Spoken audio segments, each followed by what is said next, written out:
Surprised doctor told the nurse that he simply could not believe what was happening, as nothing like this had ever happened in his extensive practice.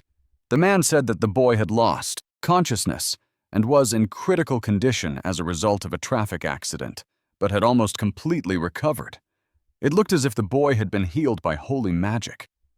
The patient thought to himself that this was because his body had actually been healed by holy magic, and that this process was triggered automatically. But our hero did not remember any accident. The frightened young man immediately asked the doctor if his magical power had really been depleted, hearing that the specialist did not understand what he was talking about. After that, the young man began to talk about how he clearly remembered fighting dangerous monsters during the disaster. Realizing that the patient might not be himself, the doctor decided to ask the boy his name and what year it was now. With confidence in his voice, the hero stated that his name was Ichami Minato and that it was now 1970, asking if he was right. But realizing that there could be no mistake, the doctor immediately declared that this was post-traumatic stress disorder, or more precisely, memory damage. After that, the specialist calmly explained that the boy's name was Kusanagi Minato and that it was now 22. Now, the young man understood nothing, so he looked closely at the people in the ward. For a moment, a strange doubt crept into our hero's mind, but then he decided that these people had no reason to deceive him. A moment later, the patient turned his gaze to the TV, and the guy noted to himself that now the object had become so thin and the image so clear that it was as if the person was sitting right next to him.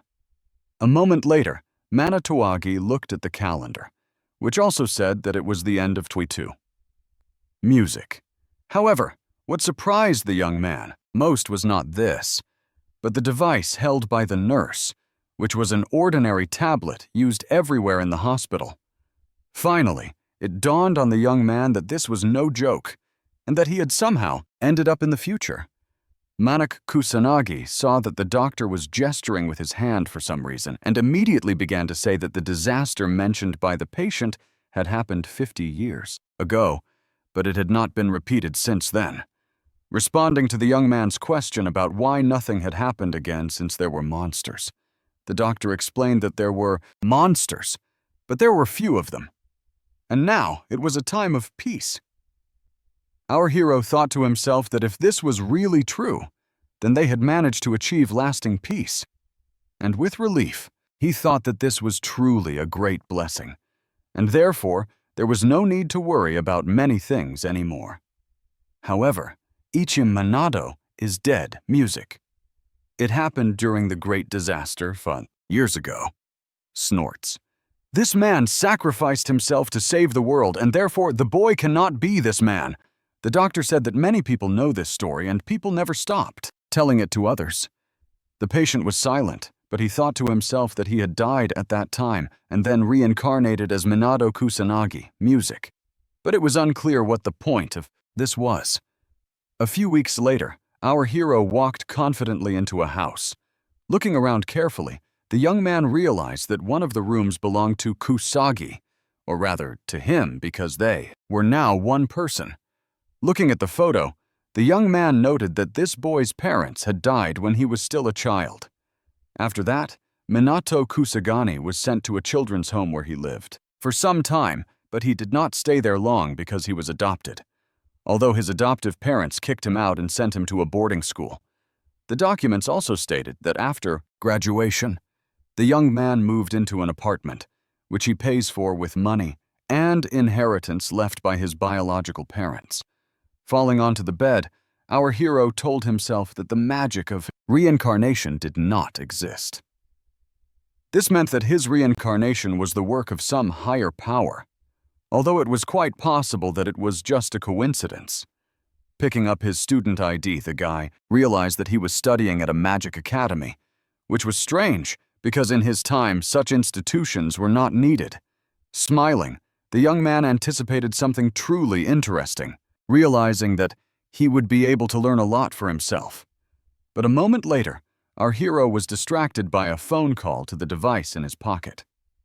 Kusanagi Minato saw that Tado-kun was calling, him, music, but he had no idea who this person was. But the main problem was not that, but the fact that the guy had no idea how to use this strange thing, which he hadn't even had time to learn more about. So, he decided that the best solution would be to just take the phone, music, and throw it as far away as possible so it wouldn't get in the way. A few minutes later, the call was actually over. But now, another signal followed, notifying him that a message had arrived. It said that, since the guy had been discharged from the hospital anyway, he should come to school. Realizing that a new life was beginning, Minato Kusanagi knew that he had to live up to his image, because there would be no other life anyway. Walking slowly across the schoolyard, the teenager thought that this was the very academy of magic kamui. The young man happily told himself that going to school as an adult was so interesting and entertaining. But a moment later, the young man became pensive, music, as if something was troubling him greatly. This concern arose when our hero was watching the students practicing something in the courtyard, watching the kids train on mannequins, Minato Kusanagi thought, puzzled that something was wrong with magic at this time. The teenager was convinced that magic was something internal, something mysterious.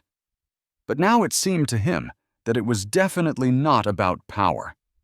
At the same time, the students, paying no attention to anyone, music did what they always did at this institution. It didn't matter to them what magic used to be like. They knew what was happening now, and therefore had to practice. Having seen various techniques, our hero clutched his head in horror and thought to himself why it was all such a disappointing and dreary story that literally drove him into depression. The young man convinced himself that it was all untrue, that it simply couldn't be true, that the power of all these people was barely a tenth of that of the beginners of his time. And so it seemed to the teenager that all these students would never succeed in magic at all, and he became even more upset because it was like being intoxicated by reality. Upon entering the classroom, our hero realized that magic had greatly weakened over the past 50 years, although he still decided not to jump to conclusions. Sitting down at his desk, the young man wanted to know if he had any friends in this class, or at least those who treated him well. Suddenly, everyone in the classroom gasped, although the reason for this was unclear. At that moment, 3 guys entered the room, one of whom, clearly referring to our hero, began to insult him, saying that he had not even bothered to reply to his message. Slowly turning around, the guy tried to figure out who was in front of him. Surprised, Tada looked closely at the student, Music, who seemed to be saying something incredible. Lifting his leg and wanting to kick the teenager, the young man shouted at him, asking how he dared to forget Tado, which was a great disrespect. After that, the ill-wisher began to call our hero a worthless piece of trash. Unexpectedly, Kusanagi Minato began to smile naively, saying that he remembered the person standing in front of him, and adding that he had met his friend. Reaching out his hand, the student also noted that he was glad to be recognized and hinted that the guy definitely knew how real friends should behave. Shaking hands with his detractor with the same naivety, our hero continued to say that being friends means getting along in the best possible way. Irritably pulling his hand away, Tadavkun shouted that this was not what he meant at all. And starting to shake the student, he declared that he had run out of money, so the guy had to hurry up and give him his money, Music adding that he had a lot left from his parents. The teenager was silent, but he understood to himself that the young man whose body he was in had been bullied in his past life by Music. Swinging his arm, Taokun shouted irritably at the student not to be stupid, but at that moment, a girl entered the classroom and politely greeted everyone present. Music. The stranger's face beamed with a smile, and there was no trace of anger or any other emotion on her face. At that moment, it seemed as if life had first burst into new colors and then stopped. The young people in the classroom looked closely at their classmate as if they were seeing her for the first time. This was also the case with Tadkun, who was now looking not at the young man he had been teasing, but at the beautiful girl, pointing his finger at Kusagami Minato, The ill-wisher said that they would return to this topic later, but that he shouldn't relax because he would regret it. Our hero watched this man closely, thinking to himself that he looked more like a clown. After a while, the lesson began. Writing something on the board, the teacher explained that they would be discussing the great disasters that happened 50 years ago. After that, the teacher began to tell how monsters began to appear all over the world, and humanity fell into despair. But the great sage Ikami Minato, the pioneer of magic, thought completely differently. He did not give up and defeated all the monsters himself. Finally, this man faced the boss of the disaster, the Lord of Demons, whom he defeated by sacrificing his own life. Since then, the disaster has never returned. When asked about this hero, the teacher saw Mizua's hand raised and said that she could answer the question. She immediately happily explained that this hero was the only survivor of the first disaster, music, in the first magician. In addition, the reason why the Kamui Academy of Magic was built was because this man was a world hero and the idol of every magician. The teacher confirmed that this man was the first survivor of the disaster and the first person to use magic, and that the academy was created to produce true magicians, music like this leader, adding that Ichami was the greatest magician. While the teacher noted that this question would be on the test, our hero sat and felt embarrassed, thinking to himself that he no longer wanted to hear about what he was like in his past life. The young man did not expect to be tormented by this old story and felt that he should not have come to the school. However, everything was as the doctor had said. Peace had indeed reigned on the planet, which was perhaps why magic had become less important and less in demand. Looking out the window, the boy wondered if this was really the case. Then where would real powerful magicians come from? On the other hand, the young man felt a sense of calm, probably because he had been reborn and didn't need to worry about anything. At the end of the lesson, the teacher said that they had covered everything they needed to, so the students could leave, adding that tomorrow they would be tested on their magical powers. Approaching his classmate, Tadao-kun began to mock our hero again, saying that during the assessment of their powers, everyone would see how worthless he was.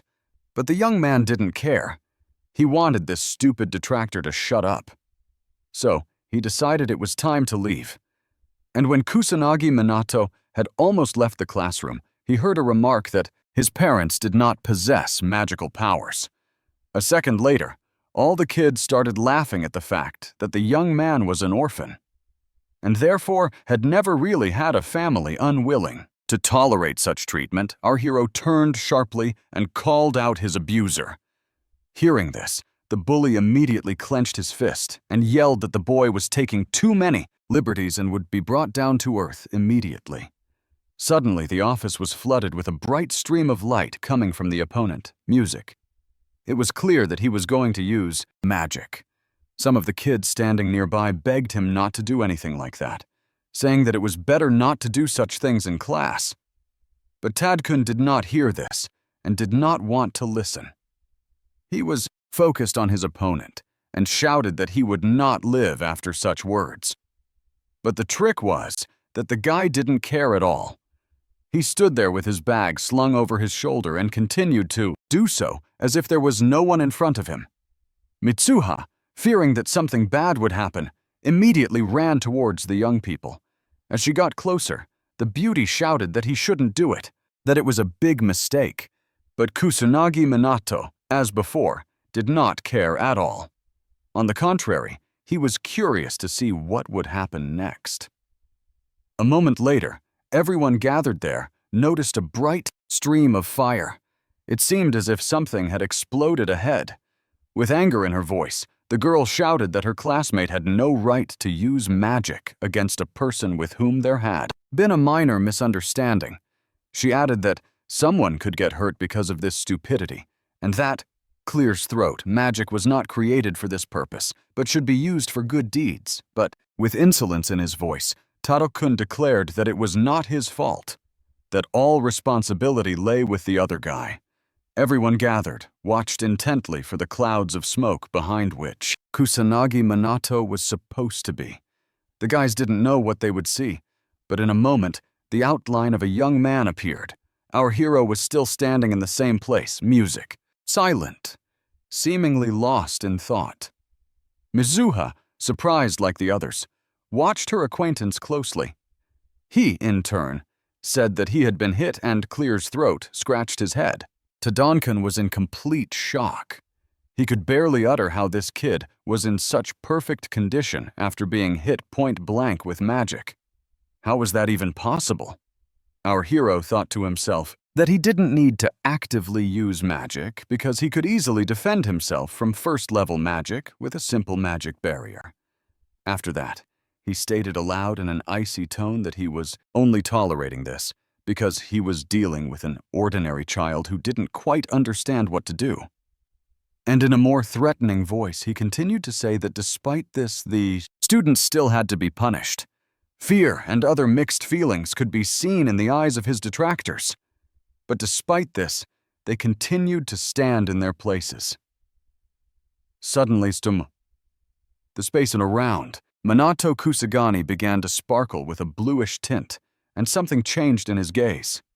After that, everyone present saw a bright glow that filled almost the entire room. The guys tried to understand what was happening, surprised that for some reason they couldn't move. Mizuha, who was a smart girl, understood that this was a higher level of magic than she had seen before. But she still couldn't understand what had happened to her acquaintance, nor how he knew about such techniques. Meanwhile, the young man walked confidently toward his offender, the one who, for the first time since they had met, was truly trembling with fear. Suddenly, the young man stretched out his arm, but remained completely silent, which made it even more frightening. Tatano-kun watched his opponent, unable to utter a word, but understanding that he was doomed after everything he had said and done. At that moment, the teacher's thunderous voice rang out in the classroom, asking who dared to use magic in class.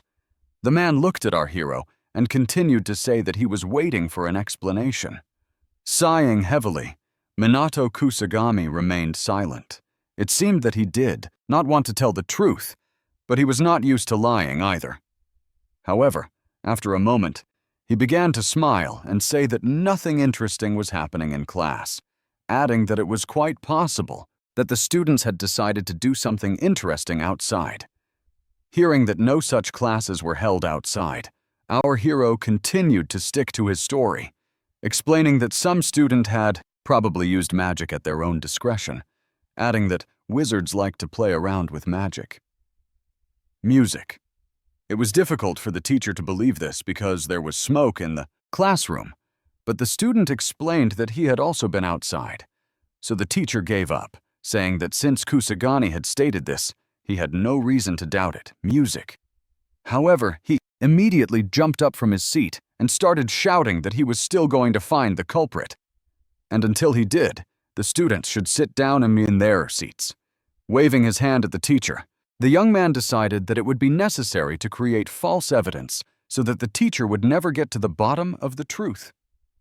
Mizuha remained silent, but she looked at her classmate suspiciously. He sensed her gaze, but didn't feel the need to turn around and explain anything, if only because he hadn't done anything wrong.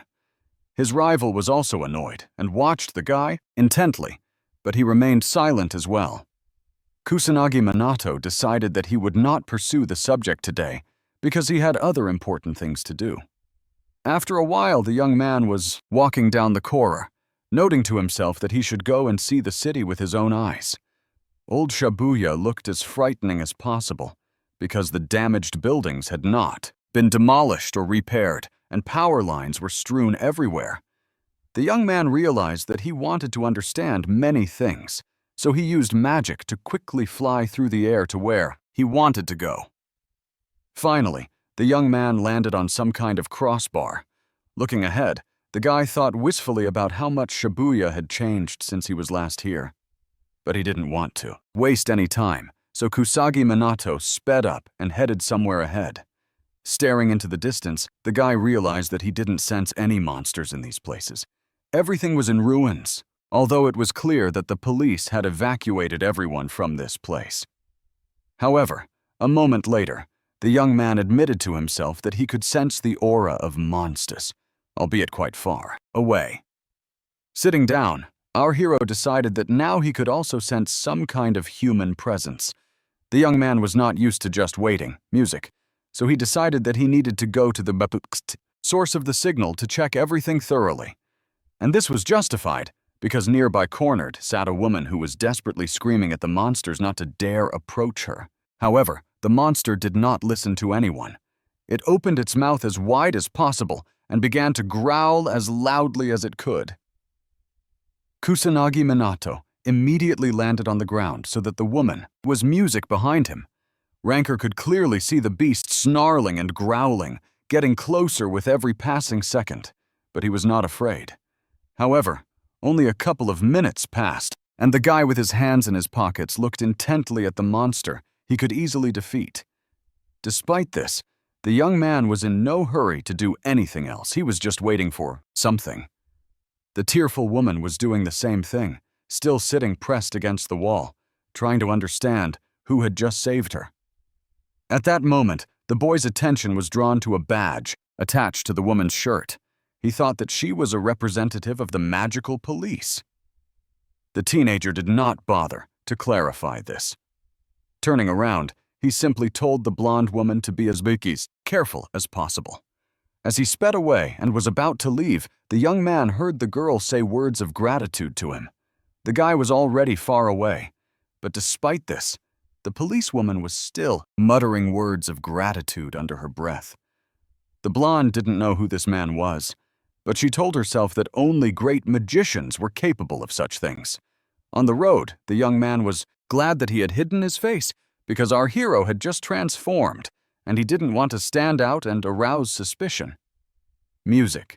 However, Minato Kusanagi was frightened by the fact that such a low-level monster could kill this woman, which meant that the level of magic in the police force had fallen to its lowest point. It turned out that people in the modern world were completely incapable of defeating monsters, and not only students, but also the police. Only the word mage remained.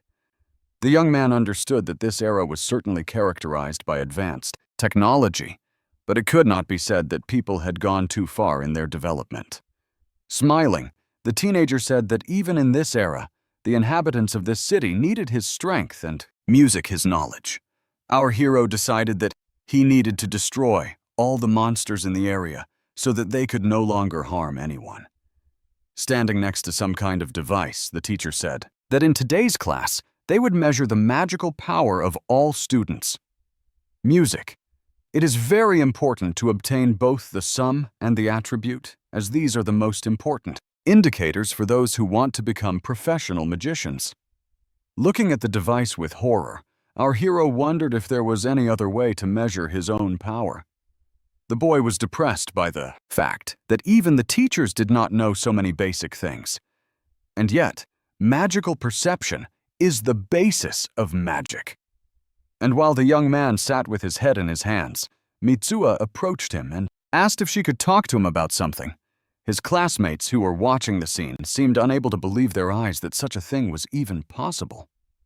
Looking closely at the young man, the girl said that this seemed to be their first conversation, and then announced that she was the second daughter of the noble Mitsuha magical family, and her name was Uka. Our hero looked at the beauty in surprise, unable to believe that magicians had somehow acquired a noble lineage. The beauty began to get upset that the guy didn't know such things and noted that it was one of the 4 main noble houses that ruled the magicians. The young man remembered that, in his time, there had never been any aristocrats, and there was no need for them at all. Moreover, he had never heard of a family with such a surname. Looking at this girl, Minato Kusanagi decided for himself that despite everything, this student's level was very low. Considering that his classmate came from a family of outstanding magicians, her power should be several times stronger at the very least. A moment later, Mitsuhaya became angry. She didn't understand what was going on with this guy. The girl was offended because she had so generously started a conversation with her classmate, but he seemed to ignore her. Tatano-kun was also angry, but the reason was that the noble girl from their school was talking to him. Scratching his head, our hero asked in confusion what business the magical nobility had with him, which again angered his classmate. And while the girl tried to control her emotions, convincing herself that she was a noble woman, the young man did not understand what was happening to her. But in a few moment, the beauty's thoughts were already on what had happened the day before, when this teenager had been struck by magic and he hadn't even reacted to it, which was impossible. Music. Finally, the girl began to say that she was interested in yesterday but did not finish her sentence because the teacher asked the remaining students to go into the classroom. Laughing, Minato Kusagani shouted that it was time to measure themselves. Now, Mitsuhayuka was smiling, and she thought to herself that now it would become clear who was capable of what. Standing in the office, Tad-kun happily announced that it was his turn, which made him indescribably happy. The young man confidently approached the device and quickly placed his hand on it. The system immediately notified the student that his strength was at 1,000 and his attribute was fire, which greatly pleased his detractor, who shouted that he was stronger than ever. Our hero thought that it seemed that the measurement standard had not changed at all in the last 50 years. Next to be tested was Mizuyika, who walked proudly to the device, showing that she was a valuable person and her results would be the same. The girl carefully raised her hand to the device, but did so very slowly, as if she were in no hurry. In this case, the system also noted that her magical power was at 2,000 and her magical attribute was water. Our hero's rival was delighted that he and the girl had the highest scores this year, which meant that they could claim the title of best and most outstanding students. Hearing these words, the girl looked closely at the young man, but her gaze showed complete indifference. Meanwhile, their classmates cheerfully discussed their acquaintances, noting that their strength was truly enviable. Only Minato Kusagani thought to himself that these were the worst results possible. In his day, even beginners did not score below 2,000 points. Looking at the surprised face of the guy, the conceited Mitsuhayuka was sure that her classmate was jealous, even though she knew that was the true power of their family home. Music. The girl was convinced that she was the best, and therefore he should not look at her so arrogantly. At that moment, the teacher interrupted the boy's thoughts and suggested that the young man test his strength. Immediately, his classmates began to talk about how he was the weakest student in the class and therefore did not understand what he was doing at their school. Tatano-kun waited impatiently for this moment, confident that this guy would embarrass himself in front of everyone. The girl also looked at the young man smugly like everyone else, confident that no one would be able to beat her score. For a while, our hero stood and looked closely at the device, not daring to take the next step. The reason was that the young man had no idea what to do because at one time he stood out among the rest. But now, he didn't really want to be the center of attention. The guy decided that it would probably be better to hold back his power a little so that it wouldn't happen again. But a moment later, the young man decided to put his hand on the device after all. After that, incredible things began to happen because a multicolored glow appeared around our hero. A moment later, the light became so bright and colorful that it literally blinded everyone present. Smiling, Minato Kusagani changed his mind. He thought that if it would help measure his great power as a sage, then it was time to show who music was who. The students watched everything that was happening. They couldn't believe that such a thing was even possible, so they stood rooted to the spot. The most surprising thing was that the energy emanating from the young man spread far beyond the test hall. It seemed that there was not a single person who did not feel this power. For the first time ever, Mitsuhaya became nervous, realizing that Clear's throat. This was not at all what she had expected, music. With each passing second, the pillar of light became clearer and stronger, so much so that it shot far upward. The atmosphere heated up as the energy flow literally swept away everything in its path. The students were afraid that they would be carried away somewhere. So, they covered their faces with their hands, frightened by the unknown and the fact that what was happening was something completely unusual. One of the boys, and who was standing closest, backed away, even though he realized that it wouldn't help. Only Kusagami Minato was disappointed by what had happened. Music. The boy understood that the device had broken after he had become a little more serious. The young man understood that none of those present had been able to feel the truly magical power, and therefore doubts crept in as to whether there were any magicians in this world at all, or those who could become them. The frightened teacher began to ask about the condition of the students and whether anyone was injured, but he heard that everyone was fine. Approaching our hero, the teacher asked about his condition, but the young man sadly noted that nothing had happened to him, even though he had been at the epicenter. Looking at the destroyed device, the teacher said that this was the first time he had seen this device break, and therefore assumed that there was some kind of defect in it. He added that there was nothing good about this because now no one would be able to find out either the young man's magical power or his attribute. The young man did not understand what the problem was, but the teacher explained that they simply wanted to divide the students into several groups for magic lessons. Looking at Tadakun, the teacher asked if they would accept our hero into their team. He looked around in surprise and clenched his fist, clearly plotting something. Then he smiled and said that there should be no problem with that at all, since everyone was studying at the same institution. Hearing this, the teacher was delighted, realizing that there would be no problems. Approaching Kusanagi Minato, the ill-wisher whispered in his ear that they would meet on the same field very soon. Arriving in Old Shibuya, the teacher said that monsters still inhabited the areas that had been severely damaged during the Great Disaster.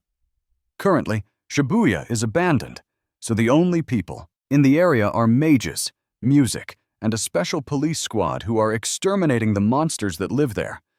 In addition, the academy students must help with this as more than half of the monsters have already been destroyed by professional magicians, so there is no need to worry too much about it.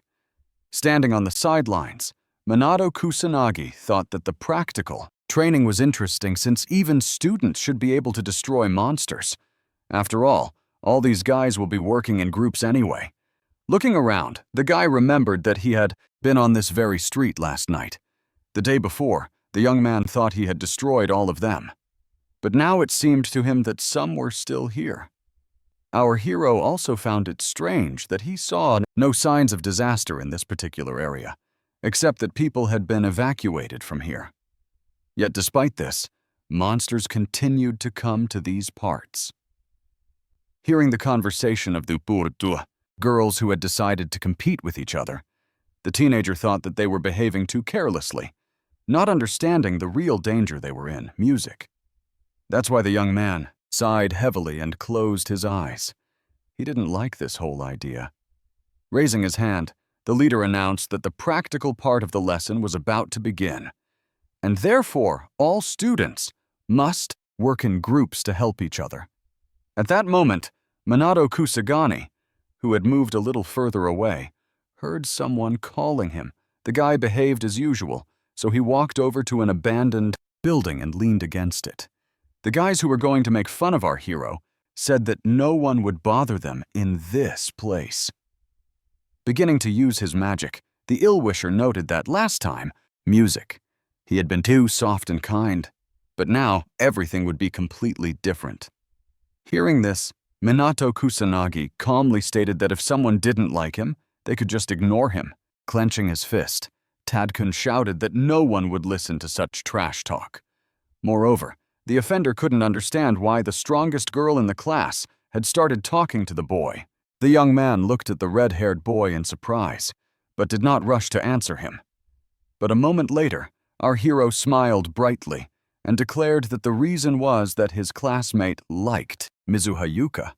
The classmate literally turned red with anger and contorted his face into a hideous grimace. But the teenager didn't care about that. His thoughts were occupied with something else, and he didn't want to fight at all. However, his rival was offended, so he put his hand forward and immediately started shouting that the scumbag had only himself to blame for everything. Hearing our hero tell his opponent not to do that, the villain shouted that it was too late to apologize. But the young man told to Dakoken to turn around, even though he continued to stand his ground, declaring that he would not fall for such childish tricks. However, a moment later, the guy decided to glance out of the corner of his eye to see what was so interesting happening behind him. For a second, the opponents froze, not expecting to see such a large and terrifying monster. The three boys immediately shouted in unison, music, that this was simply impossible as there were no such monsters in these parts. And while the students were trying to figure out why they had encountered this terrifying monster, it stared at them intently and grinned. The frightened friends frantically asked their leader and comrade if he could defeat this monster and heard him point to himself and say that it was no problem at all. Turning around, immediately the young man began to use his power, confident that he would quickly deal with the villain. From the outside, it really seemed that the power of fire was so strong that it would be enough to forget about the problem. And a minute later, wiping his face, a smug Tadkun boasted to his companions that the job was done. The defeated monster was indeed lying on the ground, but it looked somehow suspicious. A second later, the guy who had been bragging so loudly noticed this himself, saying, "How could it be that he hadn't even managed to scratch this formidable guard?" Standing behind him, our hero thought that a demonic soldier could not be destroyed by such low-level magic. At that moment, everyone present saw the monster get up, and it did so very quickly. Cringing and closing their eyes, the friends tried to figure out what to do and how to act in this situation. But nothing came to mind. The most frightening thing was Tadao Kuno, who was sitting on the floor watching the monster approach him. In a moment, the shadow of the huge enemy loomed over the students, music, who trembled with fear more and more with each passing minute. The ill-wisher who had been bullying our hero began to cry and tell everyone that they would die right there. It seemed that every second was torture, also because the young people did nothing to try to defend themselves. At that moment, the monster was closest to the red-haired student who continued to sit on the ground. The monster knew that he was much stronger than this student and therefore felt free, knowing that he would remain unpunished anyway. Kusanagi Minato watched the events unfold closely, but he was in no hurry to intervene. Moreover, the guy watched it all with a kind of calmness and even indifference, as if it didn't concern him at all. Only a second had passed, and the creature was already accelerating and about to jump on the boys. Suddenly, our hero, who had been standing behind them all this time, now headed towards the monster, passing by his offenders. The guy calmly stated that it was obvious that even a demonic soldier could tell which of them was stronger. And it was clear that the young man knew what he was talking about because the monster paused for a moment to look at his new opponent. However, Kusagami, Minato stood and looked at his current opponent as if he knew for sure that he would deal with him, and very quickly. But the villain was in no hurry to give up, realizing that he too could show what he was capable of. Suddenly, our hero raised his hand and put up a defense for himself, music, and he was also going to strike the monster. The frightened boys cried and said that Kusanagi Minato would not be able to defeat this monster with his first-level magic, and again said that they would all die. The young man didn't care what anyone thought of him, so he decided to use the second level, which included the crushing stone. The force of the blow was incredible, but despite this, the young man felt confident, knowing that he could easily deal with this beast. After just a few seconds, the guy was smiling as if he had gone for a walk, not fought a Heil villain. Realizing that it was time to finish the fight, our hero decided that the best option in this case was to use a fire arrow. The firepower was so powerful that the enemy could barely stand on his feet, but despite this, he was still standing. But suddenly, everyone present noticed a bright flash of light, reminiscent of an explosion. The attackers closed their eyes to see what had happened. What happened was that the young men were looking at a huge fire in front of them. which was actually the remains of the monster that had been boasting just a moment ago. Tadanokan looked at it all in fear and wondered how this could have happened. How this boy managed to destroy the demon soldier so quickly. The young man understood that this was simply impossible. This was not the guy they all knew. Moving along the road, our hero thought that, unlike his opponents, his first-level magic was capable of doing the most incredible things. But the young man was not interested in that, but in how the demon soldier ended up in Shibuya yesterday. He killed all the monsters in the area, but they reappeared, and that was extremely suspicious. Our hero thought that it was quite possible that this was a sign of disaster, and therefore, the situation was more serious than he had expected. The most unpleasant thoughts began to swarm in the guy's head, thoughts he had already seen in his past life. The young man remembered how scary it was when children sat next to their dead parents and cried and no one cared about them. The teenager did not want all this to happen again, especially considering the magicians who were there at the time. That's why Minato Kusanagi clenched his fist tightly, but stood rooted to the spot. Looking up at the sky, the boy thought that if disaster struck again, he would definitely save everyone. He promised himself that this would be the case. But in a moment, the young man had to snap out of his thoughts because his detractors said with some irritation in their voices that he couldn't defeat the soldier. Music. The leader of these guys immediately went up to the wall and hit it with all his might. Gritting his teeth, he thought that something indescribable had happened, and in fact, this situation had disgraced him. However, there was another twist to this story, which was that Mizu Haika was standing around the corner listening intently to the young people's conversation. When the teacher told the student to do his assignments, the girl also went to a certain square to fight monsters there. Her classmates, with whom she was on the same team, stood behind her and were just happy that the student was doing so well. Closing her eyes, the beauty thought about how it was possible to be surprised at her level. Music. Because if you try hard, anyone can achieve similar results. Although on the other hand, she was pleased that everyone noticed her talent. She always liked to be first. Having dealt with this opponent, Mizuha turned her attention to the guy standing in some alley. She saw a red-haired guy, talking loudly, standing opposite our hero. The beauty had some not-so-nice thoughts when she saw this scene. So, she told her friends that she would be gone for just a few minutes. Mizuha Uka understood that her classmates were leading Kusanagi Minato somewhere off to the side in order to beat him up, but she couldn't allow that to happen. That is why the girl followed them and hid, so as not to give herself away prematurely. But a moment later, the beauty looked ahead in surprise, as if she had seen something unusual. Music.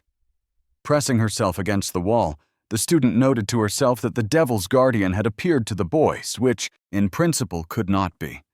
But that wasn't the problem. The student understood that her classmates would not be able to defeat this monster because it had a high rank. And since that was the case, she had to act, especially since she belonged to the Mizuha clan, and therefore could not stand by and watch indifferently. Running out of her hiding place, the girl wanted to shout at the young people to get out of the monster's way and run. But she didn't have time to do so because at that very moment, a bright, fiery flash of light illuminated everything around her. Mitsuhara was stunned. Not only did she not understand what was happening, she couldn't even see clearly because the fire was burning and the light was literally blinding her. The girl was only able to look around when hundreds of tiny lights were already scattered on the ground. Then she realized that not all the students had fought the monster, but only the one who had always been considered the weakest and even feeble. The student thought to herself that this boy had always been timid and had no magical abilities whatsoever. But now she had the impression that he was a completely different person. Moreover, the student did not hear the young man recite a spell. But what was strange was not that, but the fact that this guy was not afraid at all. The girl remembered that a monster's level of power was determined by the number of crystals it possessed, which also determined its place in the hierarchy. Everyone knows that magical beasts are in 6th place. In fifth place are magical guards, which is what she had seen in front of her a couple of minutes ago. Demons occupied fourth place. Supreme demons were in third, and devils were in second, and the leading first place was rightfully occupied by the devil, or music Satan as he was often called. Every creature has a fixed number of active ranks, which is something that everyone involved in modern magic should know. In order to defeat the guard, one must have at least the third rank. With the first, it is simply impossible. The student saw someone's foot appear in the passageway and hurried to hide again so as not to be noticed. However, a moment later, Mitsuha Yuka caught herself thinking that she was hiding, although she did not understand why she was doing so. The student thought that the young man hadn't noticed her, but she didn't know what to do in this situation. Realizing that someone was in the alley, Minato Kusanagi calmly stated that the girl had a pretty good hobby, standing and just peeping. The beauty knew for sure that she couldn't be seen.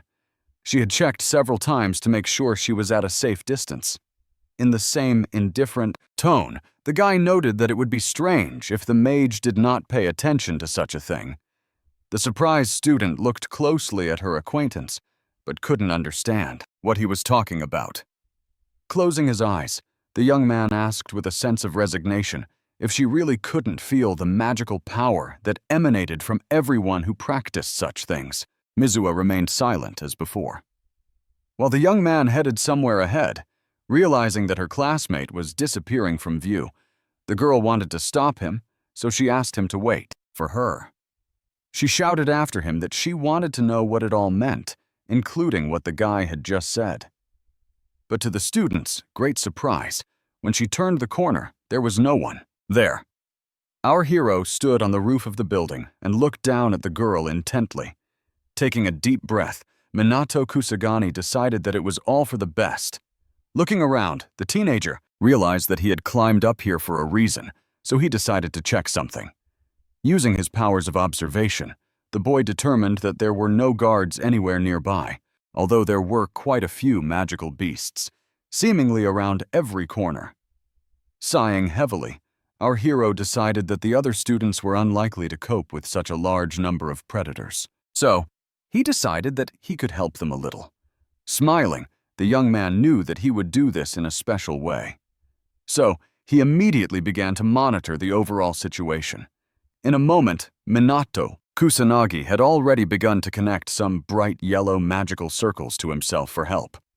With each passing minute, the fire burned with increasing intensity, but his concentration was stronger than ever.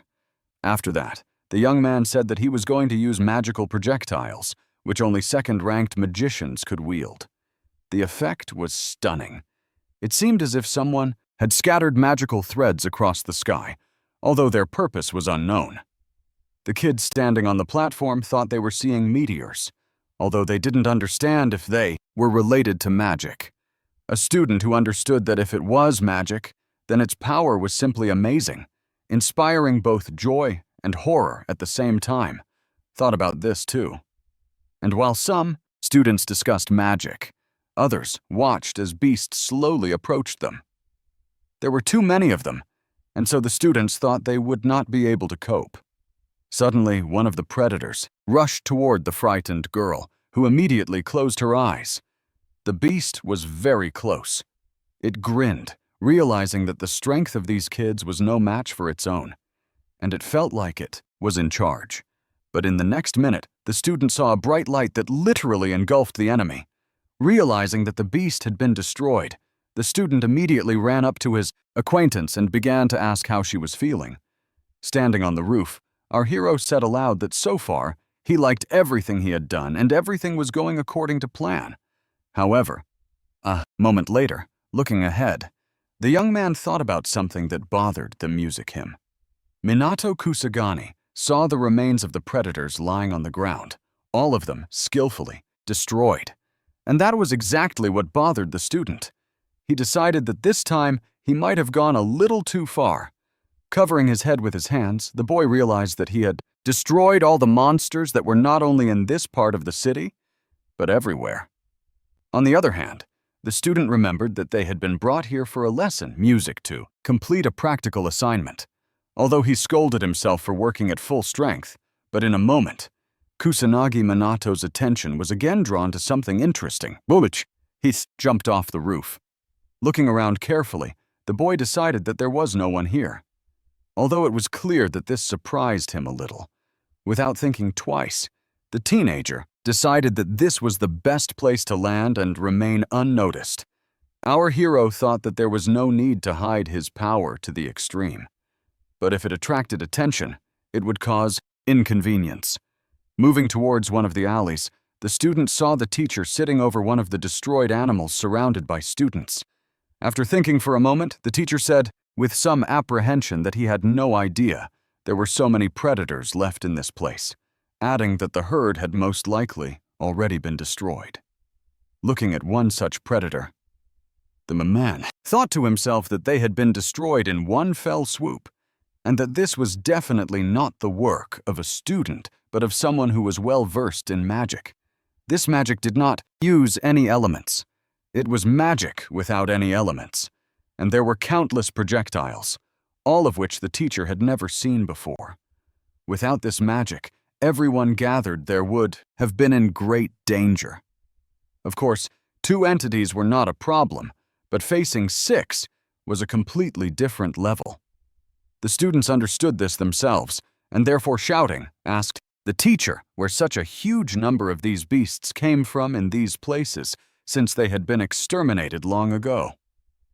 Bowing, the man said he apologized for the inconvenience. The students noted that they had heard that the police were supposed to take care of killing the herd, but the academy had to verify this personally.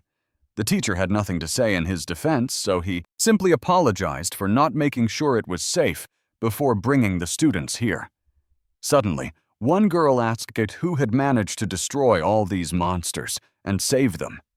Hearing that the man himself did not know, the student said that she would like to thank this personally.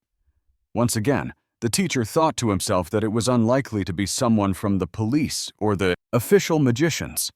Perhaps it was a talented outlaw magician, but the fact remained that it was thanks to this unknown person that none of the students had been harmed while completing the task.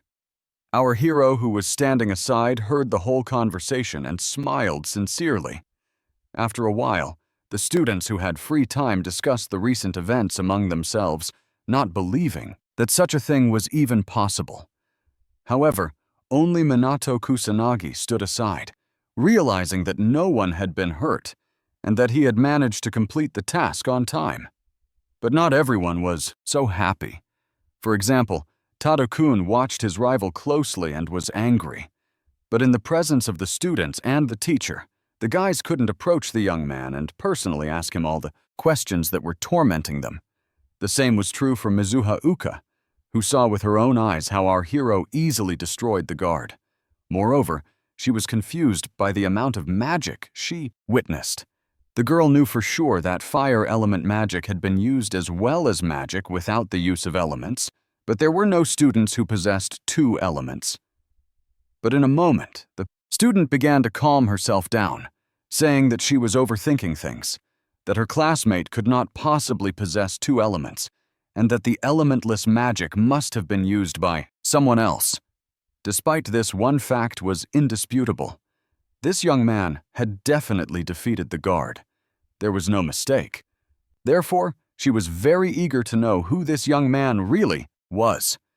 Interestingly, this thought also occurred to his detractors, who claimed that the laser-like beams must have been used by Kusanagi. Although some of the young people dismissed this idea, they understood perfectly well that it was the young man who had fought the guard. Turning around, Tadokun angrily ordered his friends to be quiet, noting that they were saying some strange things. His friends looked at their classmate in surprise, but decided that it was indeed better to remain silent. A moment later, our hero's enemy shouted again, declaring that this talentless boy couldn't be strong and that someone must be involved in this matter. Laughing, his acquaintances immediately began to agree, saying that there was indeed something sinister going on, but Tadokun, interrupting his colleagues, said that the kid was playing dirty And if that was the case, then he needed to be exposed so that everyone could see who he really was. After class, Minato Kusagani slowly wandered around the city but looked around carefully. However, within a minute, a whole crowd of students appeared out of nowhere and surrounded the boy on all sides. Laughing, the detractor said that the smart Alec was probably waiting for them. However, the teenager calmly said that he had once again encountered an annoying group and added that it would be best for them to spend their time improving their magic skills. Hearing these words, Tadokun began to sneer, declaring that no one gave low-class people a say. Music. But our hero did not understand what he was talking about, so he asked again. The opponent shouted that the young man was pretending music, that no one would believe he could use high-level magic, and therefore wanted to know what trick the student had used. The young man in turn looked closely at this person and did not understand how best to behave in this situation. Sighing, Minato Kusagani realized that there was no point in communicating with this guy who couldn't hear anyone but himself anyway. The ill-wisher turned away, but a couple of minutes later he told his classmate to come over to him. Standing in front of the guys, he added that he would praise him for not running away out of fear, but staying. Spreading his arms, our hero declared that there was no need to run away at all. But the opponent shouted again, telling the young man not to act so arrogantly and say whatever he wanted. Raising music, his fist, the villain continued to say that there was no place for magic in a fight, that everything was decided by ordinary force. A moment later, the opponent hit his classmate in the forehead as hard as he could. Seeing this, their friends began to shout that this was exactly what the boy deserved, and so they themselves began to raise their hands. Kusanagi Minato heard the opponent yell that without magic, the boy was incapable of anything, that he was small and weak music. And raising his voice, he declared that the boy didn't even need to apologize because they were going to finish him off anyway. And very quickly at that, however, our hero didn't care about that. He put up his defenses, but silently watched what was happening. He thought to himself that in his case, magic was activated automatically so his enemies could beat him unconscious and he wouldn't have a single scratch on him. Time passed, but nothing happened, and the young man was already getting bored watching this, but at that moment, he heard a voice asking the crowd what they were doing. The best student in the class saw the guy who had killed the guard that afternoon, now sitting on the ground, surrounded on all sides by villains. The beauty did not rush to approach or do anything. She just stood and watched closely what was happening around her. Turning around, Tadokun stammered and called out his classmate's name, not expecting her to be there. Trying to make an excuse, the student said that the girl had misunderstood them because they had simply decided to diversify their leisure time. But Mitsuha shouted loudly, telling them not to lie to her, adding that she was well aware that the young man was being bullied. She immediately added that it was unheard of for students of the Magic Academy to engage in such activities and then asked if the young people weren't ashamed of themselves. The guys looked intently at their classmate, but they didn't know how to respond to her. Lowering his eyes, Tadokun began to blame our hero for everything, saying that if it weren't for this person, he wouldn't have any problems. Reaching out her hand, to her acquaintance, the best student in the class said affectionately that they would go on together. The ill-wisher watched closely as the couple held hands and realized that this was not what he had wanted at all. The guy's eyes showed hatred, but at the same time some kind of sadness. He thought to himself again that when his classmate was discharged from the hospital and returned, everything changed. A moment later, he shouted all his grievances so loudly that it seemed half the city had heard him. Our hero heard it, but he didn't understand why he should stop or turn around. Suddenly, Tadokun shouted to his friends to start using their magic, which would wipe this upstart off the face of the earth forever. Turning around, the girl must ask her classmate to fear what he was doing and what he wanted to do. The next second, the opponents yelled that the guy wouldn't survive after such a powerful blow. Mizuha Yuika watched this flow of magic with horror, so she told her friend, who was calmly watching, to immediately step aside. The boys stood in their places. they would not have had time to do so. But despite this, fire was approaching them with incredible force. The girl realized that she couldn't do anything to stop it. So, she covered her face with her hands and screamed because she couldn't do anything about it. Seeing what they had done, their opponents laughed and said that after this, cheating would definitely not work. However, Tadkun's friends didn't like it at all, and they started saying that it wasn't a very good idea. Although their leader continued to reassure them that the boy was dead, so there was nothing to worry about. He then added that they had simply used magic outside of school by accident, and it had gotten out of control, and Kusanagi had just happened to be in the way. Suddenly, the gathered crowd heard a voice coming from where the boys had just been standing, saying that their mischief was going too far. Coming closer, the young man added that he didn't attach any importance to all this because he considered it childish behavior, but then fell silent. Appearing after the dust had settled, Minato Kusanagi declared that the stubborn would be corrected with a club. And in a moment, he continued talking about how now was the time to punish disobedient children. The frightened ill-wishers could not believe that after such a large amount of magic, their classmate was not only alive, but also feeling fine. But our hero didn't care about any of that. He knew what he was going to do. So he raised his hand. In an indifferent tone, he said that not only he had been subjected to magic, but also the girl, who had done nothing at all, and added that the villain had most likely gone blind. The red-haired guy, realizing that retribution would not be long in coming, immediately began to justify himself and claimed that the guy and the girl were to blame. Preparing to strike again, the classmate noted that he would continue to use magic until he took Kusagi Minato out of action. A moment later, Kusagi Minato raised his hand and extended to music. One of his fingers forward. After that, the young man began to spin a small energy disc. Seeing this, his opponents began to laugh, saying that it was ridiculous because such a magic circle was incapable of anything. A moment later, Kusagi Minato said that he would use a magic drain. A second later, something inexplicable began to happen. Not only did a yellow glow appear around them, but some kind of tendrils also sprouted from this glow. It was something like a vine that enveloped the villains from head to toe. And they, not understanding what was happening, looked at each other and thought about how to get rid of it. Not only were the young people unable to move because their legs were paralyzed, but they also felt that something more serious was happening. Only a few minutes passed, and the villains were already lying on the ground unconscious.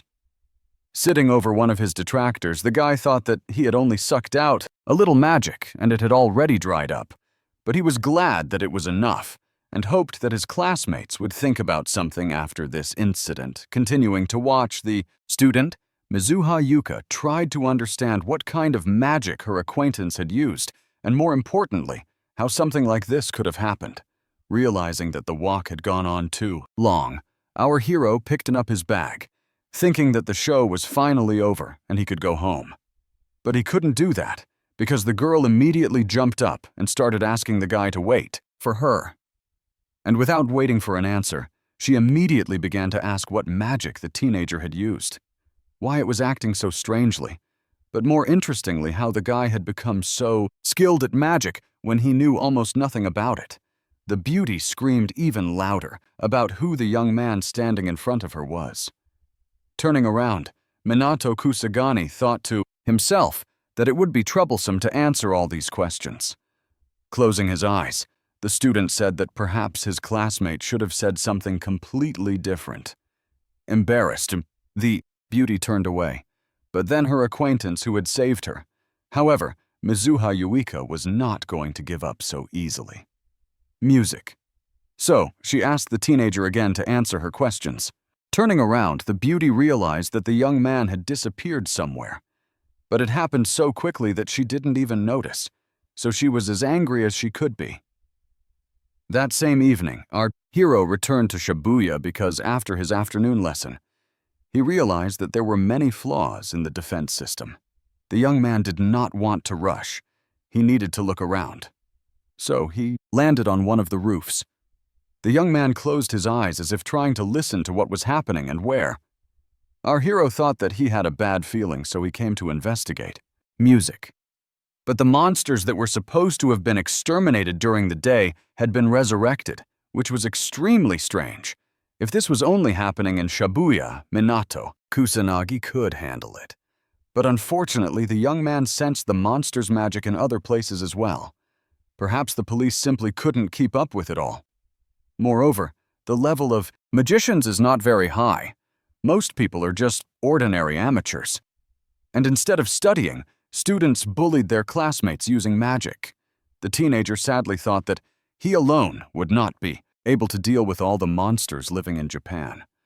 Although he had no idea how to proceed, it was clear that some action had to be taken right away, at least to clear the surrounding area. Moreover, it was necessary to act cautiously without attracting attention to himself. The young man did not intend to waste any time, so he began to deal with the beasts that were nearby it. That moment, a stranger was walking through the area, talking to himself about how he had drunk too much that evening. The man was so confused about where he was that he didn't even notice the monster standing right behind him. The beast had already opened its mouth to eat the stranger, but he had no idea. Kusanagi Minato realized that the man was in danger, so he immediately took action. Hearing a noise, the passerby decided to turn around to see who was following him. But finding no one there, he decided that he had simply imagined it all, and that it was because he had not calculated his drinking correctly. Peeking around the corner, our hero was glad that the man was very drunk and practically sleeping on his feet. However, at that moment, a stranger was filming with his phone. The glow that appears when Minato Kusagani descends to the ground. The girl was delighted that she had accidentally managed to capture such an amazing video. And to become famous, the beauty decided to upload this video to one of the websites to get as many likes as possible. The next day, all the guys who were involved in the fight were called to the principal's office. The teacher said that students from their academy had used magic outside of school, which was the message that had been received that evening. Music. Therefore, if this was true, the matter could not be ignored. Looking from one student to another, the teacher asked them all to explain what had really happened. Tadano-kun was the first to speak up, pointing his finger at our Suo's hero and declaring that their team had nothing to do with it, that it was Kusanagi who started the whole fight, and that the rest were victims. Looking ahead, the guy thought about how this ill-wisher could lie so easily. Of course, it wasn't the most pleasant thing, but such audacity demanded admiration. Looking at the leaders, the young man thought that it would be impossible to remain silent in this case. Music. And therefore, even though he didn't want to, he would still have to say something. And while Kusanagi Minato was gathering his thoughts to say something, the girl shouted to the whole office that everything that had just been said was a lie. Mizuki Yuka's eyes showed confidence, and it was clear that she was not going to back down from her position. In her words, the student explained that Tadao and his friends had bullied this guy, and that they were the ones who had started using magic first. Hearing what the student Music said, the teacher asked her if it was true that our hero had also used magic. Mitsuha Yuka had no intention of lying, so she honestly replied that the young man had indeed used magic, but only for self-defense, and he had done nothing wrong. Kusanagi Minato looked at the girl in surprise, seemingly unable to believe what she was saying. So unexpected was it to hear. Suddenly, the opponents began to say something in their defense, but they didn't have time to say more than a few words because the girl immediately shouted for everyone to be quiet. Turning to her classmate, Mizuha Yuka said that it was unthinkable that not only was the boy mocking her, but he also dared to shift the blame onto someone else. However, Tadao-kun angrily declared that this boy was a nobody at the academy, that he did not belong there, and therefore proposed that he be expelled. Hearing this, the beauty calmly replied that only her classmate was not fit for the academy, and no one else. But he began to boast, saying that he had the best results in the entire course in music, and that he was the only one who could stand on equal footing with her. But not that. Trash! The young man continued to stand his ground, noting that he was the best. He then stated that the girl should just think about the fact that Minato Kusagani would not protect her. He suggested that she look at him, a talented guy who was offering her a relationship. With indifference in her eyes and voice, Mizuhaya Oka proudly declared that her detractor could continue to dream about it. Hearing this, the villain opened his mouth in surprise, so stunned that he couldn't utter a word. Music. And while her classmate was putting on a show, the girl continued to say that she would never date someone who mocked others, someone who was prone to cruelty. Music. Watching this whole spectacle, our hero thought that there was nothing strange about it, although it did evoke a little pity.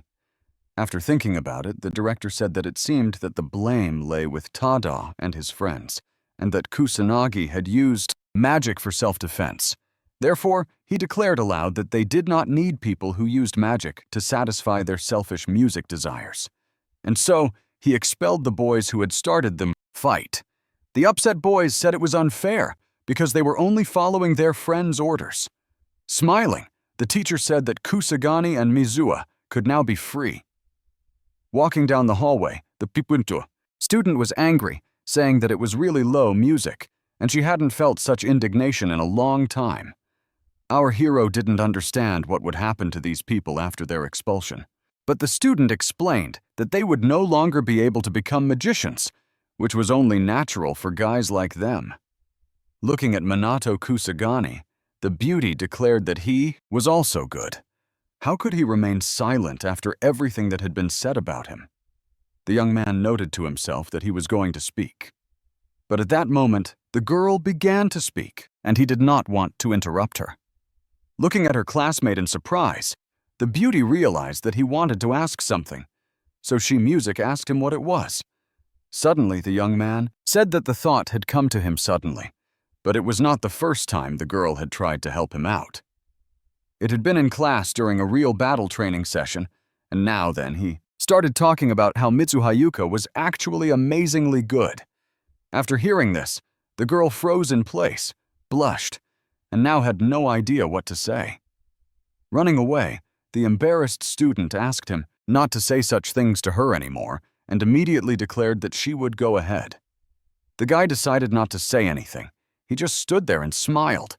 For a moment, the young man thought that his true self had died, but he had been reborn as a new person. Perhaps because the true owner of this body had left due to bullying. Although our hero understood that death could have been the result of a car accident, and there was nothing mysterious about it. It is impossible to know for sure, but the bullies got their punishment and now they will not be able to use magic for bad things. At that time, the director was telling someone that there were students who had used magic outside the academy, as well as those who had been involved in it all. He immediately added that, fortunately, none of the civilians had been injured. The girl standing opposite did not understand why she had been called, but the man explained that one of the participants was Yuka. As she left, the girl explained that she understood the situation and thanked them for telling her about it. After that, the director told the student not to forget to say hello to their father. The beauty assured the director that he could rest assured because her father was interested in investing in the academy. Walking down the hallway, the guys thought that Kusagani had some serious magic because otherwise he wouldn't be able to fight several magicians at once.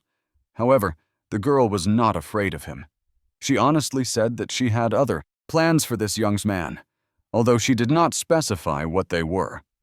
The beauty's companion wanted to know what they would do next, but she was in no hurry to reveal her plans. She said that, for starters, it would be good to find out how strong this student was and then move on from there. In addition, Mitsuharuka wanted to know if her younger sister would dare to leave the academy after everything that had happened. Katsuragi Ruji added that it all sounded very interesting. Lying on his desk, our hero looked out the window, not wanting to think about anything, feeling a sense of peace. At that moment, his classmates were enjoying a video in which Kusanagi Manado had saved a drunk man and dealt with a predator. The day before.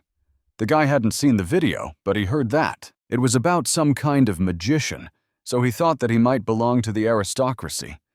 However, a moment later, the young man sighed deeply and thought that, in principle, it was none of his business. Just as Kusanagi Minato was about to sink back into his own thoughts, his teacher called out to him, "Music." The man said that not everyone had passed the magic power assessment last time, so now they would have to do it again. Our hero thought to himself that this device had been repaired very quickly. Mizuha Yuika, who was standing behind the young man, thought that she would finally find out his true power. However, in the next moment, everyone gathered there turned their heads in surprise and looked somewhere. The students noticed that their classmate's sister was standing in front of them. The girl herself did not understand why her sister had come here, because they had not discussed anything like this. Looking at Minato Kusagani, the girl wondered if it was possible that Ruka had come to see this particular person. Perhaps because she also found his power suspicious. A few minutes later, our hero approached the same machine as last time. The guy thought to himself that he had already broken everything once, so now he needed to be careful. The young man carefully placed his hand on the stone, watching the glow of his mana. It was clear that the young man was very nervous because he did not want a repeat of what had happened before. At one point, the numbers on the device spun around, but it was difficult to predict the outcome of this test. After finishing it, Minato Kusagani was panting as if he had been running for half a day. Looking ahead, the teacher said that it seemed that everything had gone well this time. Mitsuhei Yuka also looked closely at the scoreboard, but was surprised because the elements were marked as absent. The girl's sister and her friend were standing nearby, listening intently to what the teacher was saying. But he looked closely at the board and didn't know how to explain what he saw. Hearing that the magic level was at 100, the classmates were very surprised, and at the same time, they began to discuss that this young man was completely unsuited for magic. Katsuragi Ruji said aloud that this guy was able to defeat a whole gang, adding that there was definitely something wrong with the results. Unexpectedly, Mizuharuka told her friend that it was time for them to leave and that everything was clear. The other students continued to laugh and say that our hero was so tired because his level of magic was simply negligible. The teacher approached the young man and told him not to worry about it because the amount of magic was not the whole picture. The girl standing on the sidelines understood that all this was extremely strange. She knew that Kusagani's real power was such that he was able to defeat the magical guard and that he must possess fire element magic as well as non-elemental magic. However, she had not yet heard that the amount of magic could be regulated, music, and therefore did not understand how the young man was able to deceive everyone. Meanwhile, Kusagami Minato was trying to recover, music realizing that he had expended a lot of energy. At the same time, the guy praised himself for doing a great job because the result was flawless. He knew that the magical power had to be adjusted as precisely as possible, and it was exhausting. But the trick worked, and that was the most important thing. Moving down the corridor, the young man asked his classmate why she was also in the assessment room. However, the girl did not have time to answer the question because at that moment they were stopped. Standing in front of them were our heroine's sister and her friend. Kusanagi Minato had not seen these people before, so he immediately asked who they were. The girl immediately introduced herself and her friend, saying that she was studying at this academy, but only in her 3rd year. The guy wanted to think about something himself, but immediately changed his mind and asked what the young people wanted from them. Passing by the place where our hero was standing, the beauty declared that she had no business with the student. Music. A moment later, Mizu Haruka began lecturing her younger sister, saying that she was unable to stand up to the local teenage criminals. She immediately added that there were also rumors that he had been saved by a man whose strength was at the lowest and even ridiculous level. Embarrassed, Mitsuhaya stood silently for a while, then said in a quiet voice that it was true. The indignant 3rd-year student began yelling at the girl again, upset that she was like that. The older sister pointed out that her younger sister was inferior to her in academics, sports, magic, and everything else. After that, she said in an icy tone that the best solution would be for the student to leave the academy. For a moment, our hero's acquaintance returned to her own thoughts. She remembered how her sister always seemed to be above her, and what's more, she was much more confident. However, she couldn't find any logical reasons for this because they always trained on equal terms. But her older sister claimed that Mitsuha Yuka had never been able to defeat her in anything. She immediately added that she was not cut out to be a mage, and if she was the only one in their family to become a mage, that would be enough. Stammering, the unfortunate girl wanted to argue, but didn't know what to say. Music. However, with a hint of desperation in her voice, Ruka added that it would be best to do exactly as she said. The girl saw that her sister was trembling, but repeated once again that it would be best to leave the academy and start attending a regular school. The beauty waited, confident that Yuka would not argue with her. But Yui only clenched her fist and tried to mumble something under her breath, but at that moment, Minato Kusanagi said that it all sounded very arrogant. Turning around, Ruka asked the guy what he had just said and asked him to repeat it, but he said that he heard the student talking non-stop and not letting the other person speak, and therefore it was nothing but arrogance, wasn't it? The girl didn't like this behavior, so she said that this was a family, conversation, music, and that outsiders weren't allowed to speak. Hearing the guy say that it was an order, not a conversation, the student got angry and started yelling at Minato Kusagani, but he calmly pointed out that there was no need to impose one's lifestyle on others, as there was no reasonable basis for doing so, even when it came to family members. But Ruka said that it would be wise to give up on an impossible dream because her sister had no talent for magic and immediately pointed out that she had never achieved her goals. With tears in her eyes, Yuka thought to herself that she really had no talent. All this time, she had only been trying to convince herself otherwise. The girl told herself that she had the necessary qualities, but that wasn't entirely true. Indeed, it was hard to argue that her sister was much stronger, and it was difficult to compete with her. Smiling, our hero declared with complete confidence that this time she would win. Her classmate looked at the young man intently, but had no idea why he had decided to say that. The older sister watched in amazement, unable to believe that someone would dare to contradict her, especially on such a matter, but our hero hastened to explain that the victory would not be now or here, of course. And the girl agreed, so she asked, "How about holding it in 2 weeks? It could be a magical 2-on-2 duel." Kusanagi Minato smiled.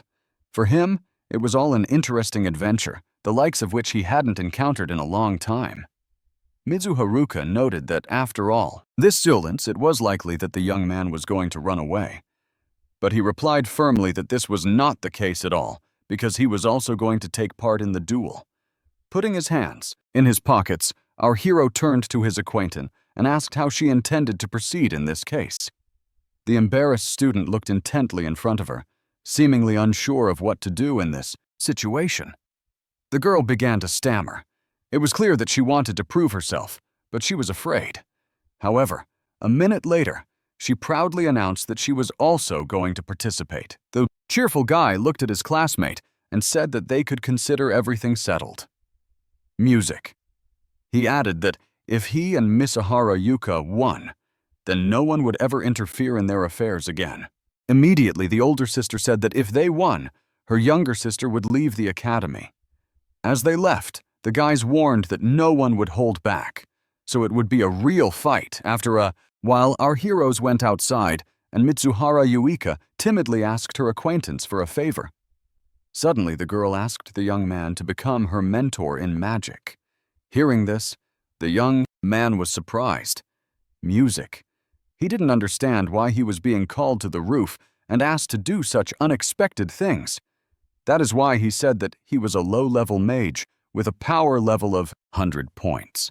Yet, despite this, the student asked him to become her mentor, which sounded ridiculous. But the girl honestly said that the guy was hiding his real strength. She was sure that he was much stronger than her.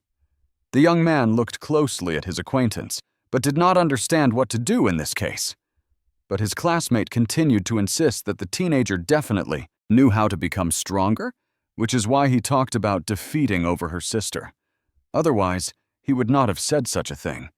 After thinking about it, Minato Kusagani decided that people, like his acquaintance, always see everything as black or white, which is why she provoked him into that fight.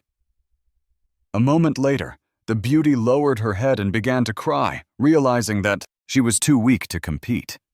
Realizing that there was no choice anyway, the young man sighed deeply and agreed to help. Lifting her head, his classmate stammered and asked if it was really true and if she was so lucky.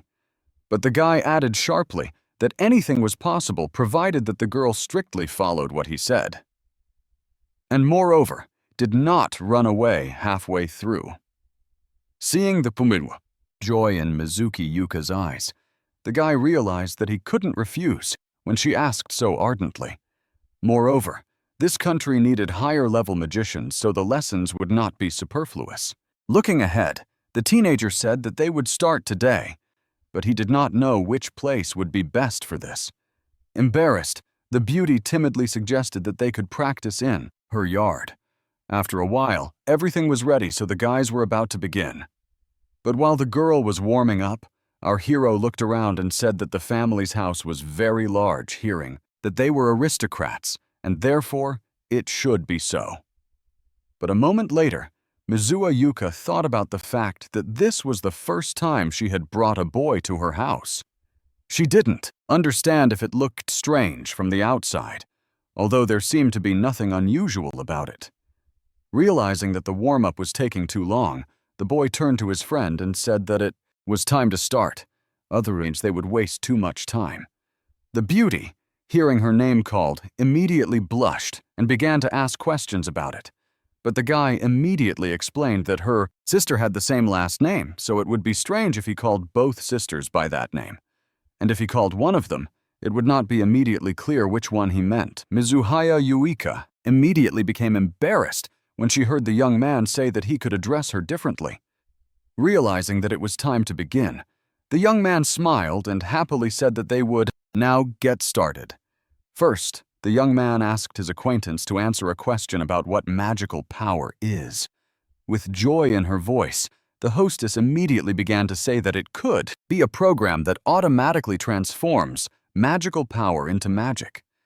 She added that it is impossible to increase power through intention, that the amount of magic is determined at birth, and that at a certain age its growth stops. The cheerful beauty was confident that she had answered the questions perfectly, and therefore expected praise. But the guy immediately stated honestly that none of the answers were correct. The surprised classmate could not understand how this was possible, since she knew everything perfectly. After thinking for a moment, Minato Kusagani decided that modern magicians were all so ignorant. He found it strange that in 50 years, everything had changed so much, but not for the better. But the guy decided to explain right away that magical power is not only in bodies, but also in nature, that spells have a supporting function in any case, and that it is possible to increase magical power with the help of intention. The surprised hostess shouted that this simply could not be true, because if it were, the science of magic would be turned upside down. Closing his eyes, our hero noted that one could choose not to believe what he was saying, but he was simply explaining the answers to the questions. After that, the guy asked the girl to sit on the ground and let the magical power flow, adding that when she felt this power, she should say so. Mizuha did not know what that could be, but the young man noted that if it did not happen, she would never become stronger. After that, the teenager said that he would touch the beauty's back, and she would have to concentrate at that moment.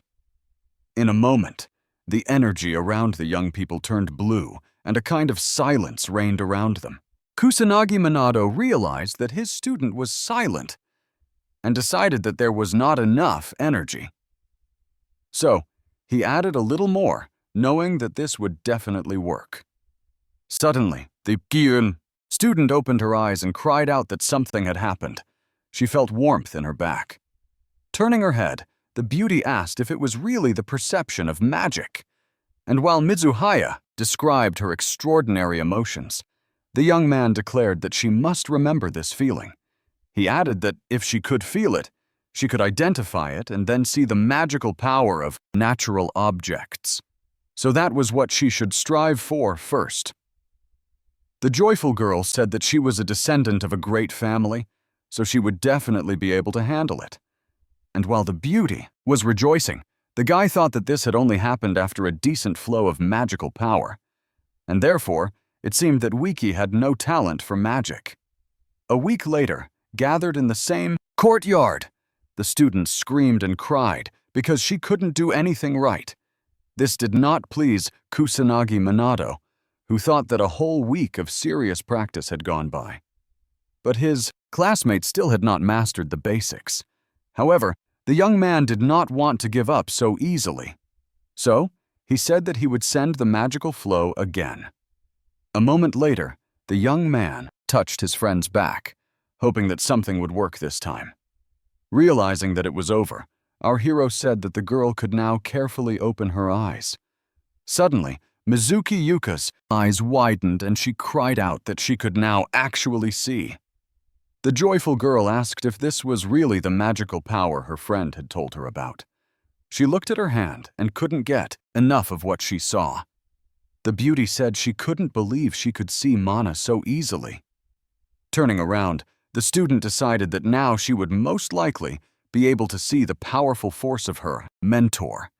However, for some reason, Misua Yua could only see a faint blue outline, and while the guy praised his acquaintance, she shyly stated that it wasn't difficult at all, and therefore, of course, she couldn't fail. Realizing that the lesson should continue, Minato Kusanagi went on to tell his classmate that after she learned to perceive mana, she needed to learn to control it. It is very important to monitor the amount of mana used, the main task being to use this energy as efficiently as possible. If all the mana is used up, will eventually be restored, music, and its amount will increase. Since Mitsu Hayeka had learned to perceive mana, she should have no problem controlling it. Closing his eyes, the guy began to say that everything he was saying was far from what they taught at the academy, which was hard to believe. But the girl immediately shouted that she believed him. She immediately added that she now completely trusted her mentor. The young man liked that the girl was so inspired, so he announced that in that case, they would move on to the next stage, and therefore, the student needed to prepare herself. The young man wanted to look impressive, so he took off his jacket and told the hostess not to be afraid and to attack him. Getting ready, Mizuha noted that she would do everything in her power, but the guy also had to show what he was capable of. The girl knew that to start with, she would use first-rank power, which included water discs. Our hero had seen this countless times before, so he just stood still and watched. However, in the next moment, Kusanagi Minato stretched out his arm and put up something like a shield. The surprised student suddenly said aloud that, for some reason, her spell had disappeared. The guy explained that the first rank was an elemental magic barrier, and if the girl couldn't break it, she definitely wouldn't be able to defeat his sister. The beauty seemed to understand what she had been told, so she decided to try again. Music. While setting up a defense, the young man told the student not to forget to keep moving, and added that if she stopped fighting the mage, she could immediately consider herself defeated. Mizuha Yuka was a good student, so she directed all her strength towards her opponent, saying that she was now attacking with full force. A few minutes later, falling to the ground, the beauty honestly said that she could no longer train.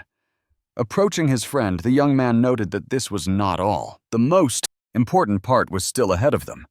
He explained that if the girl learned to control her mana, she would not need to cast spells. Having created a magic circle, our hero decided to this student uses magic using one of the examples. After that, he focused on the principle that only he understood, demonstrating that the difference was enormous, because in his case, the energy was directed forward. Mizuha Yuka, sitting nearby, now understood that her mana was simply dissipating.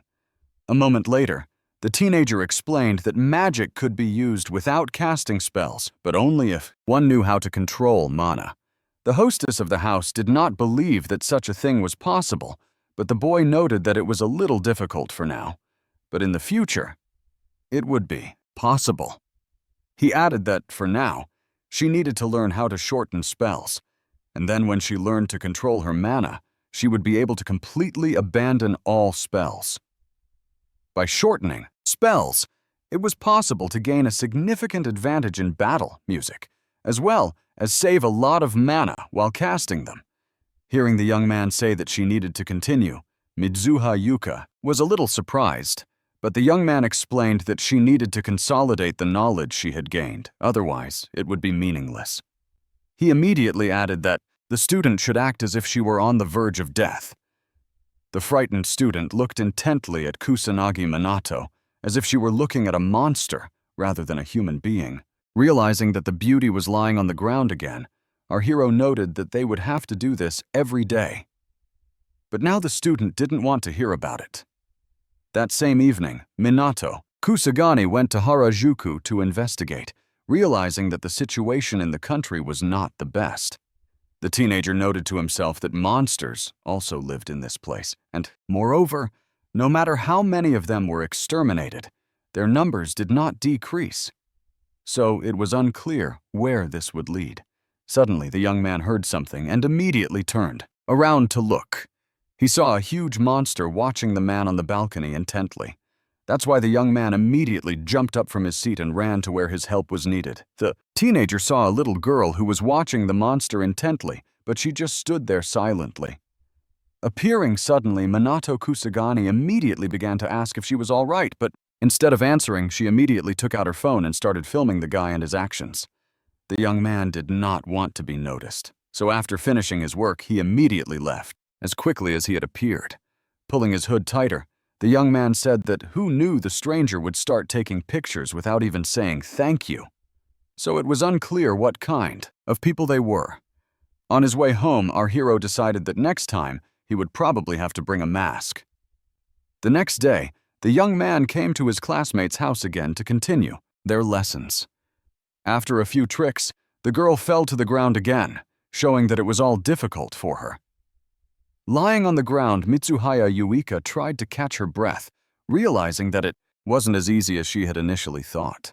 Watching this, the guy thought that there were only a few days left before the competition, and although there was progress, it wasn't enough. Objectively, the teenager understood that his friend was inferior to her older sister in everything. And if that was the case, then even with persistent training, she would not be able to win. The young man honestly said that the student might give up. But as she got up, Mizuhaya said that she had always been compared to Ruka, that she herself had never been better at anything, and that was why she had given up so much. She immediately added that she would never give up magic. Kusanagi Minato now said aloud that the girl studying at such a pace would not be able to win, because there was still a lot to go through. But his acquaintance shouted loudly that in that case, her mentor should be much tougher on her. Smiling, the young man noted that, in that case, he was not going to hold back.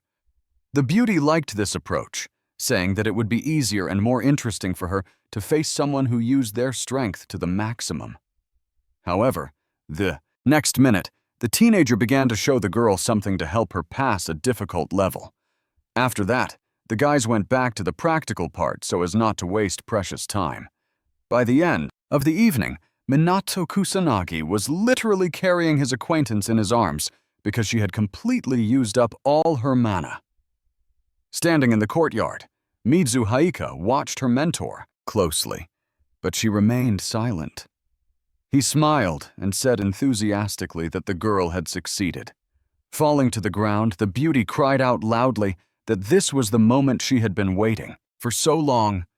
The young man said again and again that his student had not spared herself and had given her all. And what's more, she had done everything as she had been told. Listening to this, the mistress enjoyed everything that was said, realizing that this was exactly what she had always strived for. A few days later, The moment arrived when the competition that everyone had been waiting for was to take place. While talking, the guys saw someone's shadows, but couldn't figure out who was approaching them. So they were very surprised. The young people looked closely, but despite this, they couldn't make anything out. But in a moment, the strangers came closer, and then the students saw that they were representatives of the press, who immediately began to ask for comments about the upcoming match. The guy didn't understand how the media representatives got there, but the girl explained that it was all related to their family, music. So there was nothing strange about it. Looking at his friend, Minato Kusanagi thought that at this time all the battles in which aristocrats took part were probably very important. At the same time, people were already gathering in the stands, eagerly awaiting the start of the show. Responding to the young man's question about the scale of the event, his classmate noted that such things rarely happened, and therefore it was quite an event. For a moment, the teenager looked at his acquaintance. He wanted to say something to her, but couldn't bring himself to do so. A minute later, the host invited the participants to come on stage because the competition was about to begin. At one point, Mizuayuka stopped and leaned against a metal pipe, her face showing fear and despair. The guy saw her condition, so he calmly told her to do everything she could music, and that the rest didn't matter. These words had some effect because the beauty immediately straightened up and looked at her mentor. After that, the student smiled and walked forward with confidence, saying that she remembered everything. On her way to the stage, Mizuhayuka thought about how lucky she was to have met such an amazing person whose words touched her heart. When the girl entered the ring, her older sister was already waiting for her there. Folding her arms across her chest, she declared in a haughty tone that the student had come, not run away. Our heroine had no intention of explaining anything. So, she said that of course, she hadn't run away. Her older sister continued to taunt her, asking if UI really planned to win. She immediately added, asking if she really wanted to defeat a magician like her. It seemed that the girl had gained some confidence, so she shouted that, of course she was going to do it. But Ruka wouldn't let up, saying that in a couple of weeks her sister had gotten too big for her boots. Standing opposite her, she understood that her sister was strong and therefore should not be underestimated. Therefore, she was afraid to think about the difference in magical power between them. Despite this, Mizuhayuka was in a fighting mood. She didn't want to give in, but now her main goal was simply to show what she was capable of. And while the girls stood facing each other, the host announced that the duel was open. A moment later, he added that the students were officially allowed to begin the battle. Getting ready, our heroine thought that she should read a shorter spell, but instead concentrate on her strength. It seemed that her sister had read her movements and immediately put up a defense. Kusanagi Minato thought that constant movement was the main tactic. And it was clear that Ruka was also aware of the battle between magicians. But Yuka was so nervous that she forgot about this method. Therefore, the advantage in spell speed was lost. So, music was difficult to say how events would unfold. Our hero's protege decided that she would start this duel with the first rank and water discs. But the sister immediately understood what her opponent was going to do. So, she immediately put up a defense for herself. Everyone gathered, watched closely as the two streams of water actively opposed each other. Although a moment later, Yuka felt herself being drenched by the water her sister was directing at her. But that was not bad. The girl noted to herself that she had somehow managed to compensate, and therefore it could be said that she had actually become stronger. Her older sister noticed this too, and haughtily declared that, compared to before, her sister had improved and she had managed to do so in just a couple of weeks. The heroine was encouraged by this remark because, even though it didn't sound very flattering, it was definitely praise. But the sister did not understand what her opponent was happy about, so she asked about it, feeling embarrassed. She immediately stated that she had only made a comparison, and therefore there was no praise involved. After that, she proudly announced that she had decided to raise her rank because that way the competition would last as long as possible. Unexpectedly, the battle began again, and now Mitsuha Yuka realized that the restraint was not going as well as the first time. The water blitz belonged to the second rank, and its difficulty lay in its more powerful flow. Our hero's student felt it and understood that the power of water was very strong. Kusanagi Minato, who was standing nearby, saw the girl fall to the ground because she couldn't defend herself. The guy looked at his classmate with some regret, but remained music silent. He thought to himself that if this were a competition for spell speed, Yika would have a better chance of winning, but in this case, her opponent was superior. Walking towards her sister, Ruka said with irritation in her voice that there was an insensitive young man standing in front of her who wasn't even going to help her friend get up. But the teenager calmly stated that there was no need for that at all. The girl did not understand why the young man said that. So, she asked him about it again. However, there was no answer. Because in the next minute, the unfortunate girl who was lying on the ground began to slowly get up. The surprised rival only remarked that this was foolish, hinting that she should stay down because it was a direct hit of the second rank, which is considered serious. But Mitsuha Yuka proudly declared that she would not give up her victory so easily, and therefore would not give up just like that. She immediately added that magic was all she had. Music. So even if she lost in other areas, she would never lose in magic. After that, the girl directed a powerful stream of energy toward her sister. And it was really powerful because the student managed to put up a defense at the last minute, realizing that she could be doused with water. At that moment, it seemed that our hero's protege actually had a chance of winning because she started very well. But after a couple of minutes, it became clear that the younger sister was struggling to stand on her feet, although she said that she would never give up and would show everything she was capable of. Suddenly, everyone noticed the student fall to the ground. At that moment, the host loudly announced that Mitsuha Yuka's magic had been completely exhausted, and therefore the victory was awarded to her opponent, who showed with her whole appearance that she was quite worthy of it. Trying to get up, our hero's acquaintance whispered to herself that she had failed.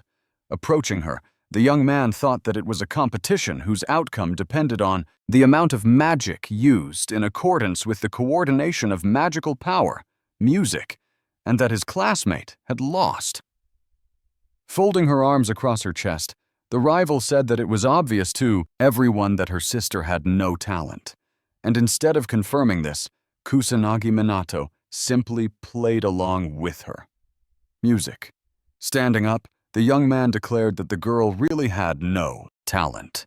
And looking at the tearful Mitsuha Yuka, he continued to say that she was clumsy, had not achieved any particular success, lacked understanding of the essence, and her performance was weak. But with a broad smile, he proudly said that she had perseverance. The girl practiced every day, sometimes even to the point of foolishness, but she still continued to work hard.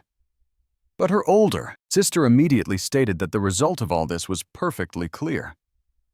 The student had simply lost. But the young man was not going to stop there. He said that he liked hard-working people, like his classmate. However, she said nothing. She just sat on the ground and cried. At that moment, Minato Kusagani declared that Uka was a student, and therefore he would not tolerate anyone speaking ill of her. After these words, the girl cried as bitterly as she could, realizing that she had let her mentor down and that he was now ashamed of her. At that moment, Ruka spoke up, saying that it was probably an honor for someone whose magic power rating was 100. But our hero was not affected by these words at all. On the contrary, he calmly replied that a mage with a level of 100 points would easily defeat her. The girl immediately stated that this was not the first time Kusanagi Minato had spoken arrogantly, but that she would not be his opponent. Warming up his hands, Katsuragi Ruji happily announced that it was probably his turn to show what he was capable of. Passing by her friend, the girl told him to finish the competition as soon as possible. Our hero had no intention of leaving his student music behind, so he carefully picked her up and carried her to the spectator seats. After putting her in her seat, The young man told her to watch his fight carefully and catch every move. At that moment, the student caught herself thinking that her body didn't hurt for some reason, and there were almost no traces of abrasions. Left. Music. Entering the ring, the young man thought that it would look simple to everyone, and therefore he could not fight at full strength. His magical power had to be without spells and without elements. And since he would have to do without a magical barrier, a direct hit from magic could kill him, and therefore, no matter how you look at it, such conditions could cause concern. Rolling up his sleeves, the opponent said he would not hold back, but immediately heard our hero remark that, in that case, he would have to hold back. The crowd in the Kumyutta stands cheered, and the guys talked about Katsuragi Ruji showing at least a little mercy to this weakling. Looking at his opponent, Minato Kusanagi thought that his stats were around 8,000, which would not be a problem under normal circumstances. Music. But now that everyone knew that the young man's stats were 100, one mistake could cost him his life. At that moment, the host announced to everyone gathered that the duel was open. Spreading powerful circles, the senior happily declared that there would be no mercy, and sending out energy. He wondered how this teenager had managed to defeat a gang of hooligans, although he immediately decided that now everything would become clear to him. The young man was curious to see if this youth could withstand all his power. Unexpectedly, something happened that no one present had expected because a powerful stream of energy struck his opponent on the forehead. Stretching out his hand, our hero calmly said that his opponent was simply too late. Silence fell on the stands. The guys couldn't understand what had happened and why it had happened so quickly. At that moment, the host announced that the competition was over, and that Kusanagi Minato had won. Ruka, who ran up to her friend, couldn't understand how he had lost consciousness from just one blow. Moreover, she hadn't heard the guy recite any spell, so it was strange what kind of trick had been used. Kusanagi Minato, passing by the girl, noted indifferently that he had finished quickly as she had requested. At this time, Mizuha Yuka continued to point out again and again that her mentor had defeated a guy who was much higher in rank than himself. But our heroine's sister had no intention of stopping music, as she did not want to accept such a pitiful defeat, and therefore tried to prove something to her student. Looking at this beauty, the young man reflected on the fact that she was stronger than his comrade. Unexpectedly, the judges announced that the composition of the second competition had changed and added that they had high hopes for Kusagani's fighting abilities. They added that the participant who won this round would determine the victory of the team, and therefore, the second duel could be considered started. A moment later, Kusagami Minato began to take action, realizing that he could not delay. His opponent, watching this, immediately put up some kind of defense and began muttering something under her breath. The young man thought that with his score at 100, it was natural that his magic power was low. Therefore, if he didn't aim for his opponent's head, there would be practically no effect. Moreover, the young man didn't understand whether it was better to defend himself or not to move at all. It seemed that the girl was quite skilled in magic, so she decided to attack first to show what she was capable of. The stream of water was so strong that it was difficult to even see the arena behind it. However, after a moment, the student stopped and realized that it was a stupid move. Kusanagi Minato stood motionless and continued to do so, as if there had been no attack at all. Surprised, Ruka couldn't understand how it was possible that her opponent didn't have a single bruise. And what's more, it looked as if the student hadn't used any magic at all. The participants sitting in the stands clearly saw how the girl directed a huge stream of water at the boy, but he didn't even get wet. Our hero student was happy for him, but she also wanted to know what technique he had used. His rival had no intention of giving up. She knew she would find out what trick he had used anyway, but for now, she decided to attack again. The young man was ready for this, so he dodged the water as quickly as he could. Fortunately, his speed allowed him to do so. At that moment, The student seemed to understand what was going on, and this surprised her even more. Music, because why dodge when you can use magic? Sitting in her seat, Mizu Hayuka reasoned that magic opposes magic, even if there is a difference in power. But the young man reduces it a little, and if he doesn't do so, it will obviously be dangerous. When it comes to the second rank, speed and mass are different, so it shouldn't be possible for our hero to dodge. It's also interesting that this student seems to have completely no sense of fear. Kusanagi Minato understood that his opponent was carefully considering all his actions as well as how he managed to dodge. But this is not difficult to do if you know how to track magical power. Getting ready, the girl decided that in this case, she would act even more aggressively until she could win. Therefore, the beauty decided to use the third rank in the Azure Splash, which was one of the most powerful.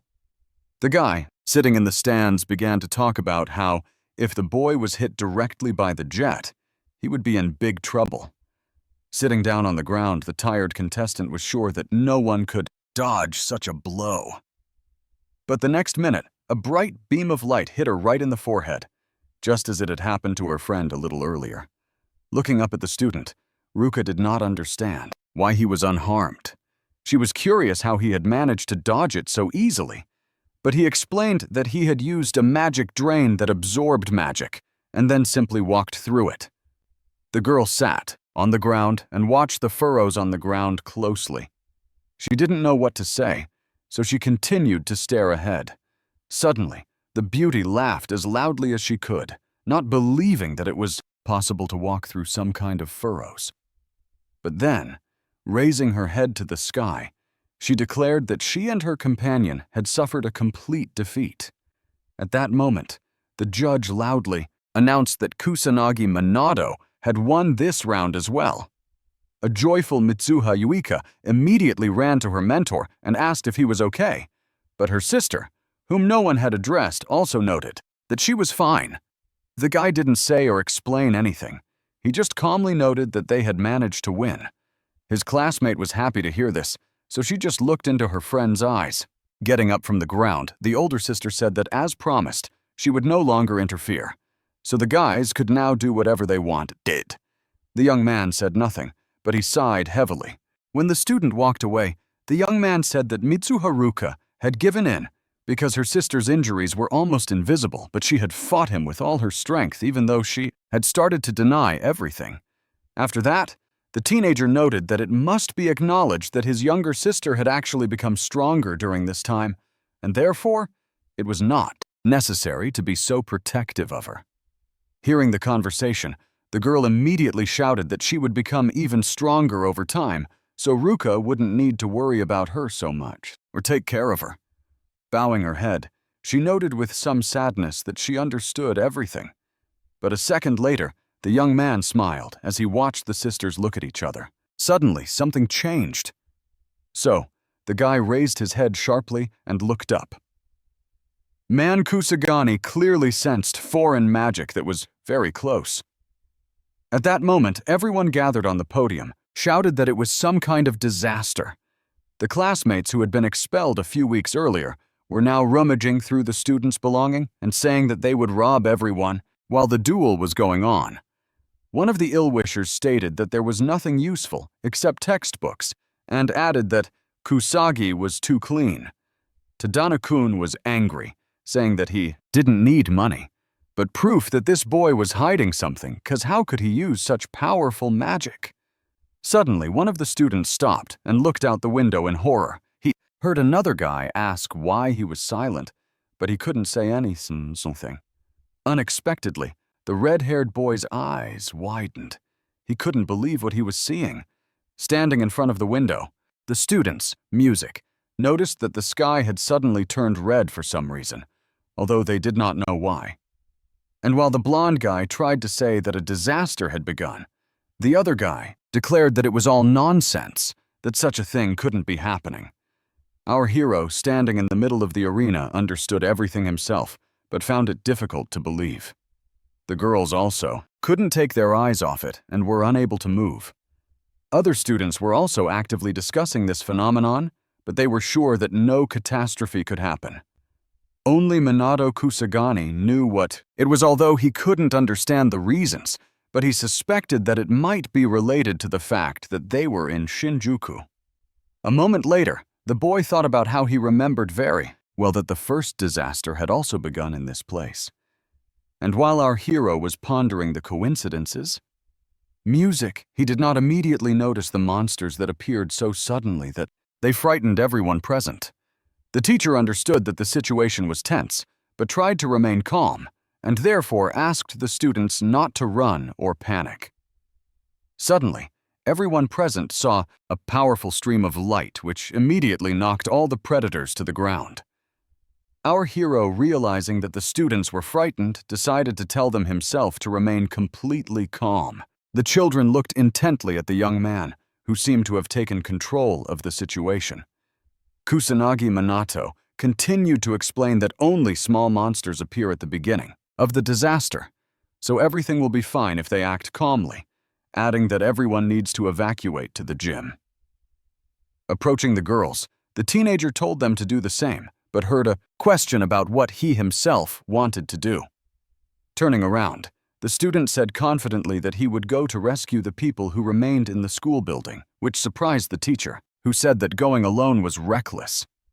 At that moment, Katsuragi Ruji spoke up, saying that he would also go to music, and if everything went as the student said, there would be no problems.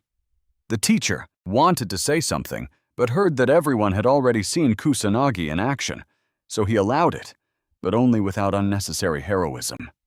Our hero heard the question addressed to him about whether the third-year student would die, but he just shrugged his shoulders. Approaching his ward, Kusagami Minato explained to her in a soft voice that it was time for him to go. The frightened beauty asked only that he be as careful as possible. On the way, Katsuragi Ruji happily shouted that they would go first.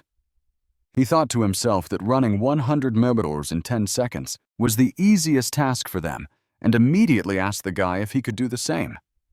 But in a moment, the young man not only managed to do it, but somehow he practically overtook the one he had competed with earlier that day, and agreeing with his partner that he was right, they would indeed be the first to come to the rescue. Accelerating with every second, Katsuragi Ruji rejoiced at their incredible speed. He immediately added that speed alone did not determine the outcome. So, he wanted to see their true strength in battle, and he also wanted to save everyone. At that moment, Minato Kusanagi thought to himself that the magical power index in the school building felt like 58. But perhaps there were people who did not possess magic. Only a couple of seconds separated the young man from finally entering the building and seeing what was going on there.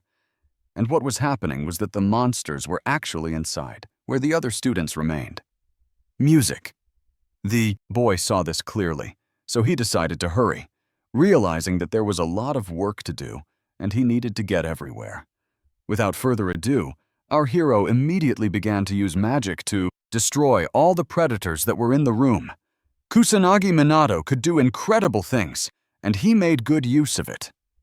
At the same time, the teenager shouted that it was necessary to quickly go around the entire building. At some point, our hero thought he had neutralized everyone and the beast behind him was about to attack. But this was just a trick on the part of the young man, who immediately raised his hand and directed the energy back. Music. At that moment, the student heard his partner addressing him, asking how the young man was doing. He was standing among the corpses of predators with a surprised female student next to him. But overall, everything was fine. Passing by the third-year student, the young man calmly stated that he trusted him with their evacuation, meaning some of the students. Suddenly, the young man stopped and said that it was very dangerous to go on alone. The student wanted to say something else, but he only saw dust on the floor, which indicated that his partner had left. So, he silently said that Minato Kusanagi's speed was truly incredible. And then, scratching behind his ear, he decided that in this case he was a burden, although he really understood that he could not argue. The reason was that the teenager had defeated a crowd of magical creatures in a matter of seconds, but What interested him most was the question of who this young man was. Running down the corridor, Minato Kusanagi thought that if magical projectiles could be dealt with outside the walls in one go, then inside the building they could hit the students. Therefore, there was nothing left to do but destroy these predators at a steady pace with low-level magic. That's exactly what the guy started doing as soon as he got there and saw one of the dangerous creatures in front of him. The kids were screaming, but it was unclear whether they were afraid of the beast or surprised that the magic worked so unusually. Looking at these students, the young man thought that he couldn't leave them here because it was dangerous. But he also couldn't accompany all the rescued people to the evacuation zone one by one. Music. At that moment, Katsuragi Ruji shouted loudly to the students that while he was dealing with the beast, they should run quickly. However, in the next moment, one young man pointed at something and immediately began to shout loudly. They were students from the school who were in some kind of green spheres that moved easily through the air like ordinary balls. But the boy couldn't understand what had lifted them so high. This surprised the third-year student. He had never seen anything like it, although he guessed who could have done it. Looking out the window, our hero smiled at his partner, confident that he could now handle it himself. Suddenly, something alarmed Minato Kusagani, and he realized that he had to return to his reality. In another room, another student was sitting pressed against the wall, begging the monster not to come near her. But the problem was that there were several of these predators, and what's more, they had trapped the poor girl. With every passing second, the girl's fear became more and more indescribable, and she tried to call for help in a trembling voice. Then she started crying and screaming at the top of her lungs, hoping that someone would be nearby. However, at that moment, something extraordinary happened because a bright stream of light literally flooded the entire room. The beauty rose from her seat and looked in surprise at everything that was happening. Suddenly, the girl remembered what had happened a couple of weeks ago in Shibuya when they were doing their class, and decided that she was now seeing the same miracle. Kusanagi Minato, who appeared in the room a moment later, asked his frightened classmate if she was all right. After these words, the girl's surprise grew even greater, and she began to feel embarrassed, so she could hardly say that she realized it was he who had saved her. Scratching his head, the young man modestly stated that this was indeed the case. The girl decided to ask what she wanted to know. So, she inquired about the practical classes and received an affirmative answer. Starting to cry again, the student began to thank our hero, saying that he had saved her twice already. However, the guy did not like fame. He did not want to be considered some kind of incredible person, so he said that it was completely normal. The girl, folding her arms across her chest, now stood silently, but watched the student intently. Finally, the prolonged silence was broken by Katsuragi Ruji, who, out of breath, asked who else needed help, and who else could be saved. Climbing the stairs, the young man told his classmate to follow the senior who would take her to a safe place. But the beauty was in no hurry to do so, because she was mesmerized by the sight of the young man quickly walking away. Moving on, Minato Kusagani realized that there were still a decent number of people who needed help, and there was no time to wait for the police. He had to act even faster. At that moment, a meeting was taking place in an office, and a gay-haired man was informing everyone that a disaster had begun at the Magic Academy. After that, all sorts of rumors spread throughout the office. Those gathered did not understand how this could be, because 50 years ago, all entities had been exterminated, and therefore they could not return so easily and quickly. But the president continued to say that they were contacting the aristocracy and the central department of the police department for combating monsters, and that the ground forces of self-defense were already prepared. Once again, discontent swept through the hall, with many noting that they did not have enough magicians who could effectively fight monsters, which was a problem. The man knew this himself and therefore thought that this was the downside of the peaceful situation after the disaster, with most of the military spending going towards defense and international affairs. The only ones capable of fighting monsters were the police and the magical aristocracy, but that was not enough. So the president slammed his fist on the table. The man was frightened that what happened chapter 50 years ago could happen again. But now their country did not have a person like Ichigami Minato. Music. Driving down the street in their car, the police officers discussed among themselves that there could be no mistake. The catastrophe had indeed begun. The blonde woman was frightened that nothing had happened for 50 years. Everything seemed so peaceful and calm, and everyone believed that it would always be that way. Police Inspector Shido Shigo was confident that they would somehow be able to cope with it. Sonnet Karen, who was his colleague, also tried to cope with her fear, but it was difficult. Music. However, the police did not know how things would actually unfold, so they did not want to discuss it. After a while, the press began to actively discuss the situation. Reporters claimed that the sky had suddenly turned red, and monsters were appearing one after another, and that it all started at a magic school. Other media, representatives who managed to arrive at the scene, reported from the sports hall where they had managed to take shelter with the students.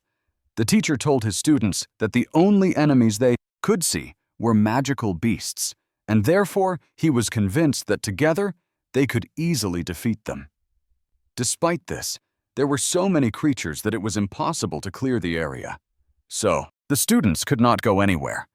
Passers-by who were watching the videos from the academy closely suddenly said that they were very close to that place. And in a moment, they realized that the monsters were not only in the educational institution, music, but now these entities were looking directly at them. Two unfamiliar men standing on the balcony of one of the buildings also watched the events closely and could not believe that they were witnessing something like this. It seemed that they had never seen such a strange color of the sky, nor monsters that felt like they owned the city.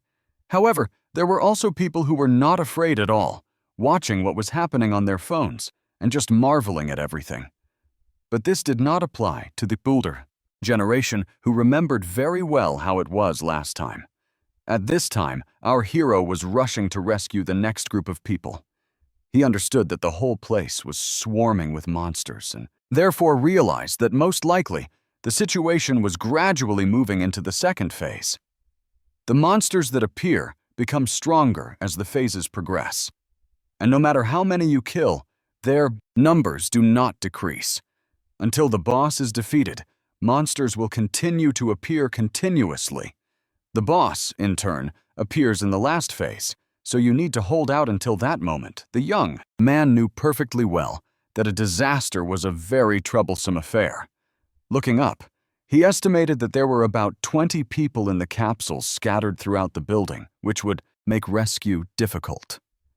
Realizing that one wing was taken care of, Minato Kusanagi decided it was time to move on. At that moment, in one of the classrooms, our hero's tormentors were desperately fighting the monsters.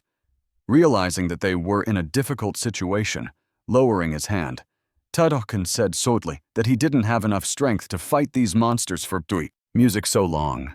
The sad thing was that the guys were not facing ordinary magical beasts, but a guard, the same one who had appeared before them in the alley. With sadness in their voices, the students wondered why such a monster was in front of them again, and began to complain that they had stayed in class for so long, music, even though they should have left as early as possible. Our hero's opponent also cried out in despair, noting that Kusanagi would have defeated this monster in one fell swoop, but he couldn't do that and didn't understand why. And then he added to himself that he was weak, even though he had always considered himself to be as strong as possible. At that moment, everyone present noticed a powerful stream of light that illuminated the Matupu's room. And just like in the alley, everything was enveloped in fog. And then separate pockets of fire appeared on the ground, and in the middle of all this chaos stood Minato Kusanagi, looking intently at the students who had been expelled. The young man didn't want to say anything. He didn't think it was necessary to sort things out, so he turned around and was about to leave. Sitting on the floor, The pin-haired guy thought about how this teenager had appeared again and saved them, how history had repeated itself. But this time, the young man wanted to change it, so he asked our hero not to leave so quickly. The student asked why Kusanagi Minato had saved them, since he should hate everyone and not waste time destroying the guard. Music. In a calm voice, the young man replied that there was no particular reason why he did it. It was just an opportunity, so he did music what he did. Tadamokan bowed his head and repeated everything he had just heard, and then he immediately shouted that he was being deceived, that it couldn't be true, that it was simply impossible because the boy was untalented. He hardly ever used magic, and he couldn't do it. So, how did he manage to become so strong? Turning around, the teenager honestly replied that Minato Kusanagi had once died in a car accident and he had simply been reborn. But his classmates still didn't understand what had happened after the accident. Could it be that it was the accident that had made the guy so much stronger? Hearing about his opponent's strength, our hero approached and looked at him closely. Then he said that the strong do not oppress the weak, but the weak oppress those who are weaker than themselves, and that a sense of superiority can lead one to mistakenly believe that one is strong. In reality, standing in front of the guy is a person who would not even think of fighting him. Now, the young man knew he was right, so he didn't think it necessary to say anything else since everything was already crystal clear. His opponent understood that all the words had been chosen perfectly, so he sat down on the floor and bowed his head. Tadanu-kun thought to himself that he himself knew what he was running away from. The fact that his strength had not grown much since high school. He bullied the weak to vent his anger. But then he was saved by Kusanagi, who used to be weak. And the guy couldn't accept this reality. While our hero was fighting another batch of monsters, the former academy student blamed himself for his own weakness. But Kusagami Minato had no time to think about that because he had a global task ahead of him that had to be accomplished. The teenager concentrated on his current opponents. Realizing that the lives of other people depended on it, it seemed that it was no trouble at all for our hero to defeat all these monsters. The boy used all the techniques he knew, although he was only using a small fraction of his abilities. A few minutes later, Minato Kusanagi was carefully examining the results of his abilities. He thought to himself that the number of guards had increased, and at this rate, the boss would not be far away. Turning to the students sitting on the floor, the student told them to relax because there was no longer any threat. With some irritation in his voice, Katsuragi Ruji noted that the little one had taken everything and dumped it on his shoulders, and so he had to fight alone against the number of monsters that had fallen to him. The young man saw the monsters approaching the student, and she had to be saved. Using his skills, the guy shouted that he would do everything possible to resolve the situation. He immediately declared that he would protect everyone who needed help, adding that everyone should forget about panic and just follow him. The happy kids were surprised by everything that was happening, but what pleased them most was that someone cared about them. However, in the next second, clutching his head, Katsuragi Ruji realized that there were too many entities approaching him and he would not be able to defeat them on his own. At that moment, Minato Kusanagi appeared and asked if he needed help, which frightened his colleague. He asked the young man not to appear so unexpectedly. Looking at the monsters, the young man says that first he needs to deal with all these monsters and only then do something. But his partner declared with horror that they couldn't cope with such an invasion on their own, and therefore, it would be best to look for another way to escape. Our hero was not accustomed to standing around and thinking, so in a moment he began to exterminate all these creatures one by one. Despite the fact that they had been almost completely destroyed, the young man had no intention of releasing the magic circle. The third-year student who had recently thought that nothing would work now did not understand how this teenager had managed to do such a thing. Realizing that the way was clear, the young man shouted to all the students that they were now free to move around. The students didn't waste any time realizing that monsters were no joke and immediately rushed to the academy's exit. But what surprised the students even more, Music, was that Minato Kusanagi had put up some kind of protection to make the students' journey as safe as possible. As for Katsuragi, Ruji, he was genuinely impressed by what the teenager had done. He understood that it was an incredible feat that he couldn't help but be proud of. Realizing that everyone had left, the young man pondered what to do next. He considered returning to the building to check everything thoroughly once more. The teacher watched the students closely as they fought off another group of beasts, telling them to keep their formation and not give up. Misua, who was also among these students, understood that this was not as easy as she would have liked, but at that moment, her sister approached her from behind and gently hugged her shoulders. She said that if she couldn't fight, it would be better to go into hiding so as not to be a burden. But turning her head sharply, our heroes, Ward proudly declared that she would fight after all, because there was no time to rest now, and there could not be. Mizu Haruka said nothing. She just watched as her relative returned to the Matsuum fry and reactivated her defenses. At that moment, Katsuragi Ruji reported to the teacher that he had brought the rescued people. The girls wanted to know about the overall situation, and the young man immediately said that it was critical. Misuha Yuka was most concerned about her acquaintance, so she asked what was happening to him. The third-year student happily announced that the young man was in no danger, that he was very strong, and that this was just a warm-up for him. The beauty smiled, Music, relieved to hear that this was indeed the case. After that, the guy noted that Kusanagi was a really cool person and, Music perhaps with his help, overcoming the disaster would not be as difficult as one might think. Our heroes, Pratej proudly declared that she felt the same way because she believed in him. Suddenly all the students stopped, looked around and began to back away, asking what it was.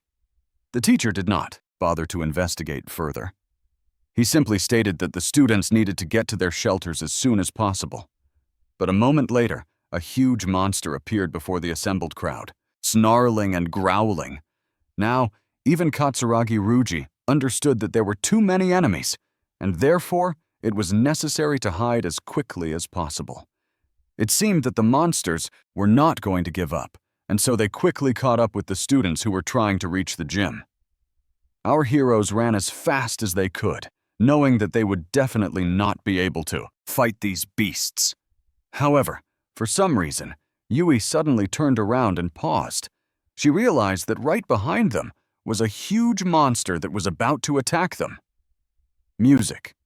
Unexpectedly, help arrived in the form of a police squad that was going to seriously deal with the problem. The young man shouted that they would immediately begin exterminating the monsters because the safety of the civilian population was paramount. The students who had been waiting so long for this shouted with relief that the police had arrived, so the situation could be considered resolved. Shidoshigo said that now that they had arrived, everyone could relax, and then told those present to evacuate immediately.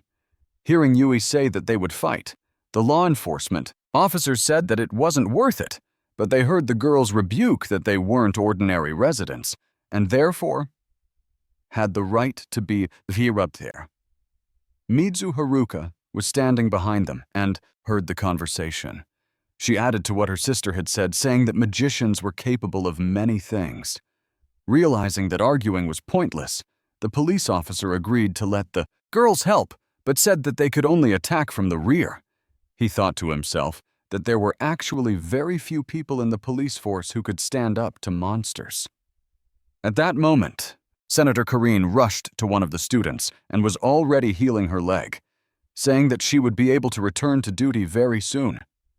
Looking out the window, Minato Kusagani decided that since the police had arrived, he could leave some of the work to them, realizing that he was already trying to cover almost the entire territory.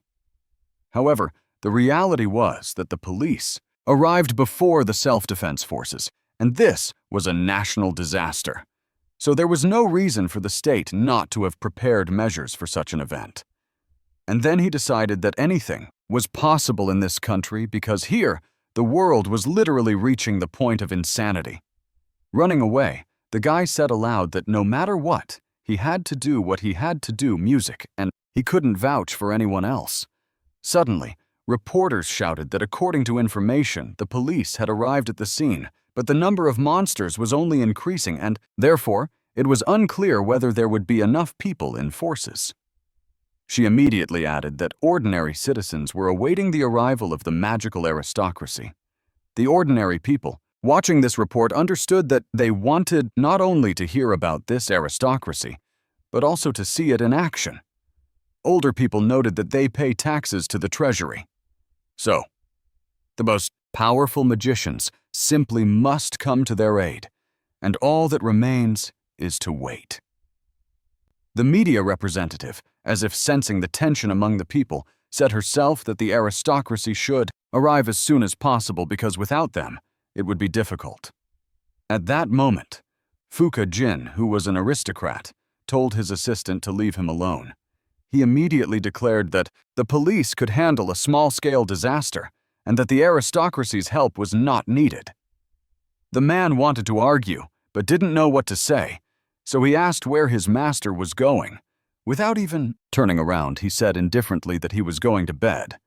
Bowing, but only after the door had closed, the elderly assistant simply wished his master a good night.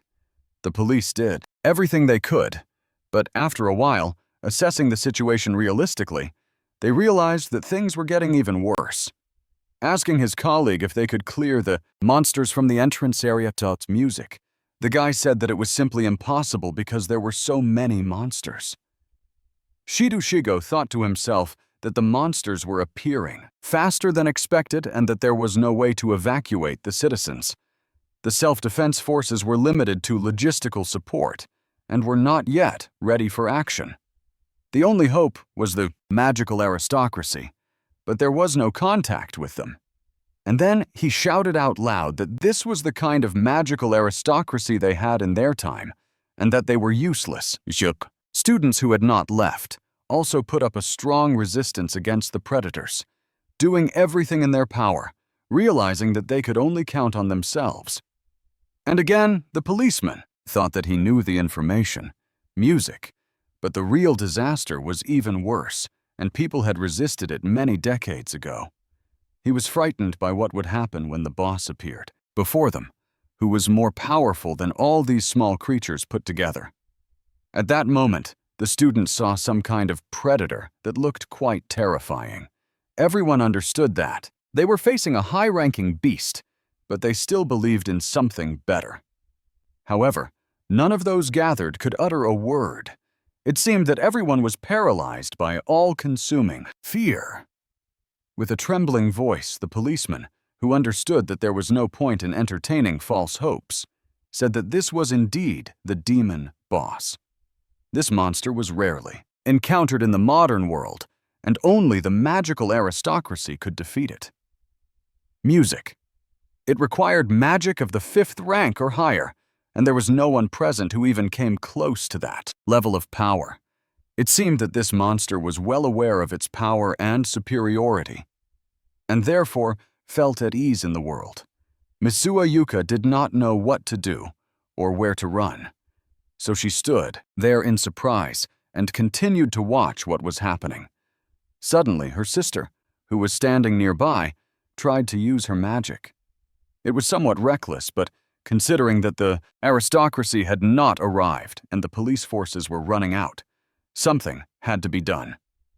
But suddenly, Ruka sensed that the monster had understood the plan and was not going to just stand there and watch. All she managed to do was shield her sister with her body. A second later, the enemy struck, and everyone present saw a bright flame, but there was nothing they could do about it. The surprised younger sister seemed unable to comprehend how this could have happened and stood rooted to the spot. Our hero's ward looked intently at Ruka and didn't know how to help her in this situation. Falling to the ground, she only told the girl to run and save herself. Music. However, the student watched closely, not realizing the full situation until the very end. Hugging her sister, the unfortunate girl looked up at the sky and hoped that someone would come and save them. The police understood that they did not have enough strength there were wounded people among the children whom no one could evacuate. So they also shouted and asked for help. Katsurugyuji did the same, even though he himself did not understand who could steer the situation in the right direction. Suddenly, the boss began to use a flaming column, a powerful stream of fire that belonged to the 5th rank. And after that, the police realized that they could not oppose it. Hugging her sister, our hero's ward called out to him again and again, hoping that at least he could do something. With each passing minute, despair overwhelmed the student, so she cried and screamed louder and louder. The boss, who was standing engulfed in flames, did not hear any of this. He dreamed of wiping the city off the face of the earth. A slight smirk played on his face, but he was in no hurry to attack openly. Suddenly, as if out of nowhere, Minato Kusanagi appeared and apologetically said that he couldn't come earlier, so he was sorry about that. He then noted that he had, of course, kept everyone waiting, but it had not been in vain. It seemed that Mizuhaya hadn't heard any of these words. She looked at her sister and continued to cry. Looking at the girl, the young man said softly that Ruko was fine. She had just lost consciousness, but would soon come to. The young man knew that now was not the time to focus on this problem, but on a more serious one. But our hero did not want to rush because he was aware of the condition his friend was in. There were plenty of wounded guys all lying nearby, but that wasn't dangerous. The most important thing was to fight the boss. Getting up, Minato Kusagani looked carefully in front of him, his face showing tension. At the same time, the guy's stance showed determination. It seemed that nothing could stop him from doing what he had planned. Hearing the girl call his name, the young man said calmly that he could do it, that he would defeat this boss. Looking at the teenager, the beauty just nodded slightly, signaling that she believed in him. Before leaving, our hero did something incredible, causing the whole earth to sparkle with a white healing light. Surprised, Yuka, who had never seen anything like this before, asked excitedly what it all meant. But in a moment, she noticed that the wounds had suddenly begun to heal, not only on her sister, but on everyone else as well. With each passing minute, the light became brighter and softer, and it was the greatest miracle.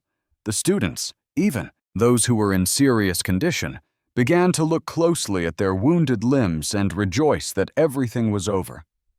But the policewoman was most amazed. She understood that this was 3rd rank holy magic, the sacred 5th, and it was something even she did not possess.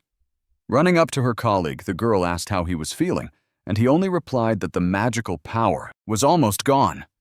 But then something unusual happened. Sonata-Karn immediately tried to understand what was happening and wanted to ask her partner the same question. But he said in a tired voice that he didn't have time to think about it all. Music. He only knew that he had to save people urgently. Realizing that the young man's strength was running out, the policewoman began to scold him for such recklessness. But he refused to listen, explaining that they had to fight to the end. At the same time, the law enforcement officer thought to herself that it was pointless because it was all over. Looking around, she declared that the entire police force had been destroyed and that they couldn't cope on their own. The guy saw it himself and said that they had been waiting for help, but neither the army nor the self-defense forces nor the magical aristocrats would come. Ordinary people were left alone with an army of terrible beasts. And even worse, their boss was there, whom no one could defeat.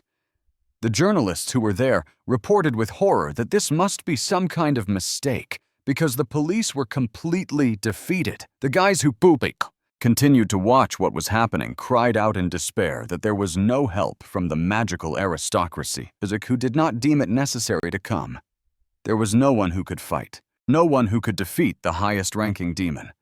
Amidst this chaos, only Minato Kusanagi remained calm and devoted to his cause. The police officer saw the teenager heading towards the monsters and shouted in unison for him to turn back because the demon would kill him with a single glance. However, our hero did not listen to them and was not going to listen because he saw his goal right in front of him. In a cold tone, the boy addressed the boss and told him that he had been acting too arbitrarily. But the demon did not think to respond. He watched his opponent closely. The guy sitting not far away heard the whole conversation. They clearly heard the boss say that he would kill Kusanagi Minato. Music. The police officers understood that they had done everything they could, but in a situation involving a demon, they were powerless. A moment later, the ill-wisher directed a huge stream of mana toward the young man, but he only told the boss to shut up because he had no business with him. Wanting to instill fear, he yelled at the top of his lungs, thinking he was almighty and invincible. Our hero thought to himself that he had taken it seriously during the global catastrophe, but now he needed to be calmer so as not to frighten those around him. And then the young man decisively directed a powerful stream of energy toward the enemy. The police officers who were watching all this thought that the student had been killed. The guys who were standing not very close, but could clearly see what was happening thought so music too. However, Minato Kusagani gathered as much energy as possible and created several discs which he intended to use to attack and defend himself. Music. And so within a minute, powerful and bright energy threads began to emanate from these discs. And they were much more powerful than the ones he had used when the boys were training. And if, before that, the law enforcement officers were surprised because they thought the student had been killed, now they didn't understand who he was.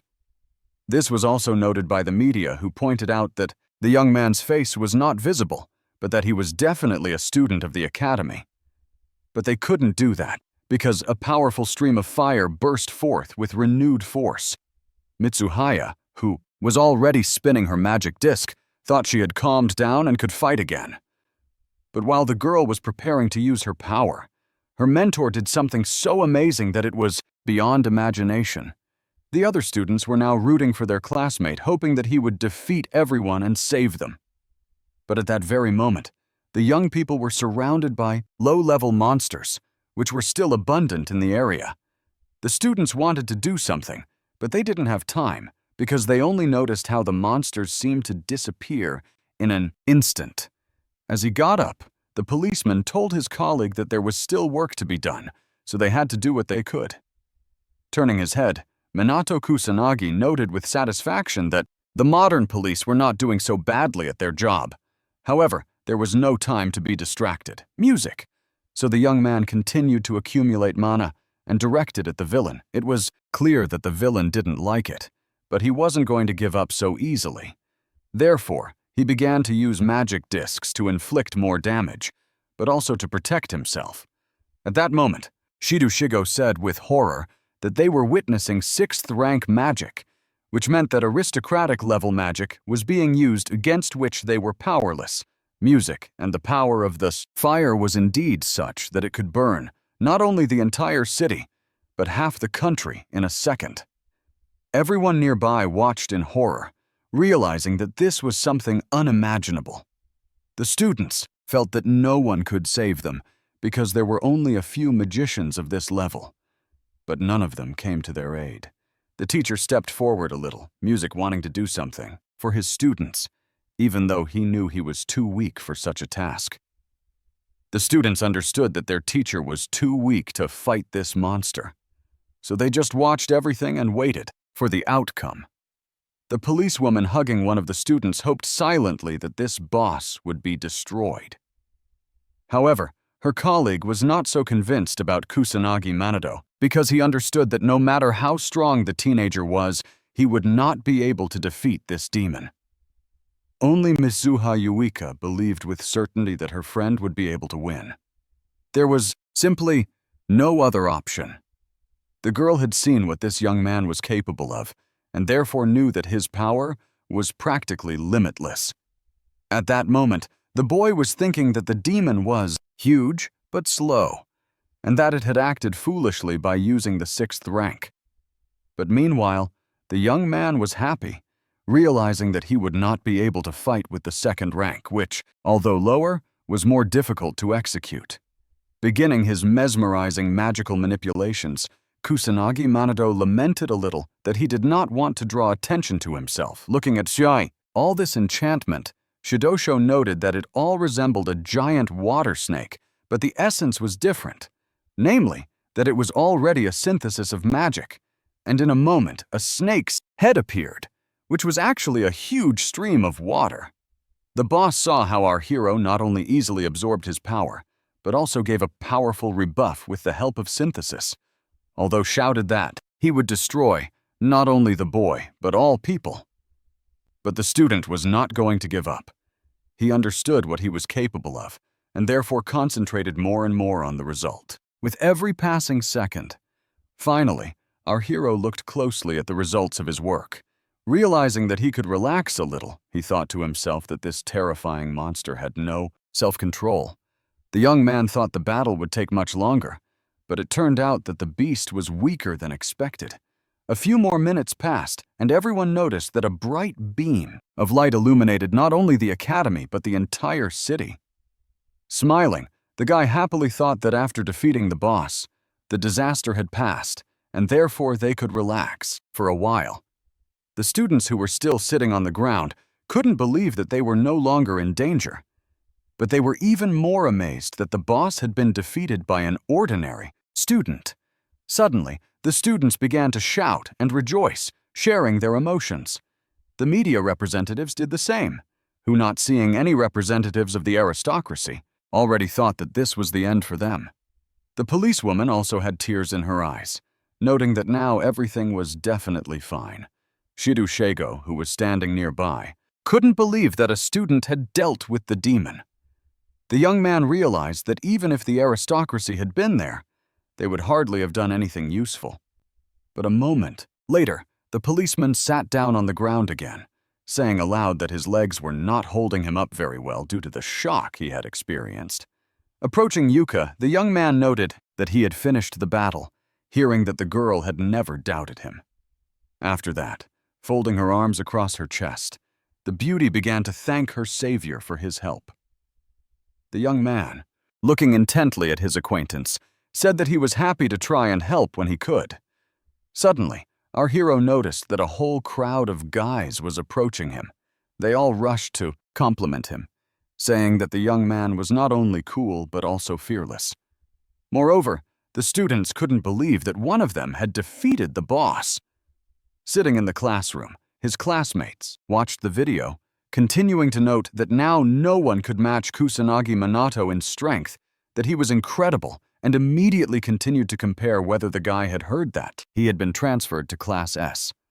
Approaching from behind, the girls made remarks to the young men, saying that they were disturbing the hero and adding that they should not be talking at all. Our hero hoped that his classmates had done all this out of noble motives, but they immediately began to ask their own questions, which were even more tiresome. Only the bespectacled boy, sitting by the window, sarcastically remarked that Minato Kusagani had become conceited, but it was impossible for an ordinary student to possess such power. Music. And while the guys were distracted by this boy wanting to prove something to him, our hero took advantage of the opportunity and slipped out of the classroom. Standing in the hallway, the teenager thought about how nice it was to be in silence when no one was commenting on anything. Turning to her friend, Mizuha Yuka jokingly said that she thought someone had a problem, but then heard the boy ask her not to make fun of him. But then she immediately said that the guy was a hero who protected everyone, and there was nothing she could do about it. Wanting to change the subject a little, Minato Kusanagi asked if it was true that his classmate had also been transferred to Class S. The girl explained that it was all because of her performance in the fight and her participation in the disaster. When asked if she was happy, she said she was, and remembered someone else. After that, Yuka said that her sister was doing well, and that they were now communicating much more often than before. The student was really happy that they had managed to get closer and even understand each other to some extent. A moment later, the student smiled again and thanked her friend for being there for her during a difficult time. But instead of understanding, the young man gave the girl a slap, and did so with absolute calm. Mizuha Yuika didn't understand what she had done wrong. But the guy said that once was enough to show his gratitude, and so there was no need to praise him constantly. The girl wanted to argue, but she realized that her mentor was absolutely right and that there was no reason to be offended. At that very moment, officials were holding a closed meeting, so the atmosphere was tense. The men discussed the issue of assistance in the event of a future disaster, if it were to happen again, and understood that other states were already overburdened. But what interested the attendees most was not this, but the rumor that the boss had been defeated by an ordinary student. As for the police, almost all of them had been defeated, although they understood that there was no point in trying to figure this out. It would be best to hold a conference on a possible disaster so that they would be prepared for it this time. A few minutes later, our Zue heroes met on the street with the guys who had recently been their enemies. Ruka looked at the guys intently, but despite this, she was sad and silent. Mitsuha, Yuika, and Kusanagi also stood and watched, not knowing what to say. Suddenly, our hero's ward sister spoke up, saying that she had one request for the young man and wanted him to fulfill it. In a more abrupt and decisive tone, she stated that she wanted the young man to take her as his student, music. However, this conversation did not happen out of the blue. There were preconditions for it that had occurred a few days earlier. The two sisters sat together on a bench wanting to talk about something, but neither of them knew how to begin. Finally, Ruka began to speak in an icy tone about the catastrophe that had unfolded. The girl suggested that the boss had defeated Kusagani, but Uka firmly stated that this was indeed the case, and that it was because he had used 4th-rank magic, synthesis. Hearing this, the student said that even a high-ranking mage couldn't use that kind of magic, let alone an ordinary student. But the younger sister calmly replied that it was not fiction, but the truth, even if it was hard to believe. Suddenly, the girl smiled and said that she believed it because her sister simply couldn't lie. She immediately added that she was convinced of her sister's honesty because Yuka had always been sincere, kind, and willing to help others. After that, she said she thought her sister shouldn't be a magician without talent, but it seemed that her approach was too harsh. Yuka was silent and looked intently ahead because she didn't know how to respond. Then jumping up, she declared that she could become even stronger, much stronger, so that no one would have to worry about her. And then she shouted even louder that the girl didn't need to worry about her. She just needed to calm down. Her sister listened attentively, but now she didn't know how to react. Closing her eyes, she declared that Uka was already an adult, which meant she could stand up for herself. Music. For the first time in a long time, there was no misunderstanding between the sisters. It seemed that they finally understood each other. At that moment, Ruka thought to herself that Kusanagi Minado's real power was certainly not at the level of a schoolboy. He was probably even stronger than her father, and even stronger than most of the aristocrats. It was for this reason that the girl turned to her sister and asked if she could ask her for one thing. Standing in the middle of the courtyard, the beauty thought again. She understood that given the current situation, she could be considered an advanced mage at best, music, and therefore she needed the help of a stronger mage. Returning to the present, Ruka apologized to our hero for insulting him and even looking down on him, adding that she was truly sorry. She immediately said that she understood perfectly well that this request was selfish, but no matter what, she had decided to ask for it anyway. Bowing her head, the girl said once again that she really wanted to study. Unexpectedly, Minato Kusagani calmly stated that he would take on the student as his pupil, but then immediately fell silent. The girl couldn't believe her ears. She was sure that the teenager would refuse. So, she asked him why he had decided to do it and heard that he had been asked to do so, and had music agreed. He immediately added that the student had apologized. He had decided to forgive her. She had asked him to accept her request, and he had music accepted it. There was no secret about it. Ruka just looked at the young men in surprise, but didn't know what else to say. At that moment, Katsuragi Ruji approached from behind and also said that he had a request, and it was similar, music. Our hero replied that it didn't matter to him whether he had 1 or 2 students. Mizu Hayuka beamed with happiness, knowing that her new acquaintance was an amazing person. This was also said by the 3rd-year student, who had already hugged his mentor and started telling him some stories. The next day, Minato Kusanagi and his acquaintance were sitting in one of the academy's offices where a press conference was being held. Opposite them sat the police officers who had bravely fought the monsters. But now they had questions they wanted answered. Bowing, the young people said that they would like to start by expressing their gratitude on behalf of themselves, the entire police force, and the ordinary citizens who also knew who had saved them. Music. The young man calmly said that law enforcement officials had already expressed their gratitude many times during the interrogation, but that was enough, and music he wanted to know why they had come. After that, the police explained that they had completed their investigation into the recent accident, but there were still a few points of interest. Shido asked our hero if it was true that his abilities had awakened after the car accident and immediately noted that there was no doubt about it, as many people had testified to this. But there is still a lack of understanding about how the accident changed the guy who not only has no problems with magic, but also with communication. For a while, Minato Kusanagi sat silently, carefully, considering how best to answer this question. The police officer added that everyone had noticed a change in his character and that his magical abilities had become simply incredible and that would be fine. But where did this amazing power come from, which allowed him to defeat even a demon? Suddenly, Mizu Hayuka interrupted the conversation, music, asking how this was relevant to the case. After thinking for a moment, the young man decided that he needed to rephrase the question so that everyone would understand. A moment later, the law enforcement officer asked the young man if he knew the magician in black. Hearing this, the guys were surprised. It seemed that they really didn't know who he was talking about. Showing the video, Shido Shego said that this was a magician who hid in the night, killed monsters, and helped people when they were in trouble. The video instantly went viral on the internet. Our hero looked closely at the police officers, now understanding what they meant. The student spoke again, repeating her question, and then said that there was a resemblance, but that wasn't a crime. The blond man, convinced that this magician was the young man sitting in front of him, added that the resemblance was incredible.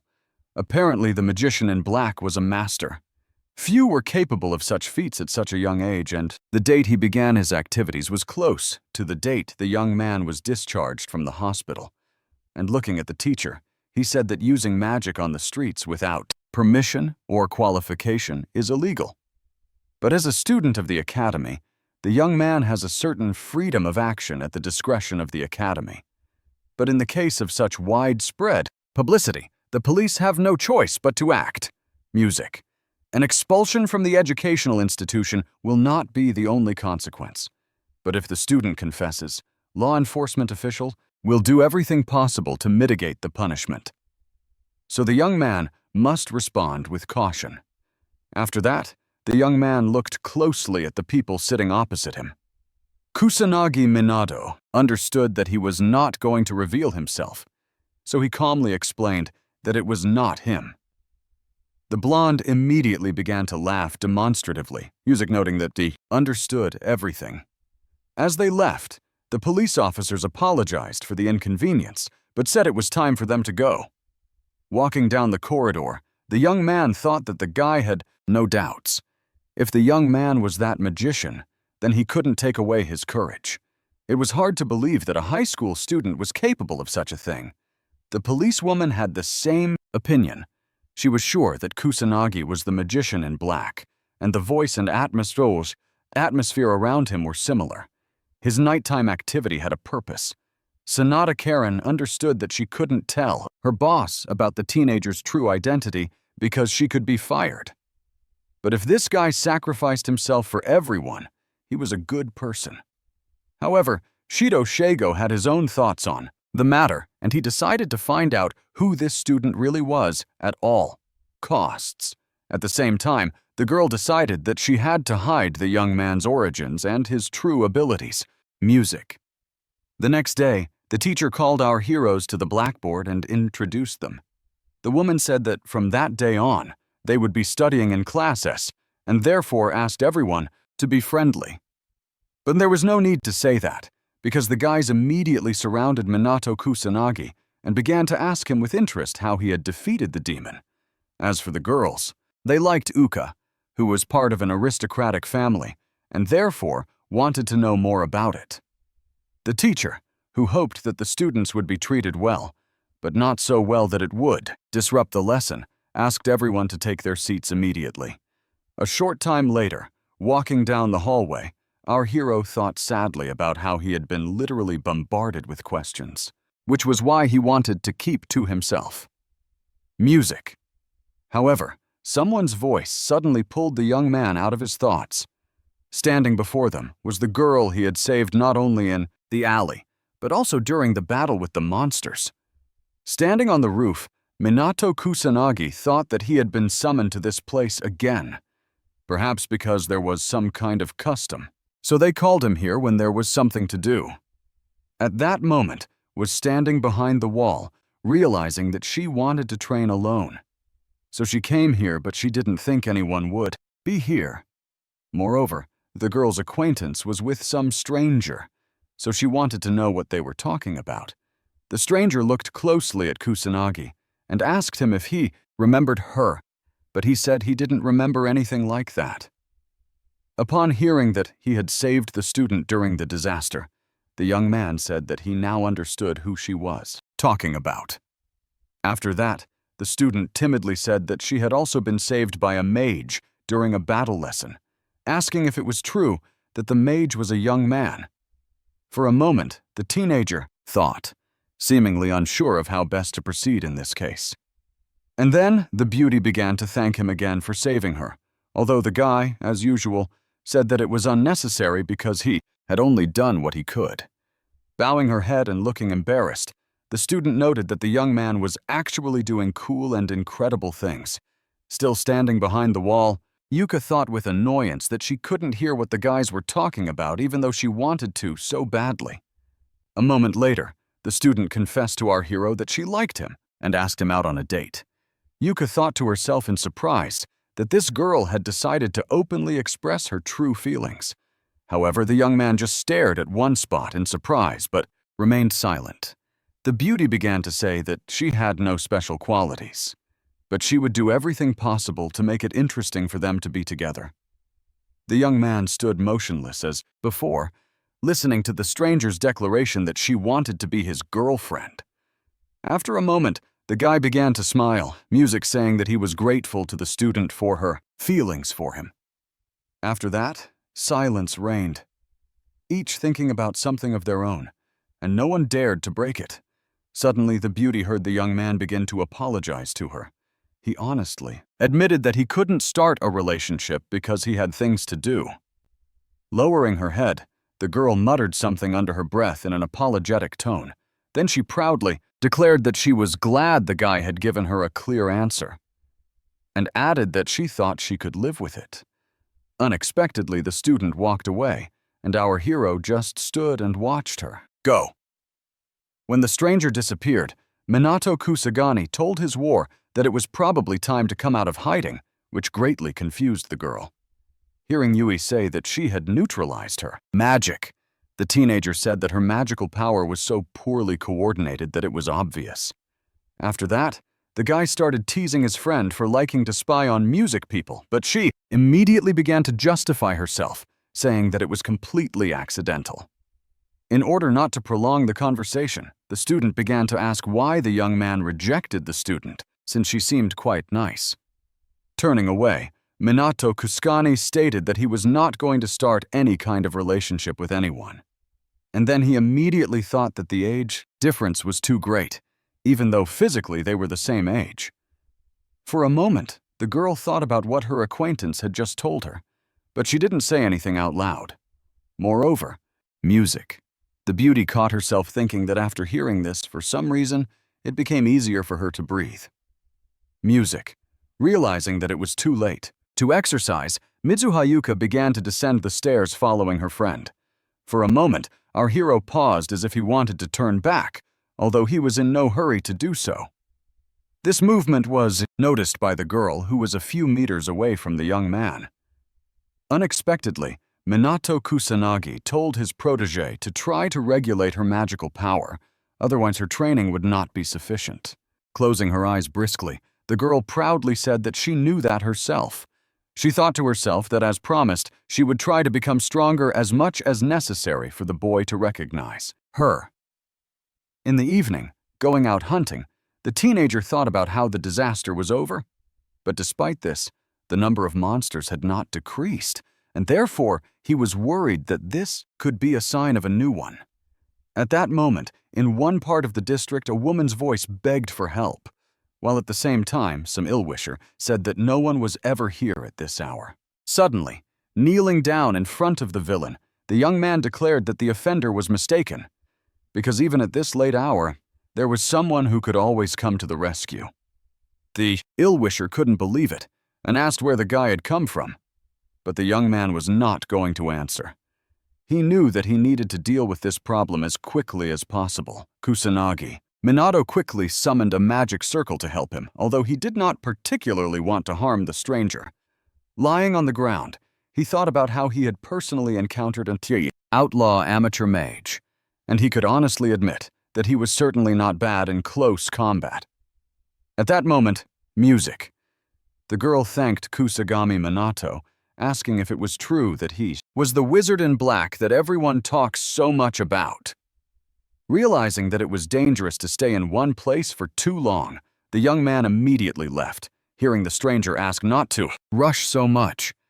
As he ran away, the young man realized that everyone was talking about him, but he didn't understand how he had become so popular. The next day, sitting on the roof, Minato Kusagani asked the guys who the magician in black was, pretending he knew nothing about him. The young man stated that music, as far as he knew, an outlaw mage was someone who operated at night, and the students were gossiping about him. Music, but it was unclear what was so unusual about this person. Hearing this, Katsuragi Ruji explained that this guy had caused a stir because there were many videos of him on the internet. Suddenly, our hero began to ask what the internet was, realizing that he didn't know what the others were talking about. At that moment, the sisters began whispering that they suspected the teenager was unfamiliar with technology, but to such an extent that it was quite suspicious. The students did not want to laugh at their mentor, so they tried to explain to him in simple terms what it was, adding that everything spreads quite quickly on the internet. A minute later, the students began to say that you can watch a lot of things on a smartphone, and added that to do so, you first need to open the app. A moment later, the guy shouted as loud as he could, saying that his browser had opened. It sounded rather strange, but the students were pleased that they had been able to assist, and our protagonist happily announced that he would now be using the internet. Sitting on a bench, Mizuha Ruka noted that the young man had promised to take them to training, but they still hadn't had a single lesson, although she would like to start already. Kusanagi Minato happily announced that they could start after Kido class, and if they taught him how to use the internet, he would teach them everything they wanted to know. Looking ahead, Mizuha Yuka somehow thought to herself that she had a bad feeling about this, and she was right.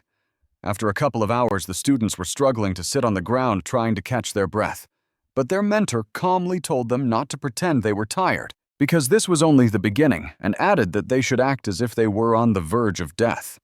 Katsuragi Ryuji, struggling to get up, declared that he should not be underestimated, because he would gladly show what he was really capable of. Our hero smiled, noting that this was exactly the attitude he liked, and therefore told the students that they had to show something else. Gathering themselves, the guys immediately began to attack the young man who was standing opposite them and watching intently.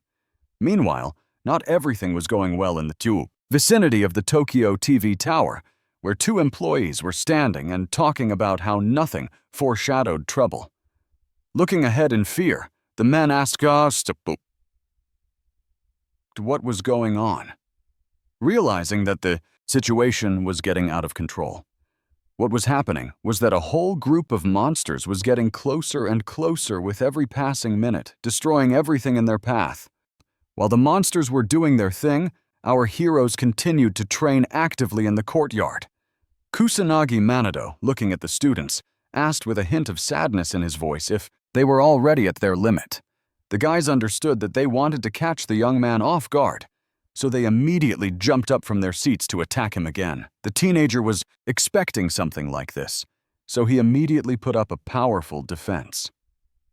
Music. Moreover, he decided to attack at the same time, realizing that this might happen. A moment later, the students realized this, and slaps flew at them just as they had during the tournament. Realizing that there was a gap in her mentor's defense, Yuka immediately rushed into attack, knowing that she had become stronger. Turning his head, the young man shouted loudly that it was just her imagination. The surprised beauty couldn't believe her eyes. She didn't understand how the young man could have dodged her since she had managed to calculate all his moves. And then, the slap that had hit her companions a couple of seconds ago now flew towards her head. While the students were trying to recover, Minato Kusagani loudly announced that he was calling a break. One of the girls immediately went to get some water, realizing that it was the only thing she wanted right now. The others began to wipe themselves off or just sat silently. Realizing that they didn't want to say anything, Mizu Haruka suddenly asked if the young man was too strong, hinting that he had never seen anything like it before. Music. Roa picked up on this, saying that the teenager was so strong that even she, with her strength, could not compete with such enormous power. Yuka smiled and noted that it should have been clear to everyone long ago that their mentor's level was not at all that of a student, but that was precisely what attracted them. However, the next minute, the girl fell silent, watching intently in front of her. After that, the beauty noted that Kusanagi Minato had a look on his face as if he had been through it all 1,000 times and was therefore tired of it all. Understanding the unspoken question, the guy explained that he had nearly died in a car accident, and when he woke up, he had gained power, the reason for which was unknown, so it was better to leave it at that. Music. The guys thought that the near-death experience was the reason for his awakening, so there was nothing strange about it. At the same time, Yuka noted to herself that her two friends were too naive. It was clear that the young man had said this just to get rid of them. But in reality, the reason was much deeper. It seemed to the girl that the reason for such power lay in something much deeper, or even secret, which is why the young man was hiding it so carefully. Suddenly, the coach looked at his students, deciding that they were too naive to believe him. Walking down the street, Katsuragi Ryuji stretched with pleasure, noting that the training had been very intense. He immediately said that he wanted to eat, but when he got home, he would still have to cook for his young children. Looking at the young man in surprise, our hero honestly said that you wouldn't think he was that kind of person at all. However, the young man did not understand what was so strange about this. So, he asked Minato Kusagani if he really didn't cook. Smiling, music. The young man admitted that he always makes himself ramen, and added that the world has become very convenient now. Now, the third-year student was amazed, noting that an unhealthy lifestyle would ruin the teenager, but the latter only said that the guy was not his father, so he couldn't say that. A moment later, grabbing our hero, he told him to come, visit him, music, adding that he could eat some good food. However, Minad Kusagani was not offended. He thought that his student was an assertive guy, but there was nothing wrong with that. Standing in the middle of the living room, the hero was not very surprised by what was happening to him, because children were jumping on him from all sides. Standing with plates of food, the host apologized for this, explaining that he had to look after all these children. But in a moment, the young man solved the problem by placing the children in magic capsules, which upset Katsuragi Ryuji, who asked him not to use magic in the house. He immediately added that it was unheard of to use magic for fun.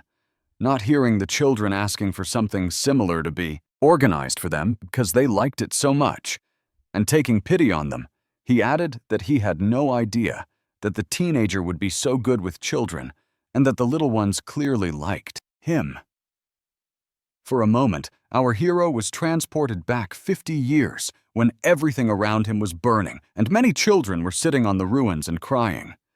With longing in his voice, Minato Kusagani declared that children are the greatest treasure.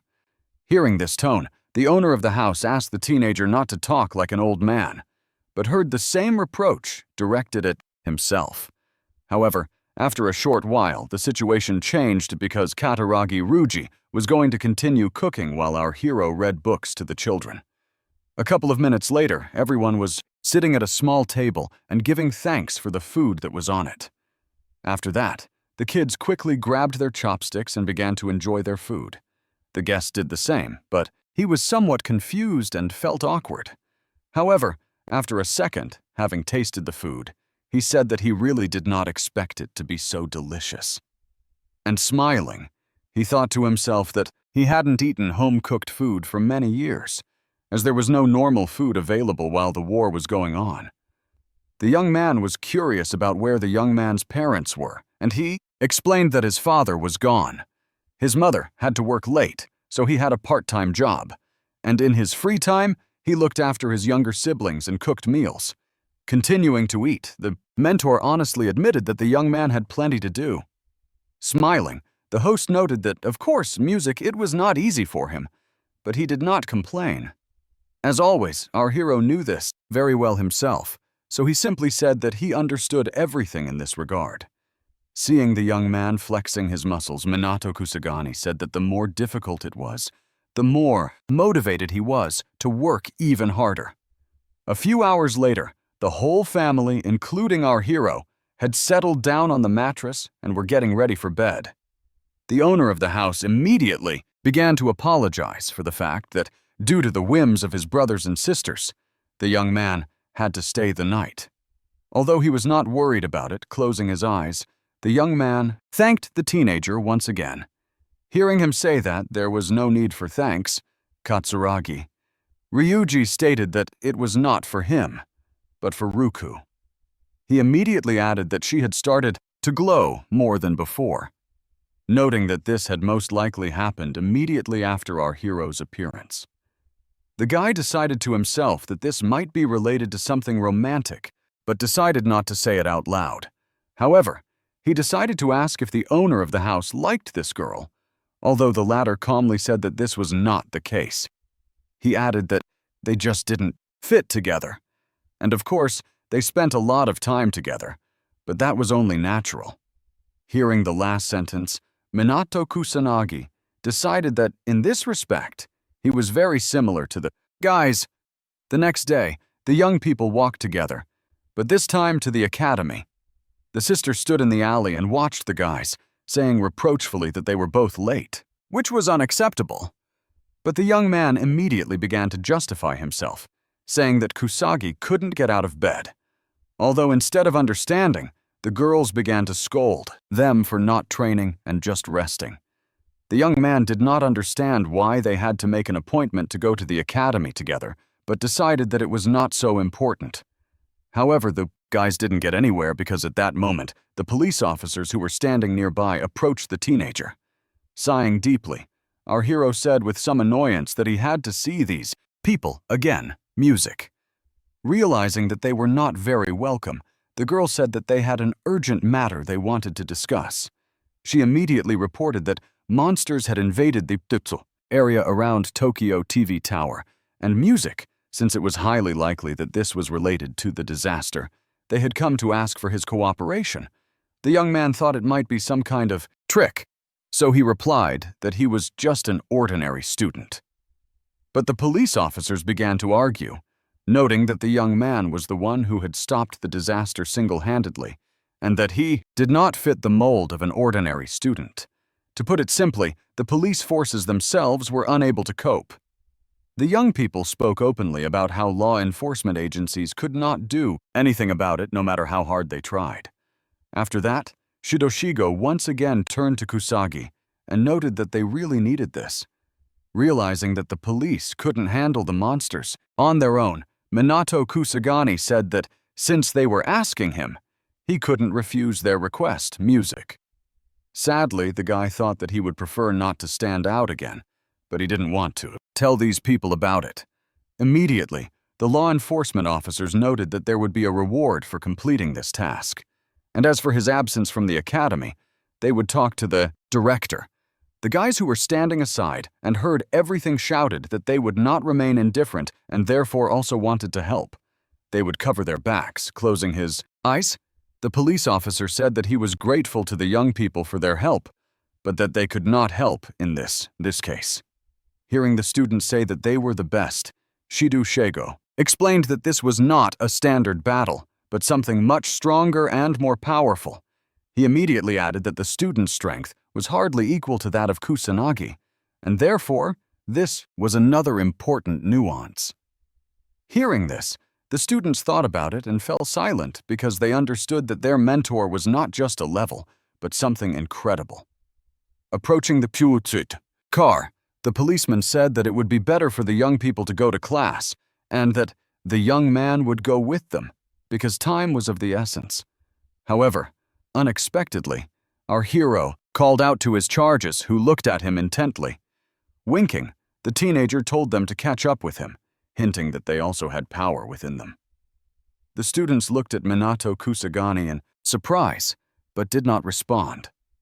And in a moment, the group of friends headed for the academy, knowing that they had their own responsibilities to fulfill.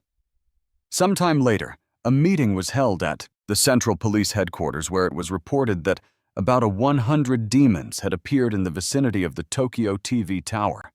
The chief said that in order to stop this invasion, they had turned to a Bo student who had taken an active part in the recent disaster that had begun there for help.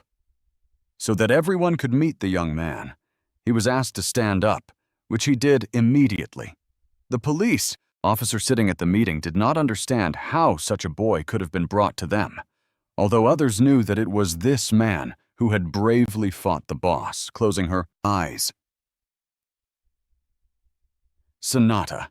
Karen was more worried than anyone else, thinking that no one would take the young man seriously. Suddenly, Shido Shigo approached the microphone and coughed to get everyone's attention. All conversation in the hall immediately stopped and turned toward where their colleague was standing. The young man explained that Minato Kusagani was a student who had stopped the disaster at Ipsoba, the academy, and that he had personally seen the young man and his actions up close and could say that he was a real pro. Pointing to the teenager, he added that this person had taken part in the disaster, the first in decades, and therefore his cooperation was considered extremely necessary. And while the police officer asked that Kusagami be treated as an employee, the detractors continued to say that they were dealing with a child and that professionals should be handling such matters. The chief, realizing that the discussion was dragging on, rose from his seat and shouted that the young man was not one of them, but was doing the same thing, and therefore it was time to start exterminating the monsters. The police officers realized that there was nothing more to discuss, so they decided that it was necessary to get down to business. A couple of minutes later, Shido Shigo approached our hero and began to apologize for his colleague's actions, but he said that he understood everything. Hearing these wise words, the blond man noted that, although the teenager was young in age, he was also very mature in experience. Suddenly, frightened, the female colleague looked at the man and said that she was going to stop the other employees, but got scared. But Minato Kusagani just smiled and said that it was okay to forget about it, because it didn't matter. Smiling, Sonata Karen said that the boy was not only talented, but also very kind. Sitting in the car, the boy wanted to know about the overall combat power, music, and learned that there would be a total of 80 mages, most of them mid-level and only a few higher-level ones. Our hero thought to himself that, as far as he remembered, mid-level mages could use magic up to the 2nd rank, and those one level higher could use it up to the 3rd rank. The blond man, understanding what the young man was thinking, said that it was a pity to admit, but the student was the only one who could use fourth-rank magic synthesis. Music, which meant that he was the strongest of them all. As for tactics, there were none, really. Everyone would see the outcome of the battle, which took place in open terrain using only magic. The teacher thought that there would be no problems with magical creatures and guards, but the intelligence of creatures such as demons and other beings is stronger, and therefore countermeasures are necessary, and therefore a head-on battle cannot be called a strategy. Responding to the Mishima guy's question about weapons, the policeman explained that there are no weapons that can be effective against such monsters, and many find only in clothing or costumes that are convenient for movement. Kusanagi remembered that such weapons used to exist, but the blond man explained that now only the aristocracy has a few, and even then in small quantities. Lowering his head, our hero decided that this simply couldn't be true, because there used to be so many weapons. But now, only the lowest level mages remained. Shidoigo watched the guy closely in the rearview mirror, but decided to keep quiet for a while. After a while, the whole team approached their destination, which was visible from afar. The police were waiting, so everyone was ready for the battle to begin soon. Looking at the monsters, the guy thought that the disaster itself had not yet begun, but the number of creatures was unusual. For this reason, the young man did not understand what was really going on. The police officers, who had been looking askance at our hero in the courtroom, were now indignant that there were many more beasts than had been indicated in the report. They immediately added that they could see demons they couldn't fight, so they should ask for help from civilians or the magical aristocracy. The blond man explained that requests had been sent, but they were unlikely to receive any responses as the number of monsters and outlaw mages was increasing throughout the country, and therefore everyone was now overwhelmed with work. Realizing that only those who had arrived at the scene would be fighting, the men shouted that it was suicide. Realizing that there were indeed many beasts, the event leader asked Kusagani if they could handle it. Sighing, the boy honestly said that they had to do it as there was no other way out. The detractors suddenly shouted that the boy was useless anyway, that he was talking nonsense, and that in fact there were too many monsters to defeat. The student did not argue with them. He just quietly said that something had changed. After that, everyone looked closely at the monsters who, music, were growling and staring at the sky. The police officers did the same automatically, noticing that the sky was turning red again, which foreshadowed disaster. At that moment, the radio reported that the disaster was gaining momentum again across the country. Realizing that the situation was now complicated, not only at the tower, the dispatcher explained again that the disaster was gaining momentum across the country. The primary task was to rescue the townspeople, and therefore, everyone was asked to take immediate measures to combat the disaster. In addition, priority was given to measures to combat the disaster in large cities and music, with no reinforcements available for other locations. The frightened police officers shouted again that a disaster had begun, but it was difficult for them to understand how such a thing could even be possible. Still staring intently at the sky, our hero thought that disasters always happen spontaneously. But in this case, everything looked as if the monsters had deliberately caused it, although in 50 years, anything could have happened. Detractors who had never liked it before now said that without help, they would definitely not be able to do anything. But Minato Kusagani quietly noted that the work had begun. However, a second later, he asked if it was true that the monsters were moving towards the city, because it certainly looked that way. The police did not answer. They began to discuss the situation among themselves, saying that the most important thing now was to save the civilians, although in the current situation, it would be difficult to do so. One of the young men started shouting and getting angry again, saying that the police couldn't do anything and that no one would be able to cope with so many monsters. Without saying a word, the teenager jumped over the fence in one movement and headed straight for the monster's lair. After that, rushing down, the young man fearlessly declared that they would do everything as necessary. The young man saw the monsters looking at him intently, hoping for something. even though he knew it would not happen.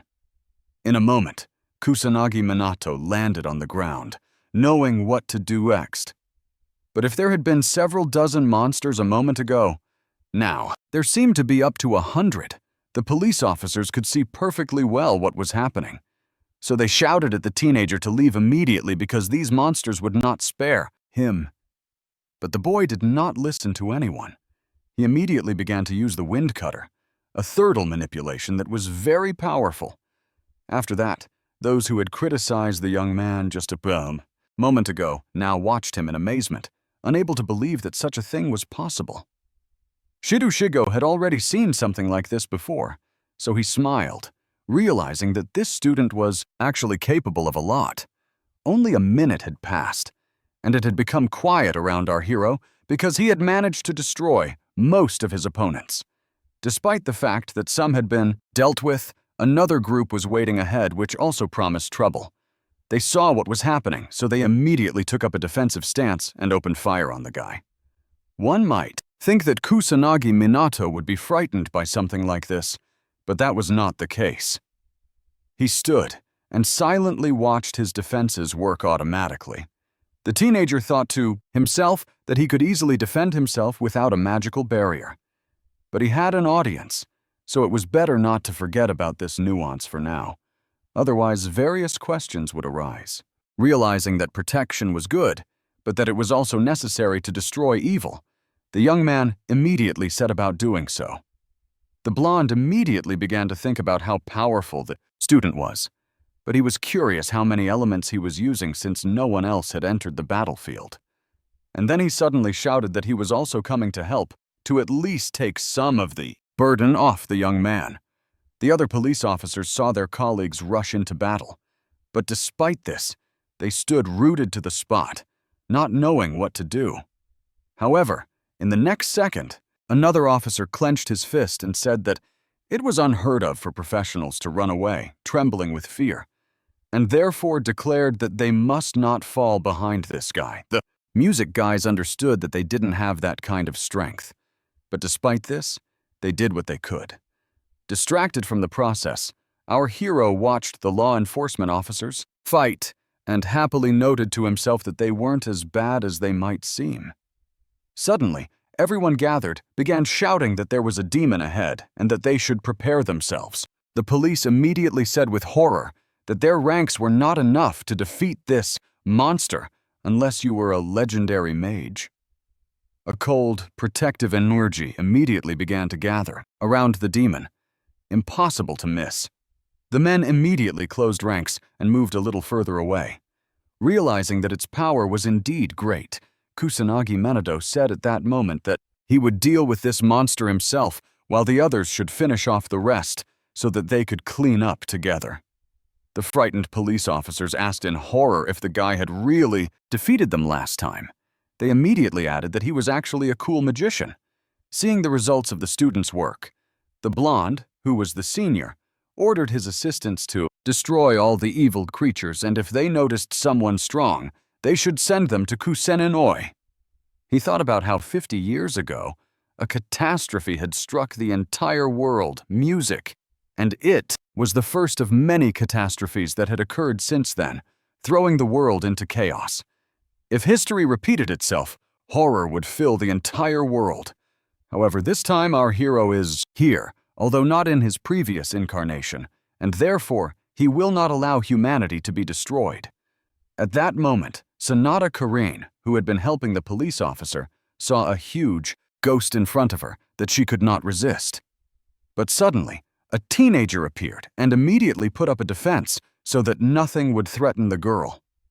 The young man realized that he had managed to come to the rescue in time and destroy another demon. The delighted police officer remembered that it was the same kind of sudden help she had received that night in Shibuya. Approaching the unfortunate girl, the young man decided to ask if she was all right. Hearing a grateful response, Kusanagi Minato also remembered that evening because the situation was similar, and music therefore decided that the girl might recognize him. The policewoman wondered why this man was involved in black magic and why his student was so powerful. The girl wanted to ask about it, but she didn't know if he would listen to her or even talk to her in the future. Suddenly, the beautiful girl began to cry and scold herself for such thoughts, noting that he was just a student. But the tears quickly stopped because what the girl saw surprised her greatly. The young man began to repel the attack, which came from different sides with renewed vigor. Stammering, the law enforcement officer wanted to say that it was all very dangerous, but then began to apologize, realizing that she was saying the wrong thing. The guy understood that this young woman needed help.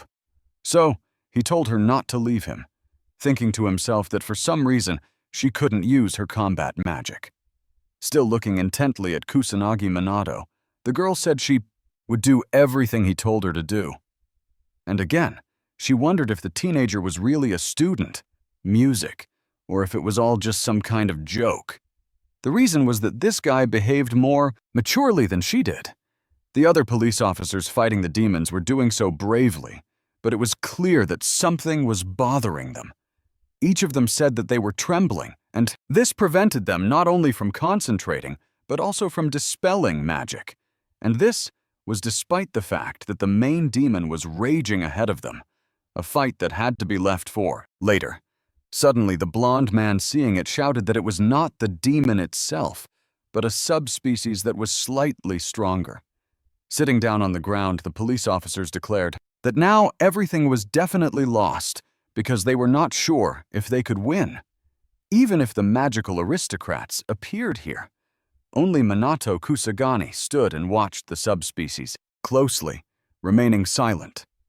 Seeing the young man step forward, the men began to tell him not to do it, not even to try, because he was no match for it. But the young man, with his characteristic positivity, calmly said that he would prevail. The police officers didn't know what else to say, so they just watched to see how events would unfold. A second later, one of the law enforcement officers looked at his hands and noticed that, for some reason, they had suddenly stopped shaking. The girl didn't know what to expect, so she closed her eyes and began to pray silently that Kusagani would bring them victory. The blonde man thought that he was sure that this student's power was equal to the level of the aristocrat's magic, and therefore this boy would be able to destroy not only the demon, but also its subspecies. Our hero didn't think about anything. Music. He just watched the one he would have to fight. Despite this, everyone gathered wanted the young man to show them all his power. The squad leader knew that there was no time to waste on talking, so he ordered everyone to give it their all until the boss was defeated. But the boss made it clear that he didn't think anyone could hurt him. Perhaps that is why our hero froze for a moment and just stared ahead. He saw everything burning and flying around him and understood that a serious battle was unfolding. But he had his own goal, and that goal was now standing in front of him. A monster that had already begun to attack, although it had not yet used its magic to its full power, even in this situation. The teenager did not rush to do anything. He simply waited to understand what he needed to be prepared for. It seemed that the power of the fire was growing stronger and stronger with every second and could burn music everything in its path. The police officers who saw that the boy was unfazed by all this now sincerely said that they had never seen anything like it, especially from a student. Kusanagi Minato, as before, stood in the middle of all this chaos and simply waited for the right moment to attack. A moment later, the monster asked his opponent what kind of creature he was. However, our hero calmly stated that he was just an ordinary student and added that at the moment he was simply a student. After that, the demon fell silent and now watched the guy who was also doing nothing. But not much time passed before Kusanagi Minato decided it was time to put up his powerful defense because the conversation was over. The boss immediately summoned a huge music flame that should have easily burned the young man. Suddenly, the police officer shouted, unable to believe that they were facing a demon who wielded sixth-ranked power. But our hero wasn't thinking about that. He couldn't decide how best to prove himself in this situation because his opponent's magic was actually too great. The problem was that the assistants who were supposed to protect the rear now did not understand where to run, because the monsters surrounded them from different sides. The young people realized that they could not resist such power, although they tried to do so. The blonde, who had never seen anything like this before, understood that somehow the monsters were coordinating with each other, although this had never happened before and was somewhat absurd. The policewoman watching the events unfold was most concerned for the teenager, so she tried to shout to him, realizing that the student was standing his ground, even though he was being attacked from all sides. The woman shouted even louder for him to leave and save himself, because he certainly couldn't defeat such a horde. Time passed, and Minato Kusanagi remained where he was, continuing to do so, watching everything around him closely. Finally, the young man put up one of his defenses, now watching as the hellish flames hit one of them. It was an incredible sixth-rank action and an explosive stream that was literally breathtaking. And despite this, the young man continued to stand, music says, if it did not concern him at all. Something incredible was happening around him, with attacks coming from all streets. But the young man was tightly enveloped in a protective net. It seemed that the monster standing directly opposite him, staring intently at the young man, understood this too. In a calm tone, the teenager asked the boss if he thought this was the end. Shidoigo, surprised by everything that was happening, tried to say something, but couldn't find the right words to describe what an incredible guy was standing in front of them. The other policewoman picked up on this as well, trying to comprehend what they had just witnessed. Scratching his head, the blond man noted that this student's power was beyond all limits. Music and seemingly impossible things were happening right before their eyes. Only people of the magical aristocracy could use sixth-rank magic. Music and remote activation was also a Heil technique. Hearing this, Sona Karin tried to understand how this could be, but did not dare to say anything about it.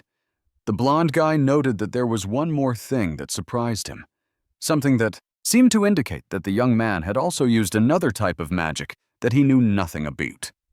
Usually, magic can only be used once, and then you have to wait a few seconds to use it again. But this guy used magic again after just a moment. Music.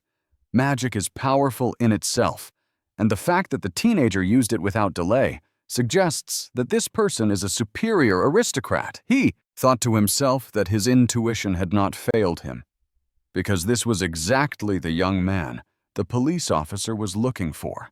Standing before him was a second Minato Ichigami, and it didn't matter who the student was now. The monster was not going to give up so easily, so he growled, making it clear that he had enough strength to deal with the boy. For some reason, the monster said that there was very little space there, so it would be best to clear it. Our hero knew what that meant, so he began to use the first rank in some kind of aerobics. The opponent didn't like any of this, but he had to play by the rules that had already been set. Looking at the result, Minato Kusagani said quietly that it seemed he could use aerobics after all, although he had doubted it for a moment. The monster watched closely, not knowing what this could lead to. Finally, the monster understood what it was for, and therefore said that the guy's goal was to disrupt overall coordination. Although our hero stated in an indifferent tone that he didn't care about the monster's clumsy coordination, and with a smile, he added that here he would be able to resist. Although he did not specify what he meant, the ill-wisher understood that he had to act. So he immediately began to attack his opponent. Thanks to his agility, the young man dodged very quickly, so that he did not even need to use magic. The guy knew his strengths, so he tried to use them to the maximum. At one point, it seemed that Kusanagi Minato had regrouped, although it was not very clear what he was going to do next.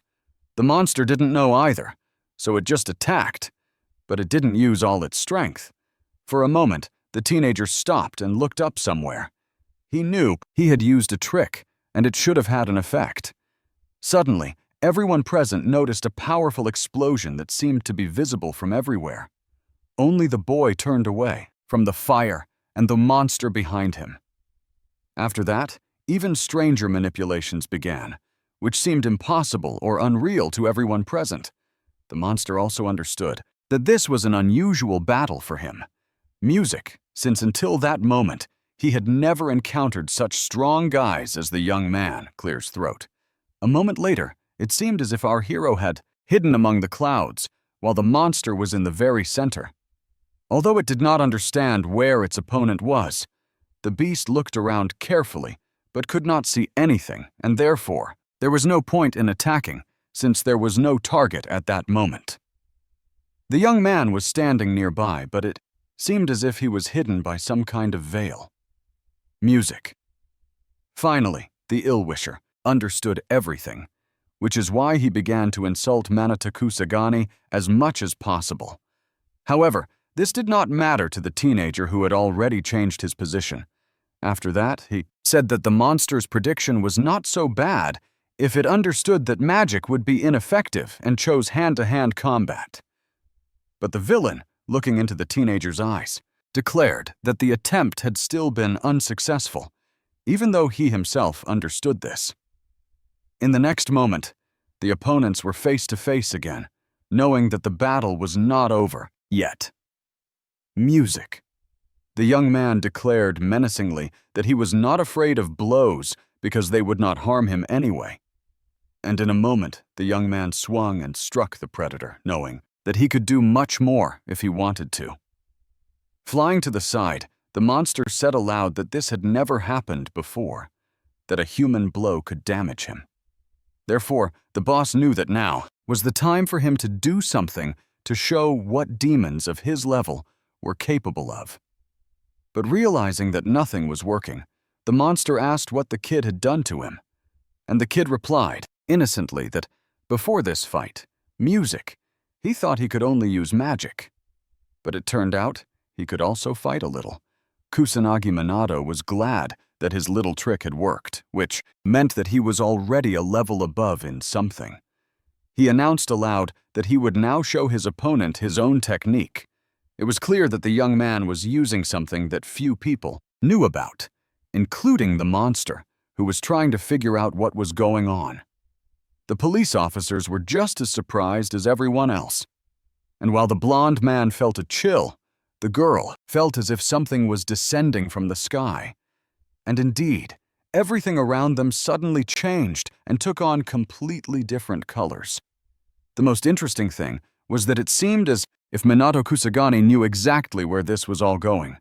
Suddenly, the young man opened his eyes, which were now sky blue, and his face showed complete peace. Taking a defensive stance, Disciple was no longer afraid. If they suddenly decided to attack him, he was completely ready for it. The monster growled even louder, saying that there was no point in surrounding himself with magic because all these tricks were useless against demons, and it was just a waste of time and energy. Music.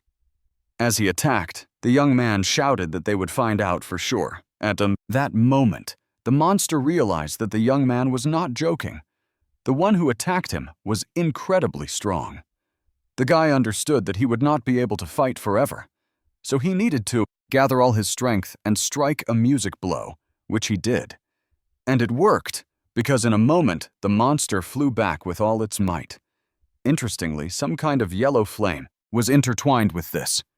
But at that moment, it was unclear what it all meant. The blonde man who was watching closely said aloud that Kusanagi Minato was somehow defeating the boss in hand-to-hand combat, which he certainly did not expect to see. The only nuance was that human weapons have no effect on monsters, let alone simple blows. But that's another case. The monster also knew about this rule, so he asked how it was possible that the guy's blows were damaging him because it was simply impossible. Our hero explained that ordinary blows and ordinary weapons are indeed ineffective, but things are different if you possess a colossal amount of magical power. The combination of magic and martial arts, as well as an attacker shrouded in magical power, he immediately continued saying that this is a magical fighting technique, that music can do incredible things. The monster did not want to listen to such arguments, stating that it would never be possible for a human to be stronger. And shouting even louder, he declared that he would not allow this to happen, and therefore would attack even more powerfully. The boy saw the blow coming, but somehow managed to deflect the energy to the side. Realizing that there was no time to play games, the teenager immediately decided to strike back, and it proved to be quite effective as the Pidut monster flew in the other direction. The gathered monsters watched the fight closely, clearly not understanding how the battle had reached this stage. Music. However, a minute later, something even more unusual happened as our hero, hovering in the air on a disc, watched the multicolored flames. The police officers shouted joyfully that the disaster had actually ended because the boy had somehow managed to defeat the boss. The blonde, realizing that his colleagues were about to relax, shouted at them not to let their guard down because it was necessary to finish off the remaining monsters. Still smiling, the teenager decided that he could trust the police with the rest. They surely wanted to prove themselves. The young man himself remained in limbo, simply observing everything that was happening around him. The young man thought about how today he had done many things that he had only done in his past life. One of those moments was combat techniques, which he had even slightly forgotten. Suddenly, our hero dropped to the ground and ran away as fast as he could. But a moment later, he stopped and looked ahead gloomily. The people he had been fighting were looking intently at the student with a blond man standing in the front row. The man who led the operation shouted loudly that he was grateful to Minato Kusagi for his work and for subduing the boss, saying that without him, the job could not have been done. After that, everyone present said that they honored the respected young man.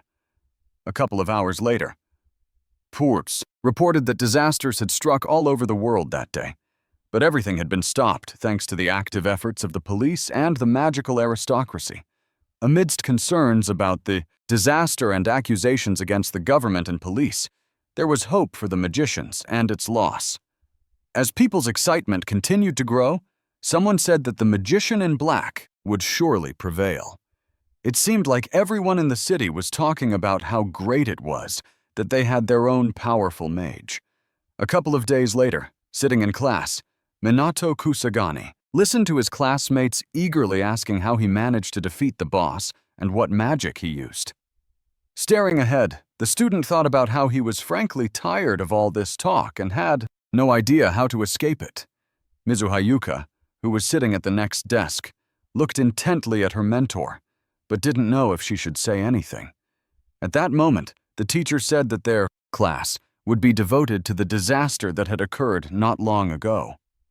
She added that even though all the students were still students, they were still magicians, and perhaps someday they would be called to battle, so they had to be prepared for that. Looking at our hero, she immediately said that there were some among the students who already had such experience. Minato Kusagani looked intently at the teacher, realizing that she was talking about him. Music. But the teacher didn't have time to say anything else because the door to the office swung open, and Sanada Karin appeared in the doorway, immediately apologizing to everyone present. The woman did not understand what these people were doing. But the police officer stated that she could be there because she had permission from the academy director. And then the girl shouted, turning to Kusagani, that they wanted to ask him for help again, which they couldn't do without. Embarrassed, the guy thought that they were no longer creating any visibility. But what about the face of the police? Which should be at least something. At that moment, the students looked closely at their classmate, but he didn't understand why they were looking at him that way. After that, the teenager lowered his head and sighed heavily, realizing that he couldn't refuse if someone needed help. Moving down the corridor, the young man wanted to know what was required of him. But the policewoman immediately told him not to worry, that he would be rewarded, and also told him why he would be placed in the academy. She immediately added that monsters and magicians who break the rules were appearing all over the world, and entire criminal organizations had also become active. So the situation was such that they were completely short of manpower. Minato Kusagani realized that they couldn't do without him. And the girl added that they were ashamed to admit it. But it was true, because they didn't have any other strong guys like him. Realizing that the guy didn't want to stand out, He asked that next time they contact him via smartphone. Looking at the phone number in surprise, the girl said that now she had Kusagi's contact information. Realizing that the young man had been summoned for a reason, he wanted to know what he needed to do. The girl immediately said that they would like to ask the young man, Music, to deal with the monsters that had appeared in Harajuku. The policewoman began to say that they would drive the student to the location, but he quickly stated that it would be too slow.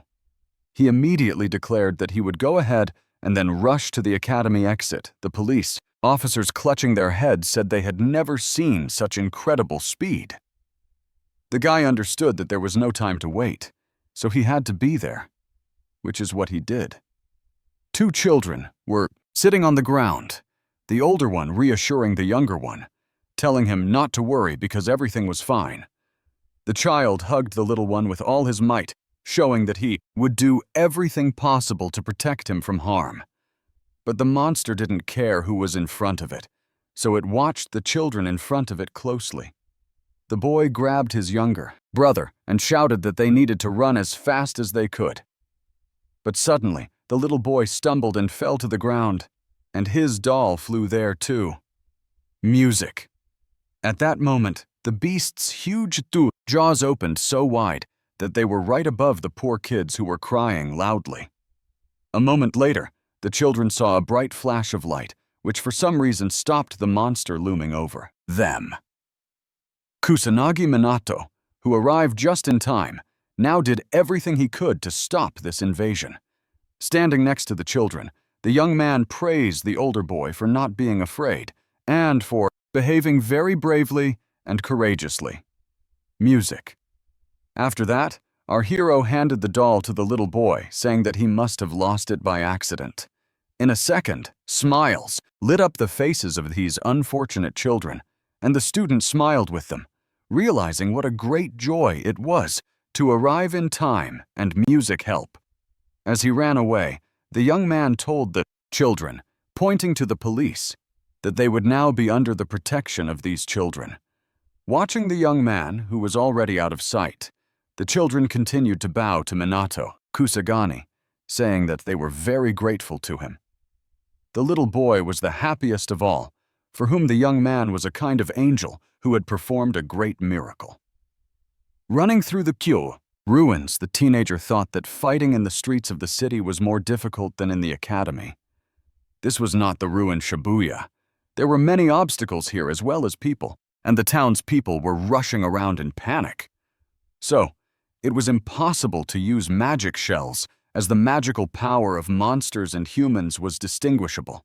However, people who do not possess it cannot detect it, so if the boy wants to save everyone, he needs to be careful. At that moment, the policeman shouted to his colleagues that they should give priority to subduing the monsters, and that the rescue of citizens could be entrusted to the fire department and the self-defense forces.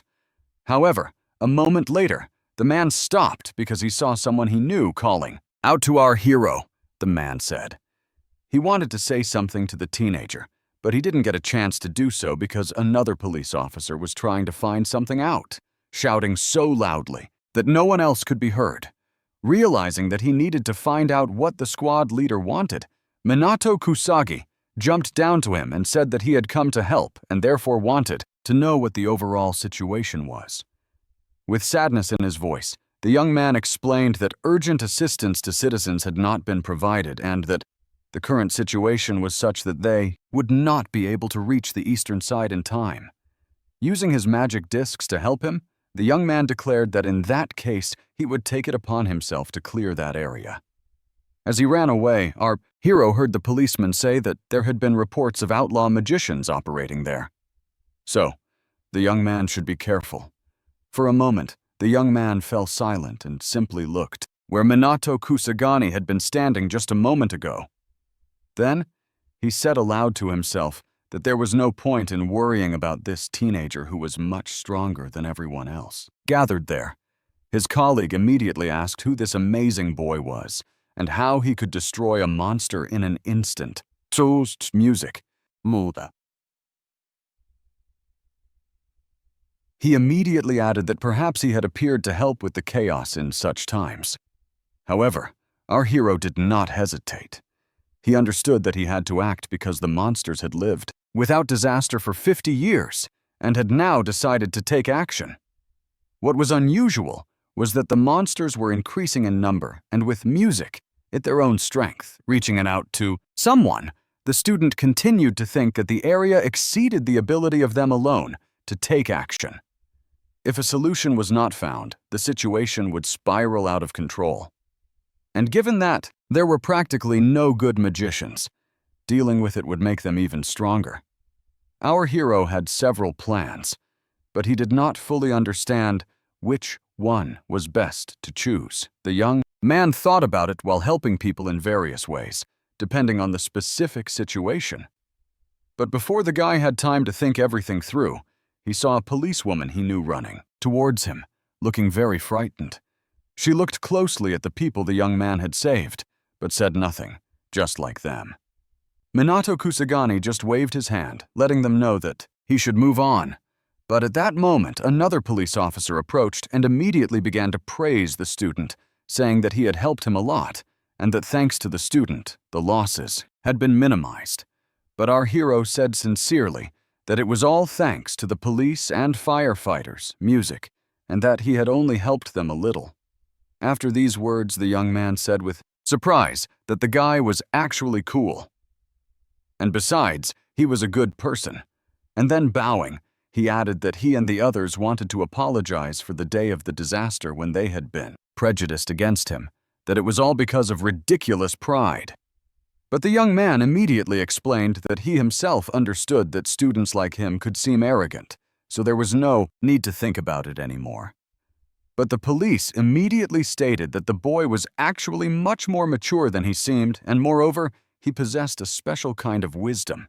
Standing aside, with modesty in her voice, Seda Karin noted that she too was grateful to the boy, and therefore did not yet know how to justify the fact that they relied so heavily on an ordinary student. But our hero was not interested in that, but in the fact that there were many monsters, and they were strong. Countermeasures against them and the disaster itself were necessary, but as far as he knew, Mr. Shido was working on it. Music. A minute later, the boy's older brother, who had recently been rescued, joined the conversation. He also approached Kusanagi Minato and sincerely said how good it was that he was music there.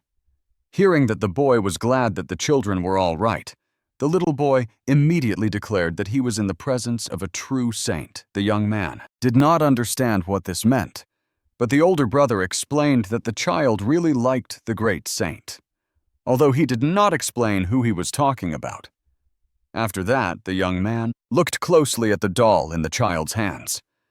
Minato Kusagani smiled, although he did not fully understand what the child meant. But in a moment, he realized that there was a certain resemblance between him and the doll, and therefore it could be said that he was the great saint they were talking about. Clutching the toy even tighter, the child said that he had always believed in miracles, and that was why they had happened.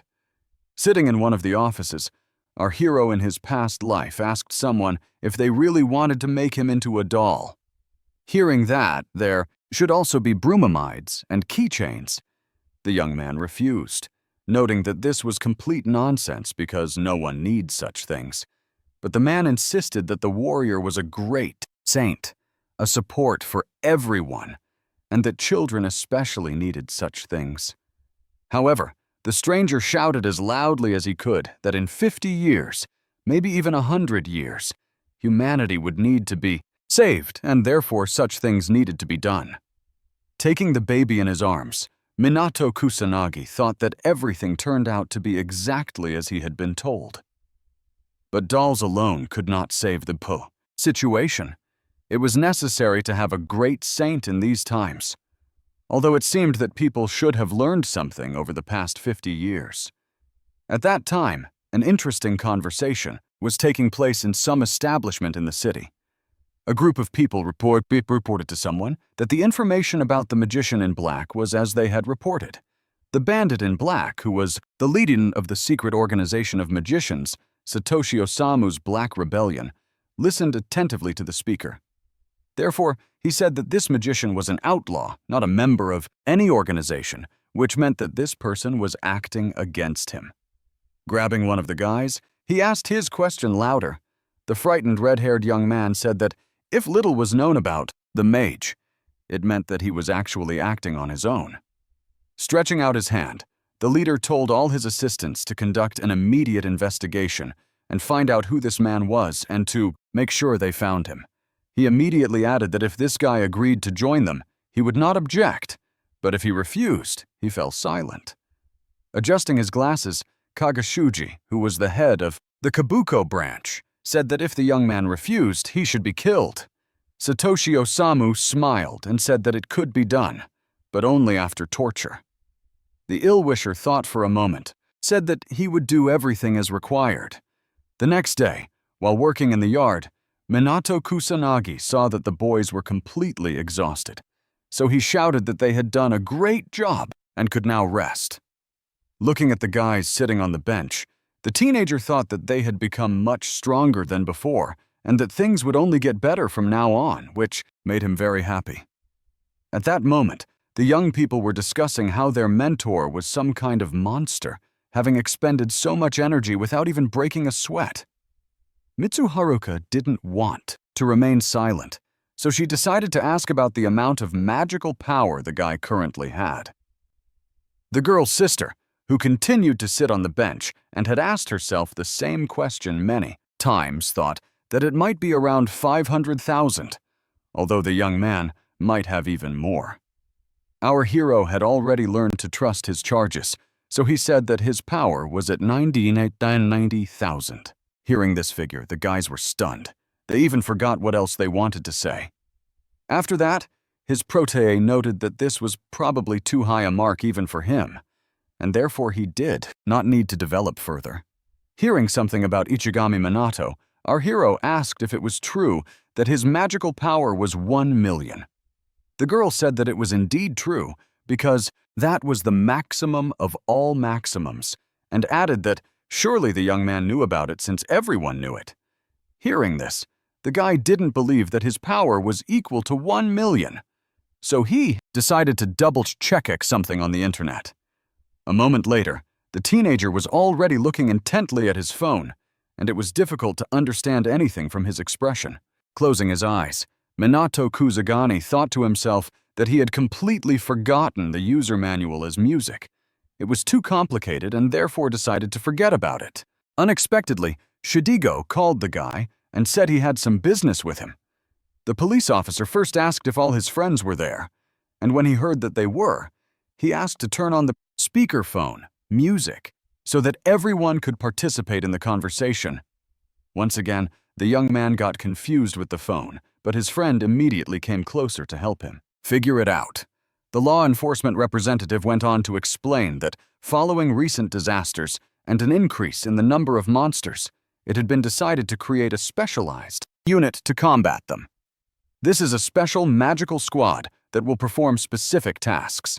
He immediately added that he wanted to entrust the position of squad commander to our hero. The guys who were listening carefully to the conversation couldn't believe that such a young man was being entrusted with such a difficult task. He thought that every mage would want such a position, and even Minato would not refuse it because it was very important. But before the policeman could finish, the young man immediately declared that he refused, which surprised his ward. But Shidugo did not give up, saying that he wanted to share his thoughts on the matter and hoped that the student would listen to them, to which the latter finally agreed. He said that there were too many tasks for the police alone to handle music, meaning that given the current situation, they would not be able to stand up to the monsters on their own, although he knew for sure that the young man himself understood this. Hearing this, the teenager thought that the root of the problem lay in the low level of training of the magicians. Our hero did not understand why the aristocracy could not be involved, but the police officer said that the main components, Mizuwa, Kaiichi, music, and Homer, had not yet returned from a meeting held abroad, and there was also Fuka, but that was a separate issue. At that moment, the guy turned to Yoka and said that he hadn't seen her parents, and she replied that they had been traveling for a long time. After that, the police officer stated that there were about a dozen police officers who were members of the organization, and he wanted to include our hero's wards in the group as well. Shidugo assured him that he would take care of all the things that could cause problems, and that it would be good if Minato Kusanagi focused his efforts solely on training the magicians, music, and commanding them. He immediately added that the student would receive remuneration for his subjects at the academy, and that they would even help him find a job. After that, the department head once again asked the young man to become commander, music admitting that they couldn't manage without him. Our hero remained silent, not knowing how to react because he had recently promised himself not to stand out. After a short pause, he said decisively that if necessary, he would do it. The police officer couldn't believe that he had managed to persuade the young man. So he shouted, "Is that true?" wanting to make sure he had heard correctly. The guys, realizing that they were also involved, began to rejoice at the prospect, noting that Kusagani alone would not be able to handle all this. The guy wasn't very happy about this. He understood that he had reasons to be concerned, and besides, he wasn't very good at raising magicians. A couple of days later, all the media outlets were talking about how the entire Fuka family had been criticized for refusing to help capture the monsters. Although the head of the family muttered to himself that even the aristocracy was not all powerful music. He did not have time to finish his thought because there was a knock at the door. The assistant apologized for the disturbance and said that business papers had just been delivered from the Central Police Headquarters. Realizing that this was about the creation of a special magical squad, the man declared that it was some kind of pathetic parody by incompetence. He immediately added that he understood that the police were at a loss because the residents were angry. So they had decided to keep the rumors under control. After that, the man ordered his servant to call his son to discuss the situation with him. Music. At the appointed time, our hero arrived at the police station where a discussion was taking place about how the magic squad would work. Kusanagi Minato's subordinates were also present, but unlike our hero, Music, they looked much happier. The head of the department wrote on the board that a joint briefing was coming up Music so that everyone could ask questions and get answers. The young man asked something about 10 people, but Shido Shego was busy with something else and therefore did not hear him. A minute later, the police officer said that there would be few people in the squad for now, but they were still waiting for more applications, although the young man decided that the problem was that most people did not want to be managed by some student. Suddenly, the young man approached the teenager as closely as possible and handed him something, saying that he should take it. Holding the badge in his hands, the young man said excitedly that he had been given the badge of a temporary magician. The man explained that the cooperation was external, but that the boys were definitely employees of a state institution, which could be shown when necessary. And hugging our hero, he added that if any questions arose, the team could always consult with him. Minato Kusagani smiled and thought to himself that it was an old feeling when you are above people. Realizing that he needed to say something, the young man approached the board and immediately began to introduce himself, adding that he wanted to say something important. And then smiling, he declared that he would make all the guys stronger. So much so that they could even compete with the families of the magical aristocracy. The team looked at their leader intently, as if he had said something completely unbelievable. The police officers who heard this also couldn't believe his words and were very surprised. Minato Kusanagi understood that no one could believe it, so he said he would prove it to everyone present. Responding to the guy's question about whether the station had a device for measuring magical power, the police officer said that they did.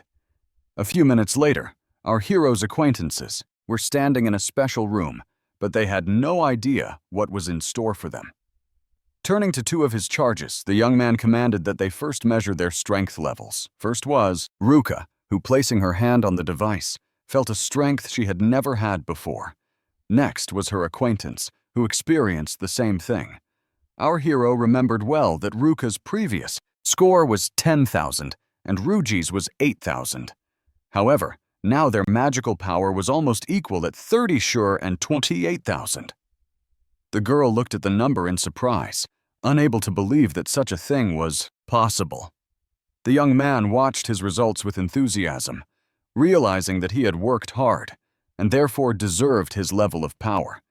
And if the police officers were surprised before, then after that, something incredible happened to them. They thought that something was wrong with the device. Minato Kusanagi heard the cheers, but immediately said that it was too early to be surprised, because now his friend would show what she had achieved music during this time.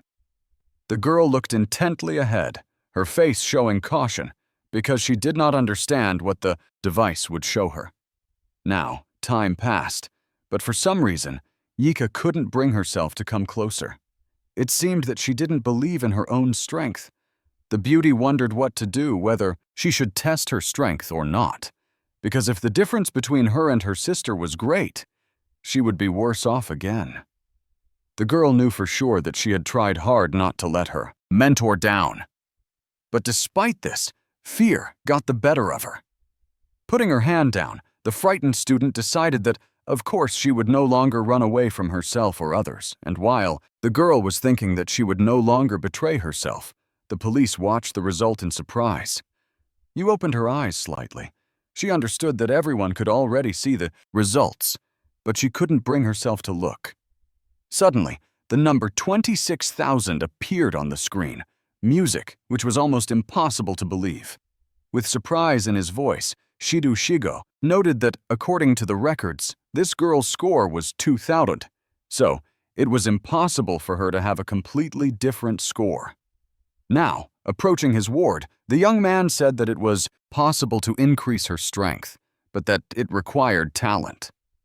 But it was also very important to have strong intentions and to move forward, music knowing that something better awaited her. The young man approached Yuka and placed his hand on her head, knowing that she fully deserved it. Seeing the beauty begin to cry, the young man sincerely said that she had worked hard and therefore achieved what she had achieved. For some time, the beauty could not calm down. Her sister stood nearby, but did not rush to approach her. Perhaps she wanted to, but did not dare to show her own weakness in front of others. Realizing that the other wards were also doing well, our hero began to praise them too. Although the guys said that it was already clear that they were capable of many things, Ruka proudly noted that this was quite natural for a member of the Mizuha clan, and therefore there was no point in praising them. But Minato Kusanagi knew that everyone needs praise, that everyone wants to hear kind words, so he said them to this student as well. At that moment, Katsuragi Ruji thought that he had always known that their teacher was a fearless person, but now he realized that he was some kind of superhuman. Seeing what the guy was doing, Yika was embarrassed. She knew her sister didn't like that kind of attitude, so she was sure there would be a scandal. And indeed, in a moment, Ruka noticed that she was not a child, and therefore there was no need to treat her that way. The guys who were watching understood that the response could have been harsher and more direct.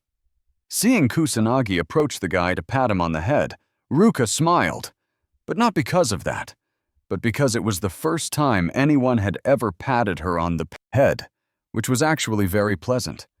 Suddenly, a man entered the room and said in a dissatisfied tone that he had been unable to find the boys for 10 minutes, and that to prevent this from happening, they should let him know where they were going. Shidoigo began to speak apologetically, saying that he had been told that the man would not show up for work, although the man said that he had changed his mind and therefore came. After that, the frightened blonde man said that it would be better if everyone were introduced. He immediately added that standing before them was Mr. Fuka, who belonged to the magical aristocracy, or more precisely, he was the eldest son. The police officer whispered to our hero that they had to talk to the magical aristocracy whether they wanted to or not, and that the fat man had been forced to join the group. Responding to the question of whether it was true that this family had ignored the request for help in capturing monsters, the police officer noted that this was indeed the case, but that there were a number of rules in place to maintain authority. At that moment, Fuka himself spoke up, noting that he had been told that this was the leading magical squad, but no one had said that there would be students in it. The police officer did not lose his composure and immediately introduced our hero as the commander of the squad, saying that it was this guy who helped stop the disaster.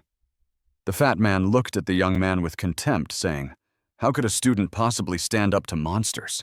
And, stepping on Kusanagi Manado's foot, he shouted that trash that hadn't reached his level would never stand above him. And what's more, this boy was getting cocky. Seeing such inappropriate behavior, the boys immediately began to shout and demand that the ill-wisher immediately leave their mentor alone.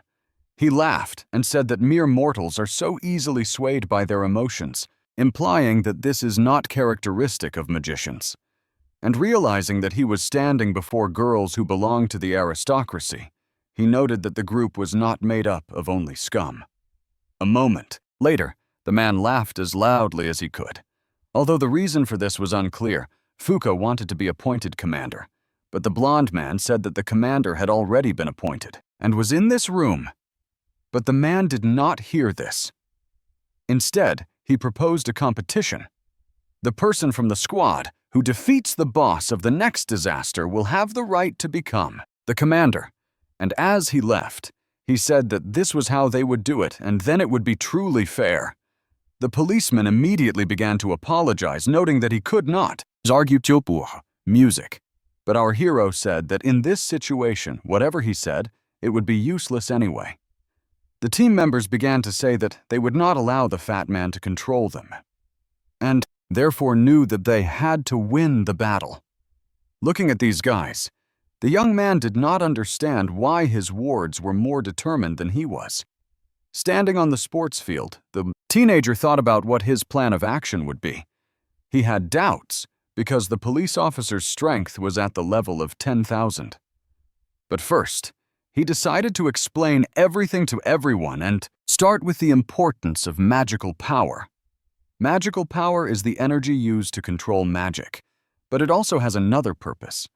After that, our hero asked Ryuji to step forward. He immediately told the student not to hesitate and to attack him with all his strength.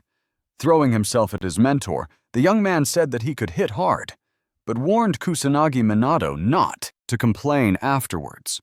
And in a moment, the student struck as hard as he could, but nothing happened. So our hero declared that he had used the power of a magical barrier. He added that with a huge amount of magical power, it was easy to use.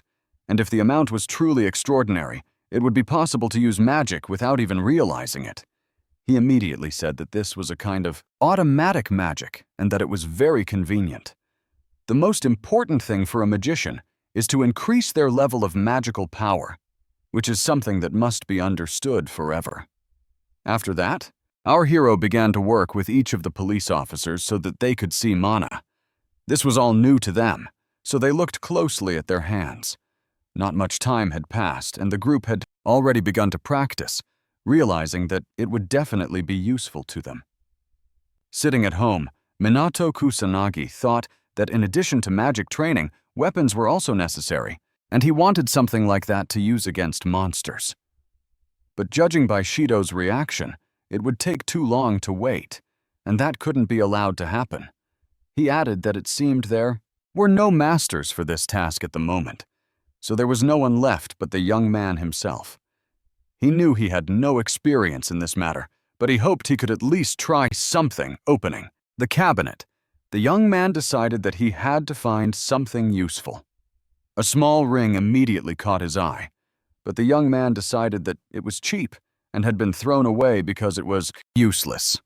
Kusanagi Minato decided that this item was suitable, but it wasn't enough, and immediately decided that he should go shopping. Just then, the teenager's phone rang, so he decided he had to answer the call. Picking up the phone, our hero realized that it was Ruka calling, although she was in no hurry to tell him anything. Unexpectedly, the girl said that he was the right person for the role of commander of their brigade. Although it was strange for the guy to hear that they had decided to cheer him up like this. Smiling, the mentor thought to himself that the words of encouragement didn't sound very good, but it didn't matter because he had his own business with this girl. So, he immediately noted that if the beauty was free tomorrow, he would like her to help him with shopping because he didn't know where to buy accessories. Music.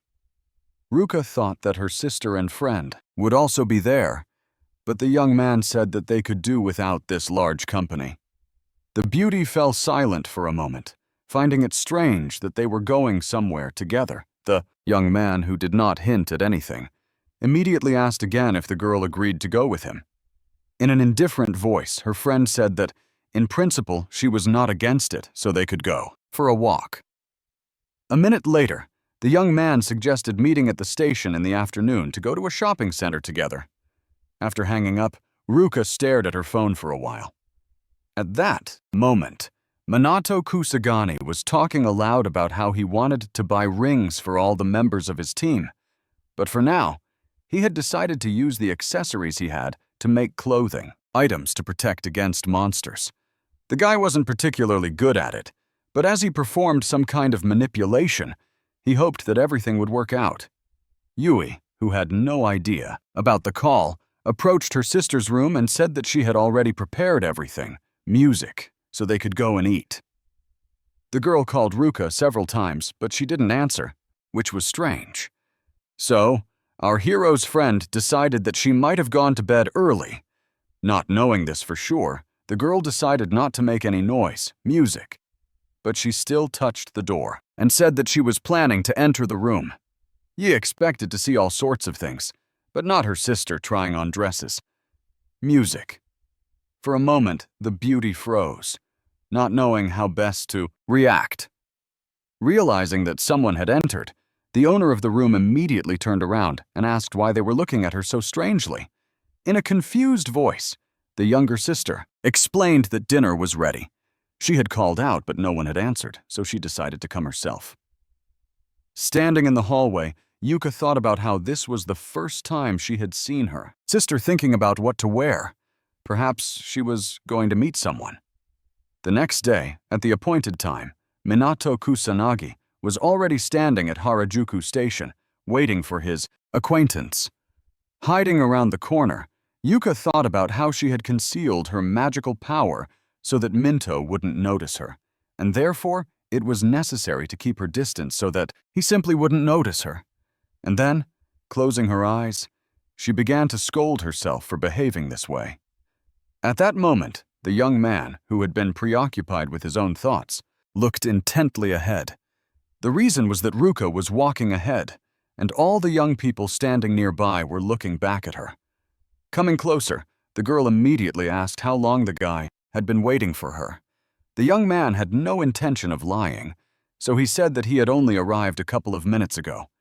Yui, who was peeking out from behind a column, saw how jealous the other guys were of her sister. The girl was indignant. She had no idea why her sister and their mutual mentor were at this station and why they hadn't told the others about it. Walking down the Yippods street, Minato Kusagani said he needed to buy a ring.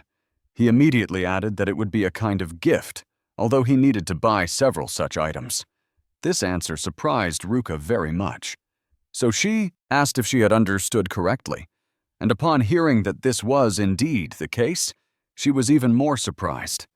Deciding to teach the guy something, the beauty immediately stated that polygamy is prohibited in Japan. But he did not understand the joke and asked why she had said that. Realizing that she should change the subject, our hero's protege noted that if they needed inexpensive products, then they needed to go to a certain place. After a while, the young people were standing in front of the counter looking intently at something. However, the guy didn't like something, so they went to another place where the young man also looked closely at everything on offer. Standing in front of another jewelry store, the young man explained that the ring should be durable, inexpensive, and not too flashy. In short, the most ordinary one. He then added music, that there were some pieces that met his requirements, but something was missing, and the price was not always what he had expected. Sipping her cocktail, W.A. thought about what her friends were talking about, noting to herself that it seemed as if the distance between them had narrowed. At that moment, a saleswoman approached the group and asked what they were looking for, immediately adding that if it was a gift for a girl, the store could give them a Subaya discount. Raising his hand, Minato Kusagani immediately wanted to say that Ruka was not his girlfriend.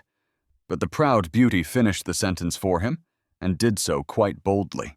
Embarrassed, the saleswoman immediately began to apologize for what she had just said. And as she walked away, she added that the guys could choose whatever they wanted, and that there was no need to rush. Scratching the back of his head, the young man wanted to say something, but decided to remain silent, realizing that he had to buy souvenirs anyway. A little later, sitting in a cafe, our hero complained that he was tired from walking so long and from the large crowds.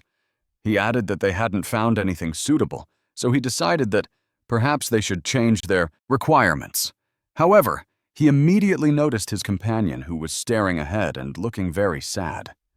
Finally, the girl admitted with sadness in her voice that she couldn't manage to be friendly.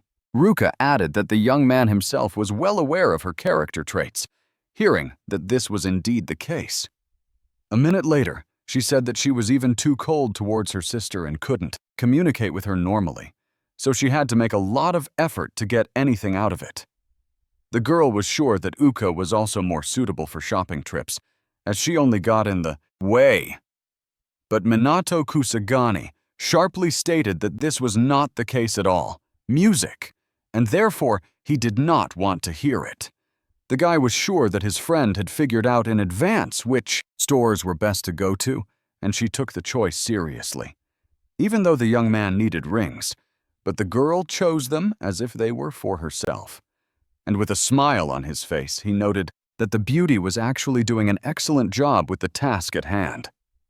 After these words, Ruka softened a little. She believed that the young man could not deceive her, standing by the window. Yika thought about how it was the first time she had seen such a strange expression on her sister's face. And immediately taking off her glasses, she began to scold herself again for doing such strange things. The girl decided that she didn't want this charade anymore. So, she decided it was time to go home. A couple of hours later, leaving another store, Minato Kusanagi was delighted to find the rings he wanted to buy. Hearing his companion say that the guy had bought 5, he noted that that would be enough for everyone. The young man had a plan, but he was in no hurry to reveal it to everyone else. Unexpectedly, Ruka decided to praise her mentor, saying that he had also taken the choice seriously, and added that those who would receive these gifts would be incredibly happy. Our hero was convinced of this, as it was equipment for the army. Finally, the girl understood what these rings were for. Hearing the young man's gratitude, the beauty said that she had free time, so she decided to help, especially since it was not difficult for her to do so. The young man wanted to thank his acquaintance somehow, even though she thought it was completely unnecessary.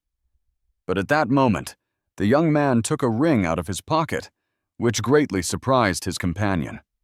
Then, Minto Kusagani asked Ruka to hold out her hand, although she did not understand why. But as he put the ring on his friend's finger, the guy said that he just wanted to give her a small souvenir. He immediately added that it was a special ring for their team, and therefore asked her to take it seriously and take good care of it. The embarrassed girl thanked the young man, saying that it was time for her to go, but that they would definitely see each other at the academy. The guy thought he hadn't had time to explain that the ring worked against monsters, but realized he would have to do that another time. Kusanagi Minato watched his acquaintance walk away, so he just stood there and silently watched her go. For a moment, the girl, who was in a hurry to leave, suddenly stopped in her tracks. She raised her hand and looked closely at her ring. The beauty pressed her hands sharply to her chest and blushed, although she herself did not understand why. The next day, during training, Minato Kusagani said that he would now give each member of the team an equipment attribute. Taking the rings in their hands, the police immediately noticed that there was a magical reaction and added that this meant that the item worked against monsters, which was very surprising. Approaching Uka, the young man explained that the jewelry contained wind magic, and by charging it with his magical power, he could use first-rank wind magic. The blonde man thought that the young man had managed to get these magic rings somewhere, but when he heard that he had made them himself, he couldn't believe it. He thought to himself that there were very few craftsmen capable of making equipment against magical creatures, also known as monster shields, and therefore he found it hard to believe that something like this could be made so easily. Closing his eyes, the young man admitted that the teenager never ceased to amaze them all. Looking at Ruka, her younger sister somehow thought that she hadn't gotten the ring. But a moment later, the girl held out her hand so that the jewelry was immediately visible, although the student did not remember Ruka having anything like it. Suddenly clutching her head, our hero's acquaintance thought that something important had happened after she left. But Minato Kusanagi understood that there was no time to waste. So he explained that their main disadvantage was that they moved slowly and couldn't always make it in time by car. Shidoigo himself thought about how this was true, as often when they arrived, the monsters were already rampaging. As he ascended, our hero said that with the equipment he had given them, everyone would be able to use air magic, which would increase their mobility. He immediately added that no matter how powerful it seemed, this was the lowest level of magic. Its power was weak, and it was not intended for attack. After that, looking at them, surprised guys, the guy said that now it was their turn to try. Seeing everyone's clumsiness, the young man added that to move through the air, they should use flight and acceleration. But first they needed to imagine that they were jumping. A moment later, Kusagami Minato noticed Yuika, who was hovering quite confidently and did not seem to be experiencing any difficulties. With joy in her voice, the girl said that this was the result of continuous training in controlling magical power, and because of course she would be able to handle such things. Suddenly the beauty looked strangely at the teenager, who immediately noticed it. Turning away, she thought to herself that she now felt ashamed for having followed her acquaintance the day before. Suddenly, the guy changed the subject and told Yuika that he knew she knew a lot about Ichigami Minato. Having heard the girl say that this man was an example to her, the student replied that this man's magical power was at the level of 1 million. And moreover, he could use many types of magic, but he died tragically after a battle with a demon during a global catastrophe. Kusanagi Minato did not understand what happened to the magicians after that. But the girls said that few survived. Among them were the progenitors of the magical aristocracy who made significant efforts for its revival. In a quieter voice, she added that not many books and data about the magic of those times had survived, which is why everyone had to start learning magic from scratch again. Hearing these words, the guy thought for a moment. He remembered that the mortality rate among magicians was high, but surely there should have been many books on magic left behind. All this material could have been preserved for future generations.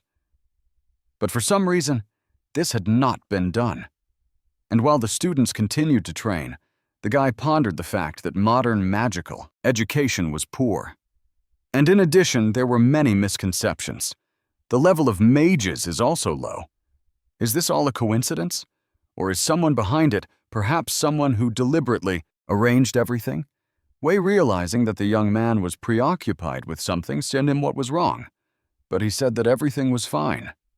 The girl immediately began to apologize, thinking that she was unreliable and not saying everything, and therefore wanted to help as much as possible. Music. But Minato Kusagani calmly stated that everything was fine, that everything his ward had told him was very useful. But he thought to himself that it wasn't the girl's fault. She wouldn't spread rumors, but it was the mage in black. Considering the possibility that she might be involved, it wasn't worth talking about it carelessly. After that, the guy looked closely at his acquaintance, who was acting a little scared. The young man knew that if he confessed to Yuka who he really was, she would surely faint because she would meet her favorite person. Meanwhile, the girl was thinking that her mentor definitely didn't consider her reliable, which was why he was silent. But she hoped that if she became stronger, this person would change his opinion of her. And she immediately said that she would definitely try to become stronger every day. A week later, gathering again at the same place, the young man shouted for everyone to get ready to strike. Sonata Karen, who used holy magic and a holy crest, immediately began to concentrate on the task at hand. At the same time, her blonde colleague was working with thunder magic, doing everything he could to maintain his power.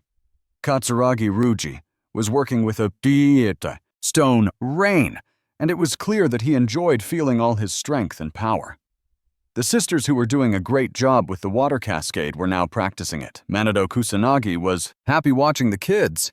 He understood that the team's rank had risen.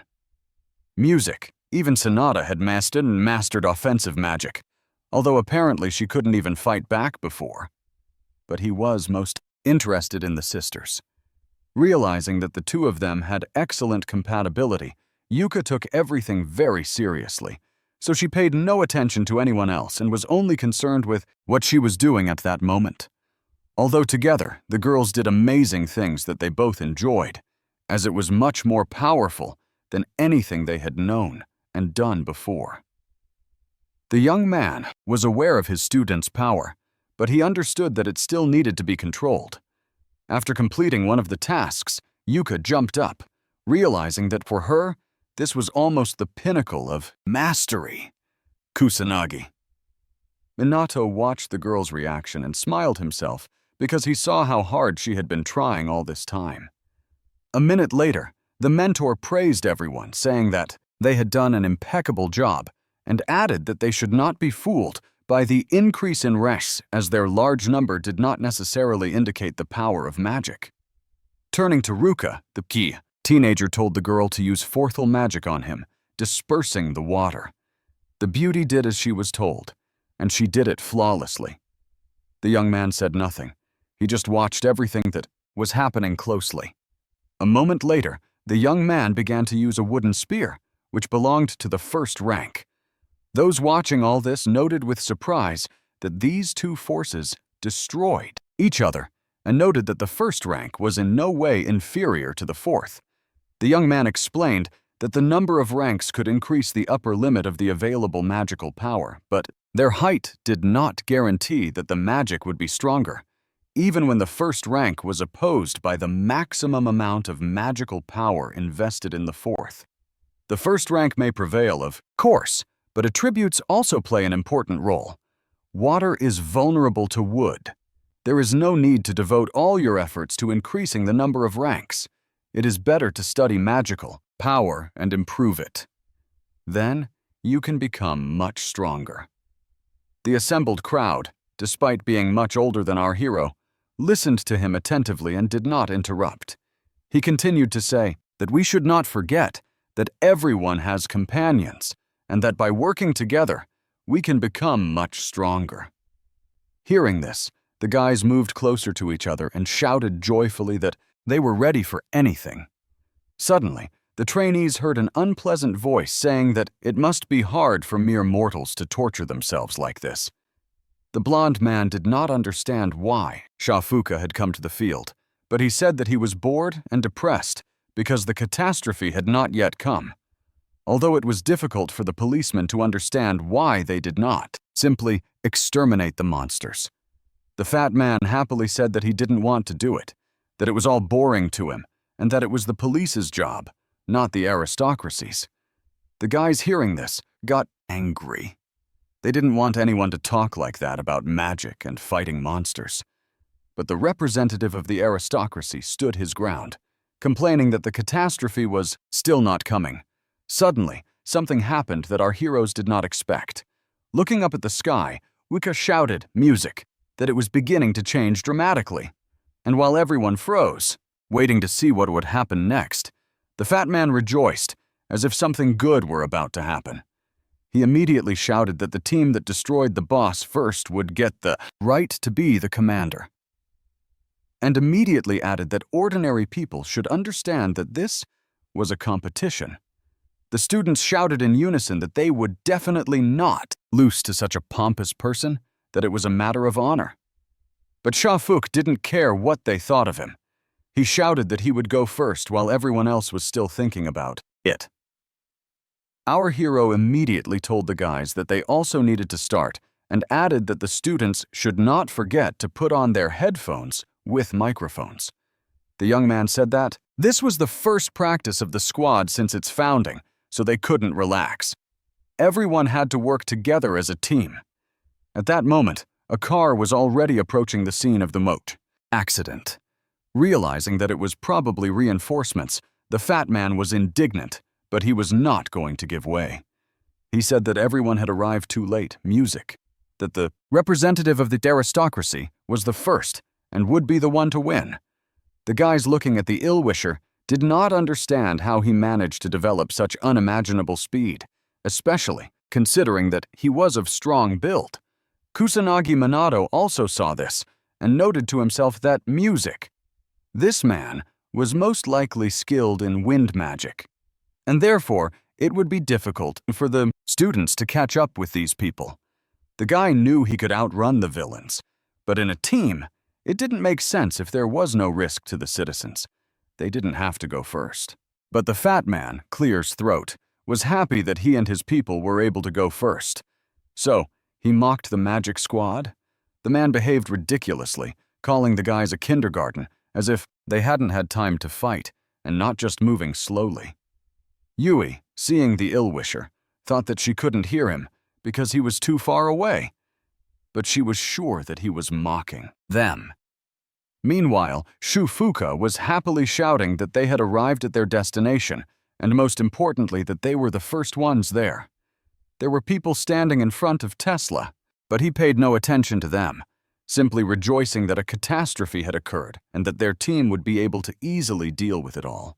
Spinning his magic rings, the fat man shouted that they would deal with everything very quickly now. People watched in surprise, but it seemed that they did not fully understand what was happening. The girl who approached the magician immediately began to ask for help, but he didn't seem to hear her because he kept talking about wanting more monsters.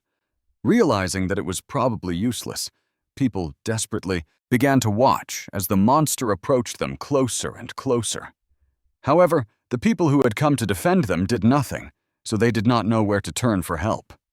But in a moment, the unfortunate people noticed that our hero had stood between them and the monsters and immediately put up a powerful defense.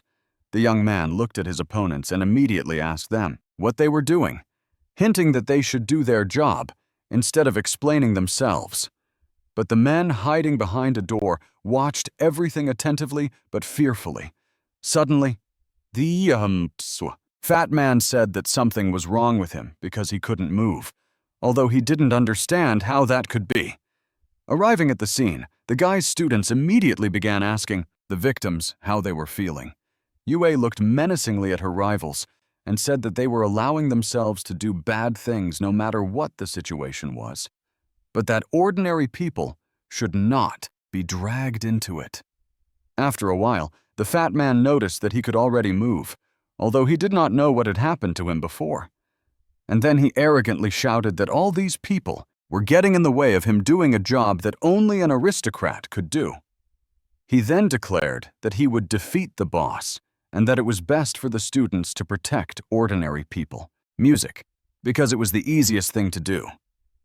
Watching the fat man walk away, Minato Kusanagi thought that he could easily neutralize him and his team, music, but that would be cheating. But after thinking about it, he decided that this was the right moment, although he did not specify exactly why.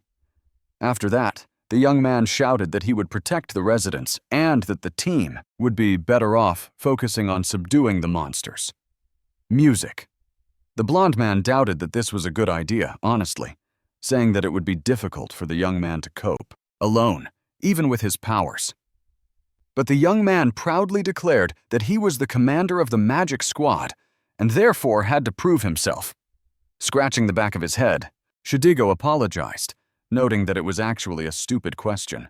At that moment, Yuka shouted that they couldn't keep relying on Minato's support, and that they should start defeating the monsters.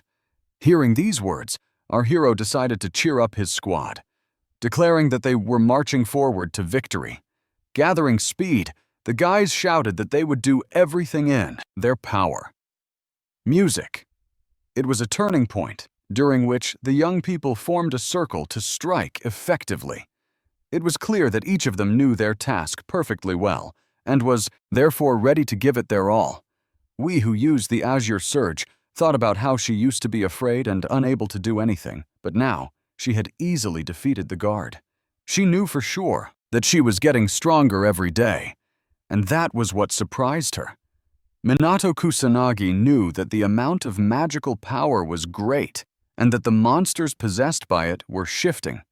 But there were also many townspeople who did not have time to escape.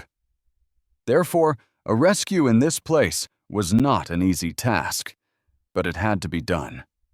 The guy understood that he couldn't waste time thinking, so he immediately began to act. The fat man did the same. But for him, it was all fun and games. At the same time, the guys were telling each other that they needed to be careful, form a battle formation, and use group attacks. Suddenly, Yuka screamed that she felt some kind of magical power. Suddenly, a huge monster appeared in front of the beauty and approached her. Chofuka immediately noticed this monster and shouted that he saw his prey, and therefore would demonstrate the highest and best fourth rank. His colleagues shouted that the enemy was the strongest demon, and therefore the fourth rank would not be able to defeat him. But the fat man declared that he was confident in himself, that many people who had fought demons could boast of their strength and knowledge, music, and that he could do the impossible. And then he yelled that he was a magical aristocrat, so he would definitely win. And now he would show what he could do. The monster stared intently ahead, clearly aware of its own power and therefore had no intention of retreating. A minute later, the monster demonstrated its fourth-level power with a burst of flame. The fat man, backing away, spoke aloud about how it could be that his strongest magic had been mocked, how the monster had managed to absorb it all and show that it was much stronger. Music. Realizing that the heat of the fire was getting stronger by the minute, Shafuka ordered his companions to run away because there was nothing they could do.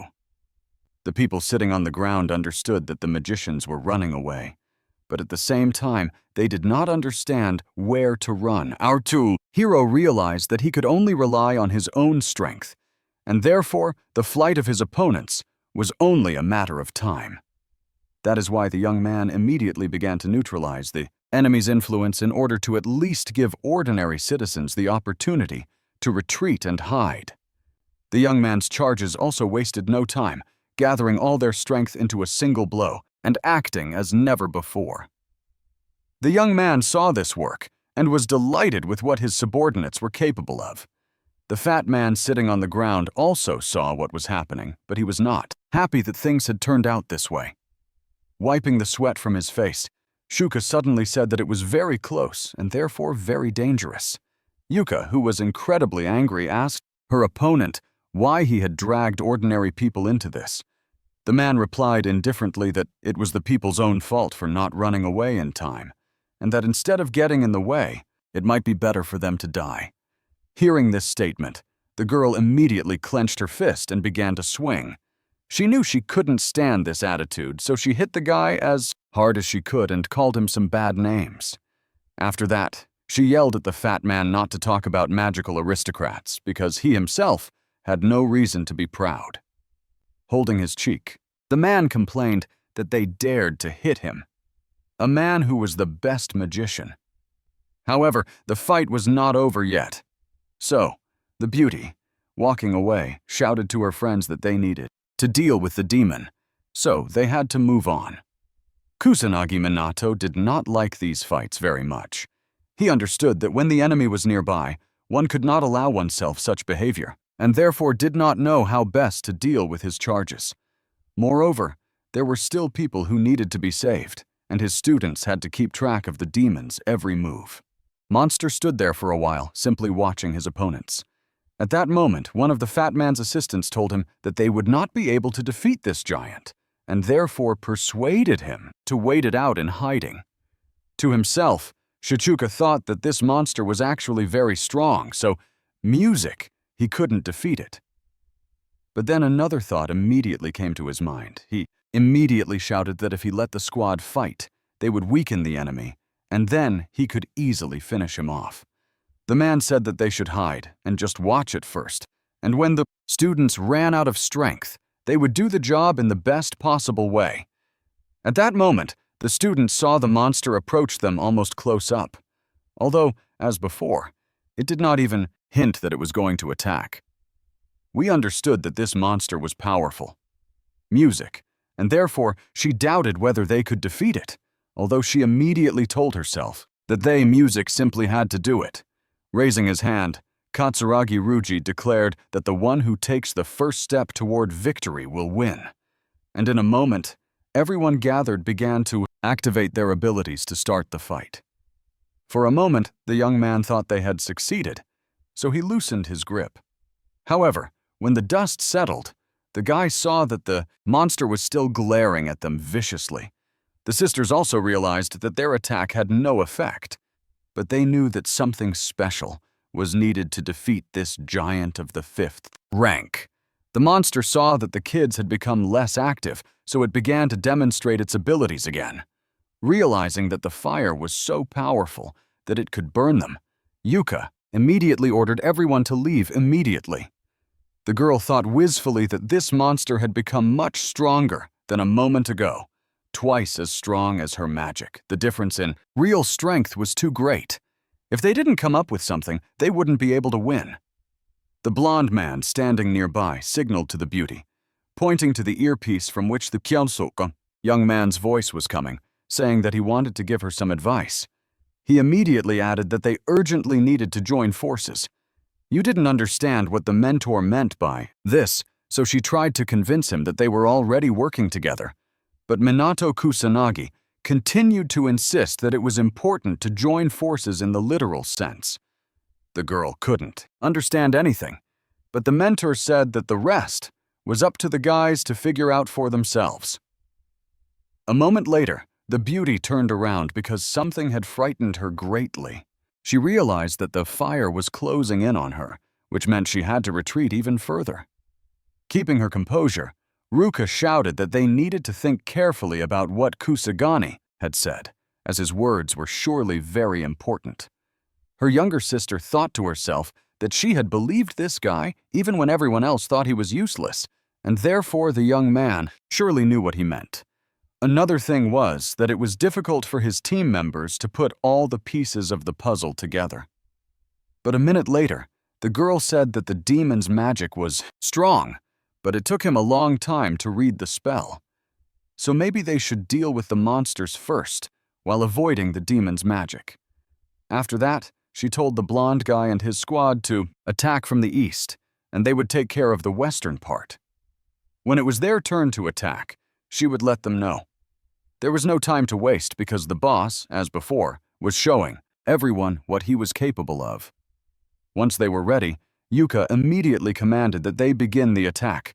A moment later, she shouted that everyone should take cover because they were under attack. It was clear that the student was carefully watching not only her own actions, but also those of her colleagues. The mentor who was helping the wounded saw what was happening with the students and was struck by the fact that this girl had taken on the role of commander. So he decided that she was probably the best person for the job. Leaning over, Yue realized that their ranks and magic were not enough to defeat this demon, but somehow they could do it. But she didn't lose her composure. She stopped and tried to remember the words of her acquaintance, knowing that she would find something useful in them. For a moment, it seemed to the girl that she had simply misunderstood the young man. And then she decided that she wasn't sure that what she wanted to do would work. But in this situation, common sense was already out of the question. She had to take a risk. So Yui immediately turned to the guys and asked them to lend her their strength for a while. The fat guy, who was watching everything from his hiding place, couldn't hear what they were talking about, but he was very curious. For a moment, the guys grouped together and looked intently ahead. The guys didn't know if they would succeed in what they wanted to do, but they understood that they had no choice anyway. So they just had to act, Sonata. Karen said that if the plan failed, they would come up with something else, but they couldn't waste time on trifles. Meanwhile, the monster continued to demonstrate its power, music counting, on the fact that no one could defeat it anyway. Our heroes saw everything around them burning, but at that moment, they were focused on something else. Suddenly, the fat man and his assistants were blown away by a strong wind. They cursed, saying that this crazy group was doing something wrong, that they were doing something that could kill everyone. At the same time, Shafuka looked more closely because something had caught his interest. It was clear that the team had regrouped, and they were definitely going to attack the monster that was right in front of them. The blonde was accelerating her magic circles at this time, but she was focused on magical healing. The others also closed their eyes and concentrated on something. It seemed that for a moment they had completely forgotten where they were and what was happening to them. Kusanagi Minato, watching all this, realized that it seemed they had decided that it was difficult to completely avoid damage from the 5th rank. So using Sonata's healing was a smart move. In addition, the sisters worked well together, which allowed them to accomplish a great deal. The young man saw how focused his classmate was, how much strength she had, how determined her actions were. The same was true of the older sister, who also knew exactly what she had to do. At that moment, something began to change. Music. Now, there was so much power that it could be felt everywhere. Our hero knew that individually people's power was weak, and since that was the case, they simply needed to unite. This is the greatness of magic, something that so few people know about. This pressure greatly confused the monster, which was literally drowning in water, realizing that it could not resist such energy. The blond man standing aside said he couldn't believe that the girls were using the 6th rank together. The young people expected that the demon would not be able to withstand the pressure, but somehow it managed to do so. At that moment, the fat man shouted, rejoicing that he had a chance to defeat the boss. However, Shufuka suddenly began to complain that for some reason he felt completely powerless. The man didn't know what was happening to him, but he suspected what the reason might be. Our hero, who was standing nearby, began to address the fat man. But suddenly the guy said that the monster had stopped moving for some reason, music, saying that he was on the verge of death. After that, the bright sun shone in the scheme and our heroes rejoiced that they had managed to stop the catastrophe and defeat the boss. Realizing that the girl was struggling to stay on her feet, Katsuragi Ryuji immediately ran up to them and asked if they were all right. Lying on the ground, the beauty said at the same time that they had run out of strength and therefore could not move. Holding hands, the sisters noted that they had accomplished something incredible together, and therefore it was their shared victory. Later, sitting in the police station, Minato Kosagani sincerely praised everyone, saying that the whole team had done a great job and that the disaster had been successfully averted. A minute later, he added that the first outing had yielded significant results, which already spoke volumes. In addition, everyone surely felt how much their level had risen in such a short period of time. And in an even louder voice, our hero shouted that his charges had become stronger and more resilient. This was especially true for Yuka, who had made a real leap forward, which came as a real shock to her. The young man continued saying that she had given the right instructions, and that thanks to her actions, everyone had seen the possibilities of magic in all its manifestations, which was very important, and then asked if she knew about it. The beauty proudly declared that she did not know this, but she was very pleased that she had music been noticed and praised. The surprised young man asked his acquaintance about this again, and then asked how she had managed to do it. Yuka said that it was all thanks to the meaningful hints that allowed her to figure it out. The guy didn't say anything out loud, but he noted to himself that he was sitting in front of someone more valuable than he had previously thought. But after a moment, he told everyone present that no matter what, winning at the last moment was simply wonderful. And then he noted that the sisters had succeeded thanks to their compatibility. and that was really gratifying. Suddenly, our hero looked closely at his watch and said that it was time. A minute later, the young man picked up the remote control to turn on the TV. At that moment, a special meeting was being broadcast, during which it was announced that the reason for creating a special magic squad was to strengthen measures against the increase in the number of monsters and disasters.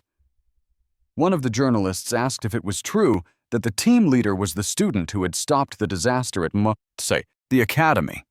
The blonde man, noting that he was the deputy commander, said he wanted to answer that question himself.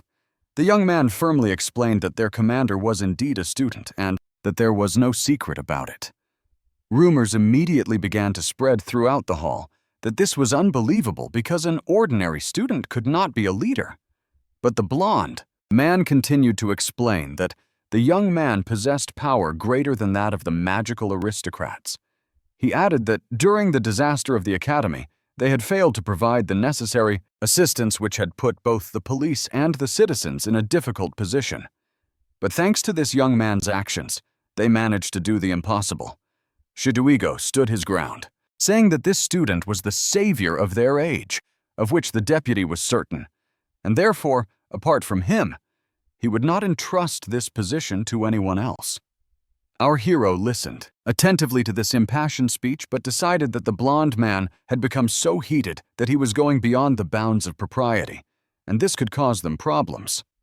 Those present in the hall shouted that this was a controversial statement, that it was simply unthinkable to disregard the magical aristocracy by creating a squad of magicians. After that, a discussion began about how the best magicians should help people, but they pretended that they should not influence monsters or disasters in any way. As for the rescue squad, their goal was not to belittle the aristocracy, but to help all people, to help by destroying monsters, and to do so quickly. Suddenly, Shiduigo noticed that someone was stomping and shouting at the door. The fat man claimed that the current commander of the squad was an ordinary, untalented person, adding that he, a magical aristocrat, should be the commander of the squad. He shouted that ignoring him and not inviting him to the conference was pure rudeness. That music one must understand that there are boundaries and they cannot be violated. The blonde man did not lose his composure. He immediately asked the fat man why he had come, since he had lost the battle, and therefore they had nothing to talk about. Shafuka pretended that there had been no agreement, and therefore the police officer was confused. And while the young man was angry, the fat man said that it was best not to argue with magical aristocrats, but to be friends with them. At that moment, the girl asked a question, but the blonde man did not have time to answer because the aristocrat immediately interrupted the conversation. The journalist immediately stated that she had information that the man not only did not engage in rescuing citizens during the disaster, but also thanks to him, they found themselves in the epicenter of the battle. Frightened, Shafuka began to say that this was all untrue, that such a thing could not be. Suddenly, another media representative jumped up from his seat and said that he could confirm this because there was video footage and photographs. Hearing this, other journalists immediately began to accuse the fat man of not only failing to help, but also of almost causing the death of ordinary people. The man did not like being spoken to in this way, so he became indignant, stating that it was better not to talk to him like that. Shidu Sheigo, knowing that now was the time to speak up, began to say that the citizens themselves had long understood that the magical aristocracy was nothing but empty words, useless, and of no help. He declared that they needed a hero who would truly protect everyone, someone like Minato Kusanagi, a commander who would fight selflessly. Then, pointing to the detractor, he continued to say that they did not need magical aristocrats who did not care for the population. Many in the hall covered their faces, but it was difficult to tell what had affected them so much. Shufuka still hoped that there would be people who could protect him, but realizing that his assistants were quickly leaving, the fat man followed their example, threatening that he would not let it go and would definitely remember it somehow. Looking at the Kemku screen, our hero smiled, thinking that the blonde man was a true friend who had shown himself in the best light. Looking at something on her tablet, Yuka shouted that someone had already posted the video from the day of the disaster on the internet, and all the criticism fell on the magical aristocrats who had actually shown themselves in a bad light. However, it seemed that this did not inspire Minato Kusagani in the slightest. On the contrary, he thought that the internet was a scary thing where you could upload anything you wanted. Suddenly, the girl screamed so loudly that the young man became even more frightened. Music, asking what else she had seen.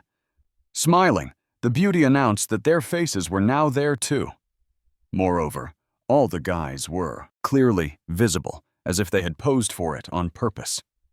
Thinking it over, the guy sadly decided that now it was impossible to hide his identity.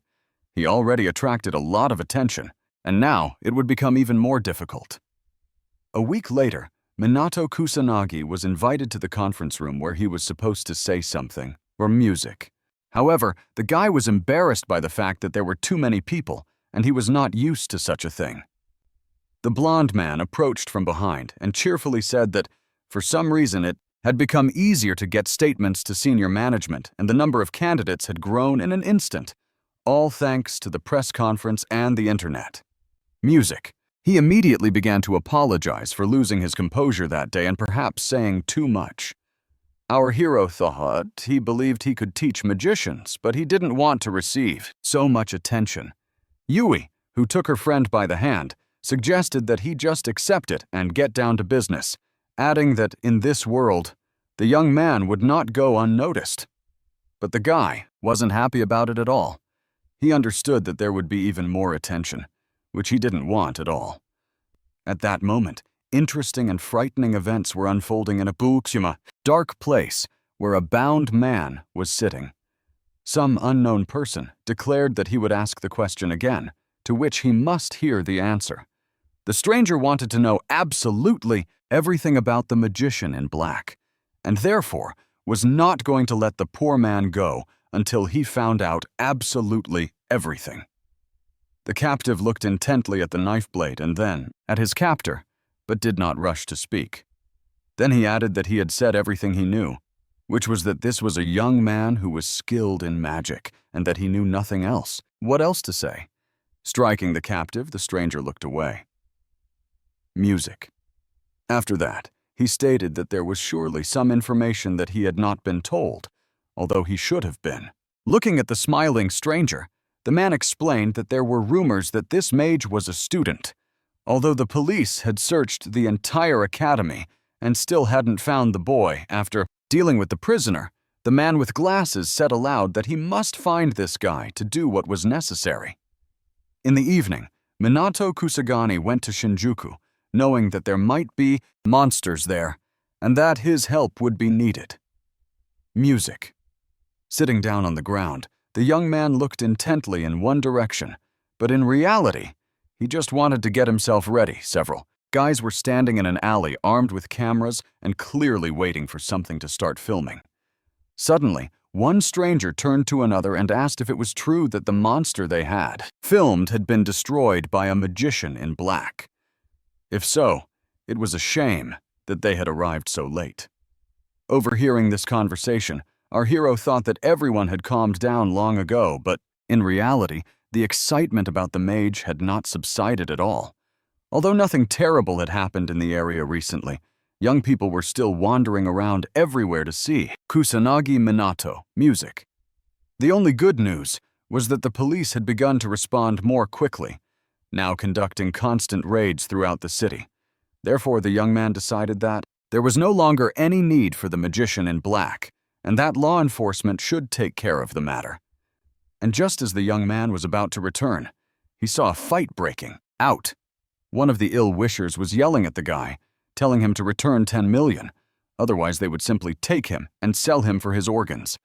The music young man was nervous, saying that he had borrowed 200,000, and therefore did not understand what millions they were talking about. The ill-wishers, who were clearly magicians, declared that they would teach this man a lesson so that he would know what interest meant. However, in a moment, the villains realized that something was wrong.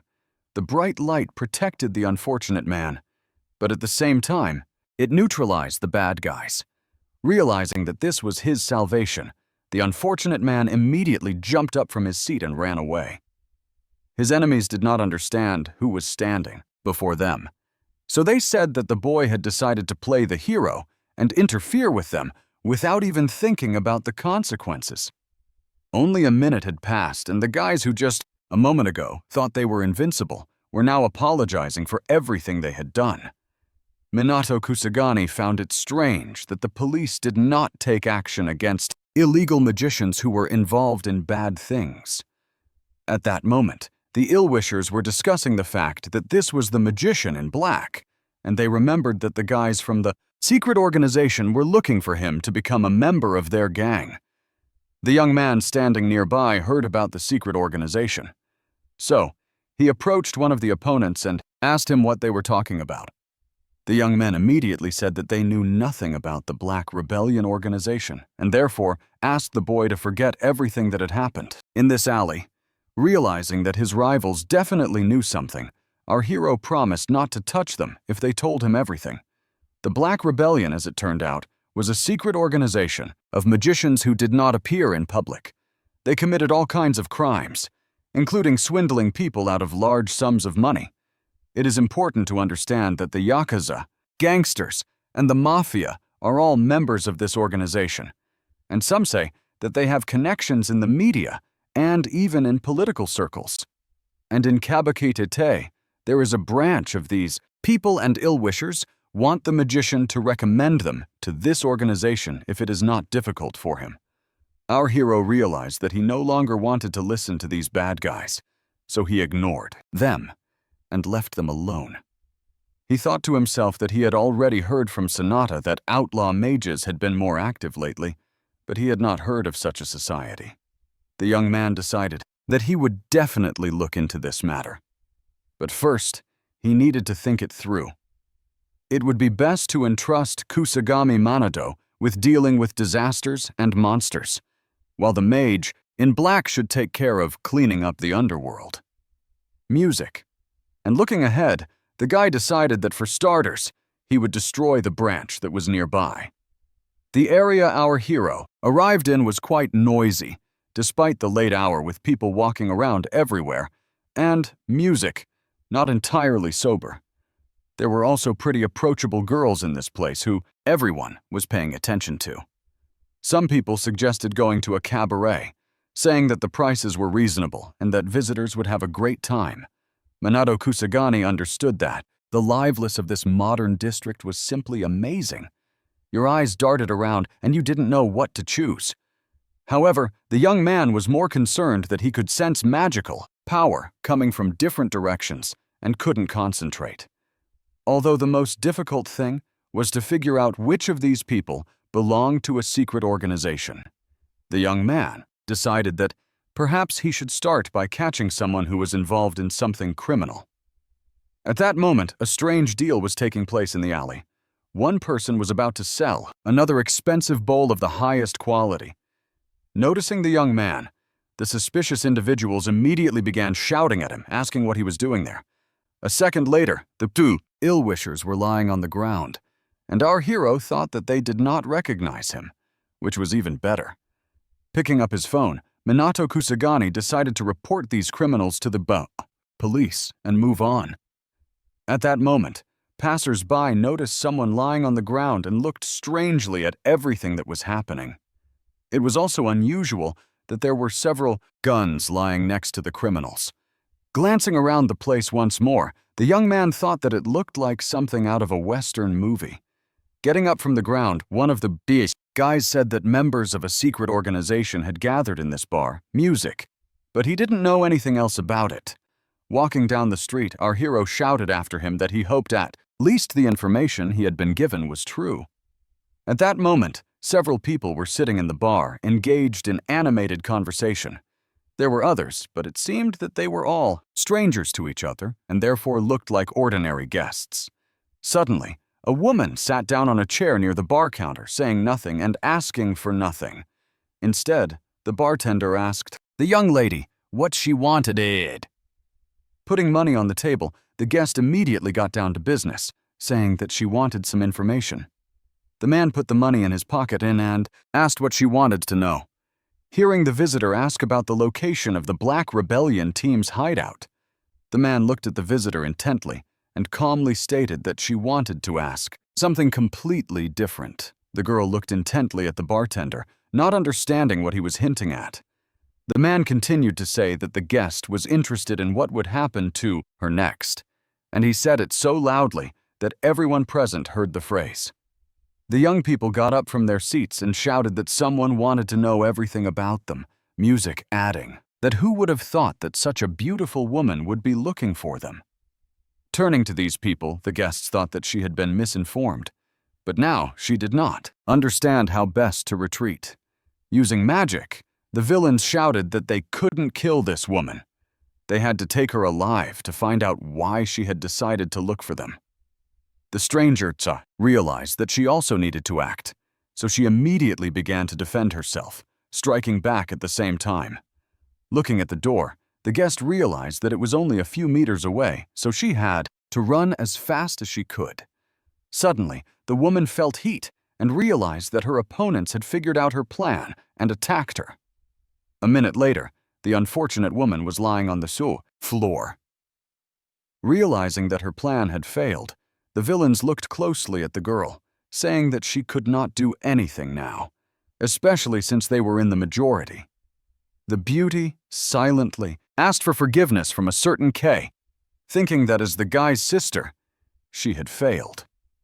A moment later, one of the opponent's hands hovered over the woman's head, who had no idea what was about to happen to her. But suddenly, the door to the bar opened and Minato Kusagani appeared in the doorway, watching everything that was happening inside closely. The villains immediately froze in place, trying to figure out who had come to visit them. But they didn't know what this boy was doing here.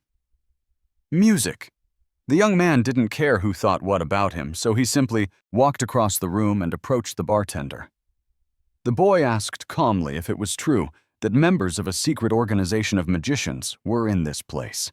Suddenly, a man appeared behind Kusanagi Minato and said that the boy had made a mistake by coming here so boldly and talking about such things. Trying to grab the boy by the shoulder, the ill-wisher said that he should have stayed at home with his mother instead of wandering around bars at night. But in a split second, our hero reacted lightning fast and punched the villain in the nose. Realizing that he couldn't stop there, the young man sent him flying to the other end of the room. After hitting the wall, the unfortunate man began to mutter something under his breath, hoping that his friends would stand up for him. Everyone in the room watched in amazement at what had happened, none of them able to say a word. The girl couldn't believe that the young man had pushed his opponent away so easily. Realizing that an ordinary person would not have been able to do such a thing, and therefore it was difficult to understand who was hiding behind this mask and what kind of power this boy possessed. Kusanagi Minato was not going to waste any time, so he proudly declared that he had been given music false information as it turned out that only minor magicians were gathered in this place. He immediately added that it seemed that the scum attacking the girl were the Black Rebellion team, if it was indeed them. Our hero knew he wouldn't say anything else because he wanted to see how these people would react. The guys who were using magic shouted that they would easily kill this boy who dared to be rude to them. Kusanagi Minato, realizing what was about to happen, immediately jumped onto the bar counter, which fell on the bartender under the force and pressure. The stranger was sure that no matter how strong the guy was in a closed space, numbers decide everything because the young man would not even be able to use high ranks, and in general would be able to use magic only to a limited extent. Therefore, there was no chance of victory. So, she needed to shout at the teenager to leave, which the beauty did.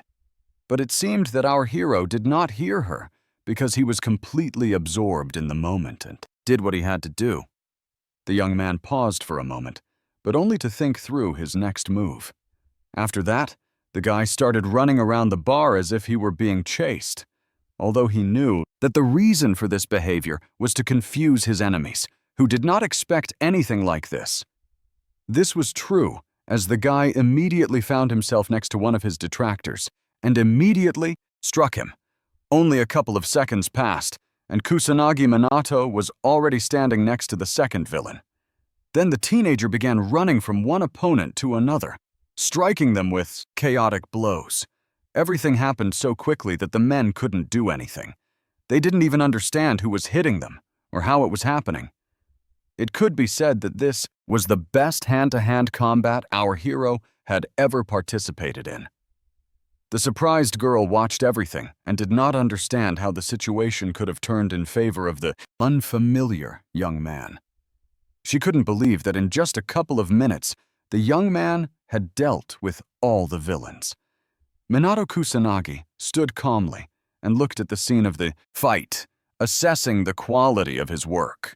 At that moment, the stranger thought that everything had happened so quickly that she hadn't had time to see anything clearly. So she wanted to know what kind of magic it was. One of the villains, sitting on the ground, looked at our hero and asked who he was. The guy calmly replied that he was a mage in black, the man who would destroy the Black Rebellion, falling to the ground. The enemy did not believe that such a thing was possible and that the one they were looking for was standing before them.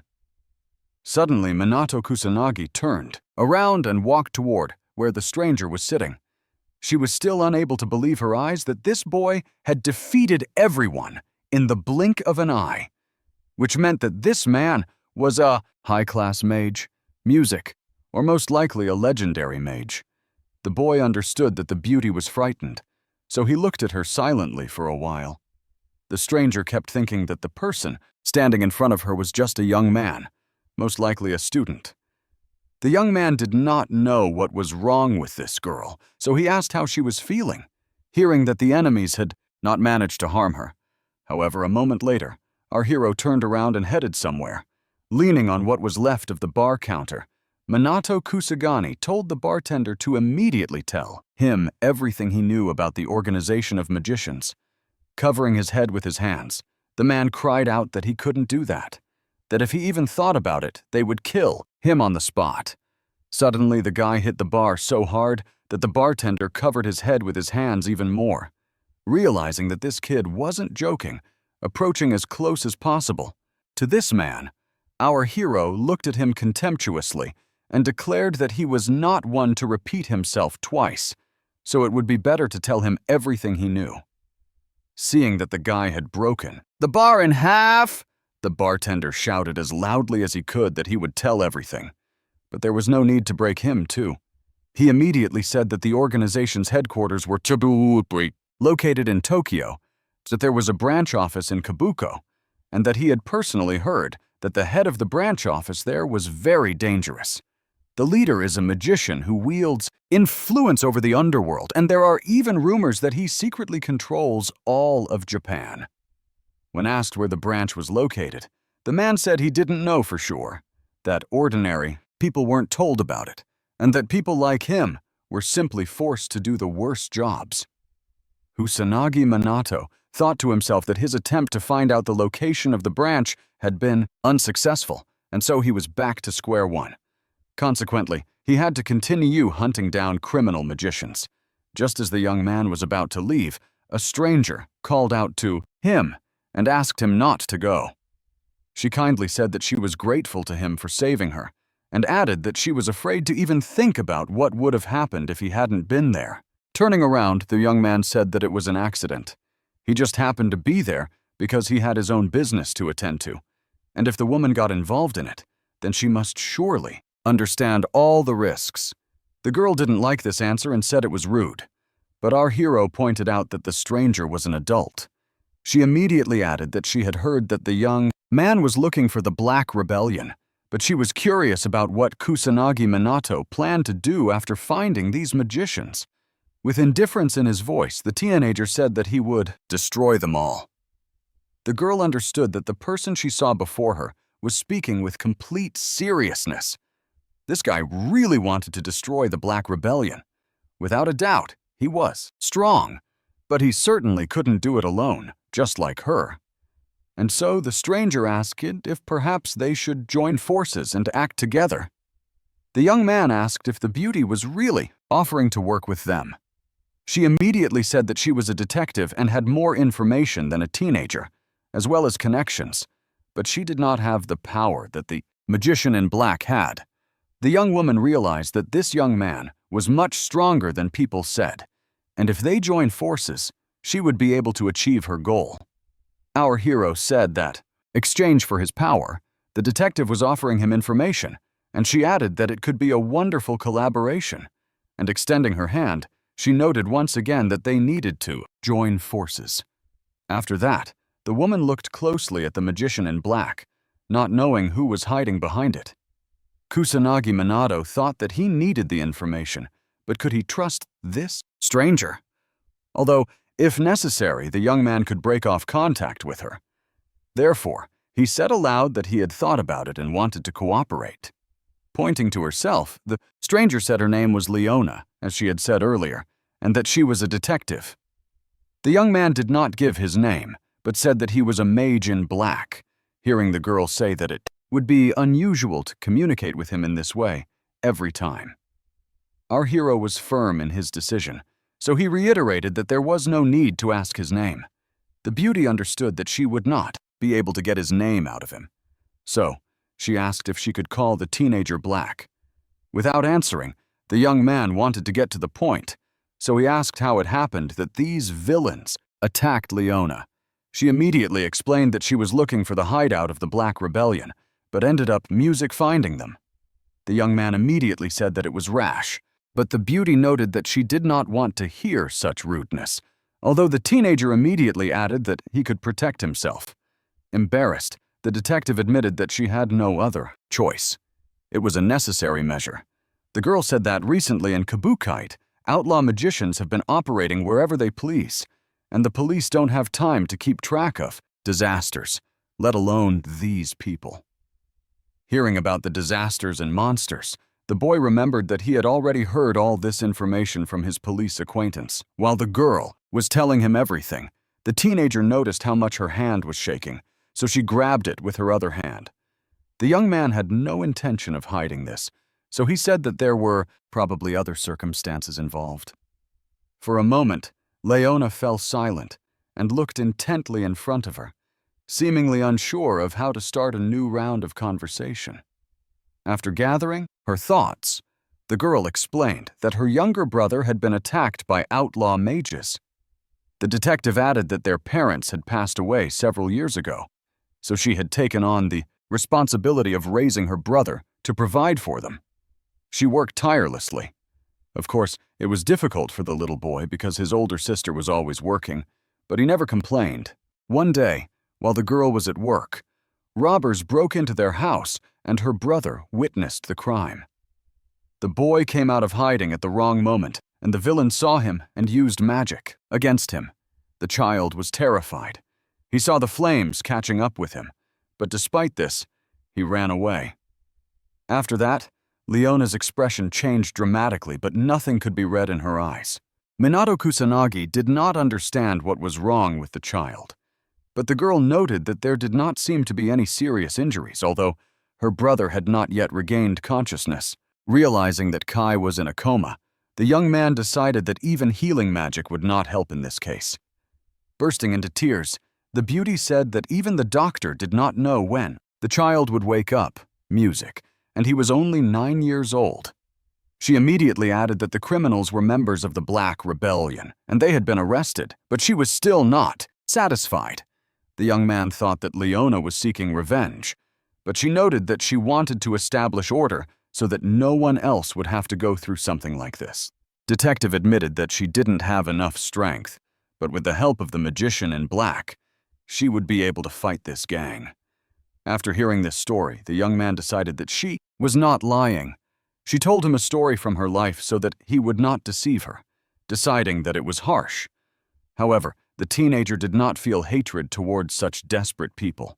Picking up the phone, the beauty did not give our hero a chance to say a word, saying that we should not underestimate the detective's connections, and immediately stated that she thought she might know where these bandits were hiding. At the same time, Leona admitted that there could be several locations, so the young man wanted to know about each possible one. After that, the detective asked the guy what he was going to do. Kusanagi Minato, with his characteristic calmness, replied that he was simply going to break in. But the beauty did not like this plan. So she shouted that it was completely absurd. No matter how strong the young man was, it was still like walking into certain death.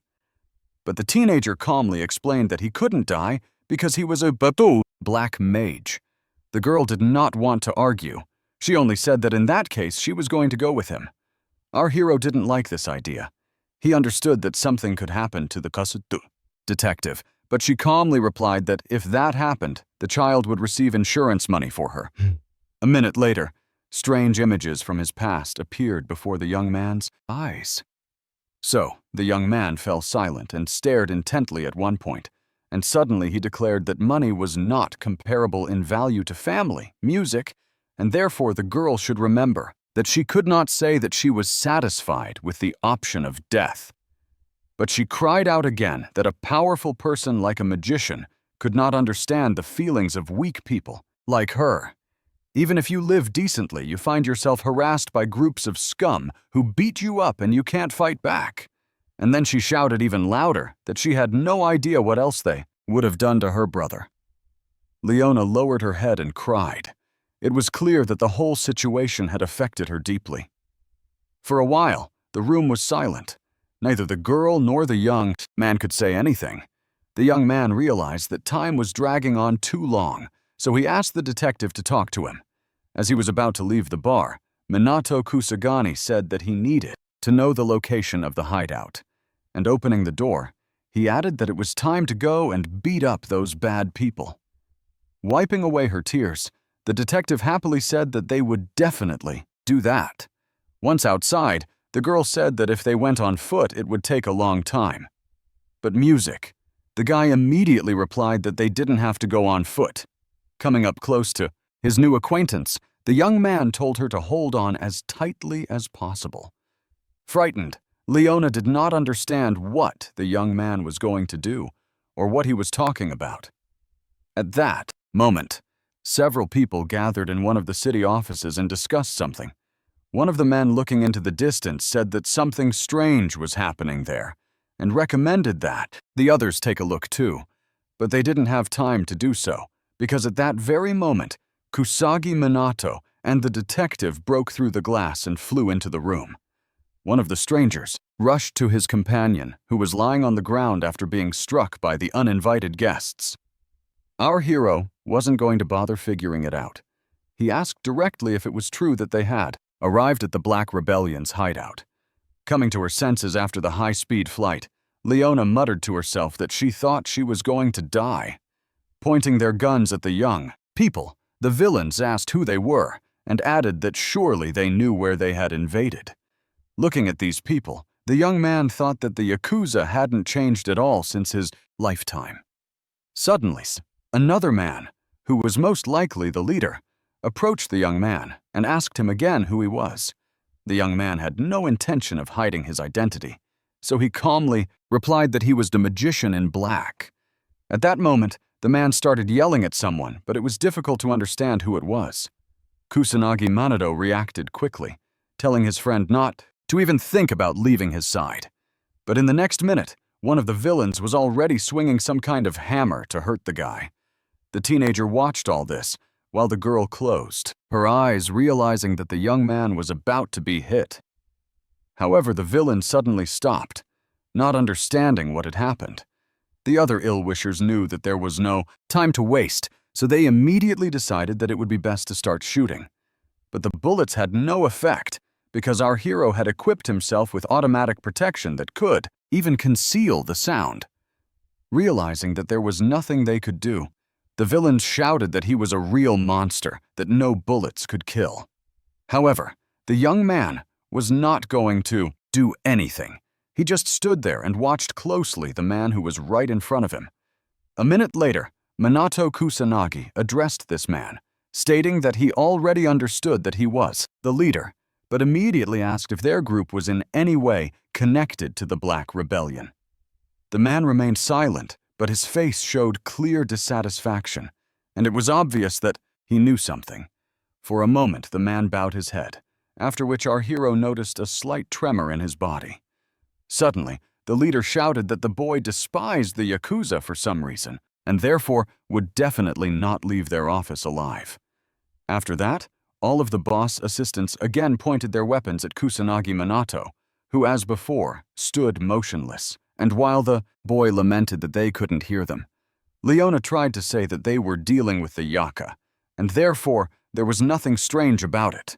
Although she didn't understand how it was possible that the bullets were passing them by, the young man did not respond.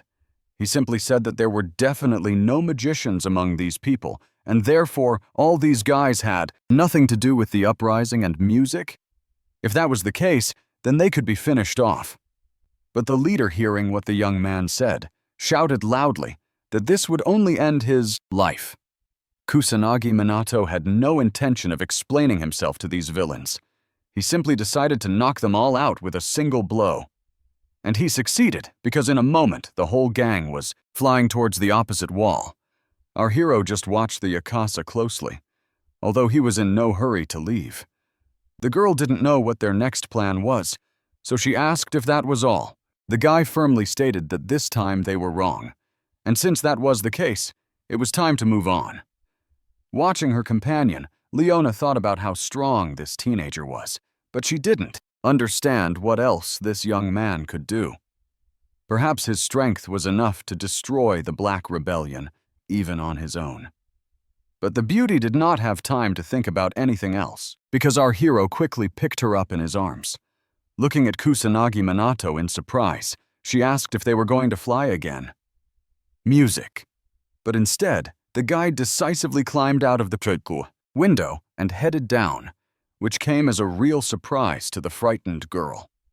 Not much time passed before the guys found themselves in some kind of office, which they entered in a similar manner. This time everything was much easier, because the people who were there immediately fell to their knees and began bowing to the teenager. Despite this, the boy asked why they had encountered even a small amount of resistance here. Were the Yakuza really that stupid? Standing on the street, the girl said that they had no brains at all, so no one would listen to the young man. She immediately added that she would like the boy to start using the door to enter, not the window, because that way they were simply committing a raid, and she could no longer stand being at such a height. But Minato Kusagani thoughtfully said that he thought that was exactly how you should deal with gangs like that. However, this time the young man decided to listen, therefore declared that next time they would use a frontal attack. After some time had passed, the young man and his acquaintance were already knocking on one of the doors where the guard was not happy to see them. But Manukanagi was not going to stop there, honestly saying that he wanted to know about the Black Uprising. But after these words, the man slammed the door shut, shouting that this was the first time he had heard of such a thing. The girl covered her face with one hand, realizing that communicating with this guard was much more difficult than with everyone they had met before. But our hero was not going to give up. So with one powerful movement, he kicked the door open and found himself inside. While the guard was indignant, another immediately asked which group the guys were from. The guy wasn't going to explain himself.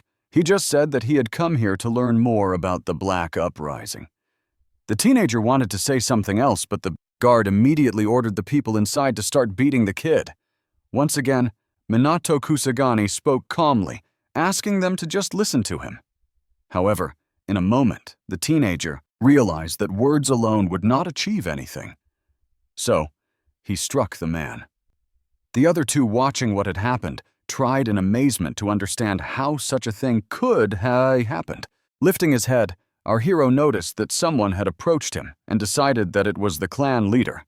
The middle-aged man said his name was Ushiro and asked why the boy had come to them. Without a shadow of a doubt, our hero said that their group must be somehow connected with the Black Uprising. At that moment, one of the guards standing behind him ordered the young man not to ask such provocative questions. However, the enraged leader turned to his subordinate and shouted at him to shut up until he was told to speak.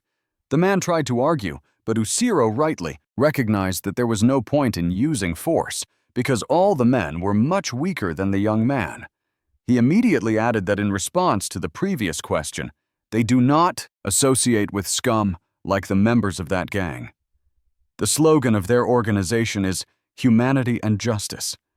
That was enough for the young man, but he still wanted to know where the enemy's hideout was, so he asked that question as well. Seeing that tea had been brought in, Ushiro said he would answer, but after that, the uninvited guest would have to leave, sitting at the table. Our hero realized that the situation had turned out to be very interesting. After a short pause, the leader repeated his name, and then the young man noted that he was a magician in black, or he could simply be called Black. He did not forget to mention his name in Leon's. Unfolding the map, the man began to say that, as far as he knew, the refuge was located in the western part of the city, but he did not know how reliable this information was at the time of their conversation, and he knew nothing more. The young man thought for a moment. He remembered that the detective had also pointed to this place as one of the possibilities, so if they searched thoroughly, they would eventually get there anyway. The young man had not previously realized that this girl was actually capable, and music could do many things. Hearing the answer, Minato Kusagani asked if it was true that the two organizations were similar, but the leader explained that they were opposites, their activities diametrically opposed. The young man said that he and the girl were also decent people, but Oshiro, closing his eyes, honestly noted that he would not call those who broke into the Yakuza office decent people. The man explained that they also had their own principles, and therefore should not be compared to the gangsters who roamed the streets of the city. Our hero said nothing aloud, but thought to himself that surely there were decent people, even among the Yakuza. But the teenager didn't want to get involved, so as he left, he said that they had heard everything they needed to hear, and as promised, music were leaving. Ushiro didn't understand these guys, so he asked if they were going to cross paths with their enemies, and immediately added that there were rumors that they had connections with influential people in the country. But the guy noted that they did not expect it to be easy, and after that he added that he had faced opponents of this level before. A moment later, the young people were in the air preparing to descend in the same way as before. The man knew that his guests couldn't hear him, but he still said that it was rare to meet such brave people in their time. Perhaps this young man would actually be able to disrupt the bad company and even destroy it forever. At that moment, in a place that resembled a warehouse, two opposing groups stood facing each other. No one was in a hurry to do anything. It seemed that the men were just waiting for something. But a minute later, the man in black calmly announced to everyone else that there were no problems with the goods.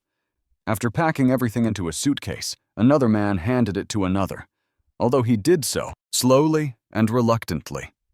Opening the case, one of the men checked what was inside and found that it was stuffed to the brim with money. The stranger looked intently in front of him, but remained silent. Suddenly, he approached the red-haired guy and announced that the deal was done, which made everyone happy. After that, he said that Japan was truly an amazing country. Nowhere else were criminals treated as kindly as here.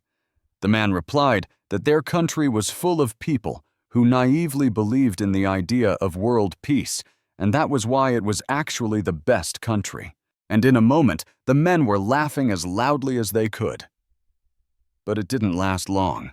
Within seconds, the sound of breaking glass could be heard, and our hero was already visible, having flown into the room through the window.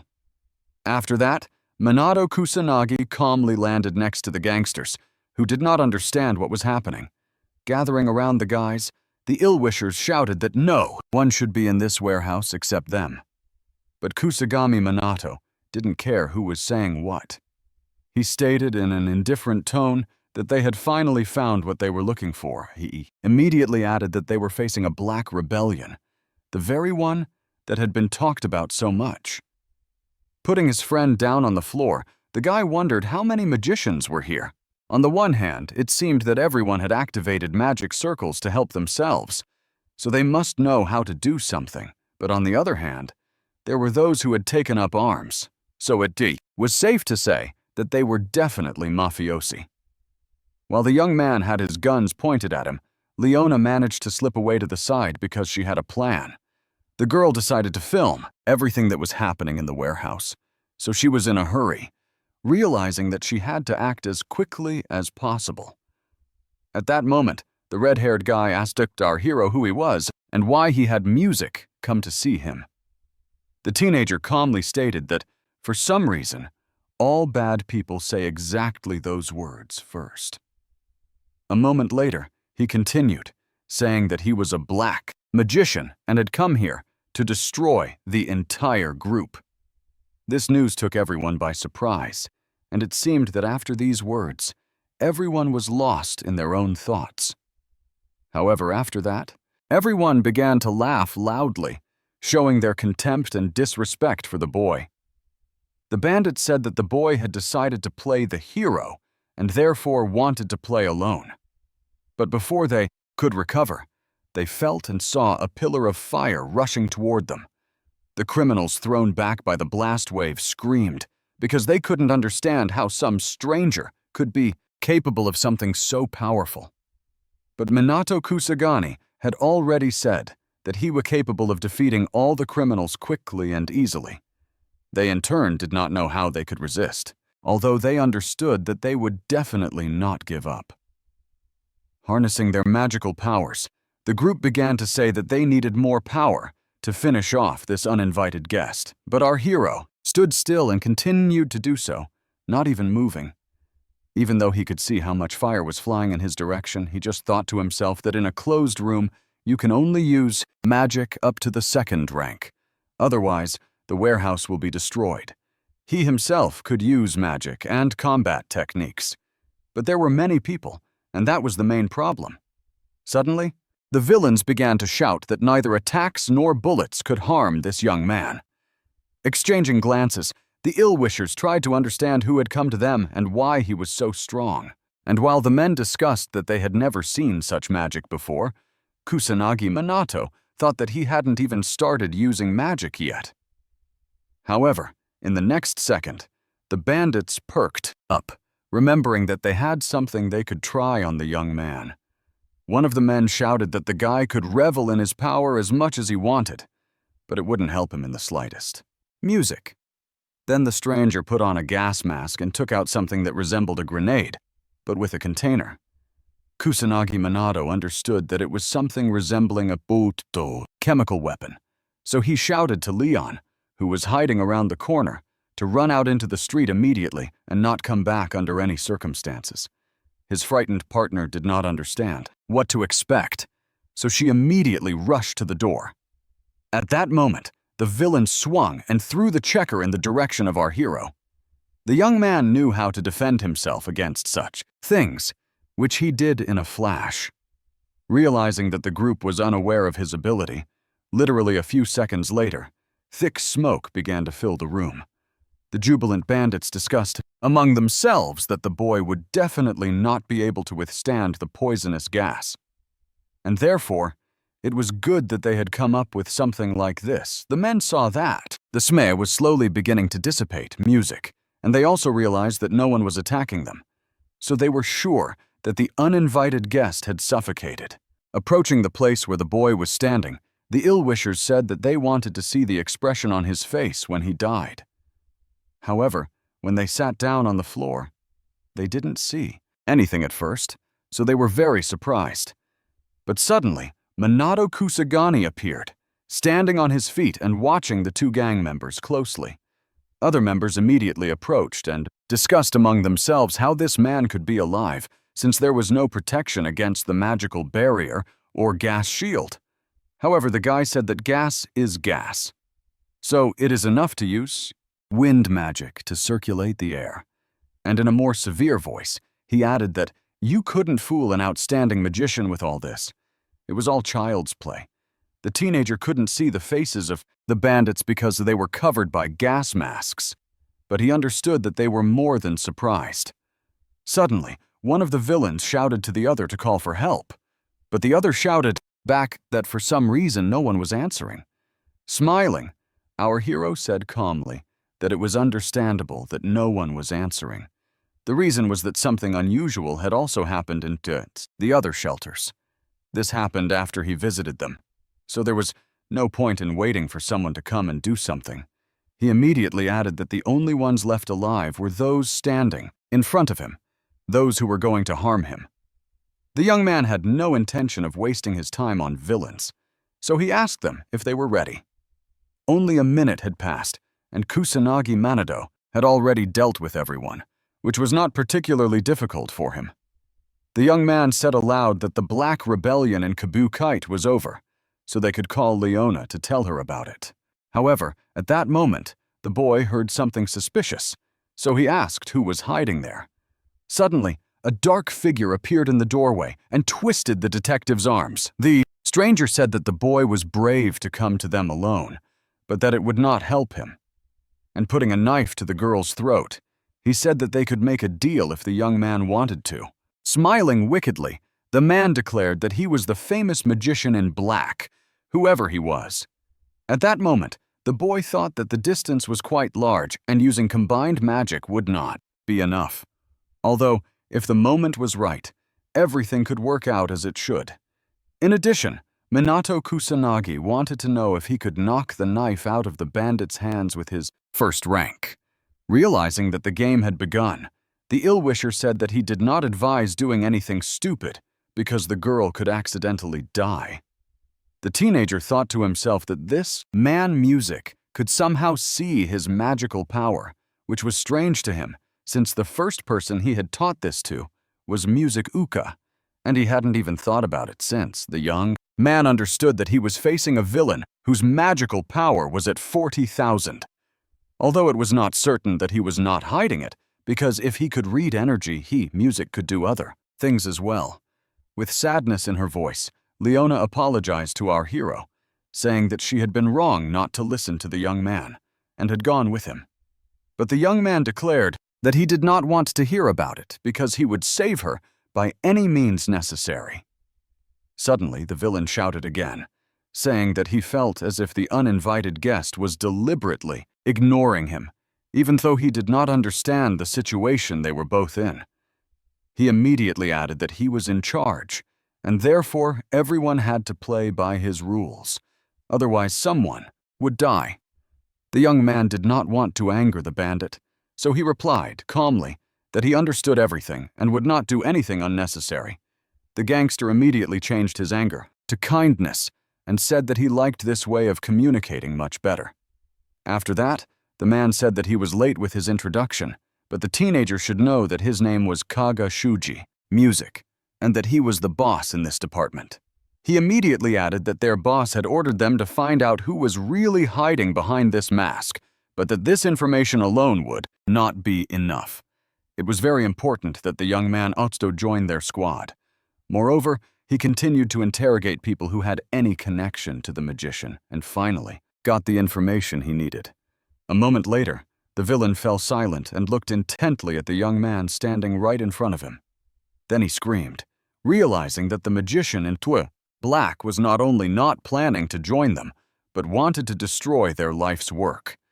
At that moment, the girl felt the blade slightly wound her.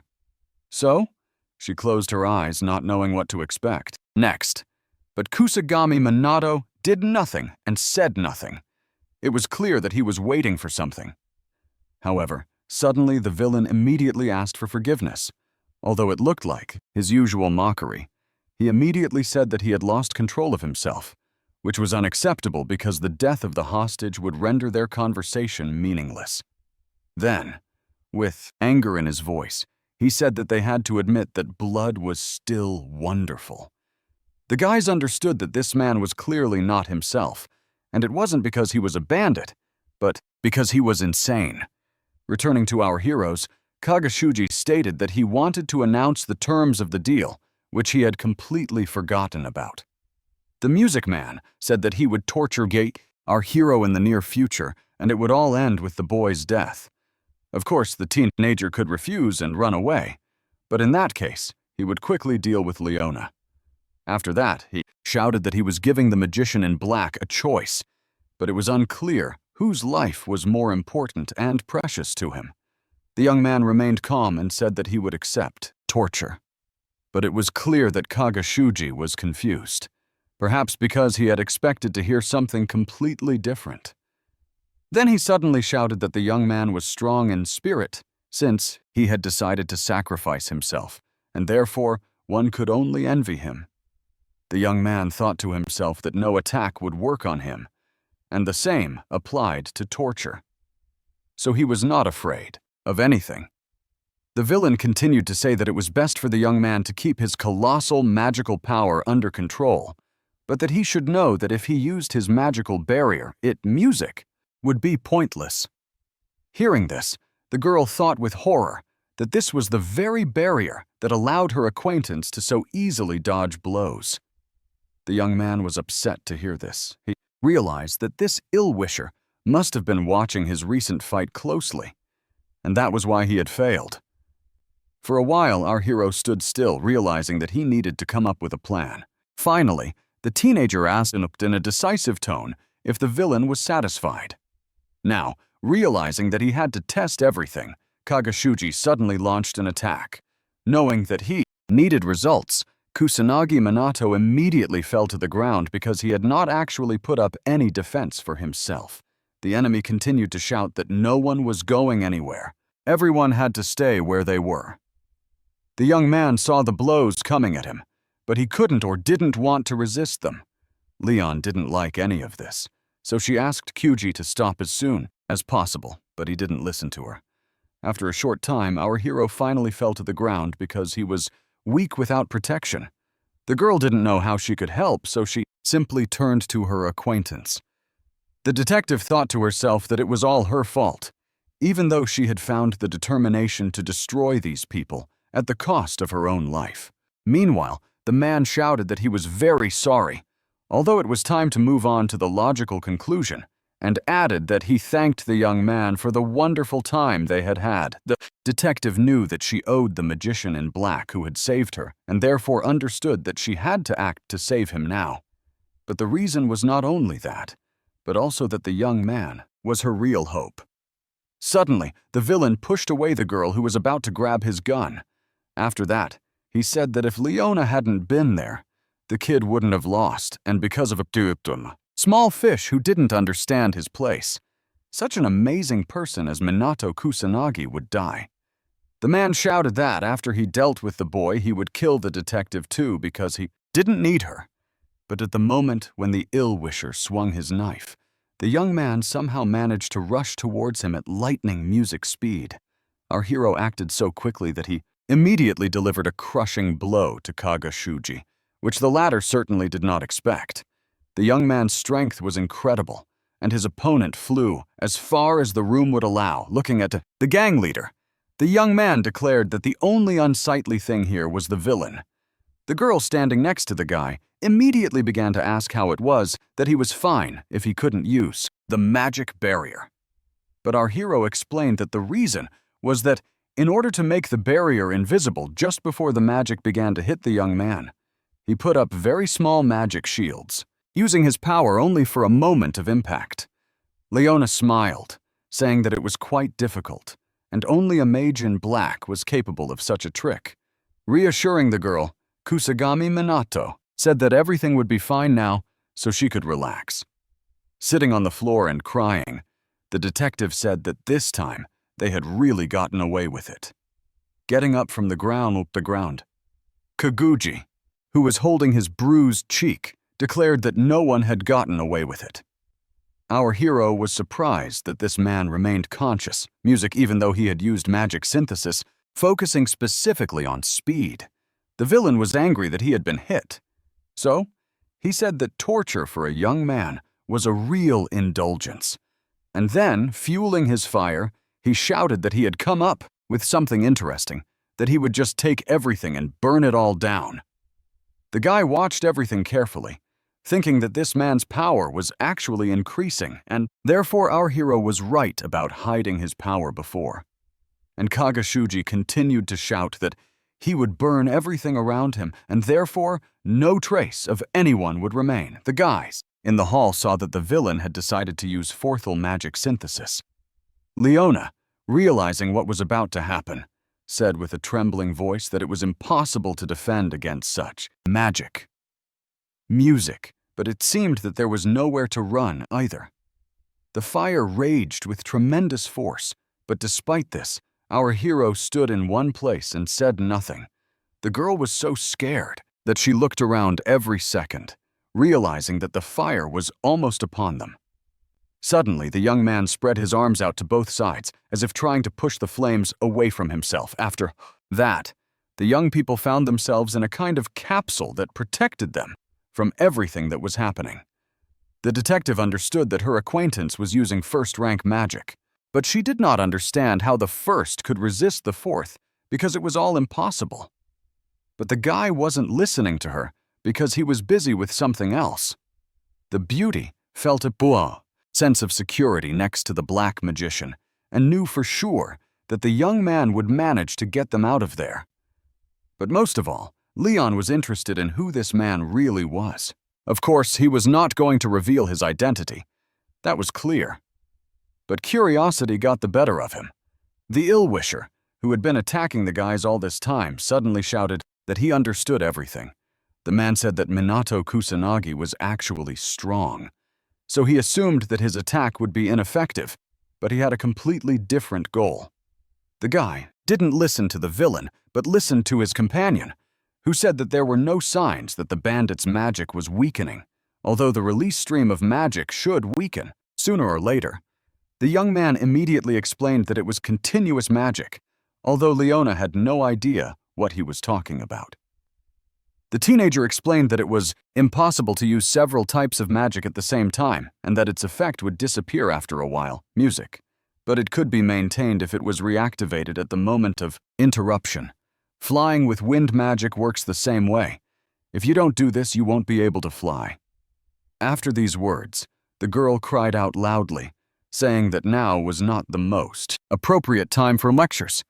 The beauty was worried that their barrier would soon disappear, but looking up, she began to doubt it. Kusanagi Minato calmly noted that the barrier would not disappear anywhere because he also used continuous magic.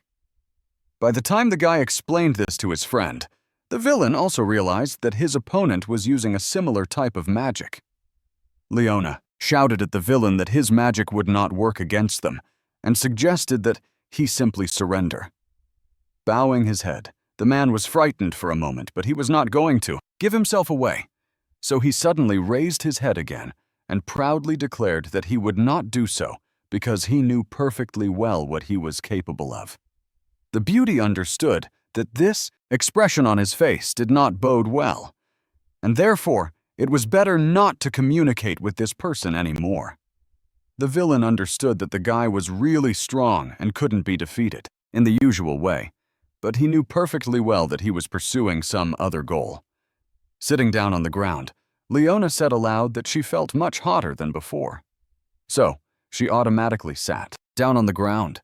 Seeing what was happening, Kageshuji shouted that if a barrier was used to create an enclosed space surrounded by fire, naturally oxygen would not be supplied and the temperature would begin to rise, which the barrier would not protect against. A moment later, he added that the uninvited guests would simply suffocate from the heat, and outside they would meet their doom in the fire. The music. The villain shouted that now the magician in black had an equivalent choice. The young man knew that he was dealing with a madman, so he decided to play along and sniffled. But this only angered the enemy, who shouted even louder that the boy did not understand what was really going on, and therefore did not want to play with him. A moment later, Kusagi Minato said that he could see everything perfectly well, and understood even better. The villain did not understand what the young man had managed to do, although on the other hand, he shouted that the girl was just as bad as before. However, a moment later, Leona's eyes widened as she sat up straight and said that she could breathe more easily, and moreover, that the room was no longer hot. This situation infuriated Kageshuji, who did not understand why his plan was failing, nor how it was possible. The guy said that the influence of a fire magic on the atmosphere was correctly noted, but apparently the villain did not know something. For example, that magical power also exists in the atmosphere. With each passing minute, the man became more and more angry and irritated. But the teenager explained that the magical barrier was a mixture of the magician's magical power and natural power. That magical power was present in the atmosphere and combined with atmospheric properties. The young man paused for a moment. He didn't want to reveal all his cards right away. After that, the guy began to connect some kind of greenish energy. Kusanagi Manado stated that the power itself is the atmosphere, which means it can also act as a shield. Falling to the ground, the ill-wisher shouted that this was the most absurd thing he had ever seen in his life. Coming as close as possible to his opponent, our hero called him a fanatic, saying that he would not get away with just losing consciousness. And then, in a quiet voice, he said that he must experience the pain of his own victims, which would be entirely fair. The man began to scream and cry, realizing that this teenager was not just talking, but doing what he said he would do. Suddenly, the young man activated some kind of dark zone, although he did not explain what it was. A minute later, Kagashuji felt as if he were in a completely dark room where there was no one else but him. The man did not understand what this place was, nor did he realize why he could not hear anything or anyone. Moreover, he could not see or feel anything, which was even stranger. Raising his hands, the villain shouted that someone must hear him because someone must be in this place. With each passing minute, the villain's fear grew stronger, and he felt like he was going crazy. Leaving his opponent on the ground, the teenager said in a quiet voice that this bad man would atone for his earthly sins and darkness. At that moment, there was a noise and the girl said that someone must have reported the incident. Kusanagi Minato approached his acquaintance to pick her up, but she screamed, saying that she didn't really want to fly again. A moment later, she began to cry, saying that flying was not something that gave her pleasure. After a while, standing on the roof, the girl noted that they had managed to defeat the group in Kabakaite, but there were others who also needed to be destroyed. She immediately added that she had one request for the black magician, which was to become true comrades. The detective noted that she was not strong. She constantly interfered with the young man, but she had information and connections, and therefore she could be useful. Looking up at the sky, our hero honestly admitted that he had recently noticed that he felt powerless in the face of requests and immediately declared that he was always happy to continue working together. Leona happily shouted that she was also very happy about this. The girl then said that Minata Kusagani could always rely on her in terms of public relations and gathering comrades, although the young man did not understand what she meant. The next day, the television reported that early that morning, magicians belonging to an organization called the Black Rebellion had been arrested, presumably influenced by a man nicknamed the Magician in Black. An investigation into the incident is currently underway. Suddenly, the announcer said that they had just received an urgent message, a statement from an organization fighting outlaw mages led by the Mage in Black. It stated that they were the messengers of the shadows, those who had taken it upon themselves to eradicate outlaw mages, and that the Black Rebellion organization in particular was impossible. Any lawlessness is unacceptable for mages, and music this rule applies to everyone. At that moment, some people were sitting in front of a TV screen, watching intently what was being said there. Suddenly, a young man jumped up from his seat and began shouting something in dissatisfaction. Clenching his fist, he said that they were talking about that magician in black again. But a voice behind him asked the Stream Ranger to pull himself together, because people like him don't carry much weight. He added that the organization had this person, so they needed to focus on that. After that, Fuka Jin, who was the head of the family and a magical aristocrat, laughed, responding to a question from reporters. One of the guests said that he was skeptical of the magical aristocracy. The reason was that this class of people should protect the people, but their behavior, which everyone can see on video and at press conferences, crosses all boundaries, The same applies to disasters. As these, magicians did not take any measures to stop them. But the special magic squad works conscientiously. So you could say that in this case there is no need for a magical aristocracy. Fuka Jin, who was watching the press conference intently, was so engrossed that he didn't even notice when the butler brought him tea. But in the next moment, the master of the house turned off the TV with one powerful spell, not wanting to see or hear any more of it. Rising from his seat, the man ordered the servant to call Shay immediately because he wanted to talk to him. And slamming his fist on the table, he immediately declared that he would show everyone what would happen if they dared to make enemies of the magical aristocrats. Meanwhile, the monster invasion was taking place in New York, where the situation remained tense. Not only were there monsters on all sides, but people were also yelling at each other because everyone wanted to save themselves. However, the quarrels did not last long because noticing the monsters that surrounded them, the crowd immediately began to run. The police, who had already arrived at the scene, reported that they were about to begin clearing the area. The law enforcement officers immediately activated their magic circles and took up defensive positions. The men understood that there were too many monsters and too few of them, so their only hope was the magic squad. One of the colleagues shouted that there was only one squad in many incidents, so the guys would not arrive so quickly, and they needed to act, because the monsters were getting closer and closer with every passing music minute. A moment later, there was a loud explosion, followed by a huge stream of fire that swept away everything in its path. And then the boss appeared from the alley, walking calmly down the street. The police officers knew that they definitely couldn't fight the demon, so they didn't know what to do in this situation. At that very moment, the boss unleashed powerful magic, showing everyone present that he was strong. And it wasn't just magic. It was a 5-rank flaming column that could burn everything in its path. For a moment, the people on the street froze, not knowing how to resist this force. But unexpectedly, another 5th-rank force was unleashed, a titanic bubble that was also impressive in its power. Watching the beautiful bubbles, the police tried to understand what had just happened. At that moment, an urgent message arrived that a disaster specialist had arrived in the city, music, and therefore it was necessary to coordinate and normalize the situation. This man's name was Mizuha Toshichiro, and he belonged to the Japanese magical aristocracy. Although it seemed that the magician was indifferent to all these performances, he simply went about his work.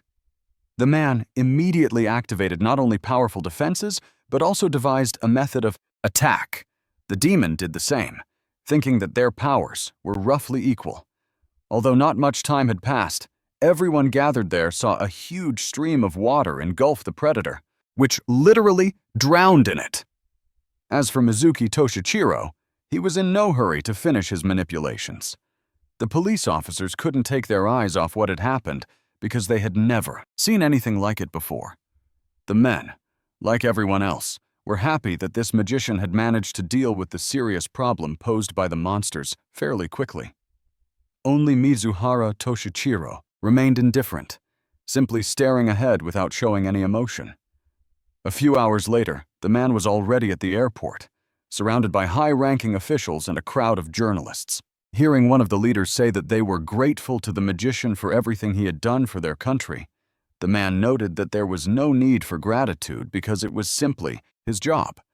Although there were people in the crowd who claimed that this Japanese man used to be influential, but now his status was no longer the same, and therefore it could be said that there were practically no good specialists left in the country. And while Mizuhara Toshichiro looked somewhere ahead of him, the official continued to say that he had decided to return home immediately without sleep or rest, which was additionally valuable and commendable. As he left, the guest noted that there was one matter at home that needed to be resolved as soon as possible. Walking down the airport corridor, the man thought to himself that the disasters in Japan were a disgrace to the magical aristocracy, and he did not like the fact that his daughters were members of a special magical squad. The man knew that he could not allow this to continue. Meanwhile, After another training session, Katsuragi Ruji said with fatigue in his voice that Kusanagi was too strong. This man is abnormally strong, probably the strongest in Japan. And what's amazing is that he doesn't even seem to be trying. The police? Officers who came to the training ground waved to the guys and asked if they really couldn't defeat their mentor, Music, even if they all joined forces, adding that if they wanted to, they could do anything. After thinking about it, the students decided that the squad already had about 100 members. And what's more, they had become much stronger, so they could easily defeat Kusanagi. Hearing the guys thinking about a plan, our hero suddenly came up behind them and asked if they wanted to test it out. The frightened students began to say that now was not the time, and that they were just discussing something, but that they had no plans to fight anyone yet. But the young man did not back down, saying that he was not so scary that no one wanted to measure their strength against him. He immediately announced that the break was over, and that the task for the next training session was to defeat him with the entire team. They could use any means necessary, but they had to give it their all. The music students were in a fighting mood. They said that if their mentor himself had asked them to do this, they couldn't disobey him. What's more, they were all confident in their abilities. Gathering their strength, the group discussed that they should use their highest ranks and do Music everything possible to knock the guy out of action. But Minato Kusanagi had no intention of giving in to his students. So, he acted exactly as he would in a real fight. Yui, realizing what the young man was doing, shouted that he would not be able to hide behind such a barrier. Music. The teenager took this seriously, so he raised his rank to hold back the students' onslaught. Suddenly, the students realized that something had changed. Music. But on the other hand, they knew that there was no need to be afraid. They just needed to increase their strength. In a moment, our heroes unleashed their true power in the pooled direction where their teacher was standing, hoping that it would work. What was happening was incredible, and in the middle of it all stood Minato Kusanagi. For a moment, the young people froze, not understanding whether they had succeeded or not. And so they waited in anticipation. And in a moment, the guy completely neutralized all the magic, including his own magic barrier. The disappointed guys immediately started shouting that it was very strange, because they had used the 6th rank. And of course, they knew that the young man was strong, but not that strong. But our hero was a real rock. He didn't say anything except that now it was his turn to strike. After these words, the students looked at their mentor in fear, realizing that this was going to be serious. Not much time passed before the students were lying on the ground, realizing that they had no strength left, and hearing the young man happily announce that the training was over. The girls wanted to lie down longer, but they heard the phone ring and decided to answer it. Reading the messages, the beauties thought it was a joke, and therefore did not understand how this could be. Hearing Kusagani's question about what had happened, his acquaintances said in unison that their father was returning. A few hours later, the girls were sitting in the living room where their father was sitting motionless opposite them. The beauties stared intently in front of them, their faces difficult to read. The man also kept his head down, simply remaining silent or waiting for something. Finally, Mizuhar Toshichiro spoke, asking his daughters if it was true that they had joined the magic squad and received a satisfactory answer. The students did not know what would happen next, so they fell silent again and sat quietly. Music. But after a moment, their father asked them to tell him about it in as much detail as possible. It was clear that the beauties were delighted with this turn of events. They felt that their father was proud of them, and therefore wanted to know everything. Ye immediately explained that this squad was beneficial to society, that they had already prevented several disasters, and that everyone in the group was very talented. Ruka added that they were also growing compared to their previous level. Their magical power had more than doubled, and the number of ranks they could use had also increased, and it was all thanks to Kusanagi, who was an amazing young man. If it weren't for him, they wouldn't have been able to grow so much, and it would have been difficult to stop disasters as well. Picking up a cup, the man replied that it seemed like this guy had all the outstanding abilities. The girls immediately said that he might be able to match Mizuhara Toshiro himself in strength, and what's more, he was on par with the aristocracy. After these words, the man took a sip of his drink from a small cup. Then he quietly placed it back on the tray, but said nothing. Suddenly, the owner of the house announced that the girls had to leave the group. The beauties looked at their father in surprise, not understanding why he had made such a decision when everything was going so well for them. But the man explained that everyone knew that the reputation of the magical aristocracy had been undermined, which had a negative impact on Japan as a whole. The aristocracy is the backbone of the country. And not only is there no need for a special unit, but it also has a negative impact on the state. This Kusanagi, who was just mentioned, is especially dangerous, and it is unacceptable to maintain contact with him in the future. Rising from their seats, the girls argued that this was too despotic. The man also stood up and said in a quiet voice that it would be best for them to do as he said as before. We thought to herself that, until today, she had indeed done what her father had told her to do and had never objected. However, now the girl shouted, resolutely, that this would not happen. She said that she would not give up her membership in the squad or her communication with her acquaintance, and the girls were also determined to continue their training. The special magic squad did what the aristocracy was supposed to do.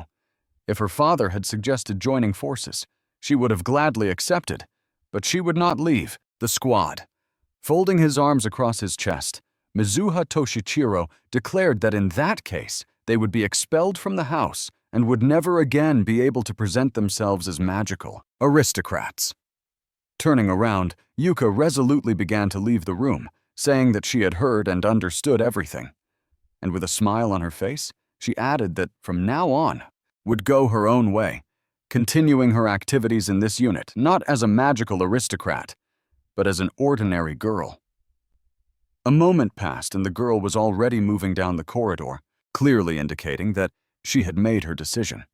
Hearing her father say that, who would have thought that her sister would speak out in such a way? Ruka noted that she had indeed changed, and, approaching the door, she replied that the same applied to her. Mizuha Toshichiro tried to say something in response, but the girl happily declared that she understood everything perfectly. Well, but that being banished did not scare her at all. And bowing at the door, she respectfully noted that she was still grateful to her father for everything he had done. Standing alone, the master of the house said that his daughter still could not understand the meaning of the existence of the magical aristocracy. Sadness was evident in his eyes, although he had no intention of bringing anyone back or doing anything. Walking down the street with suitcases in her hands, Yuka said that her father had gone too far, and that despite all their efforts, her sister agreed, adding that they should decide for themselves what to do with their lives. But the girl was still worried that her older sister had doubts about her actions, even though she said she felt the same way. She immediately added that she was not going to leave the rebel alone, because after all, she was her older sister. Hearing these words, the beauty immediately turned around happily and looked at her. And a minute later, she hugged her arm as tightly as she could. Not much time had passed, and the girls had already arrived at the hotel to check in, realizing that they had no better option anyway. For a while, the administrator looked closely at the beauties and continued to shake his head. Looking at the iced tea, Yuka began to speak with a note of sadness in her voice, saying that they had serious problems. The problem was that no hotel would accept minors. No one would rent them a place to stay, and it seemed that every door was closed to them. Ruka understood that she could lie, so that they could stay at a hotel. But her younger sister would definitely not be able to do that. The beauties understood that they had money since their work in the squad was paid, but in this case, it was useless. Suddenly, some guys approached our heroes and immediately began asking if they were actresses and offered to hang out with them. The young men immediately sat down with the girls and started talking about how lucky they were. Although the girls didn't understand what they were talking about, Ruka didn't like any of this, so she said in an indifferent tone that the strangers should get lost. The young men realized that they were wrong, so they raised their hands and said that it was a small misunderstanding and that they were very sorry. After these insolent young men left, Ruka spoke unflatteringly about them, looking at her sister. However, her sister smiled and said that everything was fine now. Then she jumped up from her seat and shouted that they should have fun while they had the chance. Ignoring her sister's suggestion about where they would spend the night, she shouted that they would think about that later. A minute later, the girls reached for their suitcases to find their best clothes. Yuka immediately pulled out one of her beautiful dresses and began to try it on. After that, the girls went to a toy store where they reminisced about when they were little. However, that wasn't enough, because after that, the girls went to a karaoke bar where Yuka sang her heart out. Walking down the street, the beauty said that it was so wonderful. They had done so much in one day. While Ruka said that she had never had so much fun, although the problem of where to spend the night remained, the girls tried not to dwell on it. Suddenly, Yui turned to her sister and said how good it was to have her. Surprised, Ruka looked at her intently, as if she had never heard anything like it before. After that, the girls continued to discuss where they could stay for the night, realizing that there weren't many options. But a minute later, Yika saw that she had received a message on her phone from Minato Kusagani, who wrote that he had forgotten how to use his phone and asked her to remind him at opening the door. The guy looked at the girls and asked them why they had decided to visit him so suddenly. With awkwardness in their voices, the girls asked if they could stay with the young man for a while. It was unexpected. But despite this, our hero led his acquaintances into the living room and even offered them tea. With irritation in his voice, which was completely uncharacteristic of Minato Kusagani, he said that it was reckless to just leave home like that. Bowing their heads, the beauty said that now they realized this themselves. Although the young man thought to himself that his wards had changed, becoming more open than they had been before, and that their relationship had improved. Unexpectedly, Yika said that they knew they were putting the young man in an awkward position by asking him so suddenly, but could they stay at least for a little while, because they had nowhere else to go. The young man thought that he saw romantic feelings, his female acquaintances, but they did not have mutual romantic feelings for each other, so there should be no problems. Bowing his head, our hero said that he understood everything and music. Therefore, he would allow the sisters to live with him for a while. The girls looked at each other happily and realized that they had made the right decision. However, the young man immediately added that he didn't have much space, although the sisters immediately said that it didn't matter at all. Hearing this, the young man said that they would still have to deal with some unexpected issues. After these words, the girls were embarrassed, but did not dare to contradict him or say anything else. The younger sister thought to herself that Minato Kusagani didn't look like his usual self, perhaps because they would now have to live together, which felt somehow unusual to her. The second sister also didn't understand why her heart was beating so hard, as if it were about to jump out of her chest. The teenager, realizing that the girls were tired, suggested they take a shower. But when they heard this, they reacted strangely. The young man was surprised and said that he must have misunderstood something. But they immediately realized their mistake and said that, of course, they would take a shower. A few minutes later, Yue was already standing under the hot water. At that moment, the young man said that it was a bold decision to leave home like that. While the girl admitted that it was the first time they had gone against their father's will, he is strict and never allows any arbitrariness. So, she is sure that he will become more firm in his attitude towards disasters and measures against demons. The guy said aloud that it seemed that the man's impressions of the special unit were, to put it mildly, not very good, and that this person might even take some measures against them. At that moment, the younger sister appeared from the shower and said with satisfaction that she felt much better. The girl said that now it was time for Ruka to go, who said that she was just about to get up. Only a minute had passed, and the girl was already in the shower, and like her sister realized that this was actually the most pleasant thing that could be. At that moment, Yuka admitted that she had a strange feeling. She couldn't even imagine that she would be sitting like this with her classmate, who also noted that he had never had guests before.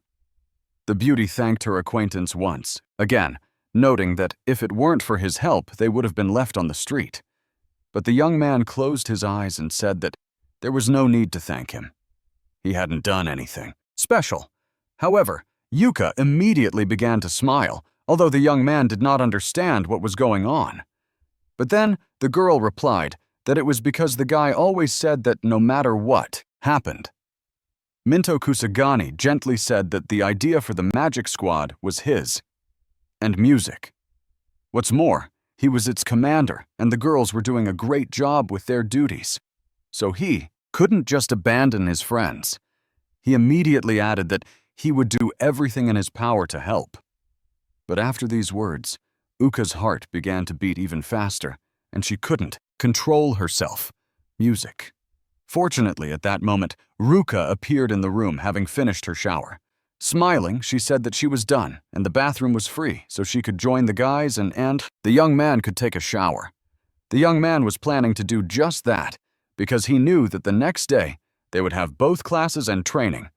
When the guy left, the girls were left alone, but they were in no hurry to start discussing anything. Rook bowed her head and closed her eyes, seeming to be upset about something. The next day, Shido Shigo told our hero that he had drawn up a training schedule and wanted the team captain to review it. The blonde man stood up and said that their regular meeting was over, so the young man was free to leave, although he was in no hurry to leave because he wanted to say something important. Kusanagi Minato calmly explained that Mitsuha's sister would now be living at his house. Hearing this, the blonde man shouted like never before, and Music asked again if the three of them really lived together. The policeman said nothing aloud, but thought to himself that the teenager was living with two girls, even though he stated this quite calmly. Was this the norm for modern youth? He decided that it was necessary to bring this person to their senses. With calmness in his voice, Shido Shigo explained that polygamy is prohibited in Japan, but the young man only asked if it was really popular. Music. Walking down the hallway, our hero thought about how cramped it was to live in one room, and music, therefore perhaps he should consider moving. At that moment, Sonata Karen was actively training in martial arts on the street. It was clear that the training was difficult for the girl, although she did not want to give up. The young man saw this and asked his acquaintance if she was really still training. His colleague explained that she was significantly behind the others because she had only recently learned how to use offensive magic. She immediately added that Kusagani was her senior because he was the squad leader, so there was no need to speak to her in a respectful tone. The guy didn't want to argue, so looking at his smiling ward, he said he would do as he was told. After that, he asked the girl to try attacking, but to do so consciously. And as he walked away, he said that it was better not to delay, and also not to think about whether it would work or not, but just to go ahead and do it. Sonata Kuran knew that being afraid would not help, so she began to practice.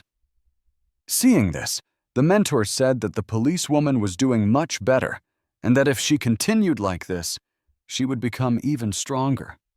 However, the girl was immediately overcome with sadness and said that she was nowhere near as good as the others, because she was very weak.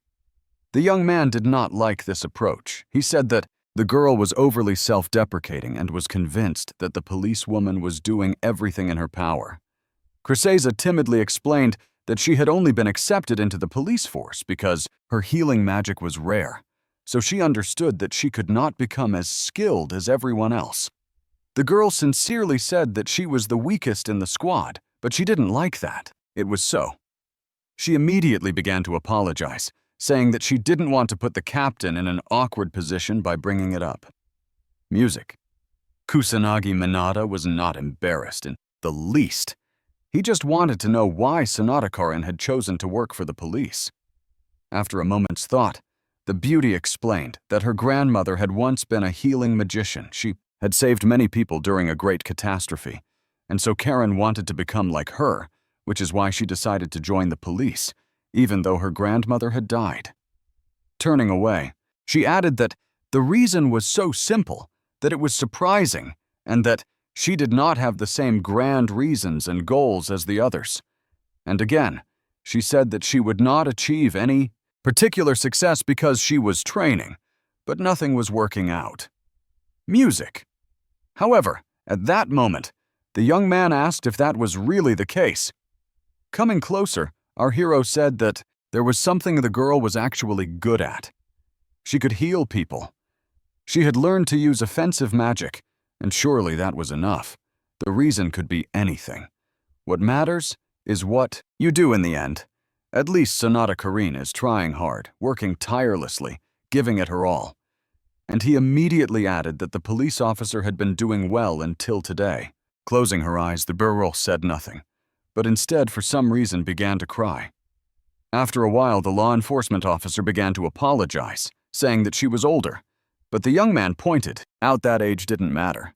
After that, the girl complimented the guy because she thought he looked like a teenager, but reasoned like a grown man. She thought to herself that this was not the first time the young man had helped her out. He was her hero. Standing on the roof of one of the houses, Minato Kusagani asked Leona what was so urgent that she had asked for a sudden meeting. The girl looked closely at the young man, but did not rush to say anything. However, a minute later, she explained that she had received information that the teenager would definitely not know about, but would very much like to. It concerned dark secrets about the magical aristocracy. Kusanagi Minato had no intention of playing any games, so he replied that he was interested and wanted Leona to tell him everything she knew. To begin with, Leona asked the boy to put on a shadow-bearing suit, even though the teenager said he couldn't wear such a thing every day. After that, the detective said that using her connections in the media, she had been researching information about illegal magicians and secret magical organizations and had stumbled upon rumors about the magical aristocracy. There was talk of bribery, collusion, theft, and much more, especially many rumors about the Fuka family. And there was even talk that they were in collusion with gangsters. The guy listened carefully, but he was most interested in who was behind it all. So Leona said that according to the rumors, it was Satoshi Osamu who used to be an aristocratic mage. It seems that because of his irresponsible behavior, he was expelled from the community, and it was even discussed in the news for some time. Our hero said that such a close connection with the aristocracy could not help but arouse suspicion. And the girl immediately said that this question bothered not only him, but they had no visible evidence. Such things are usually kept secret, so it is impossible to gather enough information. She herself thinks that blackmail is behind it, and therefore the mage needs to be careful if he decides to delve deeper into this matter. As he left, Minato Kusagani asked the girl to send him all the information on his phone. And waving, he added that he plans to root out the bad guys. After that, the teenager confidently moved on. As he walked, the young man thought that there were many ways to do this, and if his opponents were villains, he would spare no one. After a while, the young man was sitting in his room, surrounded by girls who were busy with their own affairs. Ruka was meditating and seemed so immersed that she could not see or hear anything. At the same time, Yuka was doing her homework and writing something in her notebook. And Minato Kusagani was thinking that it was time for him to study the issue of the disaster and indeed the entire history of the last 50 years, now that he knew how to use a phone. After that, the young man immediately started clicking something on his device. After a while, he managed to find something that made him very happy. It turned out that the history up to the day of his death was generally consistent, but very little was written about the level of modern magicians, and a lot of lies were told about the achievements of the ancestors of the magical aristocracy. There is actually very little truthful information. For example, it is known how magicians achieve such a high level. But if people had books about the magic of that time, the world would not have fallen into such decline. But if Yuki's words are to be believed, books and other data on magic have not been preserved, giving the impression that someone is deliberately weakening magicians. Perhaps the head of the Misu family knows something about this, but given the current circumstances, it will not be possible to meet with this man. And information about the disaster is also scarce. It was unclear what caused them each time, why they occurred at all, and what they actually were. While Kusagi, Minato muttered something under his breath, Yuka looked at him intently. The next day, the entire squad gathered at the training ground as scheduled to practice. At that moment, the dispatcher announced that he was relaying a message from the Central Police Headquarters to the entire squad that a new disaster had occurred, and therefore every member of the team had to hurry to carry out the task. The guy wasn't going to wait for a special invitation. He immediately announced that it was time to go. However, as he flew to the scene, our hero was greatly surprised by something. Below stood Shiche Fuka, who was holding down a small monster with his foot and shouting joyfully that the squad had arrived too late, and pointing his finger at the young man's face, declared that he had already defeated everyone, adding that the special magic squad was completely useless. He immediately added that the great and powerful warriors should not worry, because music, none of the townspeople had been harmed. The man continued to claim that the students constantly said they were working for the good of the people, but if they hadn't been there, everyone would have died. So, he advised them to be more vigilant next time. An irritated Yuka immediately began to ask our hero what all this could mean. After a while, a similar situation occurred. The music guy saw the destruction and smoke, so they rushed to help. However, the fat man gloated again, saying that the students were too late, adding that the music teenagers always arrived too late, so they were useless. And again, the guys were angry because they didn't understand how this could be possible. And to further provoke the young people, Shafuka once again emphasized that the magic squad was useless and that magic aristocrats were indispensable. Yika, raising her voice, said that this was the 5th time in a row that a similar situation had occurred, so it couldn't be a coincidence. Something was clearly wrong. Shido Shigo suggested that perhaps someone was interfering with the squad's operations, as it was obvious that information was reaching them with an enviable delay. Our hero thought he was able to recognize the signs of disaster if it occurred nearby.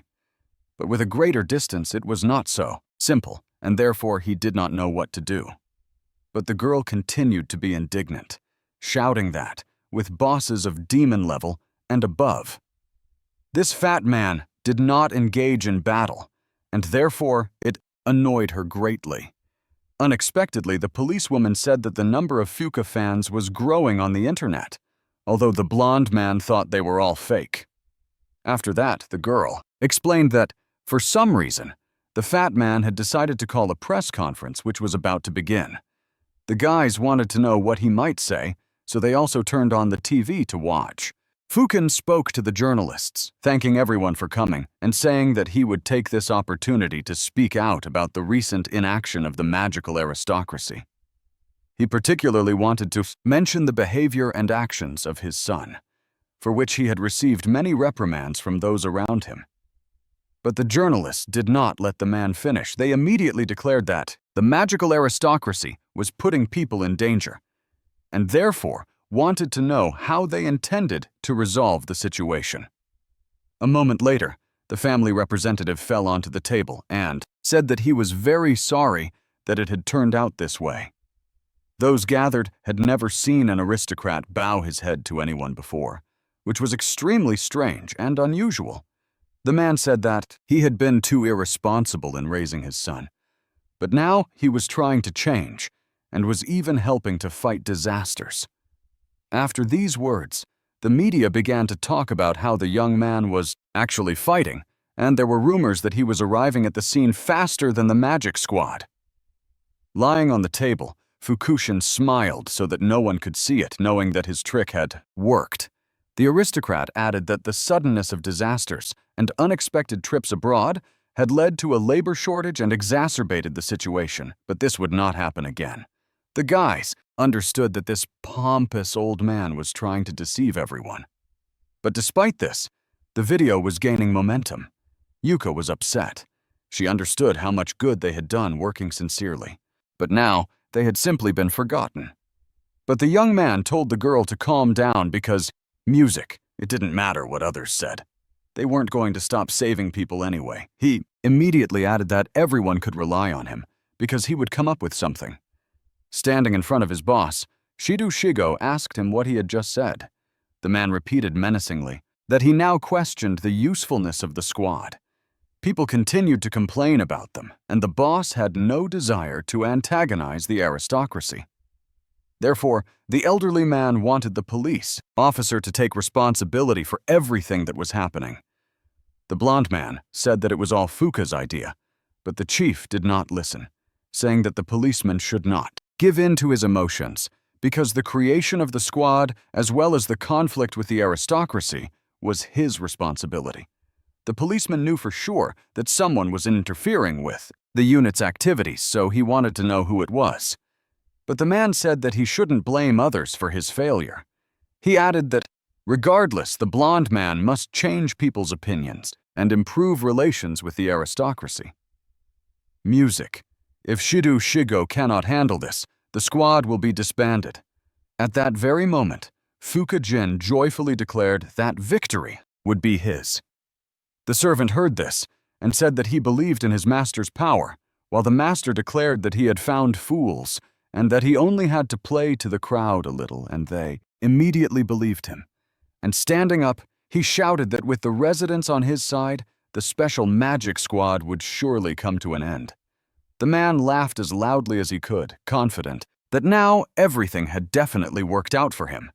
Standing on the street, Minato Kusagani looked up somewhere and remained silent. Yuka, angry and irritated, shouted that they hadn't been called on a mission for a whole week, which was abnormal. Ruka noted that this was because the Fuka family had recently taken over disaster relief, which was confirmed by Katsuragi Ruji, who added that now even the police were hindering the squad's activities. Our hero said that the aristocratic magicians had connections in the police, so it was no surprise that the squad was just a nuisance to them. And while the girl continued to shout, the guy calmly said that the creation of the squad had damaged the reputation of the nobility. He thought to himself that some of them had connections to gangsters, and therefore the squad's influence would be disadvantageous to them. Seeing Yui approach the young man and start screaming even louder, he asked her why she was saying all this to him.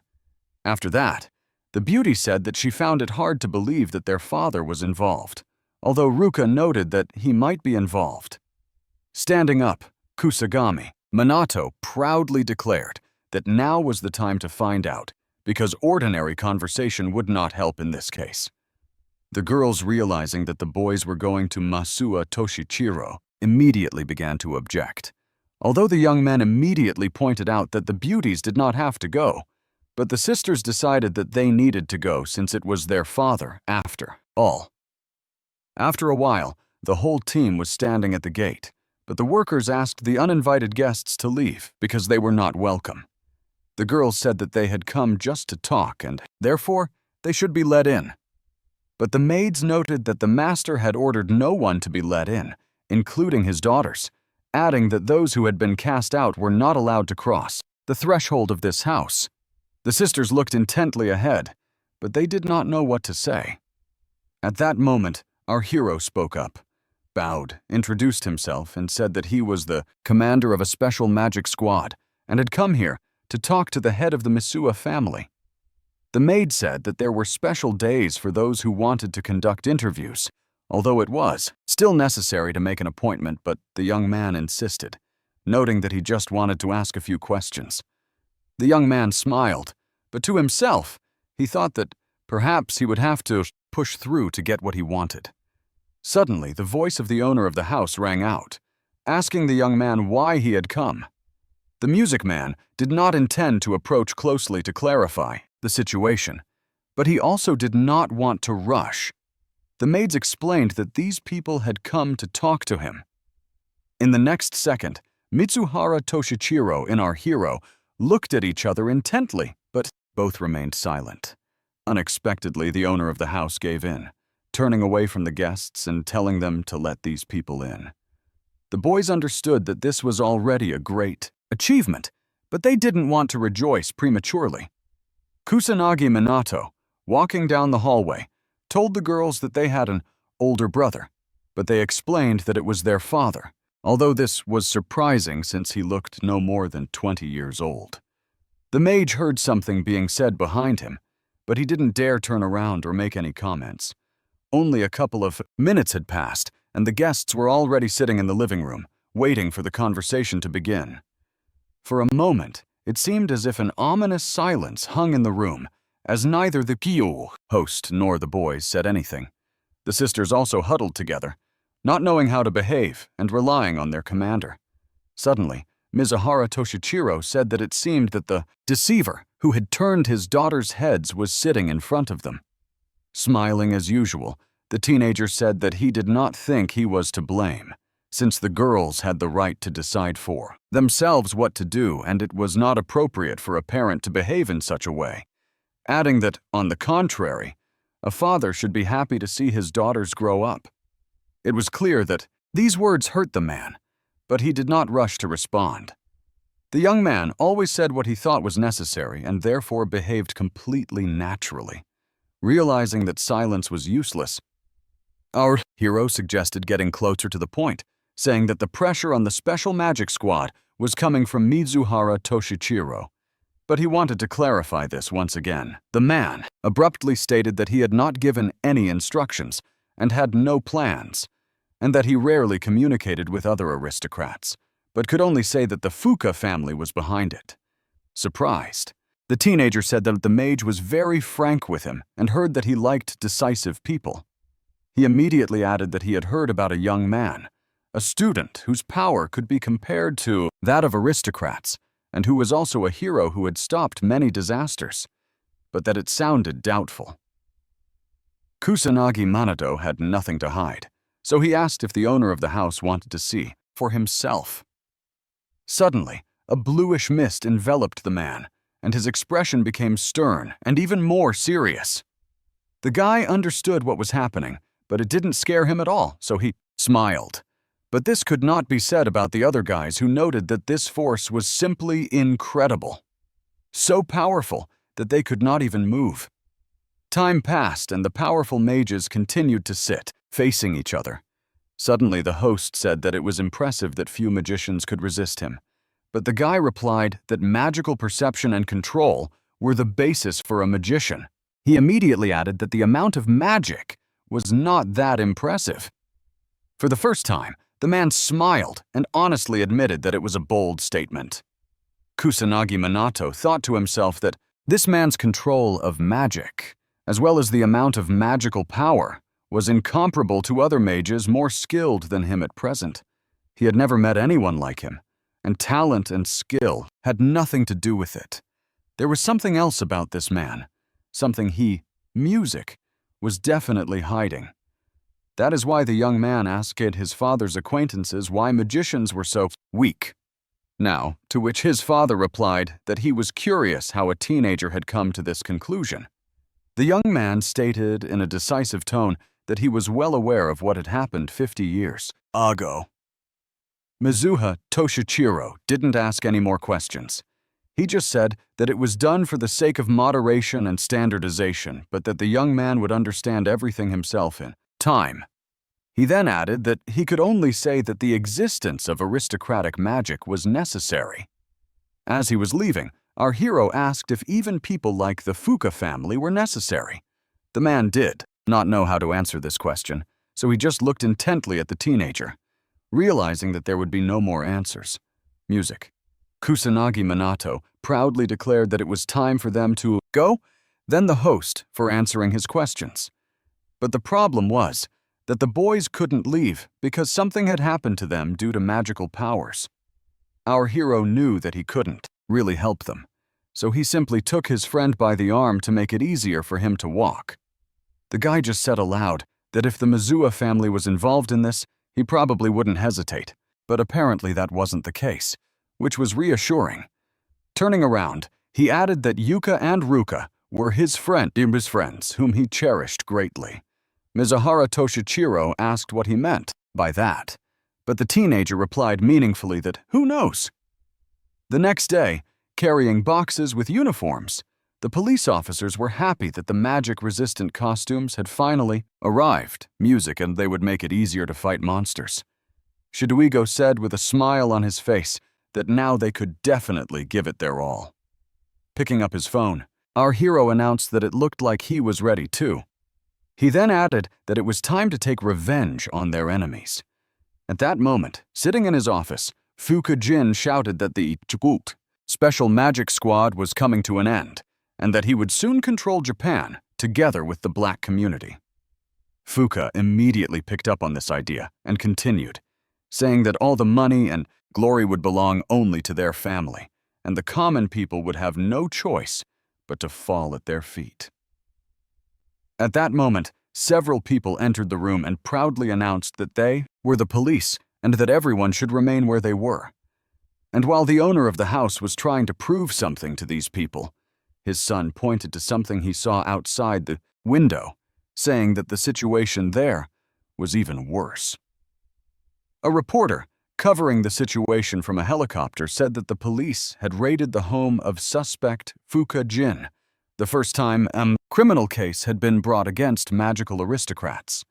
The police officer showed a document and stated that the head of the house was accused of bribery, intimidation, and abuse of special powers for which he would be arrested.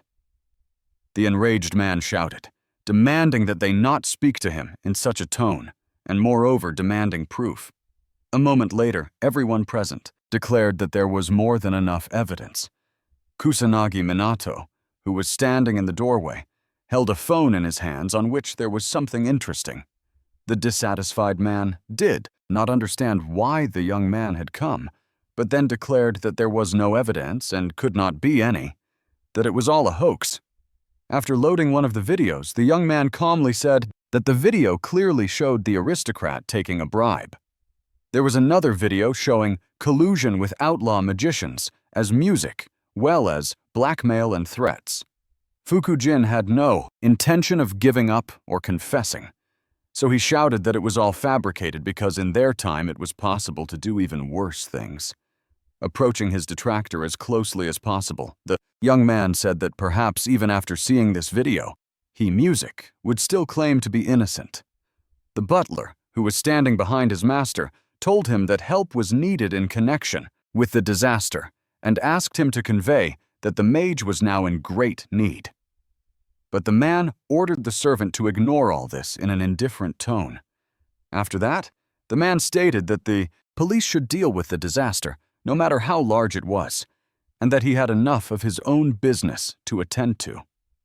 The angry owner of the house remembered this conversation well because it happened when the disaster struck the students at the academy. But he did not understand where the recording came from.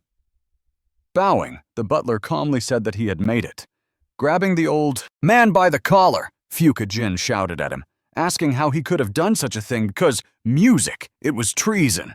But the man just closed his eyes, not intending to argue or say anything. However, the servant remembered a conversation that had taken place not long ago, during which he had told the magician in black that he could not betray his master.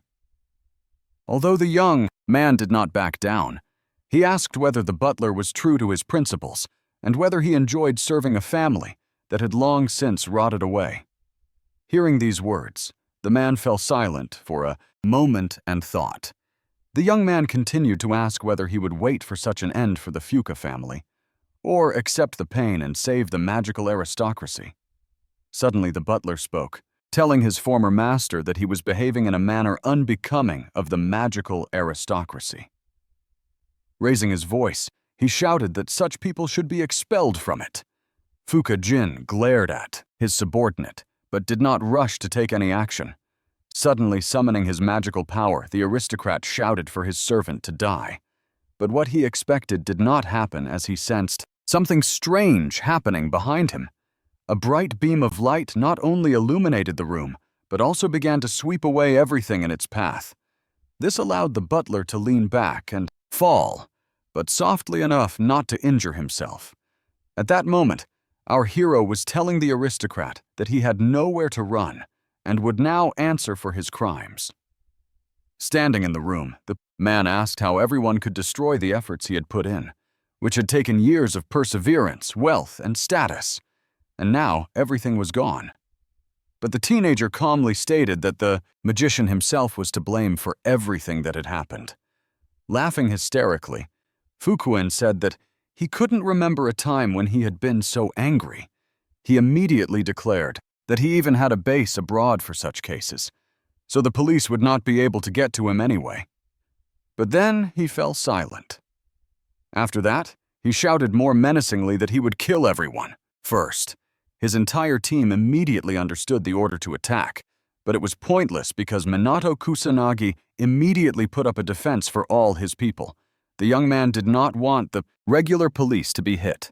So, he said that this was his people's business and that his colleagues were free to go. At that moment, the reporter said that she could see magic being used to shoot at the house. Apparently, the Fuka family had decided to resist. The journalist said that it seemed that the magical aristocrats were involved in the criminal world. While the townspeople feared for their lives due to the disasters and monster attacks, this family only cared about themselves. The guys who were watching the stream said with sadness in their voices that now they could no longer trust the magical aristocracy, but who would protect them in that case? But then the reporter added that there are those who are always ready to come to the rescue. She was referring to the members of the magical squad, who were also at the scene. They arrived knowing that the situation might not turn out in their favor, and that they would face resistance. Despite this, the guys know their job well, and are therefore not afraid to take risks.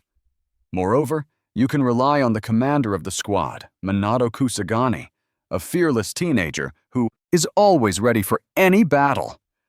This case was no exception, as the owner of the house had already gone out onto the terrace to escape, but he knew that they would not let him get away so easily. The enemy's gaze was stern. He was clearly plotting something bad and had no intention of backing down from his plan. The same was true of his assistants, who had already activated their magical powers and were easily hovering above the girls. The ill-wishers gloated, saying that the students were too naive to think that such a weak group could defeat magicians like them. We immediately declared that unlike them, lazy magical aristocrats, they were not wasting time, and the rest of the squad was working to eliminate disasters and monsters.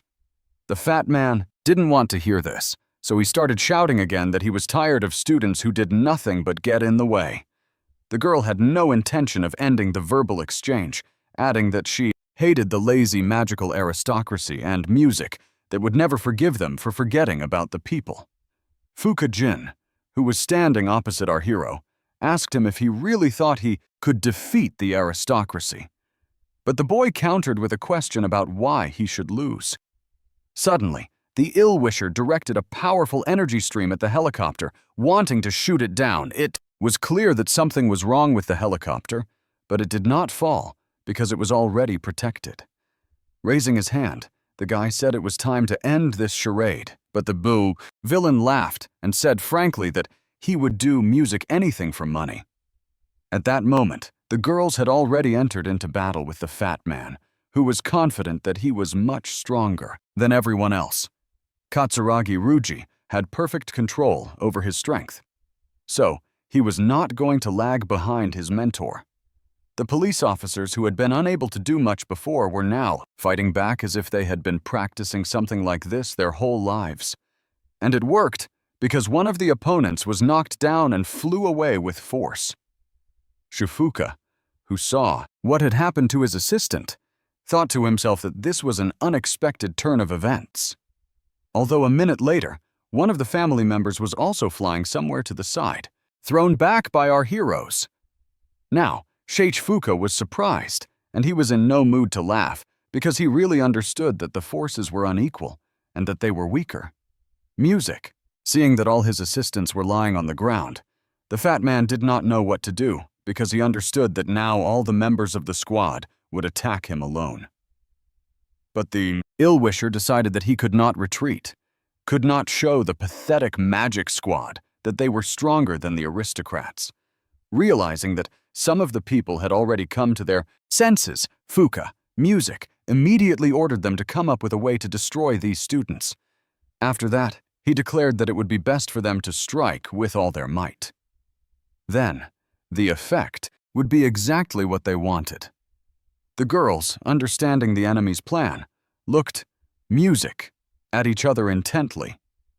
Knowing what type of attack they would use, the beauties activated the 6th rank, which was an explosive stream, realizing that this was real power that would be difficult to overcome. And their decision turned out to be wise and correct because in just a minute, the entire opposing team was already lying on the ground, not understanding what had happened to them. The fat man saw the sisters looming over him. He was angry and discouraged. Realizing that there was little else he could do, the girl said nothing. They just stared intently at their opponent. Falling to the floor, the fat man and his entire team began to say that they were just defending themselves and therefore promised that nothing like this would happen again, and therefore asked for forgiveness for their actions. Turning away, the beauty said that in that case, they really had no choice but to forgive these people. Suddenly, the men jumped up from their seats and immediately began to insult the sisters, saying that they had fallen for this cheap trick. But then, something happened that the opponents did not expect, because they stumbled upon an entire magical squad, which immediately began to defend itself and strike back. Once again sitting down, on the ground, Shafuka began to cry, and say that the agreement was that they would be forgiven. Yuka proudly asked if the villains really thought they could forgive those who had no intention of changing for the better. Without saying a word, they began to cry again and looked at the children with pleading eyes. Kusanagi Minato looked at Music his charges and told them that they had done an excellent job with the task at hand. With the same enthusiasm, the young man told the head of the family that his vain son had lost to his comrades from the magic squad. The man was angry. He understood that he could not express it in words. But he was in no hurry to attack, looking closely at the young man as if trying to find his weaknesses. For a moment, it seemed that Fukujin was about to give up because he looked quite strange. However, he suddenly began to attack the young man, using his 1st rank. This was unexpected for our hero, but he still managed to dodge the blow in time. The villain was not going to stop there, so he immediately raised his rank and used Music, a wind spear. But that didn't help either, because Kusanagi Minato decided to use his lightning speed to escape. But Music the aristocrat did not stop there, because after that he activated the 3rd rank. The young man understood his opponent's tactics perfectly, but he was in no hurry to strike himself, realizing that it was better to conserve his strength. Music. And then the reporter said that something amazing was happening below, because the magical aristocrat Fukujin, who was a suspect, was taking an exclusively defensive position. The man himself was aware of what was happening, but he had no intention of giving up. So, he activated his 4th rank. Our hero understood this and did not rush to take any action. It was clear that his adversary was quite strong. Otherwise, he would not have dared to test his strength. With each passing minute, the villain increased his magic, wanting to show the boy that he was nothing compared to him. For a moment, the boy actually stopped, seeing that something unpleasant was happening. The guy standing on the ground looked up in surprise, shouting that their mentor was in danger. Although the young people had no idea what they could do, they didn't understand whether they should intervene in all this. Finally, Minato Kusagani balanced the magic and set up a magical barrier. Now that he was safe, the young man looked closely at his opponent. His acquaintances understood that it was a supreme skill to dispel 5th-level magic so easily with this barrier. The spectators who watched everything that was happening said that the aristocracy could not be called weak because they use 5th-level magic. Music. But the most striking thing was that our hero defended himself from all this with a strong barrier. At the same time, the reporter nervously said that in this battle, Music, the opponents were evenly matched in strength, and they had never seen a battle like this before. Our hero, descending onto the balcony, did not understand Music, why his adversary had used such weak magic. Perhaps he was waiting for reinforcements. But the enemy angrily said that the guy was already exhausted, so he had come to rest a little. But Minato Kusagani proudly declared that he could easily defeat the aristocrat. But then it wouldn't even be a battle, even though he was already tired of it. He immediately declared that he wanted to see all of Fukujin's power, so that he could quickly defeat him. The man thought that he was dealing with a foolish young man since he had decided to play such games. However, before that, he wanted to tell him something, but asked the youngster not to despair. His magical power was at 200,000 points. Upon hearing this, our hero's friends began to discuss among themselves that many people in Japan do not even reach 100,000 points, which means that this man is bluffing. Despite this, the guys didn't want to leave Kusanagi alone with this man. They understood that they had to back him up. At that moment, our hero turned around, but he didn't like what he saw. Right behind him stood 3 brave young people who had come to his aid. Fukujin immediately began to defend himself against them with a barrier while performing other magical tricks. Looking at the group, the man laughed and said that he had practically destroyed them. He added that if they had come a little closer, they would already be dead. The guys understood that this man was really strong, and therefore it would be quite difficult to resist him. Fukujin tried his best to show his strength and power, doing everything he could to make them fear him. The students understood that the pressure of magical power prevented the body from moving. So music, they wanted to know what level was required to do such a thing. But the most unpleasant thing was that even Kusanagi would not be able to cope with it. But the guy himself wasn't scared at all. He sighed heavily, showing that he was bored with it all. The man did not notice this. He said that now the young man surely felt the difference between them. Even commoners could understand it. But despite this, he would still demonstrate his power. And spinning circles, he shouted that the young man would not regret it later. He shouted that this was his new magic and that everyone would definitely like it. Our hero smiled and said that he had never seen such magic before.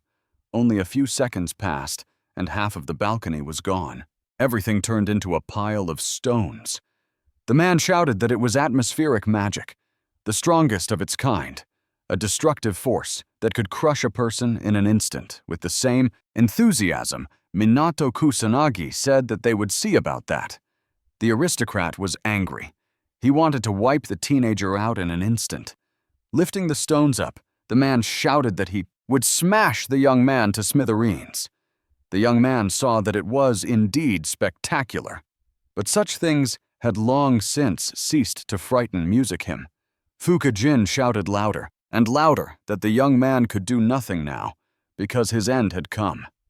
The frightened boys saw that something bad was happening, so they were worried about their friend, but they hoped that he had everything figured out and that everything would be fine with him. A frightened Yuka called out to Kusanagi, asking him to tell them that he was okay. The girl understood that nothing was happening, so with every passing second, her calls grew louder. Finally, the guy heard someone calling him, so he asked his ward what she wanted. The beauty did not understand how the young man had managed to survive, and he said in a dissatisfied tone that one should not bury a person so quickly. However, compared to Uka, the owner of the house shouted the loudest. He was indignant that the boy didn't even have a scratch on him, even though he should have been crushed. But the boy calmly explained that if external and internal pressure are balanced, this will not happen. The same principle works with deep-sea fish. The man asked again, even if that was the case, how could the boy use the magic of the atmosphere since he was the one who created it? Kusanagi Manado said in a confused voice that he had watched carefully and remembered. The detractor did not understand how this was possible because it was beyond all conceivable limits. The young man stated that it would be bad if he used this power without telling anyone about it in advance, because in the end, it was just one of the ways to use wind magic. He then stated that he himself could use something similar. Suddenly, the villain grabbed his head and screamed, asking what the boy was doing to him. but the boy said that it was just acoustic pressure, so to speak. Sound magic, which was also a type of wind magic. But a moment later, our hero fell silent, pausing before something. At this time, Fukujin, as before, continued to hold his head, not knowing what to do next. The man shouted how the young man could mock him, after which he could not expect any leniency. He was going to do everything to destroy the young man. He immediately declared that the pseudo-magician had probably forgotten that the power of an aristocrat was at 200,000, and therefore he would show him what that meant. The moment had come, and what's more, when he gave it his all, his power could reach 500,000 points. And while Sonakaran was asking what kind of magic this was, her colleague was sure that the aristocrat was bluffing. The villain declared to the whole street that the squad had nothing to hope for. It was clear that the aristocrat was flaunting his power, confident that no one could ever defeat him.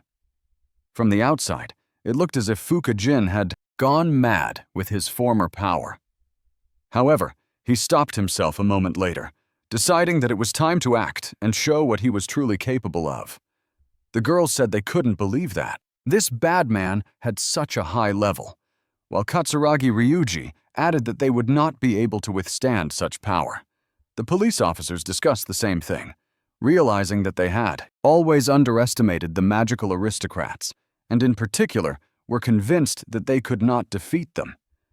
And he kept saying that now everyone would see his power, and of course the squad could beg him for help, but it was too late to do so. Music. And only our hero demonstratively shed a tear, pretending that he understood his mistake. Realizing this, Fukujin said, "Can't this guy look serious? Doesn't he still understand the amount of magical power the aristocrat has?" He then added that the student was just lucky that his atmospheric magic had no effect on him, but that the jokes were definitely over. And so he would finish off our hero with another power. He immediately began to activate some kind of powerful glowing ball in his hand. But Manada Kusanagi put his hands on his hips and just watched to see what would happen next. Meanwhile, the ill-wisher concentrated on something more intensely than ever before. In the next second, he activated a large number of magic discs.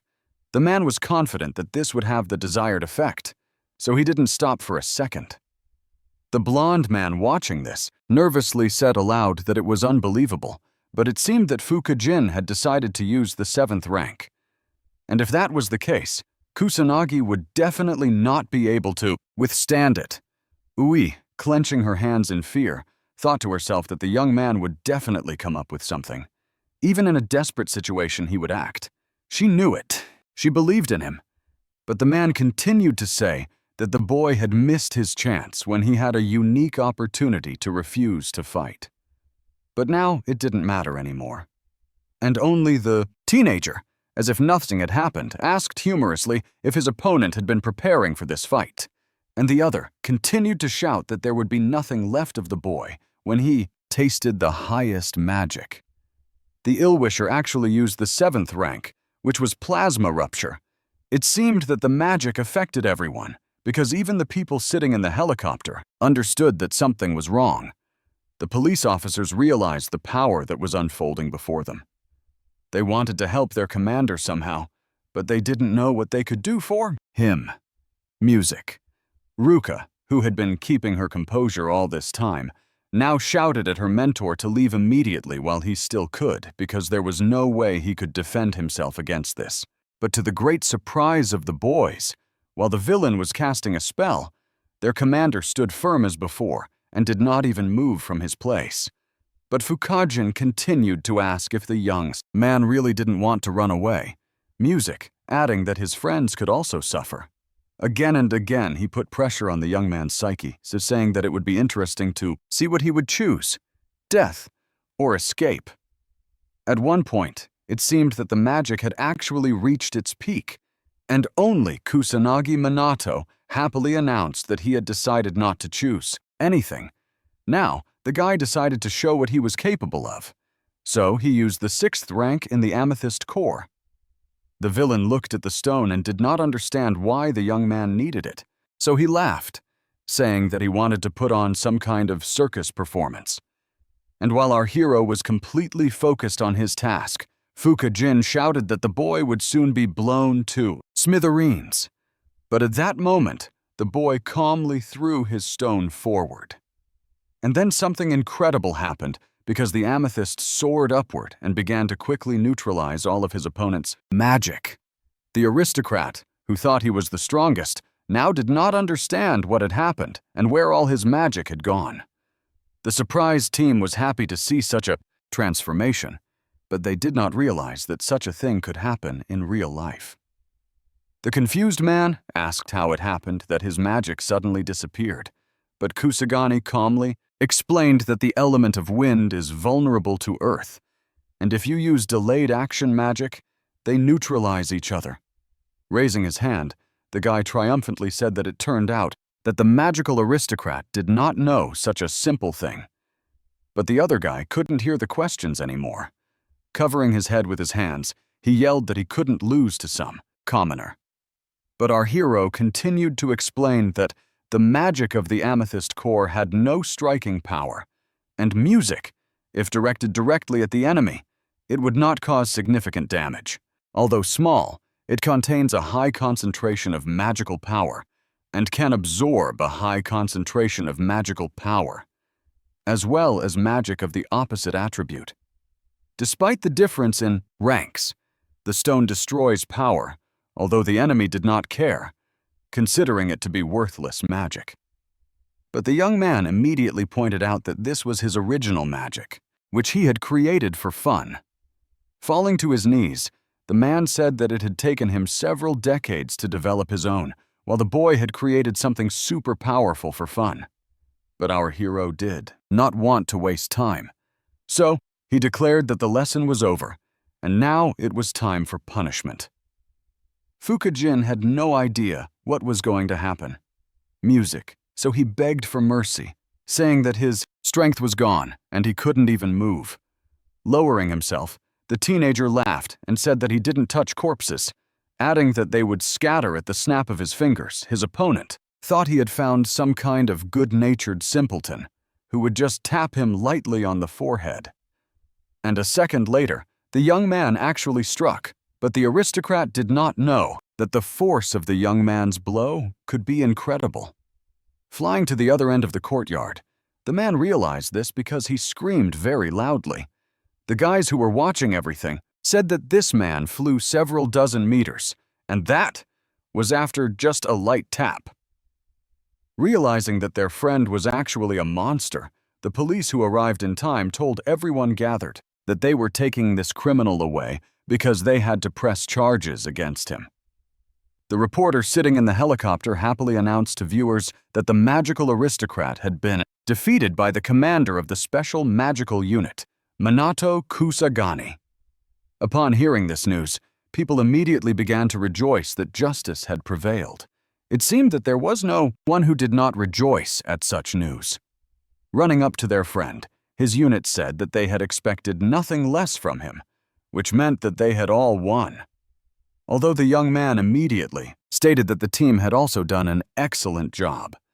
Watching the criminal being led away, the young man was glad that it was all over, but he found it strange that one of Japan's best magicians was so weak, and therefore, if they did not seriously engage in the education of magicians, things would go badly. Before moving on, Fukuin stopped and said he wanted music to ask something. But since the man remained silent, the young man asked what the magicians had done after Ichigami Minato's death, where the books that had been there 50 years ago were, and whether the aristocracy had destroyed them. The man only said that ignorant people could not comprehend the lofty thoughts of the magical aristocracy. The young man did not understand the meaning of these words, but the villain told the boy to think about this phrase himself. Our hero understood that there was no point in asking this man anything else because he would not say anything meaningful anyway. A few days later, a press conference was convened to which Minato Kusagani was invited, although he was not very happy about it. Those gathered said that they wanted the commander to say what he thought was necessary first, and only then would it be possible to ask him questions. After that, all the newspapers began to print interviews with the young man saying that he had done something incredible, and moreover that with his help, criminal schemes had been uncovered. After a while, interesting things began to happen in Hawaii, and while everyone was relaxing and enjoying the sun, our hero was thinking wistfully about what he was doing in this place. But the young man didn't have time to finish his thought because he noticed someone approaching him. It was Yuka who asked in a surprised tone what was wrong with Minato Kusanagi, why he was so sad and lost. The guy didn't answer right away because he remembered how a few days earlier, right after the battle with the aristocracy, Shido Shigo had told everyone on the team about the trip to Hawaii. The man said that their squad was gaining more popularity every day. Sometimes they couldn't even resist it, which wasn't so bad. Showing some video footage, Yika said that people were actually talking about them a lot. Other members of the squad noted that it's not just what people are saying, but also what they're writing and music, that they are even being recognized and greeted on the street. Meanwhile, the police officer continued to note that considering that the whole of Japan was watching the guys, he decided to send them on vacation to swim in the ocean, switch gears, and just relax. He immediately added that thanks to Kusagani, the squad was gaining strength and had the support of the Mizuha family, so there would be no problems while the guys were away. Approaching our hero, the blonde man, added that, considering that they all work without days off, he thinks this is a great opportunity to catch their breath. Returning to reality, Minato Kusagani answered his friend's question and said that he was just thinking a little. After that, the beauty asked the guys if they thought she looked good in this outfit. The guy didn't know much about such things, so he calmly said that UI looked good. Hearing this, the girl immediately became embarrassed, but didn't know what to say. Our hero continued to say that the swimsuit went well with Yuka's hair color and that this style suited her in general. So, music, it was a good outfit. Pulling herself together, the girl noted that she was very pleased to hear something like that. Approaching the guys, Ruka said that they were all gathered here and she had been looking for them. Minato Kusagani wanted to say something, but remained silent. So the girl asked him what he wanted. He unexpectedly declared that he thought she looked beautiful. Upon hearing this, Ruka looked at the young man strangely, as if he had said something inappropriate. The guy explained that the swimsuit looked incredible, especially in contrast to the girl's fair skin, and he wasn't afraid to say that she was the most beautiful girl on the beach. Embarrassed, the beauty immediately turned away and covered herself, because she was not used to hearing such things. Katsuragi Ruji thought to himself that their mentor impressed him. He wasn't even embarrassed by the girls' outfits, and he even gave compliments from the bottom of his heart. A minute later, Sonata Karin approached and said in an innocent voice that she had been delayed. Seeing this girl, Ryuji thought to himself with horror that his teammate had just finished off the scene. The young man thought that before her figure had been hidden by her uniform, but now everything was so clearly visible, and who would have thought that her figure would turn out to be so good? The girl smiled and asked if the guys liked her beach dress. The student saw his mentor approach the beauty, but knowing the teenager, he was afraid that he would now reveal everything openly, and that could not be done. But this time, Minato Kusagani simply said that this style suited the policewoman very well. Closing his eyes, Katsuragi Ruji thought about how good it was that everything had turned out all right after all. However, after these words, the girl began to feel embarrassed, asking again if she really looked that good. The young man immediately explained that it was true, and especially in contrast to the usual style of police clothing, such revealing outfits would clearly not leave a beauty unnoticed, and music immediately added that Santa Clarin could be called beautiful and pretty. Covering her face, the girl immediately began to ask him not to praise her so much. Hearing his friend say that the guy was very impressive, he asked if he had gone too far with his compliments. But then he said that he had only expressed his honest opinion, and if it was a matter of praise, There was no reason not to express it. He immediately pointed out that he had noticed the beauty of the three girls, which is why he complimented each of them and, therefore, saw nothing wrong with it. Looking at the girls, Ryuji decided that there was nothing wrong with praise. But now, they felt awkward. Music. After that, Minato Kusagani stated that among other things, Ryuji was in excellent physical shape and that a person with such a physique would look good in any swimsuit, so he should be proud of his beautiful body. The young man, who did not expect to hear anything like that, also began to feel embarrassed. He almost shouted to the entire beach that they didn't need to compliment him, realizing that everyone had come to the Kyu island to relax. Music. The guys immediately started doing just that. It seemed that they were going to let loose and try every entertainment option available. The young people could finally feel like they deserved this high-quality and eventful vacation. Leaving the hotel, our hero thought that the day had been too busy. And what's more, he wanted to stop by the nearest store. However, the guy suddenly looked ahead and stopped. Yuka appeared out of nowhere, silent and not turning around. The girl said that it was a lot of fun, hearing the young man add that he had never had so much fun before, and that he really enjoyed it. After that, the young people fell silent for a while. The beauty suddenly remembered that when the commander handed out rings to everyone, her sister already had one, so she decided that the guys were dating. But in the same second, she dismissed this thought because she remembered that Minato had once said that he was not interested in relationships because he had a lot of other things to do. At that moment, the girl decided to ask a question, but the teenager interrupted her, thinking that the question was, again, about his strength. But the beauty suddenly asked what kind of girls the guy liked, although he replied that he hadn't really thought about it. And then she immediately added, what if he had to choose, for example, from these three? The young man did not want to offend or disadvantage anyone, so he noted that, in this case, all of them were suitable. Minato Kusagani said that it was difficult to choose as they were all cute, very hardworking, always dedicated to their work, and he liked determined people. Yuka thought that her acquaintance was describing feelings that were different from romantic ones, but the guy said that it was kind of the same thing. Although then, he suddenly said that if he thought about it, he still liked Yui the most. After these words, the girl froze. She did not expect to hear something like this, and therefore did not know how to react. But our hero continued saying that she had always been honest, responsible, and kind. Ever since they first met, she always did her best. And turning his head, he declared in a more confident tone that he liked Yuka. Surprised and embarrassed, the girl stood rooted to the spot. Of course, she wanted to hear something like this, but now it seemed to her that she wasn't ready for it.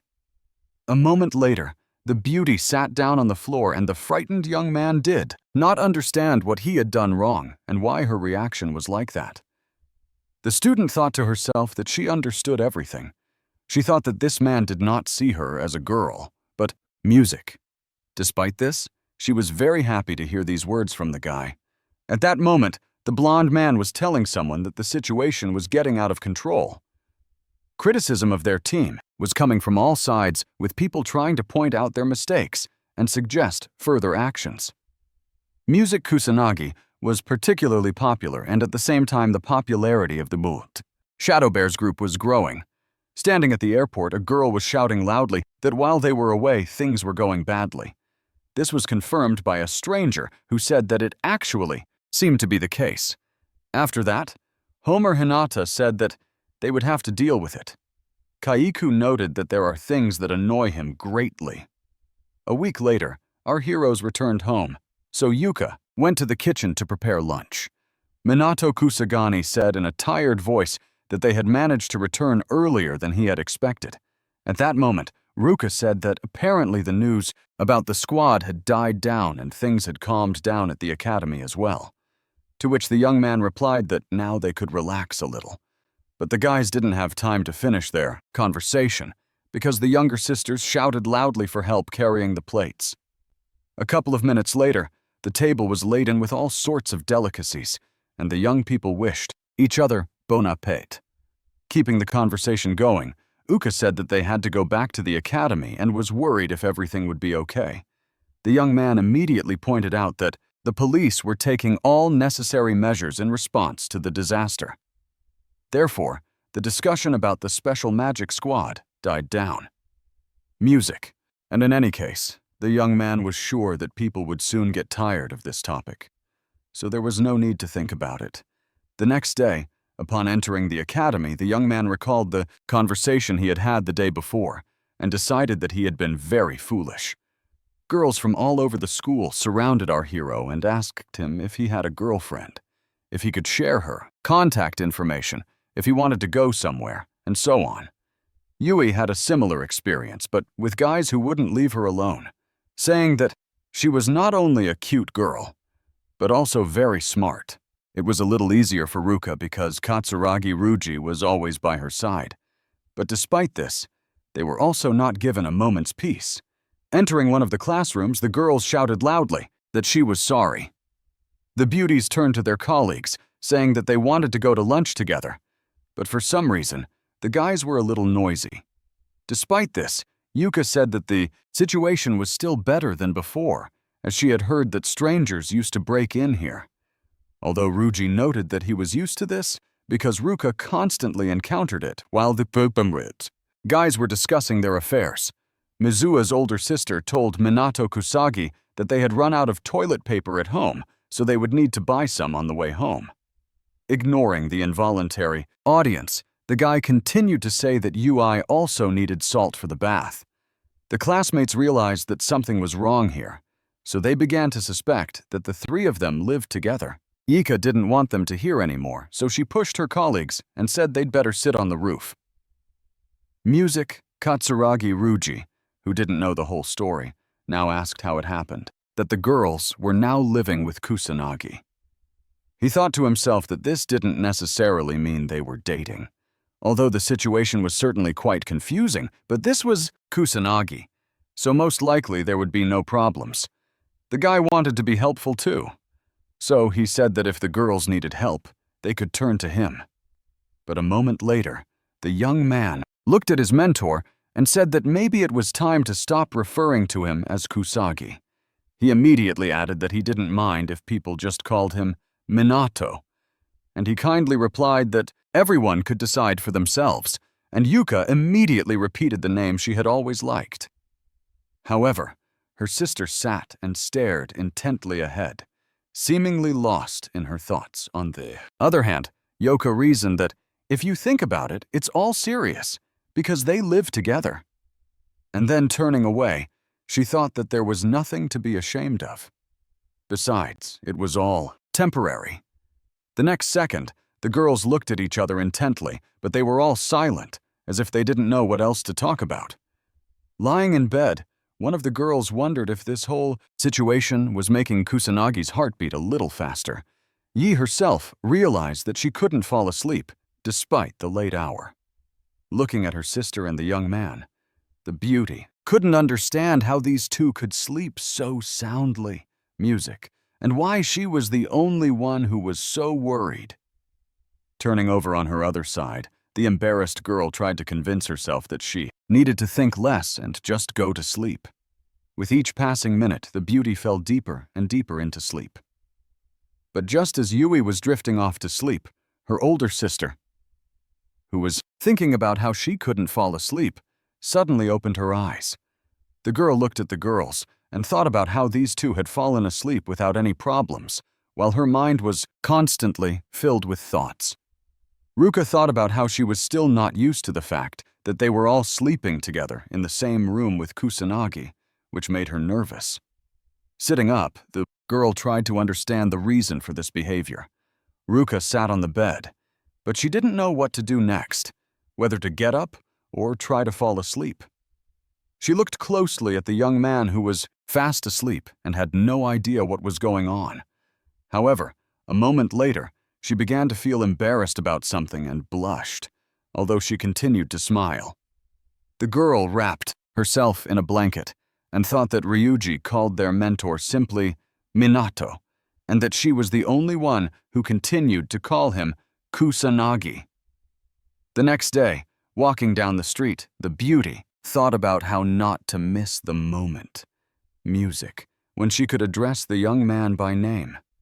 Ruka didn't understand why she was delaying this moment because she could just casually address the young man and he wouldn't even notice. And so a moment later, the girl took a deep breath and uttered the first letter, M. But nothing more came out. Realizing that fear had gotten the better of her, Mizuha's older sister suddenly declared that she felt energized when they all worked together. Although Kusanagi immediately asked what was wrong with Ruka, covering her ears with her hands, she suddenly began to scold herself for not being able to pronounce the most ordinary name. While having lunch on the roof that afternoon, the beauty tried once again to call the young man by name, but instead, she moaned again and then suggested they practice a little. Standing on the balcony, the girl said that she thought watching the sunset at the port was much more beautiful and enjoyable. Wanting to try again, Ruka said that she would like to go fishing someday, because it was fun and educational. At night, thinking about it, the beauty scolded herself. She didn't understand why she gave in every time she tried to say the name.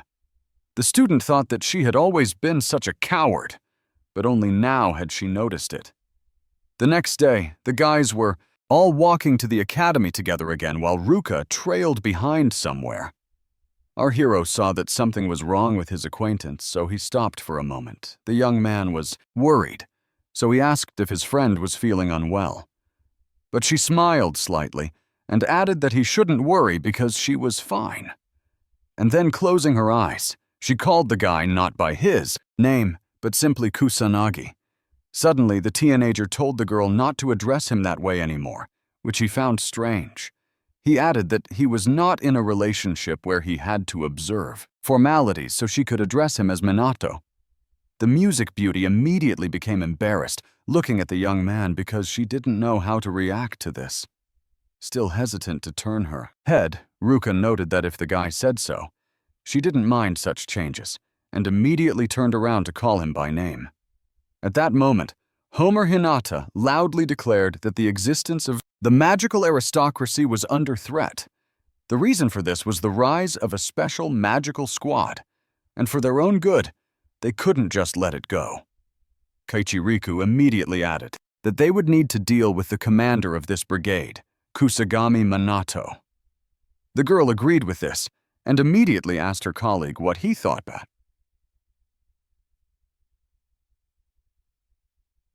He did not answer, but instead, Mizuha Toshichiro intervened in the conversation, noting that he only sought to comply with the will of their lord. The aristocrat did not like this approach, so she shouted that the man was still a weak-willed eccentric who always said the same thing. After that, the man calmly said that the boy did not know him, and the surprised girl suggested that then the teenager might not know her either, and received an affirmative answer. Kairku, who spoke up, suddenly said that the best solution would be to test this commander as he might prove useful. With joy and enthusiasm in her voice, Omari Hinata shouted that if the guy turned out to be useless, they would easily get rid of him. Mizuha Toshichiro decided not to interfere in this conversation and simply remained silent. At that moment, our hero, standing next to the map, told everyone that the next major disaster would happen in Osaka. Pointing to this area, the guy explained that the development of disasters was proceeding in the same way as 50 years ago, with the exception of a few major ones. The girls immediately said that this was being reported in all the media, and that, although the disasters might be unfolding in the same way, the interval between them had shortened significantly, as previously they had occurred once a year or even less frequently. Sonata said that it is unknown when the next one will occur, and music, the police can only take precautionary measures. The guy said that measures needed to be taken, but there were no special units, like theirs in the regions. Unexpectedly, the blonde guy said that he knew perfectly well that this would be discussed, and then he happily told everyone present that another special, magic unit had been formed in Osaka. The participants immediately froze in place, unable to believe that such a thing could be possible, but Shidigo explained that they were cooperating with the self-defense forces and the police to strengthen disaster response measures. Although there was still a request to train the members of the unit, and putting his hand on Kusanagi Minato's shoulder, he asked if he would go there to help the guys. The young man immediately said that he had no reason to refuse, music which greatly pleased the blond man who had no doubt about it. However, that was not all. The police officer said that there was a man waiting for the young man there. A man who had lived through the disaster 50 years ago and was also one of the few masters of monster equipment. This man's name was Mr. Takigami Shuzuku. And while the teenager was thinking, Shidoshigo continued to say that this man wanted to talk in person, but if the commander did not see the need for it, he could choose not to meet with the old man. Our hero had no objection, which pleased the blond man, as he explained that this man had made costumes for their squad. But the guy wasn't interested in the costumes. He, Music, was interested in the man himself. Although Minato Kusanagi had no intention of discussing this with anyone, at least not until he met the man. A few days later, the guys were already seeing off their mentor who had to leave. The young man did not intend to give any instructions. He simply said that it was time for him to leave. Moreover, his team gave him advice. They believed in him and told him to train everyone in the best possible way. Suddenly, the young man paused and said that he had forgotten to give something back. And in a moment, he took some unusual bracelets out of his pocket, giving them to the members of his team. The mentor asked them to wear them constantly until he returned, and then with a stern voice, he added that the young people should not take off this jewelry under any circumstances, that it was very important. As he left, Minato Kusagani asked once again if everything would be all right with the guys while he was away on business. The young people were a little upset to hear this, so they told him not to get cocky because they had been training all this time and had become much stronger, so he could rest assured. Standing at the door, the young man smiled and said that in that case, he was counting on them. Sitting down in his seat on the plane, Minato Kusagani sighed heavily and thought to himself that he could finally sit down and even relax a little. He thought to himself that the process was the same as when flying to Hawaii, but the checks were much stricter when you were a mage. But that didn't matter now. What was more interesting was what kind of seat this was. But at that moment, the teenager remembered that the blonde man had arranged not just a trip for him, but a first-class trip, which was a special bonus. However, in the next moment, the young man became interested in the people walking down the aisle. And even though they were sitting in different corners, Minato Kusanagi was sure that they were familiar. For a moment, silence hung in the cabin as the boy studied the strangers. After studying these people, the young man decided that they were magicians and quite powerful ones at that. The fact that capable magicians were flying with him should not have been cause for concern. Music, given the strictness of the checks. But for some reason, the young man felt uneasy. After that, several more people passed by. But the young man decided that he would just fly and not think about anything. After a while, food was distributed, and when he saw what they brought, Minato Kusanagi rejoiced like a little child. The guy said that it all looked very appetizing, and besides, the portions were large. Not much time had passed, but the teenager already understood that it not only looked good, but also tasted very good. Despite the outward calm, something was wrong on the plane, and music. It felt as if the atmosphere was heating up. Suddenly, one of the passengers stood up and stopped in the middle of the cabin. Minato Kusagani thought about how delicious food, the excellent view from the window, and sometimes relaxing in this way were not superfluous. However, he immediately told himself that he had rushed into something. The reason was that the men who had entered the cabin last grabbed one of the flight attendants and told everyone not to move. After that, the villains began to threaten all the passengers without exception. Knowing that there were magicians among them, one of the villains approached our hero and stood very close to him. Kuryanada looked tiredly at these villains, already thinking about a plan of action to herself. Our hero did the same. listening to the threats of the villains who kept saying that no one should leave their seats. The young man understood perfectly well that he was facing outlaw magicians, at least 10 of whom were in the cabin. Our hero knew that if he dealt with them one by one, the passengers would be in danger. Moreover, using high-level magic would destroy the plane. People were screaming, and Minad Kusanagi heard them, but he tried to keep his composure even though he knew that it would be difficult to handle them alone. The bandits had some kind of goal, but they didn't say what it was. Instead, they yelled loudly to scare everyone even more. A frightened child began to cry, but the man reassured his daughter, Music, explaining that there was nothing to be afraid of because everything would be fine anyway. Suddenly, the villains shouted that their demands were very simple. They wanted the prisoners released from jail, people who belonged to the Black Rebellion. They said that they would not allow the magicians to be treated unfairly, especially by commoners who were nobodies and had no right to deprive magicians who were superior to them of their freedom. Music. The criminals gave them only 5 minutes, during which time they had to tie themselves to the ground without moving and free their comrades, otherwise they would kill the hostages one by Music 1. The captain heard what was happening and realized that the situation was not simple. Kusanagi Minato also knew that it was not easy. Time was running out, and it was necessary to act as quickly as possible. An irritated Homarai Hinata also knew that action had to be taken, because people could get hurt. Kaiichi Riku held some kind of stick on his shoulder, his head bowed.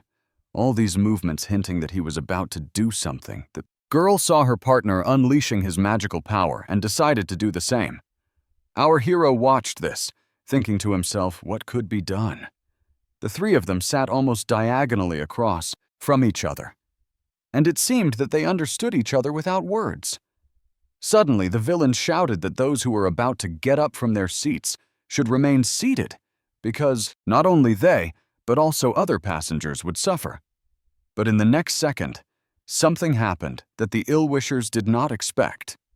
As 3 magicians jumped up from their seats, Homer Hinata took on the man who was in the aisle and threatening several people. Her partner struck another person with his staff in a single motion. Having destroyed one, Kaiichiu rushed to the other villain, realizing that he had to act preemptively. While the guys were dealing with some of the criminals, our hero had already taken down another. After that, the trio stood in the passageway, the magicians watching each other but not rushing to say anything. The next second, the girl looked somewhere in front of her. Suddenly, all 3 of them jumped up at once and ran toward the cockpit. The enemy, who was holding someone at gunpoint, turned around and said he didn't understand what was going on.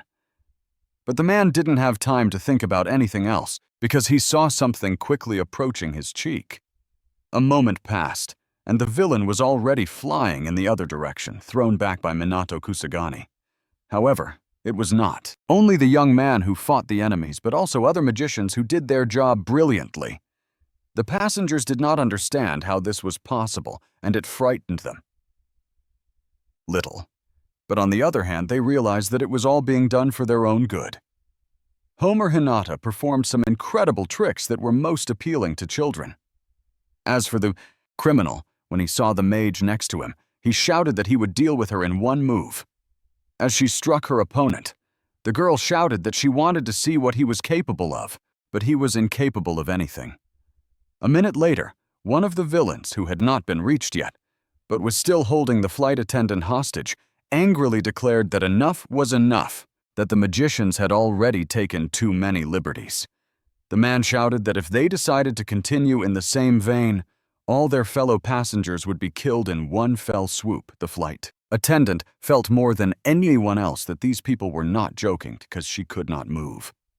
Suddenly, Minato Kusagani shouted that it was too late and immediately struck the enemy, who was about to harm the airline employee.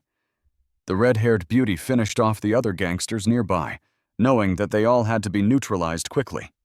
Kai Riku, striking the criminal, said that they were too soft-hearted, not ready for such trials. A few minutes later, the trio who had managed to defeat the villain stood and watched the result of their actions closely. The surprised passengers could not believe their eyes. noting that a few people had managed to defeat an entire squad. And in a moment, people came to life and began to thank the young people for their miraculous rescue. Sitting next to one of the opponents, the girl said to her colleague that it seemed to her that they had actually taken out all these bad guys in a matter of seconds. However, looking somewhere, Kusagami Minato shouted that this was not the case at all. Music. The teenager jumped up and ran somewhere, which greatly surprised the girl Mage. He remembered that one man had gone towards the pilots, so he immediately opened the door and found himself inside. The ill-wisher who was holding a gun pointed it at the captain, shouting that if anyone approached him, he would immediately shoot the pilot. Koma Hinata understood that a weapon was not magic, and therefore much more difficult to resist, especially if it was not aimed at you. However, the girl was not used to hesitating or giving up. So, she declared that the enemy was nothing and punched him in the face. After putting up his defense, our hero said aloud that this was a very bad situation. No one understood anything. The guys just saw that their commander was now protected, and that made them happy. Despite this, for some reason, it was impossible to stand. It seemed that something was wrong with the plane. Panic also broke out in the cabin as the aircraft roared and shook violently. The captain told the people in his office that during the criminal's attack, a bullet had hit the instrument panel, causing a loss of control, and the radio was broken. So at this rate, he would not be able to control the plane for long. Hearing this, the girl began to panic. She yelled at the pilot and said that he had to do something because they had done their job. But the beauty did not have time to finish her sentence because it began. That moment clears the throat. A window in the cockpit cracked. Immediately, cold, low-pressure air began to spread, which was another serious problem. The co-pilot realized that the temperature was dropping rapidly, so he assumed that they would freeze much faster than they would crash. And while the girl was stoking the fire to keep warm, she was swearing, but asking her colleagues what to do in this situation. With music resignation in his voice, Kaiku said that all they could do was die together. At which point, Homer Anata started screaming as loud as she could for a moment. The girl really thought it was the end because they wouldn't be able to fix the plane in a couple of minutes. The co-pilot, hearing what the others were saying, began to panic himself, saying that there was nothing they could do to change what was happening. Only Minato Kusagani calmly stated that there was no need to panic. The pilot couldn't understand how anyone could say such a thing, since all the instruments were out of order and the plane was falling.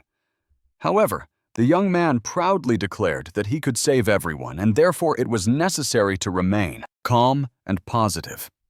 The frightened pilot tried to convince Minato Kusagani that this was impossible, that such a problem could not be solved by an ordinary person.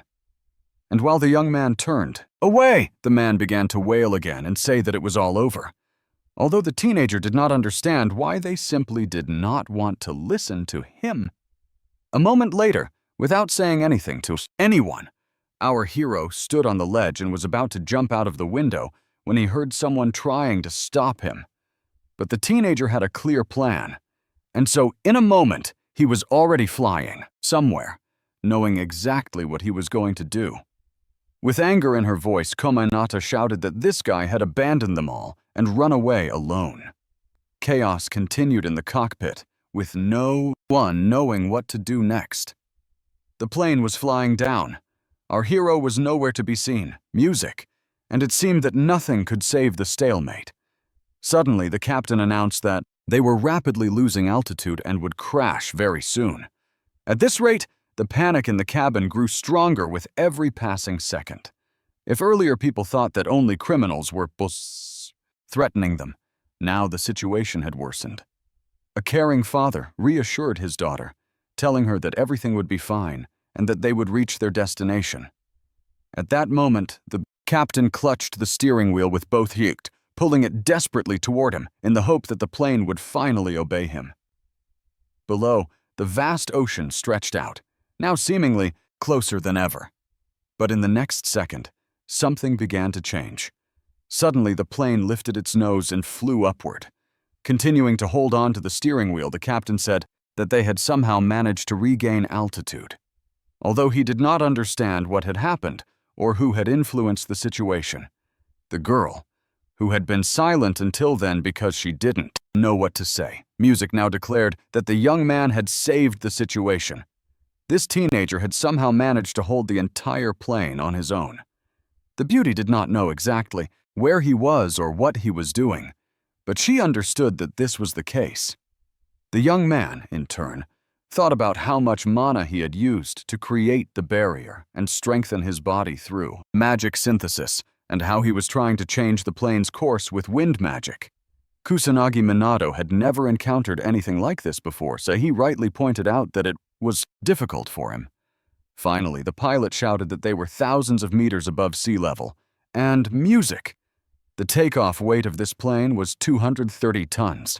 Was a human being capable of such a thing?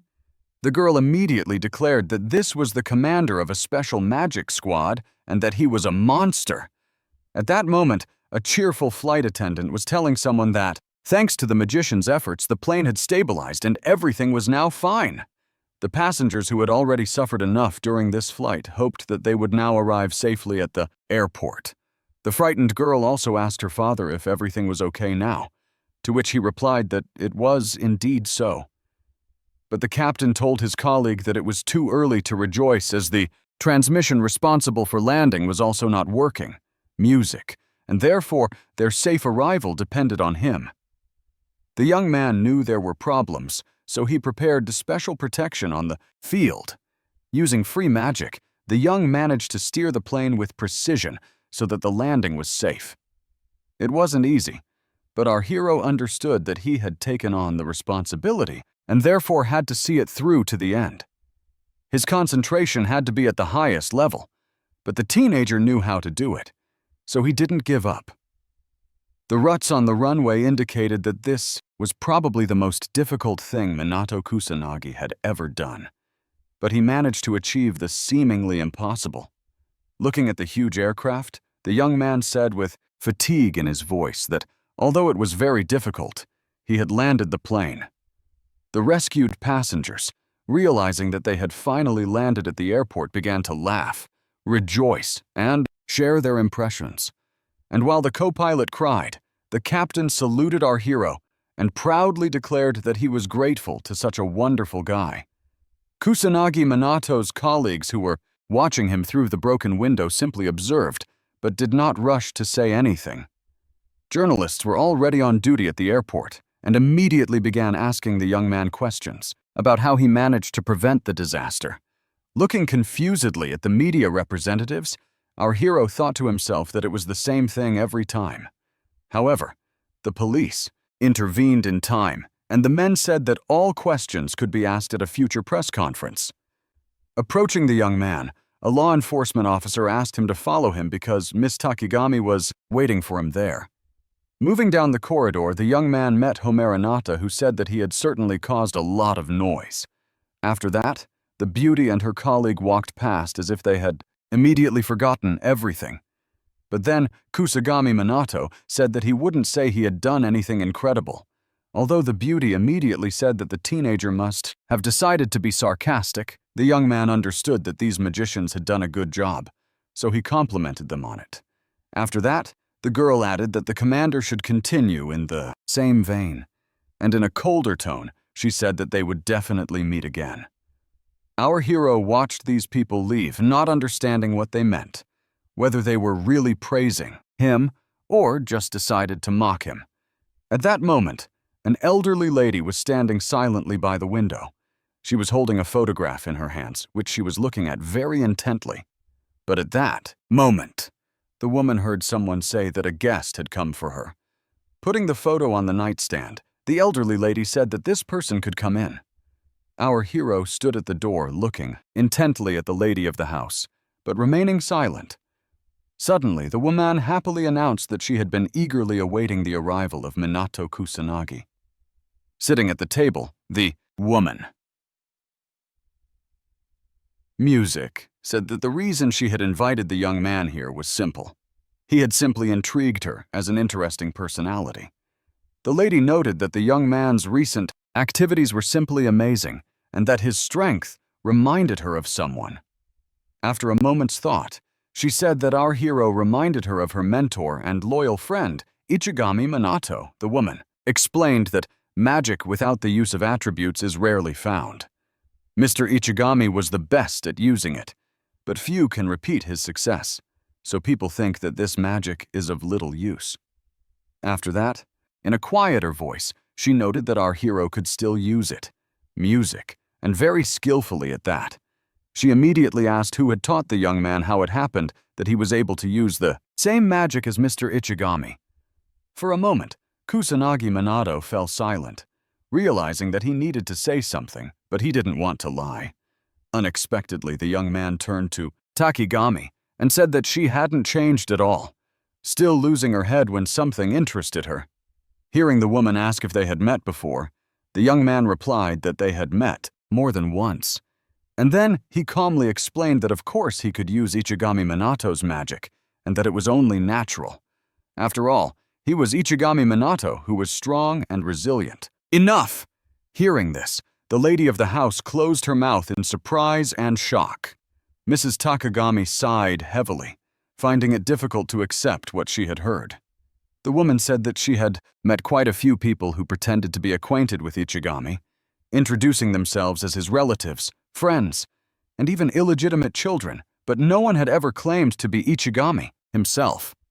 Standing up, the hostess said that she didn't want to seem rude after inviting him to come.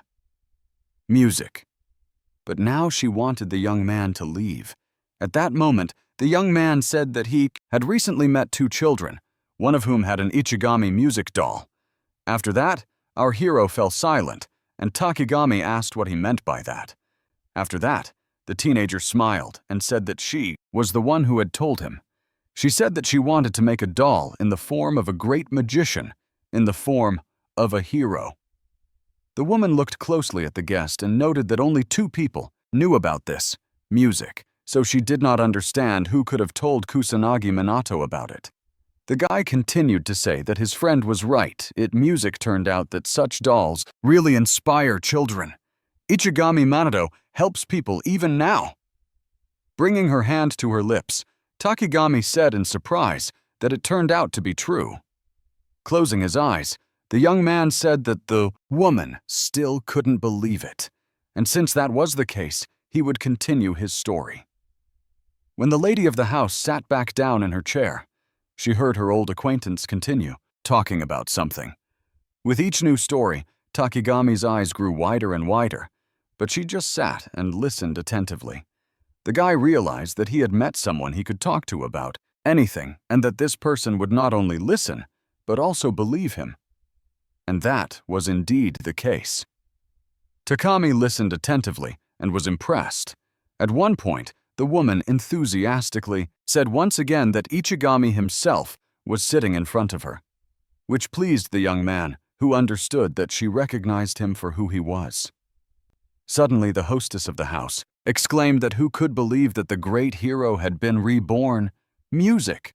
And what's more, that the young man never ceased to amaze her.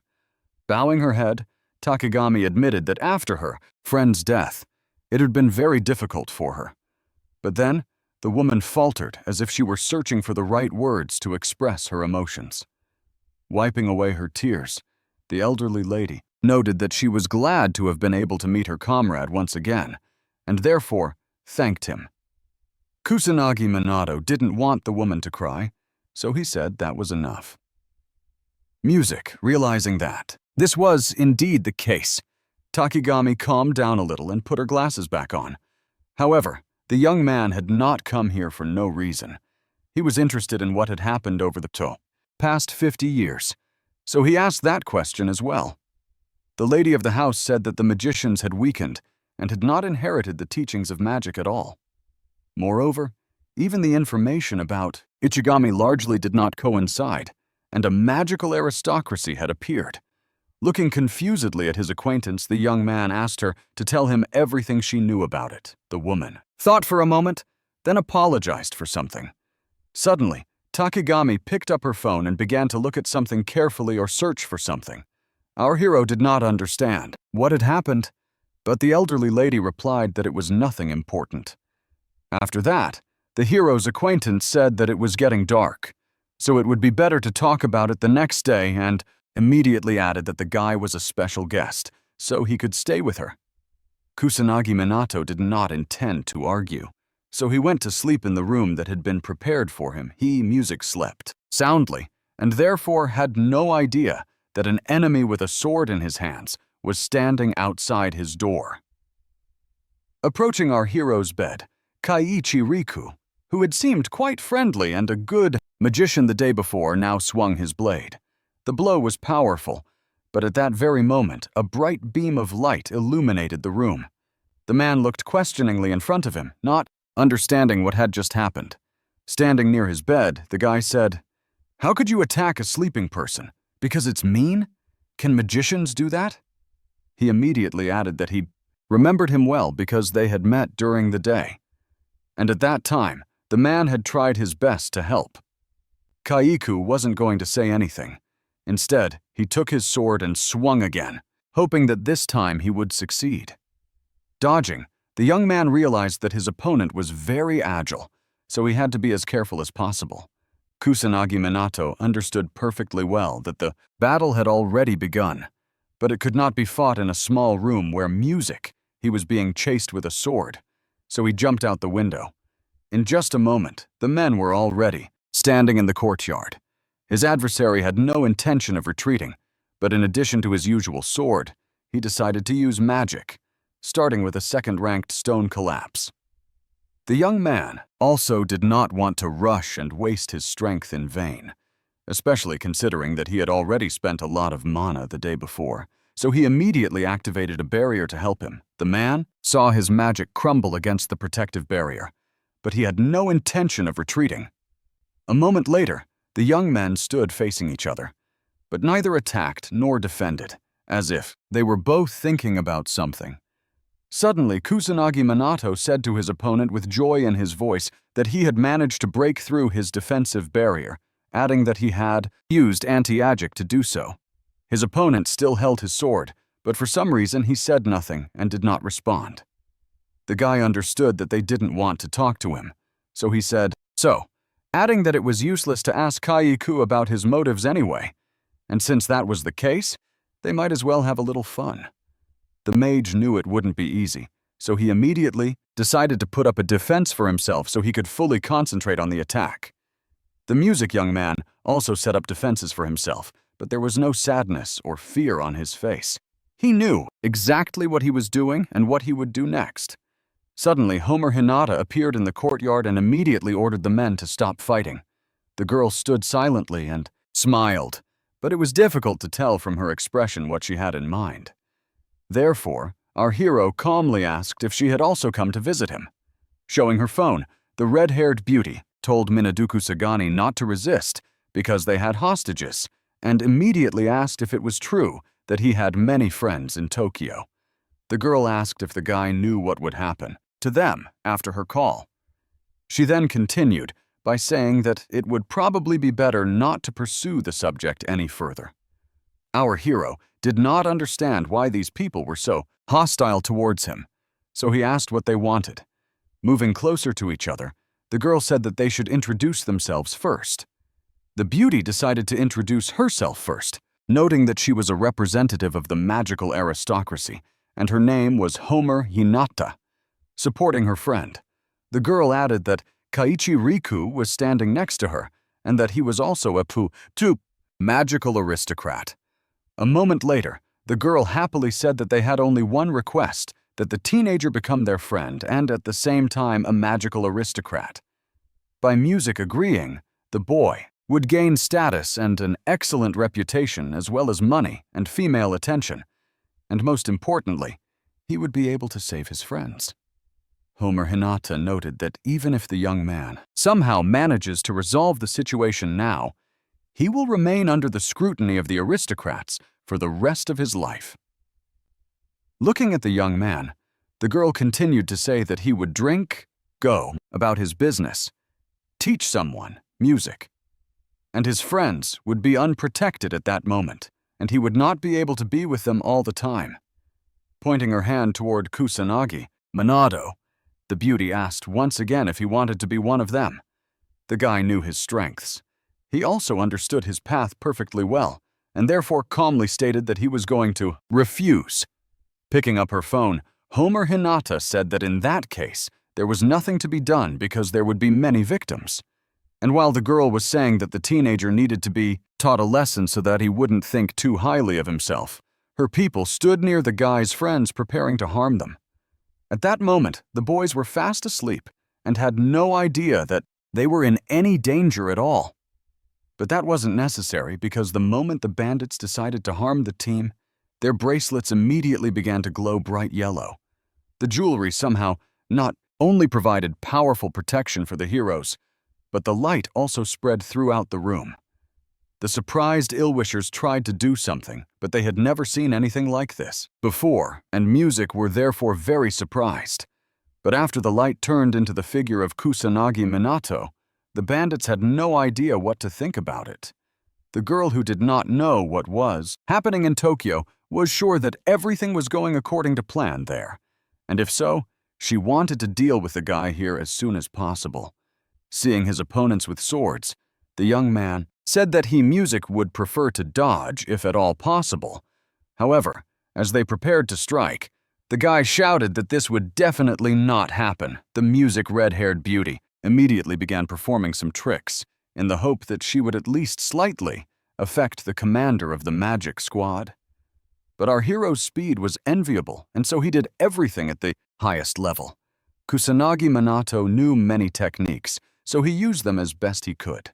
Hamura Hinata did not intend to give up, so she used fire magic to help her, hoping that it would have an effect on the young man, and it was really powerful. You couldn't say that the girl was weak because she was good at magic. Despite this, such a young man was not surprised. He had seen this many times before. At that moment, Kaiichi Riku also decided to use his power because it seemed to him that the young man had become a little weaker. For a moment, the steel was actually quite close to the teenager's neck, but it didn't matter. The immediate defense worked right away, although the teenager noted to himself that if someone less experienced had been in his place, they would have been seriously injured at the very least. As she dispersed the fire, the girl continued to shout that it was best for the young man not to get cocky. But the young man was not afraid at all. On the contrary, he enjoyed watching something so strong and powerful. Moreover, the merging of the two elements led to heavy rain within a few minutes. The irritated beauty shouted loudly that the rumors were true, because the guy didn't even need to read a spell. He withstood even third-rank magic, and she looked completely ridiculous in comparison. It was clear that Kaiichi Riku was also unable to accomplish everything he had planned.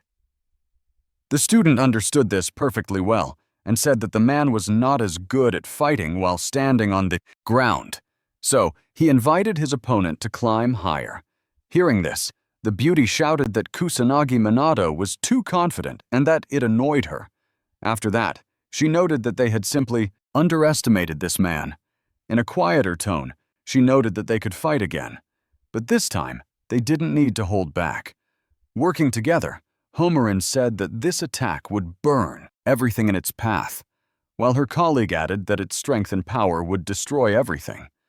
Our hero understood that he was witnessing a demonic flame that belonged to the 7th rank. But he did not rush to do anything. What happened next was difficult to describe in words, because the man began to perform a trick called a comet. The red-haired girl was delighted with what she saw. She said that magic of this level could destroy half the city. So, she wanted to know how the teenager was going to defend himself from it all. It actually looks scary, but not to our hero, who saw no problem with it. The young man knew that he would use free magic and disappearance. Connecting his power, Minato Kusanagi began to notice how the stones suddenly began to shift and seemed to rise upward. It was an amazing sight also, because there was practically no trace left of the fire, just like the stones, which had significantly decreased in size. The two colleagues who had been expecting some kind of spectacular show now looked at everything and asked where what they had created had gone. With calmness in his voice, the guy explained that he had simply split their magic. The girl immediately cried out that this was impossible because it was against the rules, and since that was the case, she would not recognize it, and therefore the young man was disqualified. Everything that had happened up to that point could be considered a farce, and now she would show the young man her full power. Suddenly, our hero turned around. It seemed music, that something had happened that frightened him much more than these magicians. The two ill-wishers also froze in place and looked intently at the sky. They all said in unison that the sky had turned red again, which meant that another catastrophe had begun.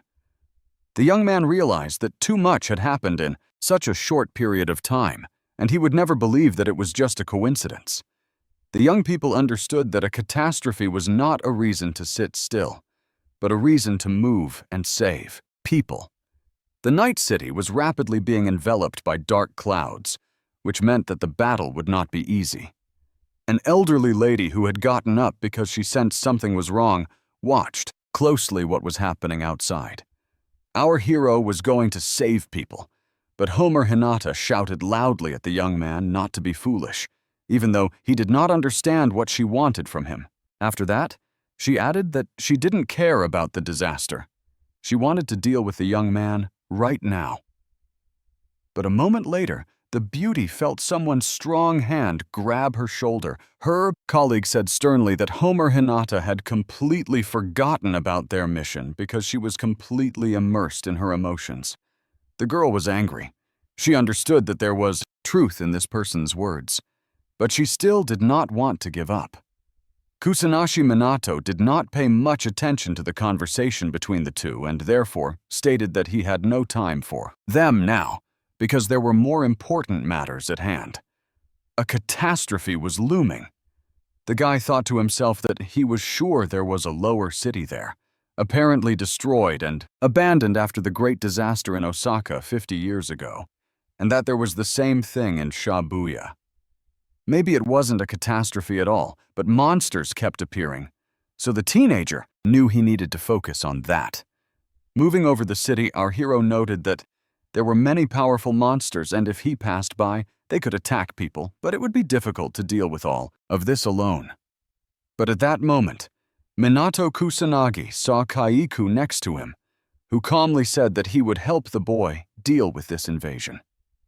The young man immediately asked if it was true that these people live by the motto that those who give up die. The man honestly replied that this was true before he met him, but it turned out that this was how it was now. The girl was silent, but she thought to herself that this was absolutely true. She knew that now was not the time for conversation, but she realized that she now had a chance, although she did not specify what kind. And while the guys were rushing to the scene of the invasion, something terrible was already happening there. It seemed that there were more monsters than residents of the city, and they kept coming back again and again. There were also guards and in large numbers. They all felt their superiority and therefore feared no one and nothing. Homer Hinata knew that she wanted to take on these monsters herself. So, she landed not far from where the beasts were.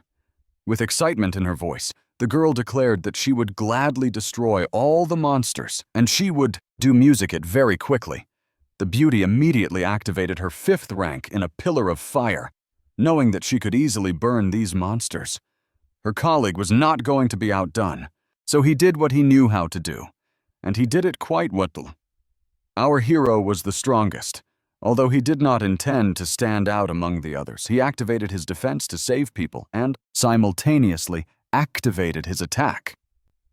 The great power that the guy resorted to was 5th rank magic, which also contained fire, so the monsters were doomed after that. Indeed, the light that the young man sent out was visible in almost every corner of the city, a light that protects peaceful people but destroys monsters. Kusanagi Minato thought to himself that he needed to kill all the small monsters before the boss appeared. But suddenly the teenager saw a man walking down the alley completely calm, which was strange. This elderly man wore black glasses like those usually used by blind people, and he also had a similar cane. Crouching down, our hero addressed the stranger as if he were his grandfather, asking if he was all right. And coming closer, he added that this place was very dangerous, and therefore it would be best for him to wait out the disaster in a shelter. A moment later, the young man touched the man's hand, but felt something completely unusual and unnatural. The man was silent, but he looked intently at Minato Kusagani, and now the elderly man no longer had glasses on. The young man immediately withdrew his hand, looking at the stranger with some fear and no longer daring to speak to him. Smiling, the man said that this was how it should be, that as far as his condition was concerned, he was fine, and there was no need to worry about him. The young man stood rooted to the spot, realizing that there was something unusual about this old man. He was also surprised by what he was doing during such an incident in the alley, behaving as if everything was fine. But that wasn't the only strange thing. Our hero had a strong feeling that he had met this man somewhere before, but he looked different. Only a few minutes passed, and when he reached the car, the stranger was about to get in. Sitting inside, the man said sternly that it was time to leave. At that moment, there was a real traffic jam on the road because military vehicles were moving along with civilian cars. The military, who understood that there were too many monsters, said that it was necessary to begin the capture, especially since the spell was already ready.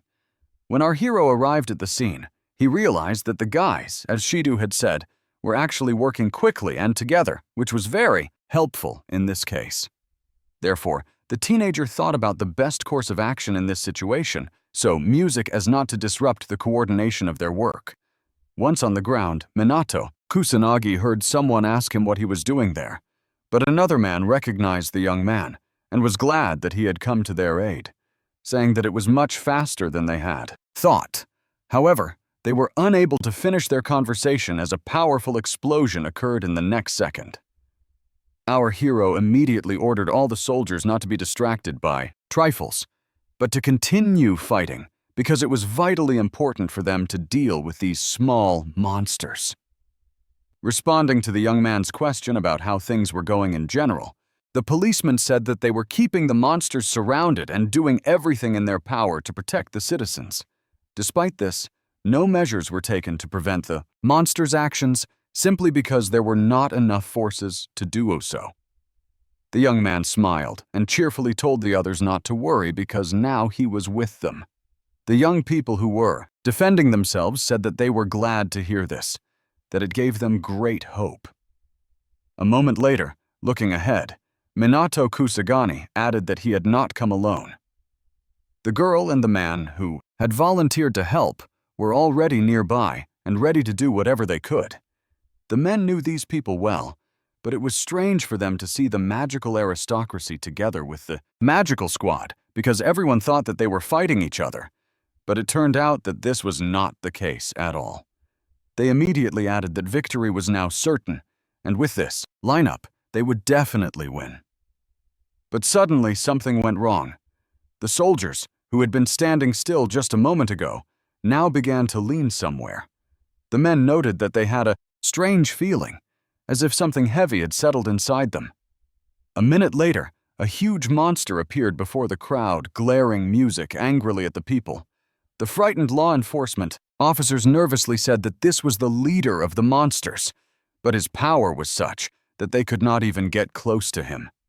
Kusanagi Minato continued to smile and said that the boss had decided to show himself after all. The frightened police officer did not understand how anyone could be happy about this because their enemy was the real demon leader. Humor Hinata, who wanted to prove herself, shouted at the young man to watch them closely because they would quickly deal with this monster. The teenager didn't want to appear ignorant. He just understood that this demon was stronger than the guys, and given their low level, they could lose. The girl wanted to go first, so she asked to do so. But Kairiku said he wanted to start himself. The beauty did not listen to her colleague, and so a second later, she began to channel her fire magic. shouting at her adversary that she would turn him to dust.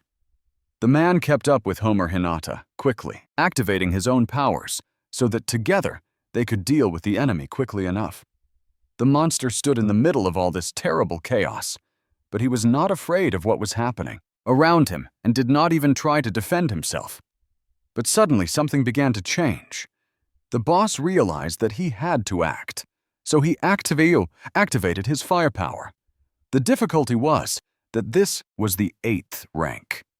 While the guys could only use the 7th to the maximum, which they realized too late, the demon was incredibly strong, and even the soldiers who were very far away felt it and understood that this energy could knock them off their feet very quickly.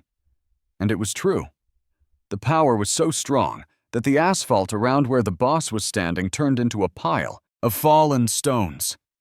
Seeing that the monster had calmed down a little, the young people began to rejoice, thinking that their doubled strength had helped neutralize its magic after all. But our hero had a different opinion on the matter, although he was in no hurry to intervene, knowing full well that his fight was still ahead. Rising from her seat, the angry girl shouted at the monster not to look down on them, because they were very powerful magicians. The beauty did not even think of giving up, so she gathered her mana and rushed back into battle. Her colleague did the same, realizing that together they could defeat it much faster. But in a moment, the monster said that humans move too slowly and would therefore lose to him. After these words, the boss began to use more powerful magic and music. He also acted preemptively. The young people soon felt this because they could barely stand on their feet, being blown away with such force that they could be carried away from the battlefield at any moment. The young people did not give up, but they already realized at that moment that their forces were not equal. In an instant, the sky was painted with bright colors, which meant that the monster was continuing to use magic, and this time it was a synthesis. At that moment, a powerful wave of fire began to engulf both the girl and Kairiku, which they were powerless to resist.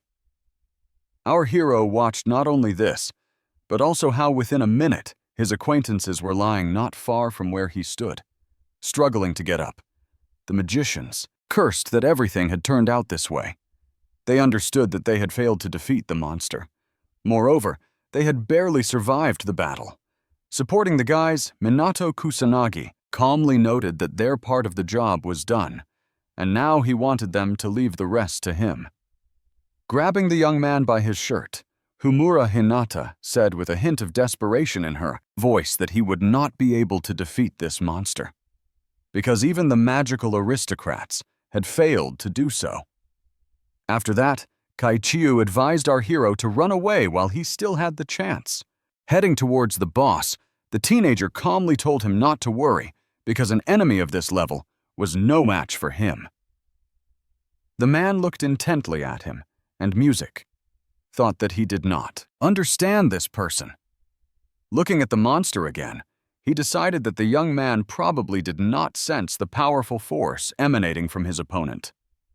At that moment, the girl jumped up from her seat and began to argue, saying that she simply could not allow this to happen. Covering her eyes with her hands, she added that he would be disappointed in her, and therefore she had to be useful. Kaiku stood nearby, but he seemed unable to understand what was happening to his colleague, so he simply remained silent. At that moment, our hero approached the monster and asked in a surprised tone how long it had been waiting for him. The boss immediately asked the young man where he got such powerful strength and where he came from. The young man did not understand whether he should answer. After which the monster said that it was not necessary because they were rivals and therefore should fight not talk. For a while, Minato Kusanagi stared intently at his opponent. At that moment, Music the monster said that it would be better to tear each other to pieces until one of them fell. It sounded quite bold, but one could not expect anything else from such a monster. The young man saw that the monster was about to attack, so he automatically activated his defenses, even though he knew he had to win quickly. A moment later, what the young man had expected happened.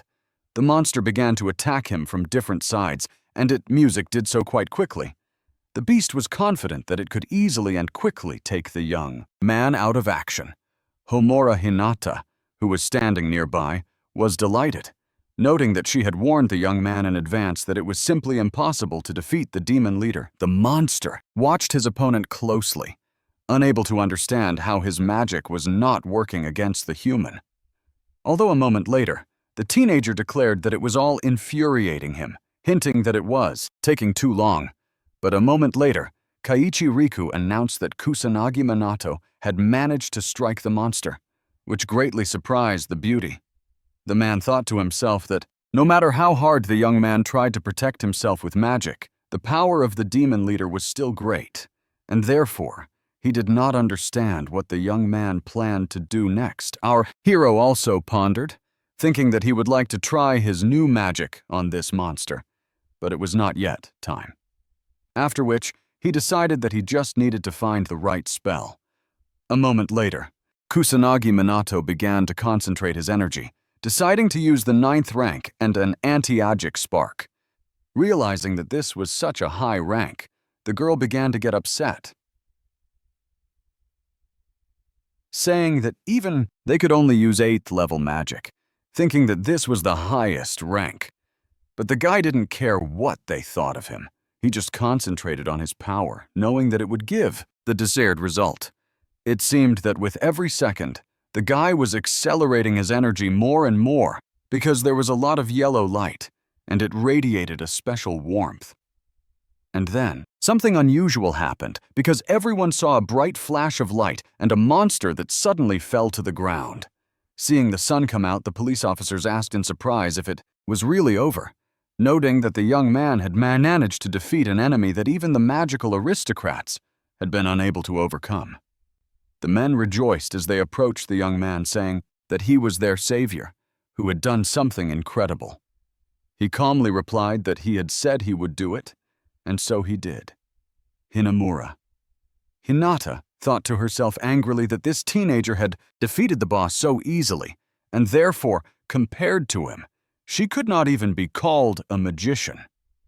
Our hero hinted that they should continue where they left off, but the girl proudly declared that it was unnecessary because they had lost the argument and he had won the battle. But Minato Kusanagi didn't want anyone to be offended. He just wanted to hear an explanation. When the guy said that there was one more missing figure, the guy immediately realized that they were talking about Miss Takigami, who appeared behind him at that very moment. The woman calmly said that she recognized the young man's strength, and he noted that now she definitely couldn't get away from him.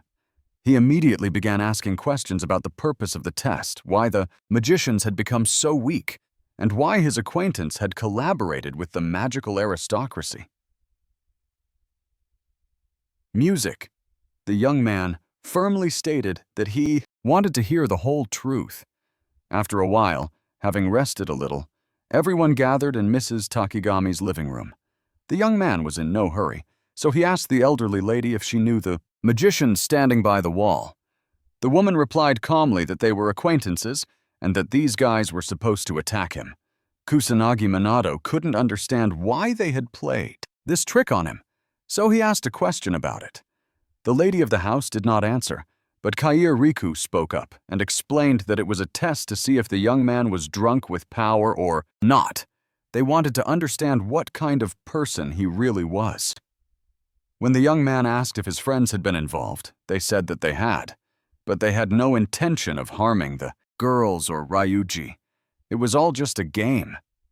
They, music, then explained that Minato Kusanagi posed a threat to the magical aristocracy as his very existence undermined the aristocrats' authority in the eyes of other organizations, which was a big problem. But the teenager immediately said that everyone had misunderstood.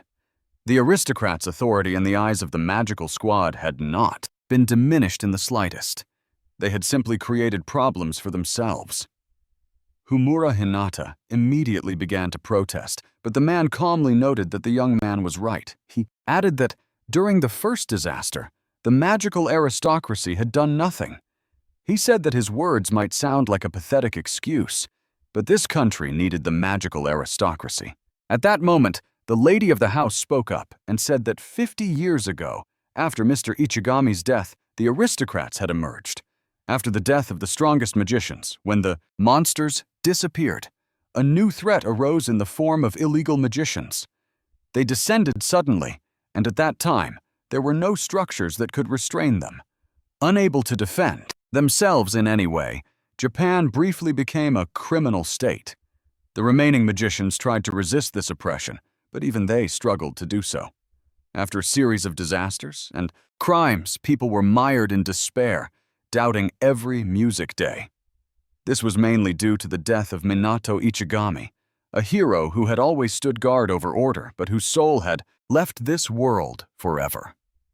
Then a handful of magicians who had managed to survive began to think about how to restore hope to the people of Japan and bring back the peaceful days that Manado had given them. For a moment, the woman thought, seemingly lost in her own memories. Suddenly, Manado Kusanagi spoke up, saying that this was how the magical aristocracy came into being, which the occult hostess confirmed. These people registered everyone who was in any way connected with magic, music, and those who resisted were simply killed. They completely monopolized the knowledge and technology associated with magic. Throughout Japan, a ban on mentioning magic was introduced so as not to return to what they had left behind.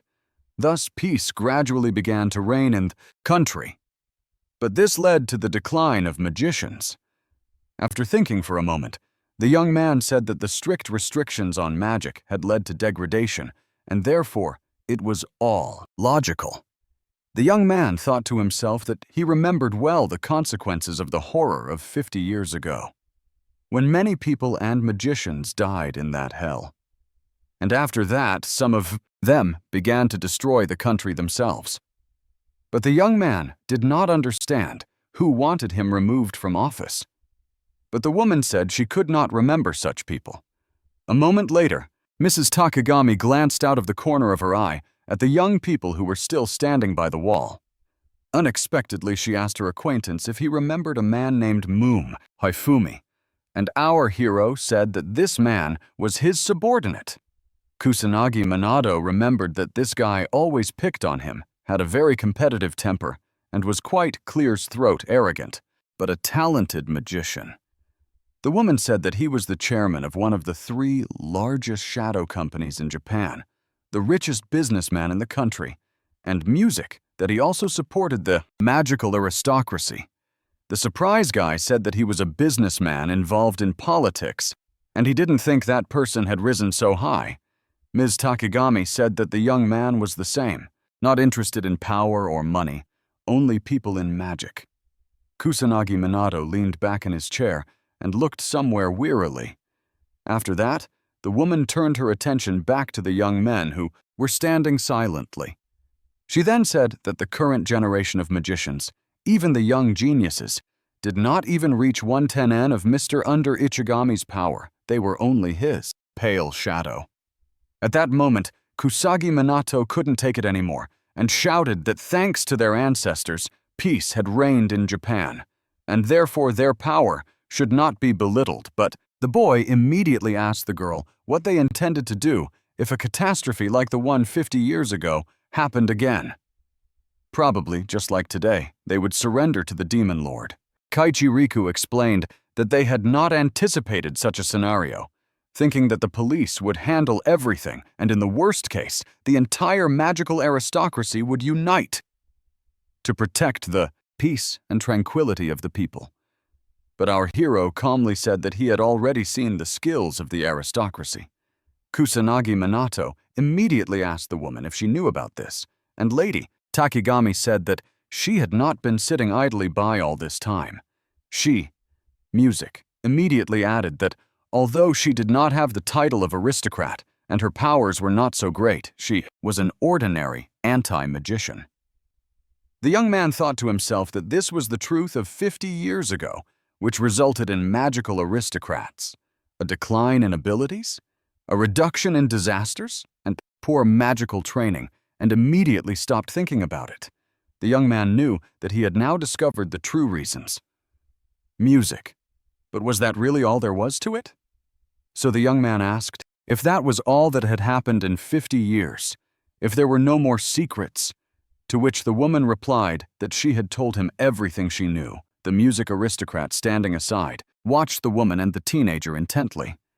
Taking a deep breath, Minato Kusagani declared that everything was now clear to him. Rising from his seat, the young man noted that the conversation could end there, but he had one suggestion.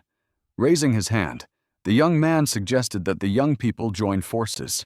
Humura Hinatada was clearly not happy to hear this and immediately began to ask why they needed to do so. Our hero replied that he wanted equal cooperation, so he was not going to obey anyone. And since disasters were not going to go away, it would be better to work together to eliminate them. The girl started shouting again, asking why the powerful captain needed their help. But he said that he was not powerless. It would just be more productive to be friends than to oppose each other.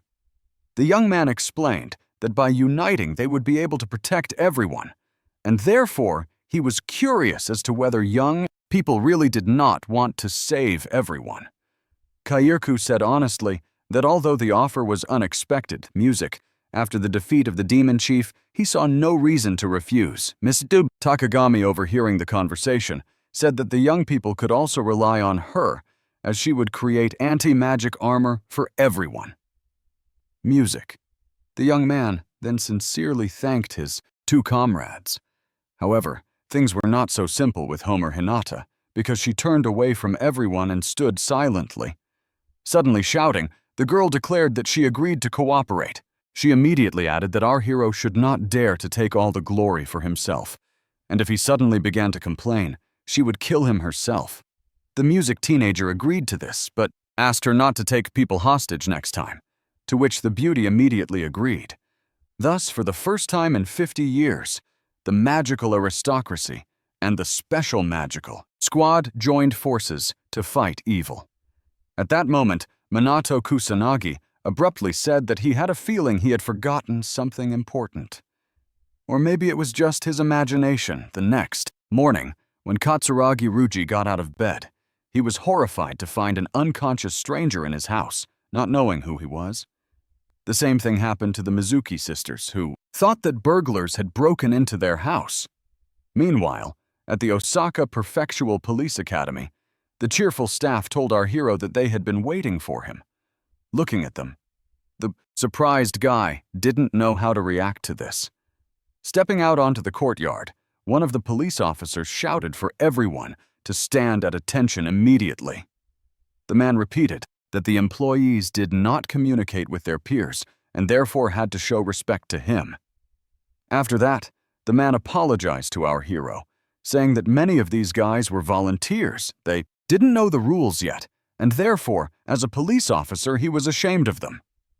Embarrassed, Minato Kusanagi felt very awkward and said, "Music," that perhaps this was unnecessary. Officer immediately replied that the young people were understandable as the exploits of the special magic squad had inspired them to join the academy, adding that he himself would not mind undergoing something similar. After these words, the young man hunched his shoulders, realizing that he was becoming even more embarrassed. A few minutes later, another police officer asked the chief on the scene where Kusagani was, adding, "Music," that he needed him. But the young man did not hear anyone calling him because he was telling his charges to start using the first-rank spell. Focusing, the students immediately began to carry out the task, and they did it quite well. It was difficult to concentrate on the task at hand because several girls in police uniforms were looking at the guy strangely. Clutching his head, our hero decided that he was attracting too much attention, although he understood that this could work to his advantage. The more magicians came here, the more strong fighters he would be able to train. The results of the initial training could be seen within an hour, when the tired guys were struggling to run around the grounds, and the mentor continued to tell them that the greater their physical strength, the more magic they would be able to unleash, that they needed to try to feel this while running, and added that it was important to imagine that their lives depended on it. The young people in turn complained to each other that this was not at all how they had imagined the training would be. Laughing, Minato Kusagani said that if anything happened, he would use holy magic, and therefore everyone would instantly rise from the grave. So stop complaining, get moving. The enemy won't give you any breaks during battle. You need to put all your strength and soul into training. A week later, all the students were back on the training field. The young man said that everyone had worked hard during this time, and as a result, their abilities had improved.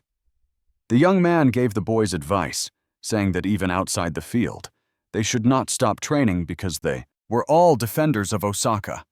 Hearing this, the young people immediately began to shed tears. Leaving without looking back, our hero proudly declared that he was handing over the defense of this city to the young men. After that, the police department gained more strong officers who were not inferior in strength to their colleagues from Tokyo. Kusanagi Minato thought about the need to return home as soon as possible, music. But he was saddened by the fact that a press conference would surely be waiting for him there. A couple of days later, it was announced on television that a special magic squad and the aristocratic families of Homer and Kai would be collaborating. Many people didn't believe it until our hero was photographed with Kaiichi Riku, where the men were shaking hands. Moreover, rumors spread throughout the city that the special unit was going to be sponsored by some important people in Tokyo. Although many thought this was not true, since the guys belonged to the police department where they are paid a salary. Others believed that one thing did not interfere with the other, and therefore there could be many different possibilities. Most people were happy that there were more magicians so they didn't have to worry about possible disasters. At music the same time, many journalists were interested in the question of how the Msuha clan would behave in the future, since a representative of their family refused to attend the press conference. On the other hand, some noted that when the country was on the brink of disaster, these families did not react at all. So, what else could be expected of them? During one of the training sessions, Minato Kusagani asked the girls if it was true that they couldn't contact their father. With despair in her voice, Uka said that she had tried many times, but nothing worked, although her sister immediately said that they had been rejected, so there was nothing strange about it. The young man was surprised that the head of the Misuha family had not commented on the fact that the other two families were now cooperating with the Magic Squad. This was also surprising to Rookie, who thought that her father would soften after that. The young man thought to himself that peace had reigned between the detachment and the aristocracy for the first time in a long time. So he assumed that Mizuha would want to see his daughters. But he remained silent. So perhaps it would be worth visiting him. The beauties saw that. Their mentor was thinking about something, but they didn't dare ask what it was. Suddenly, Yuka exclaimed that none of that mattered. The most important thing was how well the boys had done in Osaka. Cheering up, the young man declared that he had caused more problems than he had helped. Shidoigo listened attentively to the conversation, but music decided not to interfere because it did not concern him at all. The policeman was interested in another question. While our hero was away, the magician in black did not appear, so it was quite possible that they were one and the same person. If so, the blonde man would have to arrest him, although he hoped it was all a mistake, since Kusagani was the only mage capable of protecting this world from evil. Walking down the street, the teenager thought about how busy his three friends had been lately, and how long it had been since he had returned home alone. Suddenly, the young man's eyes widened at what he saw. Two girls who were maids said they had been instructed to greet the boy. After a while, Ms. Harat Toshichu told our hero with a serious look that he lived under the same roof with his daughters. He immediately added that if the teenager touched them even with a finger, he would personally destroy him. Looking at this man in surprise, the young man naively said that they were just friends and were studying together. He went on to say that he saw these girls as friends and nothing more. But he thought to himself that this man had brought him here just because of this nuance, even though this man did have a fatherly instinct. A moment later, the owner of the house got up and headed somewhere, saying that the young man should follow him. The young man saw the mage soar into the air, but didn't know whether he should do the same or just watch. Unexpectedly, Mizuha Toshichiro offered to have a training fight, hearing that the teenager was not at all opposed to it. A moment later, the man began to disperse his mana, making it clear that the fight would be real.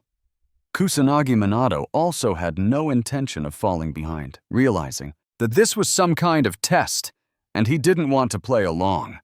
The owner of the house did not want to play games. So he immediately started with the 7th rank with a huge wave that was supposed to overwhelm his guest. The guy got the hint, so he also used the 7th rank, but only demonic flames.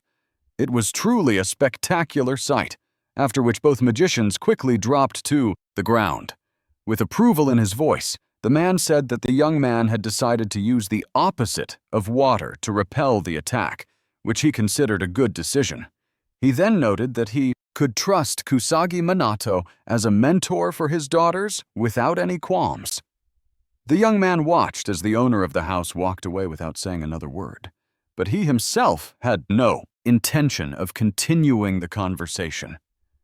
At the same time, a man was smashing a bottle and shouting that he was unhappy with what was happening. The young man said that he had no idea how to understand this because the boy was a real nobody. He said that the magician in black was still alive. And not only did that not suit him, he was tired of it all, and therefore he was sure that he would not let this man get away with it. Addressing someone, the ill-wisher shouted that he would surely be able to meet his expectations. Mizuha clears his throat. Toshichiro, who appeared in the doorway, told the owner of the house not to worry, saying that they would destroy the Black Rebellion once and for all. The man was determined and therefore declared that there would definitely be a massacre between them and the dark magicians. The girls at the academy, seeing Kusanagi Minato, began to tell him that he was incredibly cool at the press conference and music that everyone was talking about his squad. The young man thought wistfully to himself that he was now receiving much more attention than before music, and that did not make him happy at all. Yuka also enjoyed the attention, but it seemed that she was already used to something like this, and therefore felt confident. Interesting guys hung around the beauty, although there were also jealous girls watching everything from the sidelines. Standing by the door, the girls were angry. They didn't understand why everyone liked their classmate. At that moment, Yuka told the guys that she needed to step out for a moment and headed into the hallway. Walking alone, the girl said aloud that she felt like nothing could hurt her anymore. But how exhausting all this attention was. Suddenly, the girl snapped out of her thoughts when her classmates approached her and said they needed to talk to her. Frightened, Yuka stood in the backyard of the academy, not understanding what her classmates wanted from her. One of the girls rudely placed her foot next to where our heroine was standing. The students shouted that it was completely unclear why Mizuha had been accepted into the special magic squad, that it was all because of her family, and that was why she walked around acting important, annoying everyone else. But a moment later, another girl claimed that Uka was having an affair with the squad commander. So, it was no surprise how she got the position, but the beauty was not going to put up with this. So she shouted loudly that, didn't anyone suspect that she was chosen? Music, because she trained hard every day and was talented. Her detractors began to ask if Yui was going to deny the fact that she liked Minato Kusanagi after these words. The girl faltered. Music. She understood that she really liked the young man, but she didn't want to admit it to strangers. Suddenly, the voice of the person they had just been talking about rang out, and the guy asked what was going on in this alley. The young man understood that something was wrong, but he wasn't going to be rude or do anything like that. So he waited for an answer. Trying to justify themselves, the girls said that they just wanted to ask the girl from the academy how she got a place in the squad, adding that she was, after all, an aristocrat, studying in a special class, and therefore it was understandable that they couldn't not take her. After that, the most unpleasant student said that it was the commander himself who secured the place, but if this became known, his reputation would be ruined. Yui cowered it. She didn't want to make excuses, but she didn't know how to resolve the situation. The girl approached her acquaintance and looked at him intently. The academy members started talking again about how unfair it all was. saying that they would also like to be in the special unit, but they didn't have such a good friend. Minato Kusagani loudly declared that he understood the situation. He immediately began to smile and then enthusiastically declared that if the girls wanted to, they could undergo special training in their unit. He immediately added that if they passed, the students would be invited to join their team and would be on equal footing with the others in protecting citizens. The girls immediately began to smile, music, saying that they would definitely come and prove themselves. Wei, who was standing in the back, remained silent. When they arrived at us in the training ground, the commander told everyone gathered that new members would be training with them today. And while Ruji said he had never seen these girls before, Ruka wondered if they would be able to handle the training. Yui thought to herself with alarm, music, does Kusanagi really want to accept these academy students into the group? But she decided that now was not the time to think about that. She had to try her best because she had come to the training ground to train, not to think about silly things. Only the newcomers weren't thinking about the fact that they needed to train. They were thinking about how they would become the most popular when they were accepted into the group. Annoyed, Ruka told her friend that some chickens had come to the class, which he confirmed. Hearing this conversation, Mananado shouted to the guys not to worry about it because the girls definitely wouldn't last long on the field.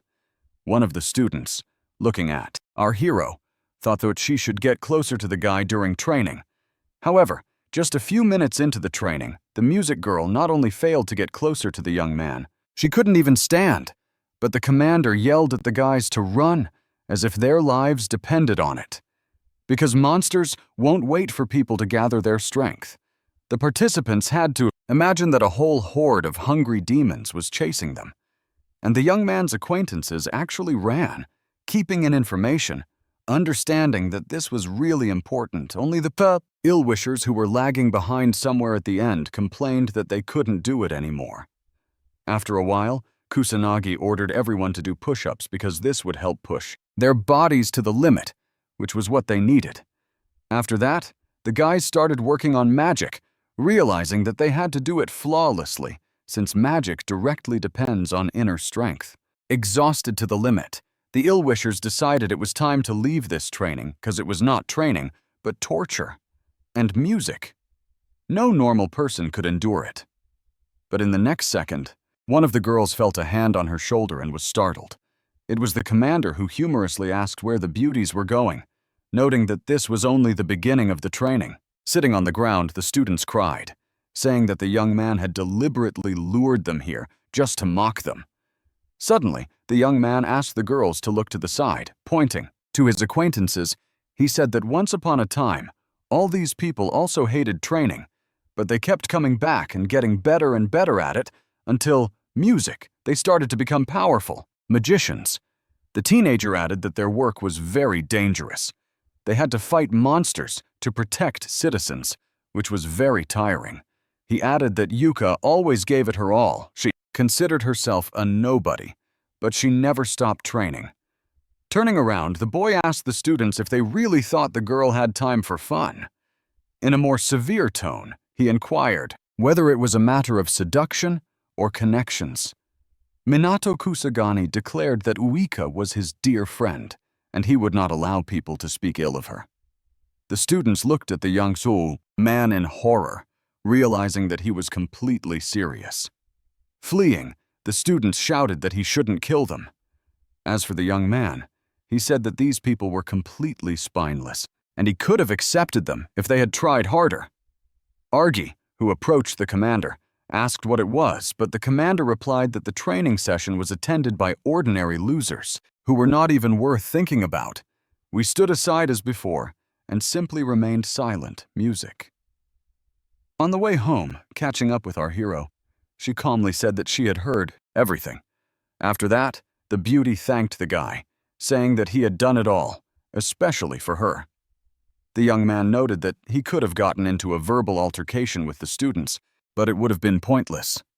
So, he decided to show them everything to music that they themselves would understand what it means to work in a team. But if they continued, he immediately fell silent. Yuka finished the conversation for them, noting that if they continued music, they should simply ignore them. The embarrassed girl noted that after everything that had happened, she wanted to say that she also valued the young man. Closing his eyes, Minato Kusagani said that he understood everything. To herself, the beauty added that the young man probably didn't understand the meaning she put into those words, but the day would come when she would become stronger. And then, being close to him at the right moment, she interrupted her thought. But she did so in order to say aloud that the day would come when she would definitely become even stronger. And at that moment, she would finally be able to overcome her own mentor. Smiling, Yuka said that the young man needed to prepare for this. After a while, panic broke out in the city again as the monsters made their presence known once more. Our hero, like Homer Hinata, saw music, what was happening, and thought about the best course of action in this situation. The girl, who loved to be first in everything, shouted that she would take care of everything herself, because it was her prey. But the young man only said aloud that his colleague was very impatient, although this was not very good. But in a moment, the guys joined forces so that one eliminated some monsters, and the other eliminated completely different ones.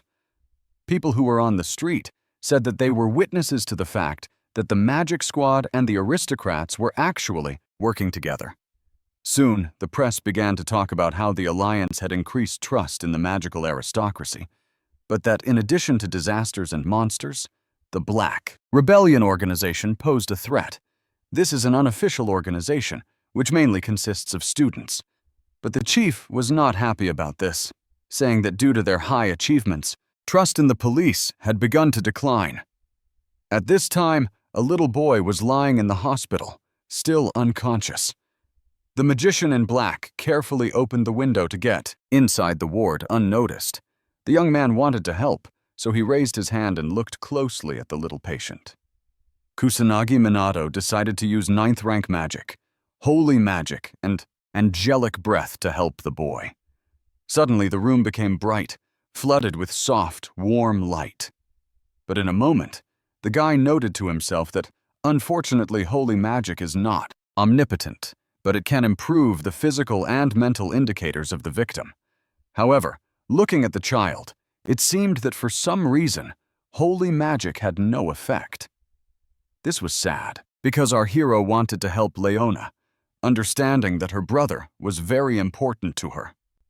Closing his eyes, the young man smiled, knowing that he was not the kind of person to give up so easily. Suddenly, the young man heard footsteps outside the door and realized someone was about to enter the room, so he had to hide. At that moment, Leona appeared in the doorway and looked tiredly at the hospital bed. Looking around the room, the girl said that it seemed to her that something strange was happening in the room, but it seemed that she had just imagined it. Standing by the window, the guy lamented that this time he hadn't managed to finish his treatment. The detective told her brother that she wanted to know how he was doing, but music he still wouldn't answer, although she was glad that at least the child wasn't getting worse. After that, Leona enthusiastically noted that she had not yet finished her story about the magician in black. She immediately added that this man was simply incredible, an outstanding magician, and a reliable person who could always be counted on. The girl had never met such an amazing person. Others were not so selfless. Despite this, even this guy sometimes goes too far, which is abnormal. He says that the beauty is a weakling who needs to train hard, constantly lecturing her. Even demons in hell are not so strict, although in a way it's even funny. After which the detective laughed.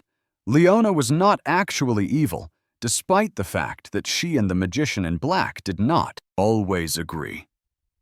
Suddenly, the girl nervously grabbed the sheet, her hands trembling.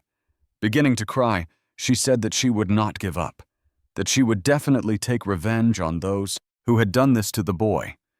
The detective knew for sure that she would destroy the Black Rebellion no matter what it cost her, and they would not go unpunished. Bowing her head, Leona began to cry, confident that no one could see her anyway. After calming down a little, the girl looked closely at her brother, who was lying as he had been before. Music. With tears in her eyes, the beauty quietly asked Kay for forgiveness. A moment later, Leona fell silent, simply staring ahead. Kusanagi, Music Minato, saw no point in staying in front of the hospital any longer, knowing that he had important things to do. After a while, standing in a small hangar, the young man asked who the people present were, pointing to the people in black. The young woman happily said that they were new shadow followers. The young man wanted to know who all these strangers were and where they came from, as it was all unexpected. But Leona said that it didn't matter. The most important thing was that there were now many more of them. She then explained that she had uploaded a video of our hero to the internet, spreading the information and checking how soon people would be able to find them. The guy listened carefully to his colleague, but didn't know what to say to her. She continued to say that there was no need to worry. Music, that she had personally checked everyone, that there were no rats among them, and that all these people could be trusted. The guys immediately realized that they were in the presence of a magician in black, so they began to express how happy they were to see him. Kusanagi Minato didn't like all this very much, but the girl smiled and said that everything would be fine. The guy knew that the people had been recruited, so it was necessary to train them. So the young man declared that he would not give anyone any breaks, even though they were newbies. But the enthusiastic guys said that they were ready for this, and therefore would not give up. So they were ready to start. And while Leona covered her face with her hands, Minato Kusagani happily noted that these young people were very funny, and all because they didn't know what was in store for them. After a while, the recruits were already lying on the floor. But the commander did not understand what was wrong with them, because this was just a normal warm-up. Despite this, the guy thought that these people were inexperienced, but they were persistent, and under the clear and strict guidance of the magician in black, they began to gradually improve their skills. 2 groups were created, one operational and the other based on information gathering and hacking. There was also a strike force whose goal was to clear the streets. Gradually, the Shadow Mages gained the support of other underground organizations, spreading their influence throughout the country. At that time, 2 police officers in the office were talking about how it seemed that the Black Rebellion's hideout had been completely destroyed. The young men thought that a conflict between the 2 organizations might be brewing. It was unclear what had happened there, but they said that Shadow Mages were noble bandits with their own principles.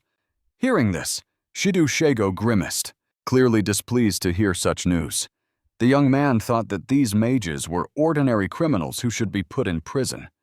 The leader of the secret organization shouted that he had enough, that he would not allow all these people to do whatever they wanted because they were no longer small fry. At that moment, a young man turned to the boss and said that he was ready. The man said that they would corner the guy, and then he would personally finish him off. They just needed to wait a little. A new day dawned, and our heroes gathered again at the training ground to practice. The policeman standing behind the young man thought to himself that he was a very good person, very talented, but Shido Shego suspected that he was the magician in black. He came to this conclusion when he compared the ages of these guys. And besides, the time of their appearance was also important, so there was no doubt that it was the same person. But the blonde man still couldn't believe it. He didn't want it to be true. At that moment, our hero's companions approached him and began to apologize. Kusanagi Minato stood and looked at them in surprise, not understanding what had happened to them. Handing the bracelet to the guy, the girl said they had tried to fix it, but the young man said it was okay because the jewelry couldn't withstand their magic, music. Thought to himself that he was just an ordinary enthusiast and couldn't create anti-magic armor. So, he decided to talk to Takigami. The guys were outraged that someone had decided to attack them under the cover of night, which was completely abnormal. The guy with his usual good nature noted that he understood the team's dissatisfaction, but now they needed to cooperate with the aristocracy. So, music. This time, it was better to turn a blind eye. The young people understood that this was a necessary measure, so there was no point in arguing. Although they did not fully understand why they needed someone else when they were doing just fine on their own. Unexpectedly, Yoka said that there was something wrong with the aristocrats who had made their way into their house. The young man explained that it was a type of magic that could absorb magical power and also cloud the victim's memory, which was why the girl did not remember the encounter. Realizing that they had trained well today, the commander said it was time to go home. But in a moment, the guys started saying that someone had to go to their part-time job. Someone else had things to do at the academy, and someone else wanted to go shopping. The young man realized that he would have to go home alone, which rarely happened. But suddenly, Shido Shigo approached the young man and offered our hero a ride. Sitting in the car, the policeman talked about how the influence of shadow magicians had grown recently, and the police could no longer ignore their banyo activities. Responding to Minato Kusagani's question about whether he was suspected of this, the blonde replied that the magician in black was young and talented, music no matter how you looked at it, and that they looked alike. But our hero continued to stand his ground, noting that he knew nothing about it. Unexpectedly, the teenager asked if the magician in black was bad, since he wasn't doing anything illegal. The policeman knew that the mage was called a noble robber, but he still insisted that he was a criminal. Suddenly, the car stopped abruptly on the side of the road, but no one got out. The blonde man, who had always been friendly and smiling, now became sad and said that his father had been a police officer and that he would call him a man of honor. He admired the man not only because he was his father, but also because he believed that criminals were people with their own problems and principles, and little Shidoigo believed him and respected him for seeing only the good in people, and therefore wanted to become like him himself. However, it so happened that his father was killed on one of his working days. During the assignment, he tried to convince the gangsters to release the hostages, but the gangster used a spell against his unarmed father, against a man who just wanted to help. The policeman was not even a magician, so it was a terrible death for an ordinary law enforcement officer. He went in unarmed because he believed the criminal, he wanted to change something, but the criminal simply took his life. Of course, he was caught and arrested for the murder of an officer. Music. But when he was asked during interrogation why he killed an unarmed police officer, he gave an answer that made everyone's hair stand on end.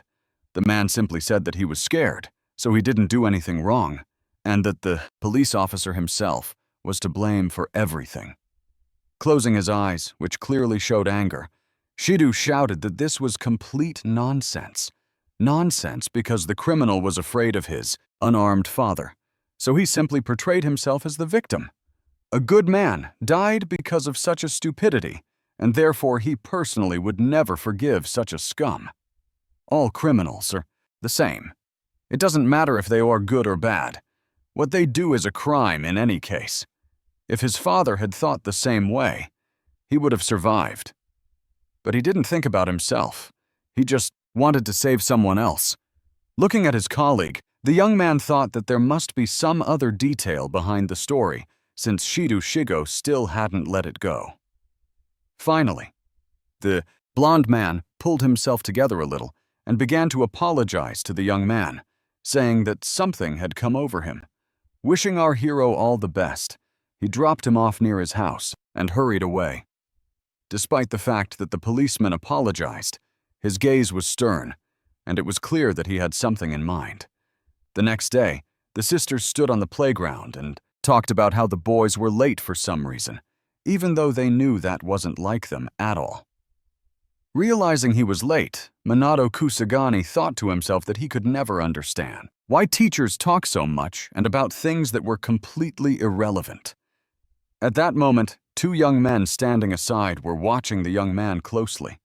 Suddenly, the image on the large TV screen hanging in the street began to deteriorate. The leader of the Black Rebellion was pleased with this turn of events, saying that from now on, television was under his control. At the same time, the people who noticed the changes did not understand who the man being shown was. But there were also those who knew the ill-wisher, as he was a former magical aristocrat. He loudly proclaimed that he had prepared a message for the special forces, and of course, for the magician in black, that he had a gift for them all, and then immediately shouted that he had planted bombs all over Japan. But at the same time, he advised no one to contact the police, and if the residents' music dared to go against him, he would start detonating these bombs. Raising his hand, the man said that everyone probably thought he was bluffing, but that was not the case, and so he would prove it. Suddenly it became quiet, and then there was a powerful explosion, and debris and glass rained down from everywhere. Running from side to side, the townspeople tried to understand what had happened if there were no monsters. Only our hero, realizing that everyone was in danger, began to use an anti-magic barrier to protect those gathered. Realizing that they had been saved from destruction, the people began to thank Minato Kusanagi, who was lost in his own thoughts. Sanada Karen told her colleague that something was wrong with the connection because she couldn't get through to the police or the guys. At that very moment, the girls were also trying to call their mentor, but they didn't understand why the call kept getting interrupted. Only the former magical aristocrat on the TV screen invited the magician in black to come to him, warning that if he tried to disobey, all of Japan would be blown up. He immediately added that it would be best if the magician in black decided to hurry. That same evening, wearing his magician's costume, Minato Kazagani rushed somewhere, realizing that he had to put an end to the villains. Leona wanted to clarify the details, so she asked if the meeting place was the port warehouse they had previously used as their hideout. Even though she didn't understand why the guy was going there alone, the girl had grown accustomed to her partner during this time, so she told him not to even think about dying on the mission. Smiling, the young man said that he had everything under control, so everything should be fine. The young man knew he had to be quiet, so he landed on the ground almost silently. And that was the right decision, because it clears throat, was already quite crowded inside with the gangsters actively discussing something. The young man knew that there was no point in waiting. Besides, there was nothing to wait for, because he knew for sure that a fight was waiting for him. The ill-wisher said angrily that they had been waiting too long for the magician in black. He added happily that he would finally be able to put the teenager in his place, and that this was a real joy, because he had been waiting for this moment for a very long time. Pointing at the people, the man said that they were all high-ranking wizards, the best in the Black Rebellion. Kusanagi Minato was afraid of nothing and no one, so he smiled and suggested that if he defeated them all, their organization would be finished. But when the villain heard this, he immediately began to laugh so loudly that he almost deafened everyone present. The others immediately joined in, saying that the boy had got something wrong because he was facing magicians, not school children. Suddenly, the leader's voice became harsh, and he told his men not to say anything. He then stated that everyone who underestimated this mage in black had died. But he was not like that. So this time, everything would be different because he had prepared thoroughly. Hearing this, the young man calmly asked if he would be able to accomplish his task. Seeing music that our hero had run off somewhere, the boss said that he had not allowed him to move, adding that he had surely forgotten about the bombs and the pathetic little people that he could easily blow up. Unexpectedly, the guy froze in place, but at the same time, he didn't want to say anything. Directing their energy towards Kusanagi Minato, everyone gathered shouted that he would not live. But the young man tried not to pay attention to it, even though he could see that a lot of magic was directed at him. And while the young man stood rooted to the spot, the villain shouted to his men that this boy had decided to use the barrier. It was clear that the others did not like this. They understood that this was high-level magic, and therefore it could be judged that the guy was actually strong a moment. Later, our hero said that it was all useless because with third-rank magic, they would never be able to harm him. After hitting one of his men, the leader maliciously declared that he had gathered a bunch of useless people around him who were good for nothing. Kusanagi Minato didn't like this kind of treatment, no matter who was being beaten, so he called the former aristocrat trash. But these words were useless to him. He continued to rejoice and shouted that they would see who would win. He added that the Mage in Black was strong, but in addition to his enormous mana reserves, he possessed Heil magic, and music going up against him was like jumping off a roof. But he could oppose him with a weapon against which mages were powerless. At that moment, the young man began to say that something like that had no effect on him. However, he did not finish his sentence because he felt blood on his cheek. Not understanding how this could be possible, the villain understood that the boy was confused, and music, therefore laughing, noted that the boy was greatly distorted.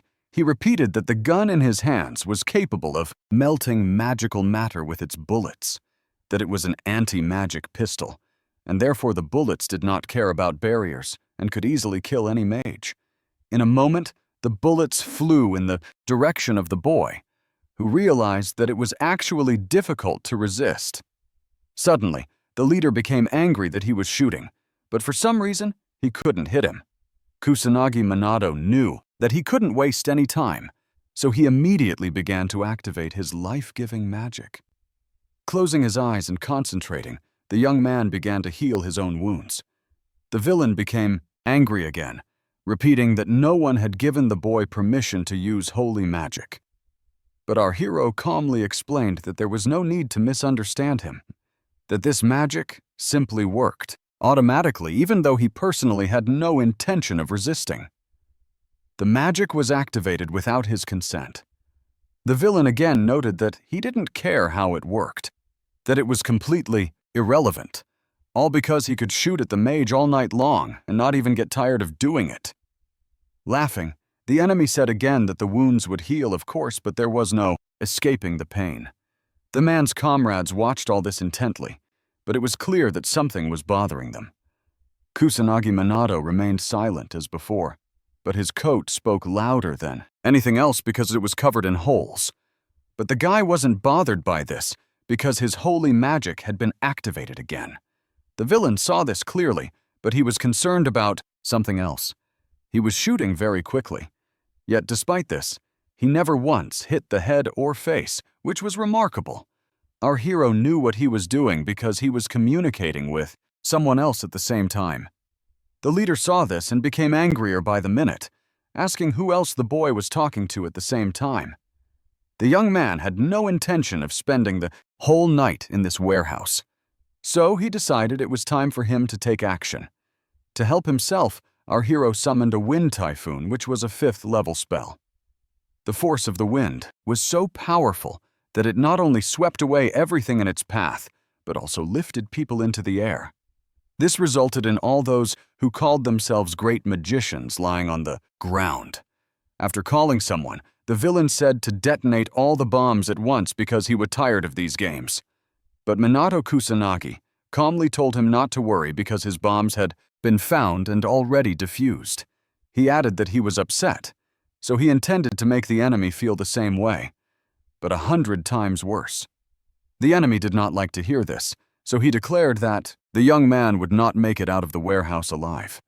At that moment, a magical squad entered the room and told everyone not to dare leave. The girls noted that all of the villain's bombs had already been diffused, so it would be best for him to surrender. The music guy thought that his colleagues had arrived quickly enough, but it was unclear how that happened. Perhaps they realized that it was his magic, and that's why they came. A joyful Ryuji immediately said that they had made an excellent catch because they had a magician in black in front of them. Sonnet Karin thought that Kusanagi had come here alone after all. Our hero said again that everything in this place was working against the villain himself. But the villain did not want to hear any of this, so he demanded that everyone be quiet. At that moment, everyone present heard a voice saying that the battle was apparently not an easy one. The surprised girls immediately began to mutter under their breath that this simply couldn't be, that they didn't believe it. The reason was that their father was standing in front of them, watching everyone closely. Our hero's words shouted, "They did not understand what their father was doing in this place, and therefore wanted to know." The music man remained silent, and the villain spoke for him, noting that it so happened that he and Mitsuhara Toshichiro were best friends. Hearing this, the girls became even more indignant. Music. They couldn't understand how their father, who had always taught them to be honest and to help others, was now on the side of evil. Unexpectedly, the man told his daughters that this matter did not concern them at all. Looking intently at the head of the family, the beauties still wanted to say something, but they couldn't understand if it made any sense. Shido Shigo turned to the magician in black, who asked if the policeman really thought he was the most dangerous criminal in this place. At that moment, the boys lamented that Kusagani was not with them, as they were sure that if he were here, he would easily solve this problem. Unexpectedly, the blond man answered the young man's question, saying that he agreed with him, but only this once. At that moment, Minato Kusagi, realizing that something was wrong, shouted to his friends to be careful. The reason was that a grenade had been thrown at our hero's feet. After the explosion, the blond man asked his colleagues who knew what had happened. Realizing that it was not an ordinary grenade, with sadness in his voice, Minato Kusagani told everyone that it seemed these people not only had anti-magic armor, but also a bunch of other weapons. Showing what the villain had, he immediately said that the boy should believe that he actually had a rich arsenal. After these words, the girls looked even more closely at their father, who was standing motionless. At that moment, Ruka asked her sister if they had really come to the point where they had to fight their own father. Before the beauties could finish discussing this, Mizuha Toshichiro activated his third rank and Azure Surge. Music. Realizing that this was indeed powerful magic, the older sister told the younger one to step back and think about what to do next while she put up a defense. The force of the blow was indeed powerful, but the girls managed to neutralize it. Ryuji, who saw that his friends were in danger, began music to activate his magic, but he decided to use a stone wall. Another wave followed, but this time the young man knew what to do, even though the girls were scared, realizing that it was all over. Ruka thanked her friend for reacting so quickly, but he simply said that it was necessary to be constantly on guard. Closing his eyes, the girl's father noted that they had become much stronger, and moreover, had even learned to work together. He then proudly added that despite this, they still had a long way to go, and therefore the battle would be uneven. The older Bippo, Mizuha, immediately began discussing with Ryuji that the man actually had a large amount of mana, but they didn't finish their conversation. Stepping forward, Yoka said that her father was wrong. Of course, if they had met earlier, he would have definitely won. But now, everything was different. The guys immediately pointed out that this was indeed the case. First, they trained every day. Second, they believed in themselves. Third, they had changed a lot overall. And then the younger sister warned Mizuhara Toshichiro to be careful because they would still get the truth out of him. Gathering their strength, the sisters realized that now was the time to make a name for themselves, to make sure that people would stop looking at them as children. The girls didn't want to start with something insignificant, so they immediately used 7th-level magic in the wave of the Great Geyser to help them. The man saw what was coming, but he said it was still too weak. Therefore, he sent a more powerful wave to his daughters, which was already of the 8th rank. Realizing that his goal had been achieved, the head of the family continued to add that they couldn't even repel his attack. So, what kind of attack could there be? Lying on the ground, the students realized that this was the 8th rank, which was too much for them. They were weaker, no matter how you looked at it. At that moment, the villain reminded them that their battle was not over yet, so it was too early to relax. Our hero stood there this time with his head bowed, not wanting to interfere in someone else's fight, especially since the guys didn't know him as Kusanagi. The enemy noted that everything was as he had thought. Even the great magician in black could not withstand anti-magical weapons. He immediately added that he had a wonderful trump card on his side, a top-level professional. The villain said that the young man had no chance of winning, so it would be best for him to fall to his knees and beg for forgiveness so that his life would be spared. The young man remained silent, simply closing his eyes and standing in that position for several seconds. The enemy expected everything to end in his favor soon, but time passed and nothing happened. Moreover, Minato Kusagani was looking intently in the direction where his friends were lying on the ground.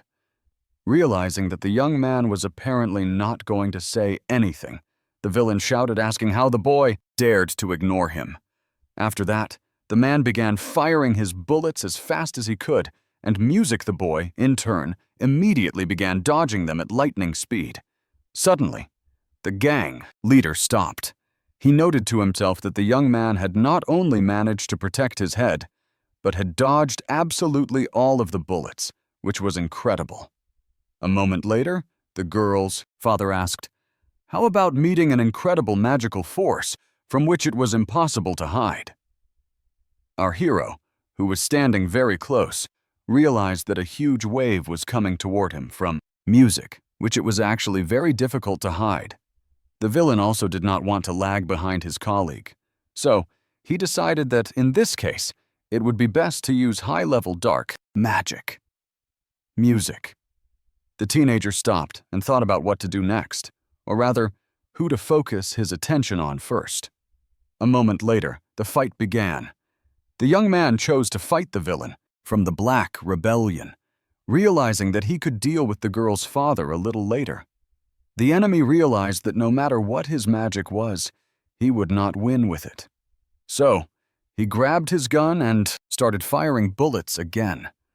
Once again, Minato Kusanagi began to dodge, and he did so masterfully. His speed was so incredible that the young man even managed to arrive just as the wave was about to hit him. But it didn't happen because he had put up a defense. However, Mizuha Toshichiro was not going to give up, and with each passing minute, he was putting more and more pressure on the young man. But such pressure did not scare our hero in the least. On the contrary, it seemed that he wanted to show practically everything he was capable of. At that moment, the guy said whiffly that it was a pity they couldn't help, adding that it all looked like some kind of battle of monsters, because they had never seen anything like it before. Shidoigo thought to himself that initially they had no chance of standing up to these two. But now, they didn't care about them. But it didn't matter, because reinforcements would arrive very soon. Then they would be able to detain all three of them, and the police would be able to arrest not only the magician in black, but also Kuroi and Mizoha, so they couldn't miss this chance. At that moment, the blonde man told his colleague that he was going to attack the magician in black. Even though the girl didn't understand why it was necessary, the beauty tried to explain that this man was on their side, but the policeman stood his ground, saying that this did not negate his actions, music, and that they needed to put this guy behind bars for a long time. Frightened, Senator Karen didn't know what to say, and the young man continued to say that they might not have another chance like this. For a moment, the girl fell silent. Its music was difficult for her to make the right decision, because it was easy to make a mistake. The blonde smiled and immediately said that he had always known that he could always rely on his colleague. Suddenly, the girl activated her magical power and began to direct it toward the guy. Kusanagi Minato did not expect anything like this, and therefore, he began to sway in the air. He was focused on one thing, but all his plans were disrupted. The guy realized that he was being attacked by the people he least expected, so it was difficult to keep his attention on several opponents. A moment later, our hero was lying on the ground, unable to move, while Kuroi happily declared that the magician in black was actually unlucky because those he was protecting were attacking him. The next second, the girl shouted that it was an excellent blow, but it wasn't enough, so she would also help. And while the holy magic automatically began to heal the young man again, he watched closely everything that happened next. Seeing that the girl was targeting the man, he began to shout that this chicken was confused because the police should protect citizens, not help criminals. The young man knew that. All his wounds were healing on their own thanks to the spell. So, he didn't need Sonata's help. But the point was different, namely what her true intentions were. Shidoigo realized that his colleague was not acting in his best interest. But the policewoman said that this boy was doing everything to protect them. Although the blonde man still did not understand this, the employee noted that this man came here to stop evil. He came here knowing that the people of Japan were in danger. He did not spare himself and simply came. The easiest thing to do in this situation would be to simply retreat and leave, especially since no one would punish him for it. But he stayed and fought like a hero. And then she added that if it weren't for the mage in black, they would have been the main target of these aristocrats, who didn't even pay attention to Mizua's girls. Getting up from the floor, the blonde man said that this was simply impossible, that this man had no reason to cover for them at all. Grabbing her colleague by the cloak, Sonata explained that the young man had come here knowing it was an obvious trap. But he did it for the people. He was fighting for their lives, just like them. At that moment, the blonde thought to himself that the stranger was not actually leaving them, taking all the damage upon himself. Could he have done it on purpose? Could the police officer have been wrong all this time? Music. After all, the magician in black was different from the other criminals, but it was unclear why he was doing this. Hearing this whole conversation, the guy shouted that it didn't matter who this guy was. The most important thing was that they had to win, and to do that, they had to fight, the villain said with malice in his voice. Aren't you guys getting a little carried away considering you're almost out of mana? But the young people immediately activated their magic, said that as long as they had the opportunity, they would fight. Mitsuha Toshiro watched the young people closely, but he did not rush to attack, nor did he put up any defense. A moment later, water and stones flew toward him, the result of the magic directed by the squad. The man immediately raised his hand, clearly intending to fight back against the people who were attacking him, although he remained silent. After that, he decided that the games were over, so he activated his 7th rank and demonic fire magic to help him. The beauties understood that this was, indeed, powerful, but they could counter this force with a fashionable stream of fire, which they immediately did. He thought to himself that this special squad would not give them the opportunity to attack the mage in black, and he in turn would cover them. So the advantage was not on their side. The girls knew this themselves, but they were not happy about it. Instead, they were happy that they could still attack and therefore became much stronger. Directing holy magic mixed with combat magic, Sona Karin thought to herself that now everything was on Kusanagi's side, only the blonde man stood behind, watching closely what was happening.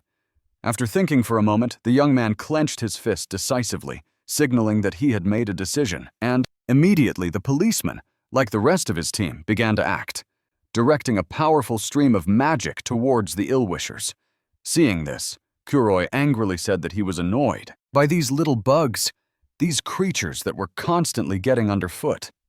At that moment, Kusagami Minato thought that while his team was distracting the powerful mage, he had the opportunity to deal with the bandit.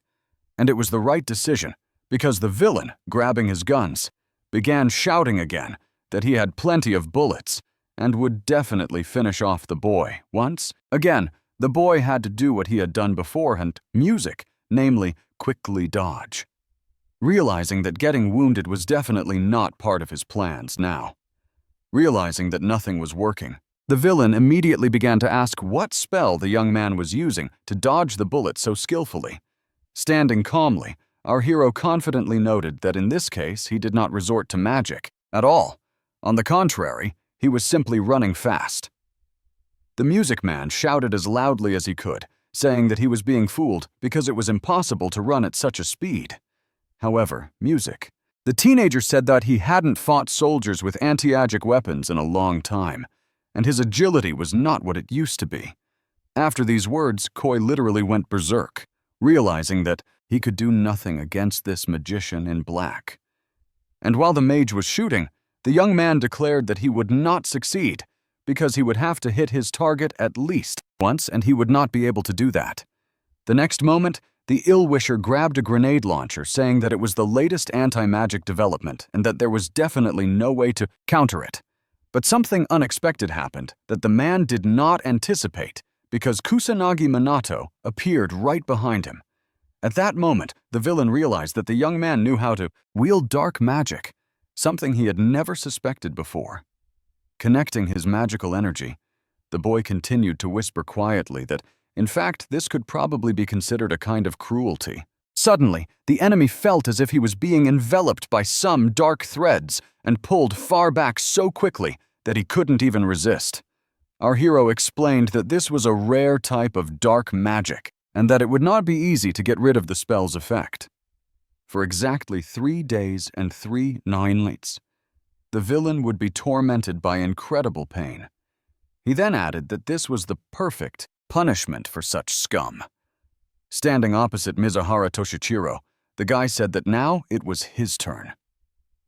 By the time the young man approached his friend's father, they were already sitting on the ground, tired and exhausted. Looking at them with a smile, the music teenager thought to himself that they had done a great job. But now he would do what needed to be done. After that, the young man turned his gaze to Mizuka Toshiro, realizing that he had to settle the score with this man as well. Therefore, the young man fearlessly asked his future opponent if he was ready to begin. But instead of answering, our hero noticed that the man had begun to slowly raise his hand for some reason. A moment later, raising both hands, the magician said he was giving up, which came as a real surprise to everyone present. Looking at this man, the guy immediately began to ask what kind of trick this was, why the man had decided to give up. At that moment, Leona spoke to Minato Kusagani on the radio and asked if he could hear her. The girl nervously said that they had a problem. The fact was that the police had arrived and arrested all of the members of the black opposition, and at the head of it all were the aristocrats. Our hero's colleagues who belonged to the aristocracy quickly did their job, which made them very happy. But Leona continued to say that it was most likely all because of Mr. Mizuki. At that moment, the young man figured it all out. So he calmly said that the man had decided to infiltrate the gang, not to help them, but to destroy them from within. Kusanagi Minato did not receive a definitive answer because he heard a strange noise behind him. Holding his gun, the villain shouted again that he didn't care who was on his team or who had betrayed him. The guy didn't really listen to this man. He thought that the ill-wisher had most likely shot himself with an anti-magic bullet to remove the spell. After that, Kuroi said that since things had turned out this way, he would simply detonate the remaining bombs. The guy sitting on the ground realized that they needed to run away as quickly as possible, but they had used up all their strength and couldn't get up quickly. At that moment, our hero and Mr. Mizuha rushed off somewhere. The young man immediately activated the 7th rank, Flame Road. The team members watched as a powerful flame blazed on one side and an equally huge wall of water on the other. As for the water, this was made possible by the girl's father, who decided to use emerald waters. Yuka froze in place, realizing that they had exhausted their reserves of power and could only watch what was happening from the sidelines. It was both exciting and frightening at the same time. And music, the villain who shouted that everyone present would go to hell with him, instilled even greater fear. However, a moment later, the group noted, with interest, that music, for some reason, nothing had happened. Everyone was happy about this, except for the gang leader who didn't understand what had happened because he had planted a huge amount of explosives, but there had been no attempt to detonate them. Music. At that moment, Leona appeared before the man and said in a decisive tone that all the bombs had been defused, so there was no point in counting on them. Shouting, the man said that a gang of shadow mages had music helped her, which was clear from the start. The man began to insult the girl, saying that she easily and unquestioningly carried out all the boy's orders. The girl did not want to listen to this, so she struck her detractor and told him that this nobody had better take a good look at himself.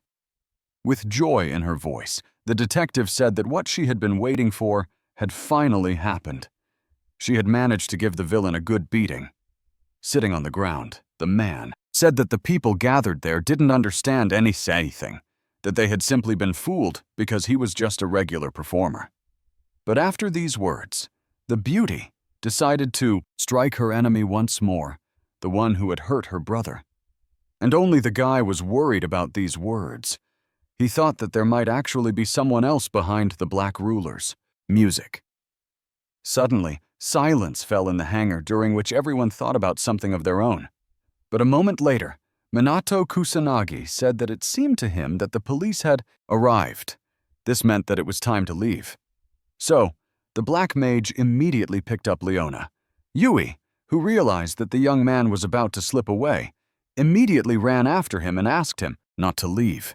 But then, Yui covered her face with her hands because a strong wind picked up and dust flew into her eyes.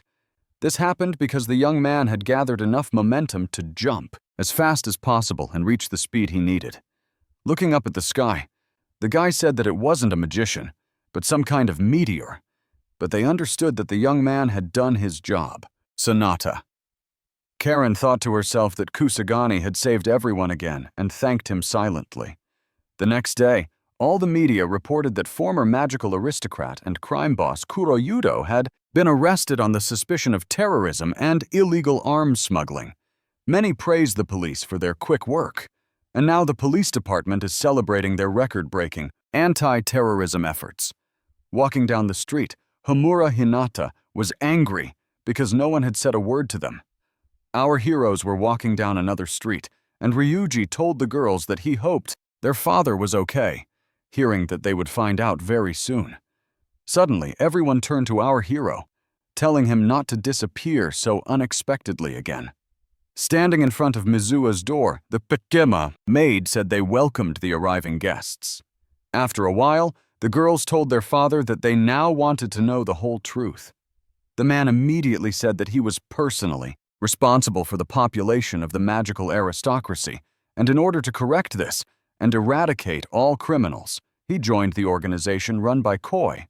Although he was a former magical aristocrat, he was involved in many crimes, thereby strengthening his criminal authority. That is why the man could not simply let him go and could not allow him to get away with it. He said that it would be an order from the police, and if he colluded with the Kazi family, music would arouse much less suspicion. After all, they are at the top of the magical aristocracy, and therefore can do many things. And this plan actually worked because Kuroi thought that such a great man could definitely be trusted. Listening to this man, the young man understood that everything he said actually made sense. And Mizuha Toshichiro continued to say that since he was not an official member of the police, but only a civilian undercover, he would not be held accountable. The girls seemed happy to hear this and looked intently at their father. A moment later, the beauty said that going through something like this was a great ordeal, and that the police had acted very cruelly. Once again, the young man thought that their special unit would have acted in the same way. The only thing that was unclear was why the law enforcement agencies had turned to this particular person. The police had always bowed down to the magical aristocracy, but it seemed that now everything was different. The young man had the feeling that he was missing something in this whole story, and that Shiru himself was clearly not telling him everything. Suddenly, our hero was transported back to the evening when the whole story took place, when Minato Kusanagi told Leon about what might happen if the police got to them first. But the girl replied that they were not able to process information so quickly, and most of the bombs were fake. Spite. This, the teenager did not understand why the gangsters needed dummies, but the detective said that it would be foolish to waste such a large amount of weapons on ordinary intimidation. Although the beauty immediately added that the young man was right, in that this time the police had reacted too quickly, as if they knew all the next steps. Meanwhile, Mitsuhara Toshichiro said that they had been given a new lead, so he wanted to cooperate with the special task force.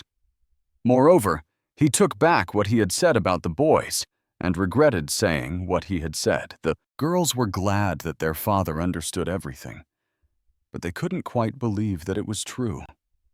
The young man watching his charges was glad that they now had enthusiasm and faith in their father. Walking down the street, Ryuji talked about how the girls had resolved the conflict with their father and how the Mizuha clan had promised to cooperate with them. Moreover, it was gratifying that they had managed to deal with the Black Rebellion. Sonata Karen, who was walking behind, thought that the magician in black was Kusanagi and that he was her hero, so she wanted to repay him in some way. At the same time, Shidoshigo thought that the mage in black was a criminal, but he had helped, and if it was really Kusanagi, he wondered if he should continue hunting him. Eureka was also lost in her own thoughts, replaying the events of that evening over and over again. The girl thought about how she had been able to see the black mage's eyes for a moment, and she was struck by the fact that they burned with the desire to protect people, which was truly amazing. Our hero, sensing that everyone was thinking about their own business, decided that these people would soon figure everything out, and therefore he needed to think of something to do about it.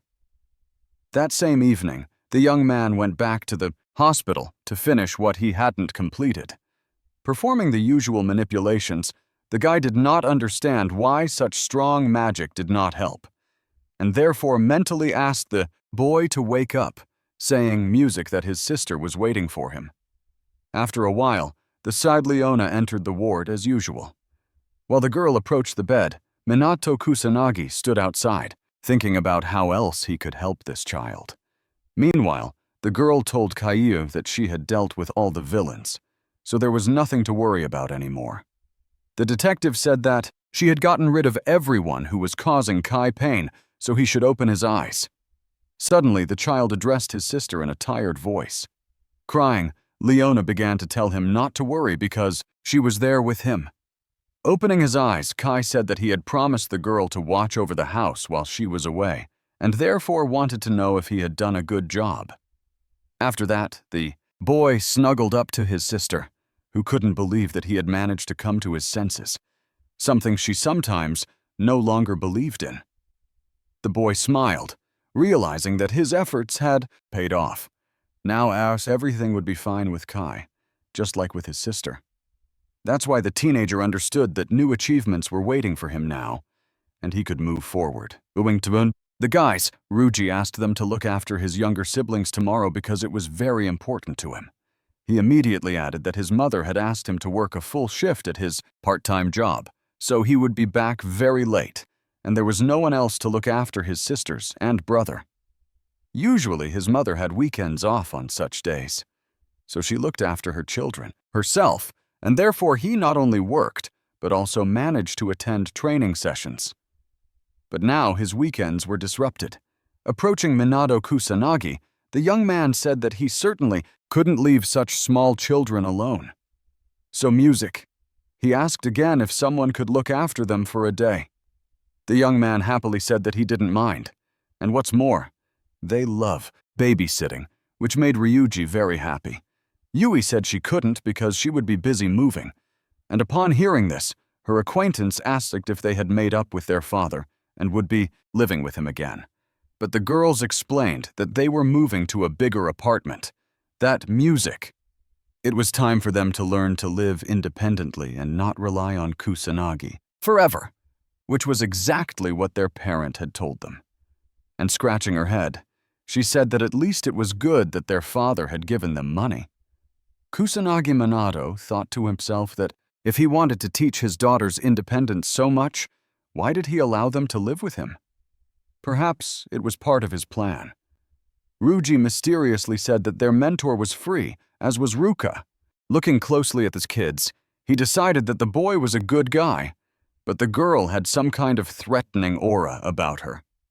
Therefore, the young man humorously remarked that he would be much better off with Uka, although our hero did not understand what that meant. Ryuji immediately asked Ruka if she would mind, but our hero noted that if the girl didn't want to or couldn't do it, he could handle it on his own. But unexpectedly, with some doubt in her voice, the girl said that she could and was ready to help. Hearing this, the classmate once again apologized to the guys for the suddenness of it all, but at the same time thanked them again for helping him out. Minato Kusagani didn't answer. He just looked intently at the girl sitting next to him. The music. Next day, the guy and Ruka took the children to an amusement park, realizing that it was the best place for the little ones. However, it wasn't just the children who were happy. Our hero also loved this place, saying that he hadn't been anywhere like it in a long time. Music. The children surrounded the young man on all sides, calling him their brother and saying that they wanted to ride all the different carousels. The young man told them not to worry because they would have time for everything and everyone would be happy and satisfied. Realizing that Ruka was standing behind him, the young man turned to her and asked what was wrong, why she had just frozen. Looking sternly at her mentor and the children, the beauty said that everything was fine and that she would follow them. Suddenly, the little girl grabbed our hero's pant leg as hard as she could. A moment later, all the children clung to Kusagami Minato, who realized that the reason was his acquaintance and therefore asked her to relax her face a little and smile. Making a grimace that Ruka thought was a smile, she immediately began to address the children. But instead of mutual sympathy, the opposite happened, and the children began to cry, saying that Ruka's sister was very scary. The young man tried to calm his charges, realizing that the situation was not easy. At the same time, the girl herself was sad because she did not know how to change the situation. Moreover, she felt like she was out of place. Time passed and the children sat on the carousel, laughing and smiling, realizing that this was the best thing that could happen. After a while, our hero decided to take the kids on the Ferris wheel. He wanted them to see their big, beautiful city from above. But the roller coaster left the strongest impression. Although not everyone enjoyed the thrill walking through the park, Minato Kusagani said that they had had a great time. Although the boy noted that they hadn't played enough, so it would be nice to go somewhere else. The young man didn't mind, but he was confused by Ruka, who had been walking behind them all this time and had been silent. However, a moment later, the beauty smiled, and this time her smile was softer and more friendly than before. But the kids didn't have time to talk because the two little ones shouted loudly that they wanted to go to the bathroom and ran in that direction. Sitting on a bench, our hero noted that children are very restless and constantly need something. The girl said that they were actually good kids, but she felt like they didn't like her at all. Although the guy didn't understand why his friend was saying that, but Ruka explained that she didn't know how to communicate with children. And it wasn't that she didn't like them, it was just that communicating with them was difficult for her. Wanting to cheer up his friend somehow, the young man jokingly said that he knew how cold she could be at times. She said aloud that Yui had once remarked that she would never be able to surpass her, but that wasn't true. She cooks much better, and she can find common ground with all kinds of people. In addition, the girl trains so much that she gets stronger every day. Ruka said that compared to her sister, she seems somehow clumsy, somehow ordinary. The young man looked closely at his acquaintance, but he was in no hurry to say anything. Getting music up from her seat, the girl proudly declared that this state of affairs was not like her, and therefore asked the guy to forget everything she had just said to him. Fortunately, some children were returning from the restroom, and it was possible to shift attention to them.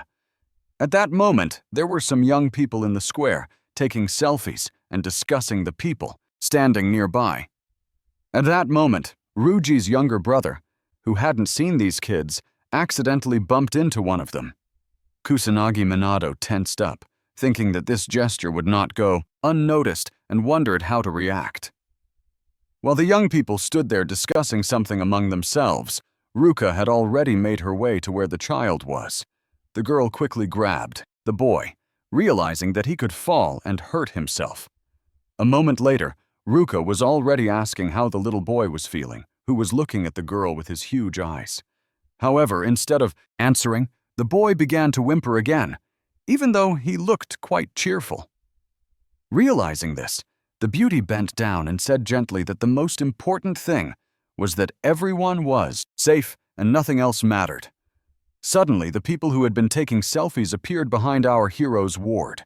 They began to be rude, saying that he had raised the boy to push people in public places, and added that he had to apologize.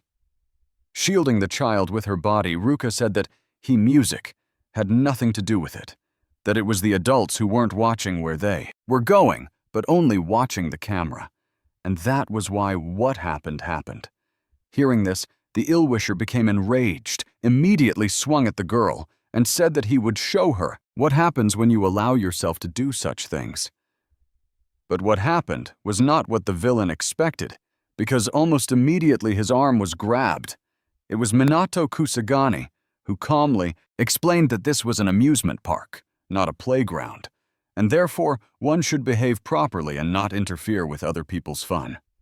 The frightened young man immediately began to scream for him to let him go. Turning to his friend who was trying to recover, the young man said that such upstarts were very annoying. The girl did not have time to answer because suddenly the whoosh boy grabbed her leg and began to say that he was very scared. A moment later, something happened that surprised and delighted our hero, because all the children ran up to Ruka and began to ask her to save them too. The embarrassed girl looked intently at her acquaintance. Although she had no idea what to say to him, the music boy just smiled, realizing that words would be superfluous in this case. Sitting down and hugging the little ones, Ruka said that now they had nothing to fear because she was with them. Late in the evening, Ruji quickly opened the door. Before he had time to go inside, he apologized for being late and asked if the kids had caused any trouble. Smiling, the young man asked in a quieter tone what was going on. Looking at the sleeping children and tired adults, the guy jokingly said that his colleagues looked like a young family. The strength of the squad grew with each passing day, and they were mainly occupied with fighting monsters. That is why the credibility of the guys increased significantly, and people suffered less and less from sudden attacks. On the other hand, an underground group of dark mages, led by a mage in black, put an end to the Black Rebellion. Due to the popularity of dark magicians, the number of criminals decreased significantly. Light and darkness, vanguard and rearguard. These were the two legends of the magical world in Japan. However, the reputation of the police was rapidly declining, which did not please law enforcement agencies, as many of their responsibilities had been taken away. At a press conference, the chief said that the boys had indeed helped them defeat the Black Rebellion, but that the main work had been done by a special unit, which did not help to improve the reputation of the police. He continued to say that people would start trusting them again, but only after the dark magicians disappeared. That is why the chief told his subordinates to catch the criminals hiding behind a mask of goodness as soon as possible. At that time, our hero came to his colleague to practice together because they often work together. Holding a baken in his hands, the guy was not going to attack first. The music seemed that he was waiting for the right moment. The owner of the house did the same, deciding when it would be best to strike. Music. Suddenly, the man accelerated and ran straight at the young man, wanting to catch him off guard. It was clear that the man had done this many times before, but Kusanagi was not going to give in. Despite the fact that this was a training session, the magicians fought on equal terms, and what's more, they did so as they would have done in a real battle. The young man noticed that the man's speed was quite high, so he also needed to adjust to it. Interestingly, Minato Kusagani, who was skilled and had tried many things, now understood that Kaichu was actually very strong in this matter. And this was true, because in a moment, the wooden sword was near the young man's nose, signifying that he had lost this battle. Looking at the young man, the owner of the house calmly stated that it should be clear to everyone that the outcome was already obvious. However, music in the next moment, lunging with the wooden sword, the young man declared that he would not be so sure about what the man was saying, because everything could still change. This did not upset Kai-Iku. On the contrary, He sincerely said that his guest and colleague had the skills of a kendo instructor. However, smiling, our hero kindly noted that, frankly speaking, he was still far from Kai's level. In turn, said that the teenager was modest with outstanding abilities, and that music was what made him surprise people again and again. Approaching a special rack, the men began to hang their weapons there. Falling to the ground, the owner of the house said he was tired, although Minato Kusanagi did not understand what the matter was, whether it was really so exhausting. Man replied that, with a sword in his hands, he felt alive.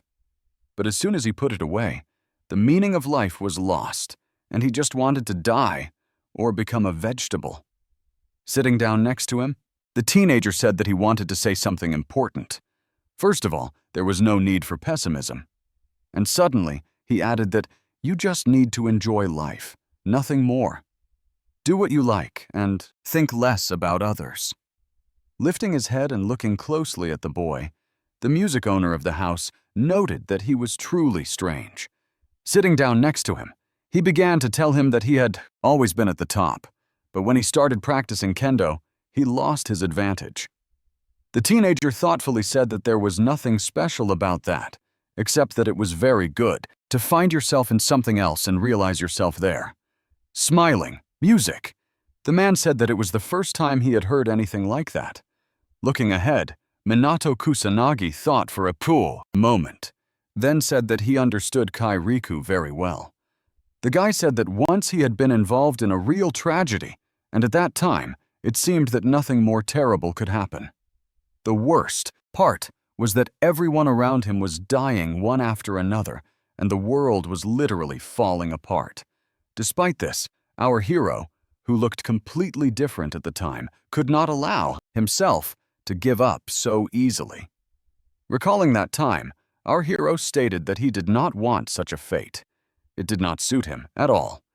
At that moment, the teenager became so angry that his power awakened within him. The man was silent, thinking to himself that the young man must have been in a major accident since he was talking about something so terrible. Of course, Kusagani couldn't say much, so he thought to himself that this was how he learned to imitate the magic of monsters and finally mastered his power, which helped him go beyond ordinary magic. Our hero was once again lost in his memories, knowing full well that he was the only survivor of that terrible moment. But the saddest thing was that the young man who was used to always coming to the rescue did not save anyone that day. Preoccupied with thoughts of his own life, the young man completely forgot that there were other people there too. But the problem was not only that, but also that the young man was weak at that moment. At some point in his past life, our hero was overcome with despair because he did not understand how to proceed. But at some point, anger awakened in the young man. Anger at himself and at the monsters who were doing whatever they wanted. Unexpectedly, a hidden power awakened in the young man. And so, he looked at the monsters and shouted loudly, "Minato!" glowed, because the power was incredible and all-encompassing.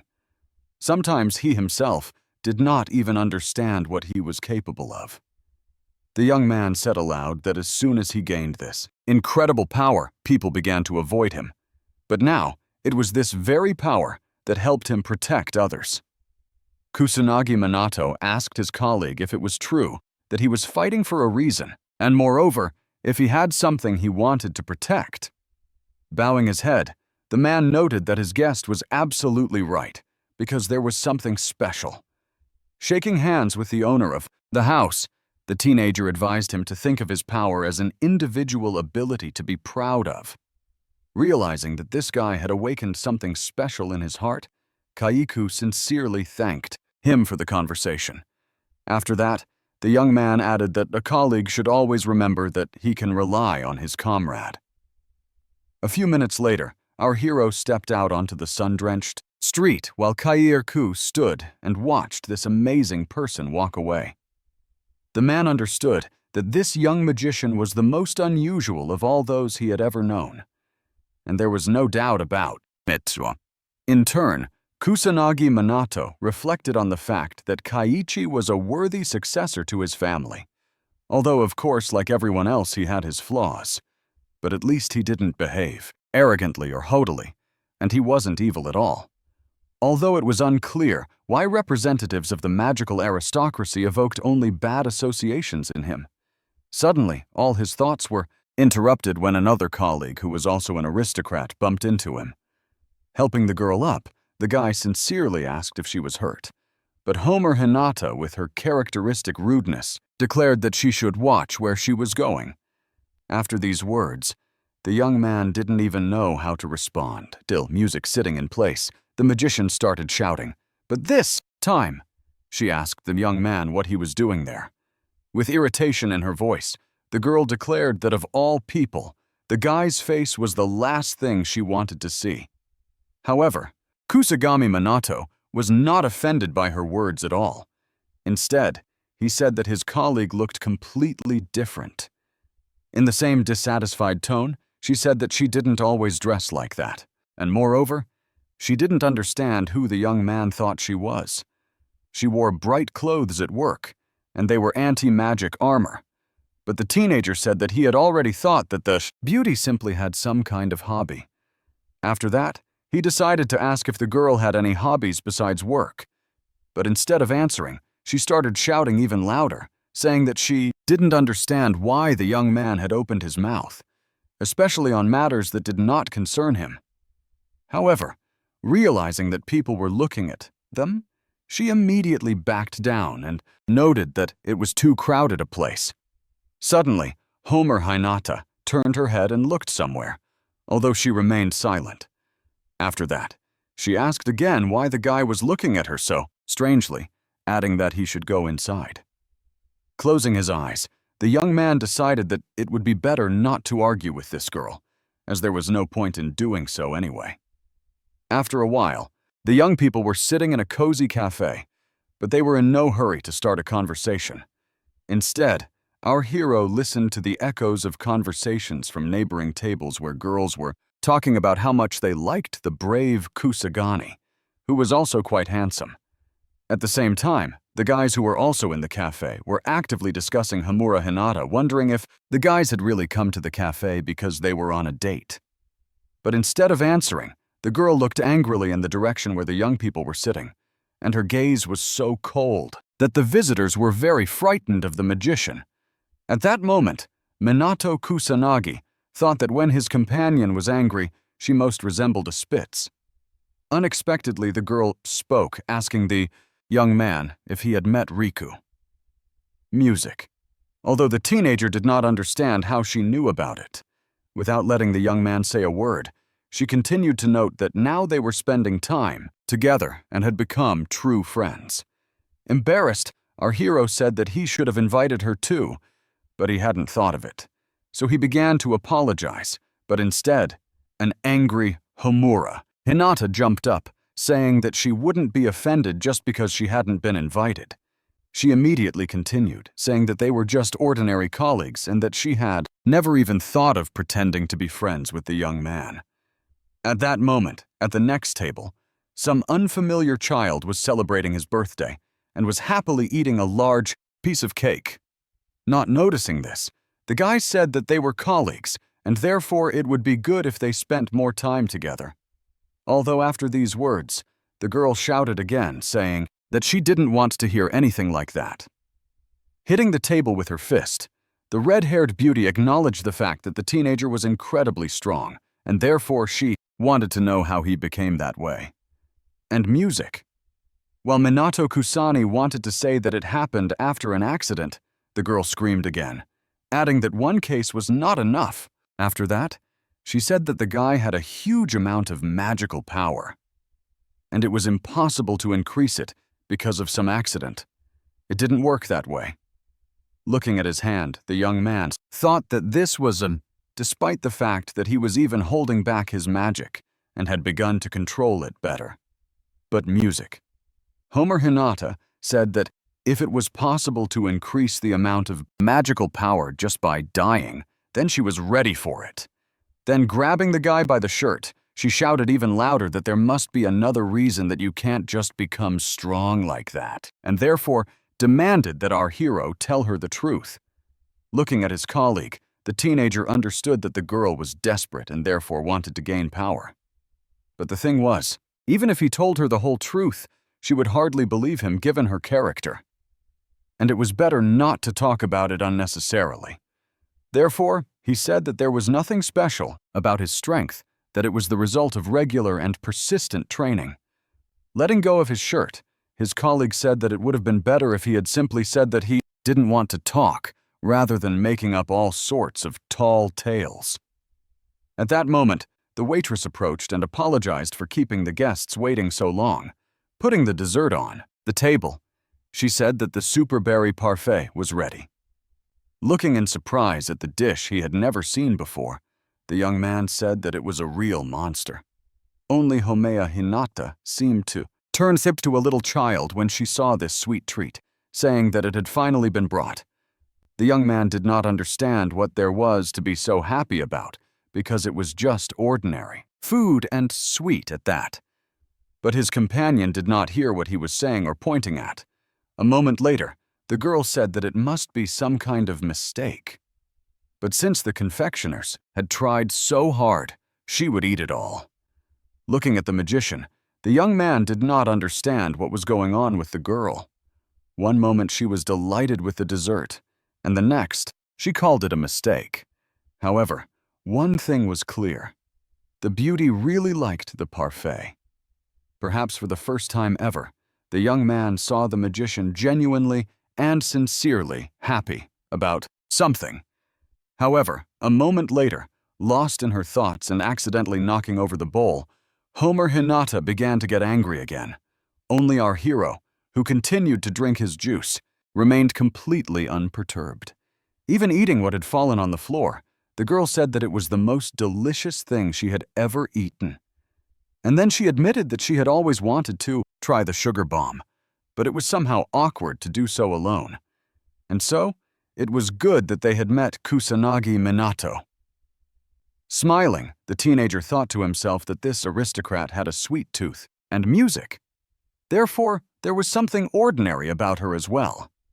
But a moment later, the young man saw something unusual. He noted to himself that for some reason the girl's supply of magical energy had greatly increased.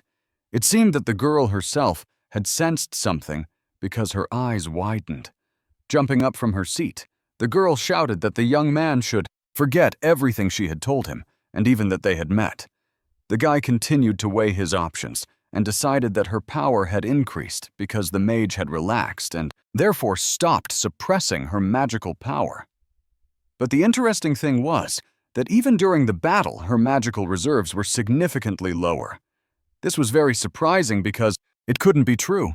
So he had to conclude that Homer Hinata was definitely hiding something. At that time, Shido was sitting in the police station thinking about something. The young man continued to be tormented by the same question. Was Kusagani a magician in black, or were they completely different people? Interestingly, during their battle, the mentor was not nearby, even though he is always with them. So, he must have been in that warehouse in the role of the black magician. The investigation against the black magicians is in full swing, and it is only a matter of time before the black magician is caught. Despite this, the police officer was confused and still did not understand what to do next.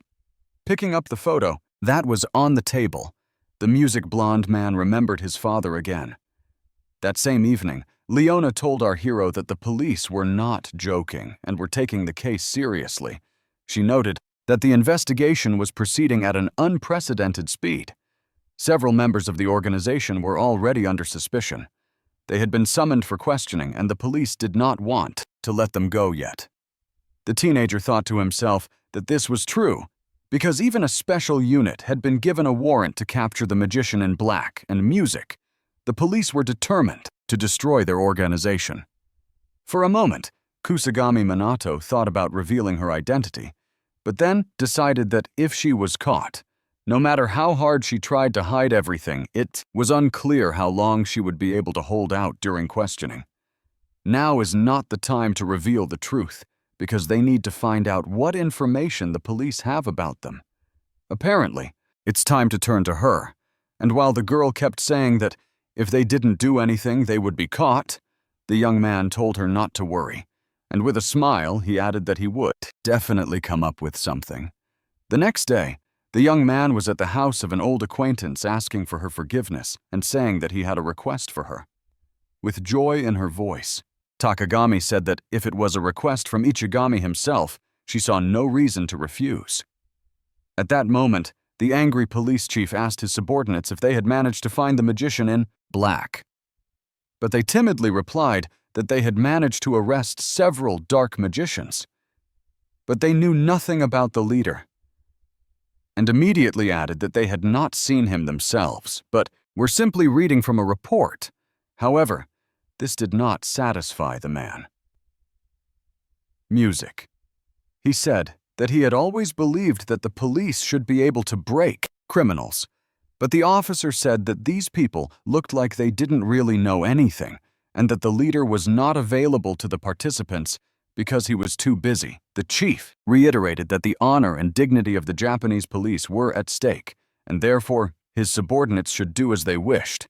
But they were obliged to find this magician in black in another office. Shido Shago told a special task force that the police were actively searching for dark magicians, in music, particular their leader.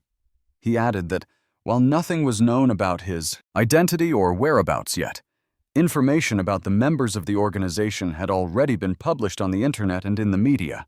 The existence of this organization discredits the good name of the police.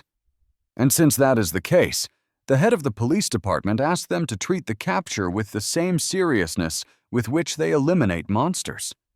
But many of the special forces were unhappy, saying that they had enough work to do without taking on this task, music, even though there was a police force that could handle everything. Minato Kusagani understood that everyone had reached boiling point, and that the police would not allow dark magicians to continue to exist. Unexpectedly, the blonde continued saying that he understood the guy's feelings, but they must not forget their duty, and therefore it was necessary to help and catch the criminal. Sonnet Karin approached her colleague and asked if they really had to hunt down dark mages, but he only replied that those were his orders. Ruji sharply stated that they already had a huge responsibility, and this was just more work, as if they didn't have enough to do already. Shidoigo didn't want to hear that dark magicians help people. He said that this couldn't go on any longer and looked meaningfully in the direction of our hero. The young man understood that there was some subtext to the suggestion, so he asked the police officer what he was hinting at. With calmness in his voice, the young man said that he was suggesting that the guy give himself up right now before it was too late. Hearing this, the guys opened their mouths in surprise because they didn't understand what the policeman meant. Many suspected that the magician and their Kusagani were one and the same person, but no one discussed it openly. Moreover, the guys surrounded the blonde man and began to defend their mentor, asking why the policeman had decided that they were the same person. Shido calmly explained that, considering everything that had happened, all signs pointed to him, adding that his colleagues couldn't help but notice this themselves. The blonde man said that Captain Kusagani was needed by Japan, and not just Japan, but the whole world, as his power could save many lives. But he immediately heard comments that the magician in black was doing the same thing. But the policeman was adamant and said that if they were indeed the same person, then their mentor would receive a suspended sentence, but he still had to confess. The man wanted the girls to admit the obvious, and he continued to provide evidence regarding the appearance of the magicians, their physique. And moreover, it was strange that when the magician in black was fighting, their kusanagi had disappeared somewhere. The beauties huddled together, realizing that they didn't know what else to say or do in such a situation. At that moment, a police officer approached our hero and began to shout loudly at him, demanding that the young man admit that he was the magician in black. The teenager looked closely at his colleague and paused for a moment, thinking about what to say. Suddenly, Sanada-kuran shouted, but the blonde man did not think to hear her. He assumed that some objections would begin again. Instead, the employee wanted everyone to watch a video on the internet, adding that the television station had been hacked. The young man in the video said that he was the leader of the Black Magicians and that his name was Dark Magician. The young man apologized for disrupting the peaceful existence of citizens, but he increasingly began to notice questions on the internet about who was stronger, him or Captain Minto Kusagani. Therefore, it was time to answer this question. And since that was the case, the Magician in Black challenged Kusangi to a duel. The guys, who until recently were thinking about how to protect their mentor, now couldn't believe that a duel between the two magicians could take place. At this time, our hero stood aside, pretending that nothing special had happened. Shidoshiga was most surprised, thinking that the guy was talking nonsense because how could a person fight himself? The girl who had always known that her hero, Kusunanagi, was a magician in black, thought the same thing. Yuka also thought about it and realized that her assumptions were most likely wrong. Looking at their mentor, the kids immediately began to ask what he thought about it. Smiling, Kusagami Minato was going to keep them in suspense for a while, but then without a shadow of a doubt, he declared that he would of course accept the challenge. A few days later, our hero stood in the middle of a large field in Shibuya, looking proudly ahead. The reporter who was going to broadcast from a helicopter said that the long-awaited duel between Kusagami and the Magician in Black was about to begin. Although the leader of the Dark Magicians had not yet arrived at the scene, this event received widespread publicity as evidenced by the crowds of people around the field as well as a whole police squad on duty, ready to arrest the Black Mage at any moment. The crowd of spectators cheering for Minato shouted for him to show what he was capable of and that he must win this battle.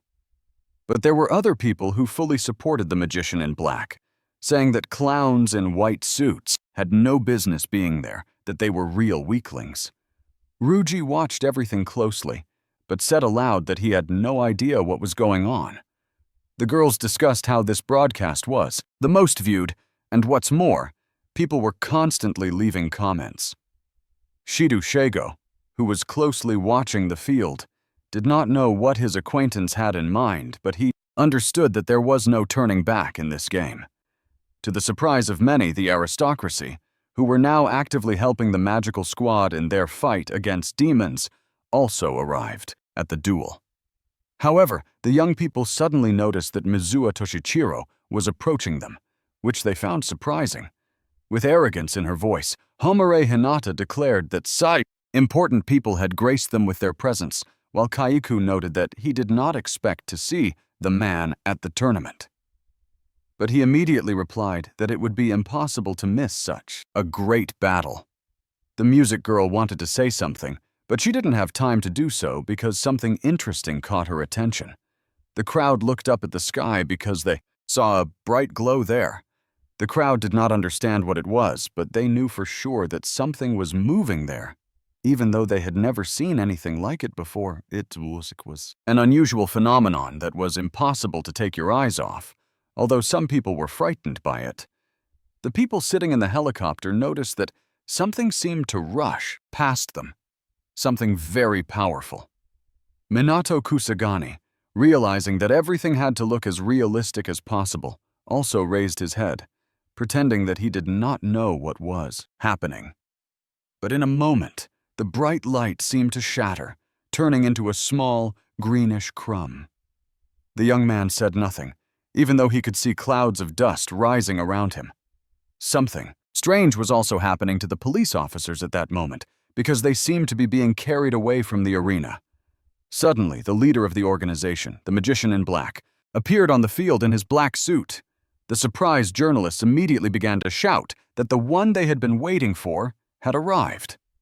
Although many doubted that the Magician in Black would dare to come to a place where there were so many police officers. Shidushiko did not believe until the very last moment that this magician would come and therefore declared aloud that their elusive criminal had finally appeared, which meant that they had been mistaken all this time in mistaking Kusanagi for the wrong person. Scratching his head, our hero quietly said that he didn't like this kind of farce, but he had no other choice. He had to get out of this situation. At that moment, the magician in black was already gathering momentum. It was clear that he knew exactly what his task was, and was therefore going to proceed strictly according to plan. The young man also understood everything, and for the sake of propriety asked if his opponent had anything to say. Although he then added that if not, it would be best to start the battle. Unexpectedly, the rivals stood facing each other, clearly ready to begin. The female fans watched their hero with bated breath, hoping that he would still manage to win. Kusanagi Minato's followers also held their breath, as they now did not understand who the magician in black really was. The same was true of the aristocracy. They were also curious to see how strong these young people were, and which of them would prove to be more resilient. Our hero immediately began to use anti-magic and an inorganic cannon, which belonged to the 6th rank. However, his opponent was going to go even further, as he called upon dark magic and the chaos of the Raven to help him. Kusanagi was as focused as possible on what was happening on the field, as if he were facing a real enemy. This also applied to the black magician, who created the real appearance that his power was greater than that of the guy standing opposite him. At that moment, the reporter said that if things continued like this, they would fall. So it would be best to continue filming, but further away from all this. Indeed, what was happening in the arena could not be described in words. However, a moment later, the black magician jumped away from where he was standing and ran away. Our hero was not going to fall behind, because everything had to look as natural and realistic as possible. And again, the guys clashed in battle, but music this time only their fists touched. However, the energy was so powerful and strong that everyone understood how difficult it was for young people. The magician in black, who had proven himself in the best possible way, could not now appear weak or submissive. And so the teenager watched his imaginary opponent closely, realizing that where magic was involved, there was no room for jokes. But in a moment, it seemed to our hero that his opponent had pushed him aside. After that, the young man called upon the magic of lightning, which belonged to the 9th rank. The stakes were high, so the hero did everything possible to appear as strong as people said he was. Kusanagi Minato realized that this was too much, so he ordered the mage to be more careful and precise, adding that at this rate, the costume would have to be sent to the dry cleaners. The fake black mage couldn't respond, but he knew what he had been told earlier, so he immediately activated the stone comet, which was terrifying, but belonged to the lower 7th rank. The music teenager stood motionless for a while, knowing the outcome of this fight but in no hurry to end it. And in a moment, the young man decided that he should use the 9th rank. After that, everyone present noticed a huge explosion, which sent huge chunks of rock flying in their direction. And in a moment, something incredible happened, because something resembling a bird appeared from this light. It was a magical fairy, and the young man quietly said that it was quite good for a first spell. The people, sitting in the stands, opened their eyes wide at what they saw, because they had never seen anything like it before. The townspeople did not know how such a thing was even possible, and so they were amazed as never before. Some of the spectators claimed that the magical aristocrats would never be able to match Kusanagi Minato's skills, because he was a true professional in his field.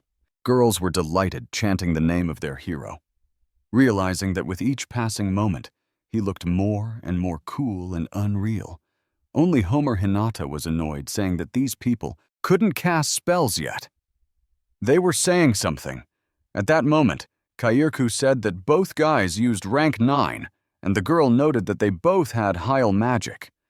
But despite this, their energy did not decrease at all.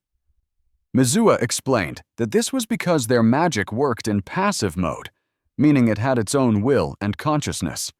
The aristocrat thought that instant activation, quick reaction, and long-lasting effect seemed to be passive mode, and that right now they were using the same thing, but music at a basic level. She said aloud that it was surprising that the guys could use it for so long. Having heard that in Japan, There were only a few masters who could control magic so masterfully. But what surprised the man most was their physical power. Music. Magic envelops their bodies, and they use it not only for attack but also for defense. The girl immediately added that it was something like a magical barrier, and Mizuha noted that perhaps that was the case. Homer Hinata wanted to know more, but her colleague noted that the magical abilities of these guys were so incomprehensible that even magical aristocrats couldn't say for sure how their magic worked. One thing was clear: this was a fight between two monsters, each of whom wanted to win. The show had to go on, so in a moment, the young people began fighting again. The magician in black wanted to show off his speed, so he suddenly jumped up and found himself at the top. But our hero immediately did the same and even told his shadow that it was slow. So he struck the magician in black sharply and climbed even higher himself. But this situation did not undermine the enemy who, although sharply landed on the ground. Kusanagi Minato continued to hover in the air, thinking about how best to proceed. Our hero's subordinates watched it all as if it were the final battle, and therefore something very important was being decided. At that moment, Yuka said that they had always known that the captain was strong, but had never seen his full power. So it was no wonder that the audience couldn't take their eyes off what was happening. The police said that the broadcast had gone global because it was truly something fantastic. In New York, despite the time difference, people stood on the street and watched this amazing battle on a big screen. Everyone was curious to see which of the young men would prevail, as it seemed that their strength was roughly equal. Sitting in a cafe, one girl complained that her boyfriend couldn't take his eyes off his phone, even music, though they were on a date. But he said that missing something like this was simply unforgivable. However, the beauty still couldn't understand why anyone would want to watch someone else's fight, since it doesn't affect anything. Other guys also claimed that their idol must win, but each of them had their own idol. Standing on the field, our hero told the fictional wizard in black that the battle had turned out perfectly, although not entirely fairly, realized that it was the best his comrades had ever seen. But he also realized that it was time to end the fight. The magician in black knew exactly what to do, so he called on shadow magic to help him. It seemed that it was in this magic that a person felt most free and powerful. Pushing his power to the limit, Minato Kusanagi declared that this would be the final blow that would strike down absolutely everyone. And to music, make it look truly spectacular, the young man called upon the 10th rank to help him. He understood that the mage in black, who was programmed for something specific, would not be able to withstand such power. The music guys, who were far enough away from the epicenter, realized that they were barely able to stand, but what surprised them was not that, but music, the fact that their mentor had enough strength to activate the 10th rank. Watching their mentor's movements, the young people said that the guy was doing something superhuman. The reporters, realizing that they would not be able to capture the guy's movements on camera, asked the pilot to hurry up. But he only said that the young man was running faster than he was flying. However, a moment later, this was no longer necessary because apparently our hero's strength had disabled the working camera. Realizing what the effect should be, the guy slowly made his way toward his opponent. The latter sat motionless near the rocks, seemingly unconscious. Kusanagi Minato had thought everything through, so it had to look natural, and therefore he was in no hurry. Unexpectedly, the mage in black was able to raise his head to look at the captain. The young man saw him raise his hand and was about to start using magic, even though he knew that this should no longer be possible. So the boy commanded the hero, who was playing the role of a mage, that it was enough. Their fight was beautiful, but that was the end of it. Despite this, Kusanagi Minato continued to stand for a while, knowing that there must be something else to come. Suddenly, a bright light illuminated the magician in black. It looked so unusual that it was simply breathtaking. In a moment, this elusive man disappeared, and our hero pretended that this was something unexpected for him. Looking at his bracelet, the teenager thought to himself that Takegami's anti-magic armor had barely held up. even though it was designed to withstand attacks of up to rank 8 to 9, but not rank 10. Clones are convenient, of course, but they are difficult to work with. They are much weaker than the original and have a limited vocabulary. Takami, who was watching her friend closely, stood silently, realizing that this guy had succeeded. The woman was worried, but she was glad that this long battle was finally over. She thought to herself that when she found out that Kusagani was Ichigami, she was very surprised, but she could not have imagined that he was also a mage in black. However, she knew for sure that he was an amazing young man. Meanwhile, our hero continued to argue that the downside of a clone is that you can't use two types of magic. You, music, have to use the same type that you use to create your double, otherwise the clone will disappear. That is why the guy asked Takigami to make an anti-magic weapon that can activate magic in passive mode with which you can use other types of magic.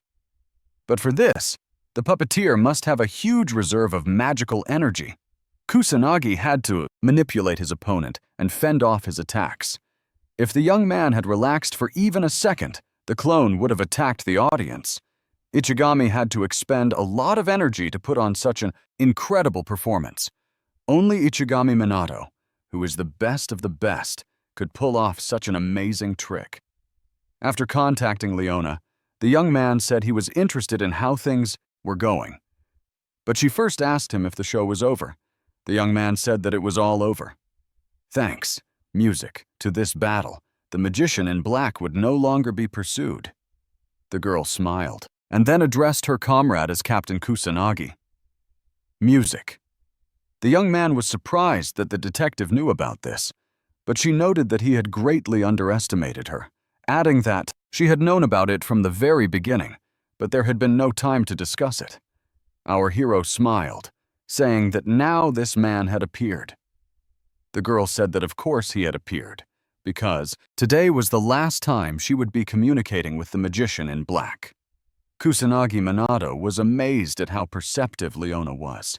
So he asked her how she had figured it out. Looking at the city in the evening, the girl sincerely thanked her acquaintance, saying that he had saved not only their team but also her family, and therefore she was very glad to have met him. The number of illegal magicians was decreasing every day, as was the crime rate. The world no longer needed them, so Japan would be able to cope on its own from now on. Leona said that if Kusanagi ever needed her help, she would definitely help music, and even give a discount on her services. The young man, in order to lighten the mood a little, decided to joke music, and said that she was going to take advantage of him, but then added in a gentle tone that he would always keep her in mind. For a moment, the beauty thought for a moment, a slight melancholy frozen in her eyes. The same thing happened to the young man, who understood that they would not be working together in the near future. And a moment later, she said that it was time for them to say goodbye to the wizard in black. The young man thought for a moment, realizing that he needed to say something too. Then, with gentleness in his voice, he said that he wanted to wish Leon good luck. The teenager ended the conversation just in time because his friends immediately began to approach him, asking him how he was feeling and what had happened to the wizard in black. As usual, Manakusagani spread his arms and said that the man seemed to have escaped. But despite this, he had been badly beaten, so they would definitely not be seeing him for a while. At that moment, Shidosh approached the young man, bowed, and said that he wanted to apologize to his colleague.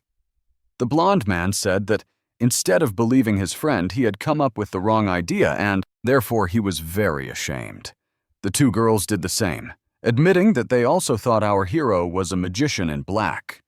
The young man was silent, but he thought to himself that now he felt like a real villain, that he had deceived everyone. So he needed to apologize, but not the other way around. Grimacing, the young man said that it was okay. The most important thing was that everything had been resolved. After the fight, Homer Hinata shouted in a dissatisfied tone about how this could have happened, how these guys could be so strong. She added that she needed to train even harder and adjust her schedule. Mizuha Toshichiro looked closely at the winner and said that even after this battle, The young man still had strength left. However, what was interesting was how much strength this guy had. The teenager thought to himself that with this battle, he had proven that he was not a black mage, that there were no more black rulers, so there was no point in dark mages. However, our hero couldn't get Kuroi's words out of his head, although now the young man decided not to think about it anymore, realizing that problems must be solved as they arise. A few days later, our hero was already filming a tea commercial which he had been invited to participate in. The young man looked quite harmonious in his new image, winning over more and more residents. In one interview, the guy said that as long as you have the strength, you need to train. Even if you have to fall, you can't give up. Moreover, our hero explained that he awakened his powers when he found himself on the brink of life and death. And then it was simple. Persistent training every day. Standing in the store, the girl complained that all the Kipa products advertised by Kusagani had already been sold out. However, all those trials were not the end of it. The rest were waiting for the guy when he returned to the academy. The guy surrounded their classmate on all sides, eagerly asking if they could hold his hand, hug him, or just stand next to him. Our hero's friends could see that their buddy was uncomfortable in this situation, but they didn't know how to help him. Covering his head with his hands and closing his eyes tightly, the young man thought about how he couldn't take it anymore. And so a moment later, the teenager got up from his desk and walked away. The guy saw that their classmate was standing on the window and was about to jump, but they were unhappy with his decision. However, they didn't have time to say anything, because in a moment, Kusanagi Minato landed on the ground and quickly ran away.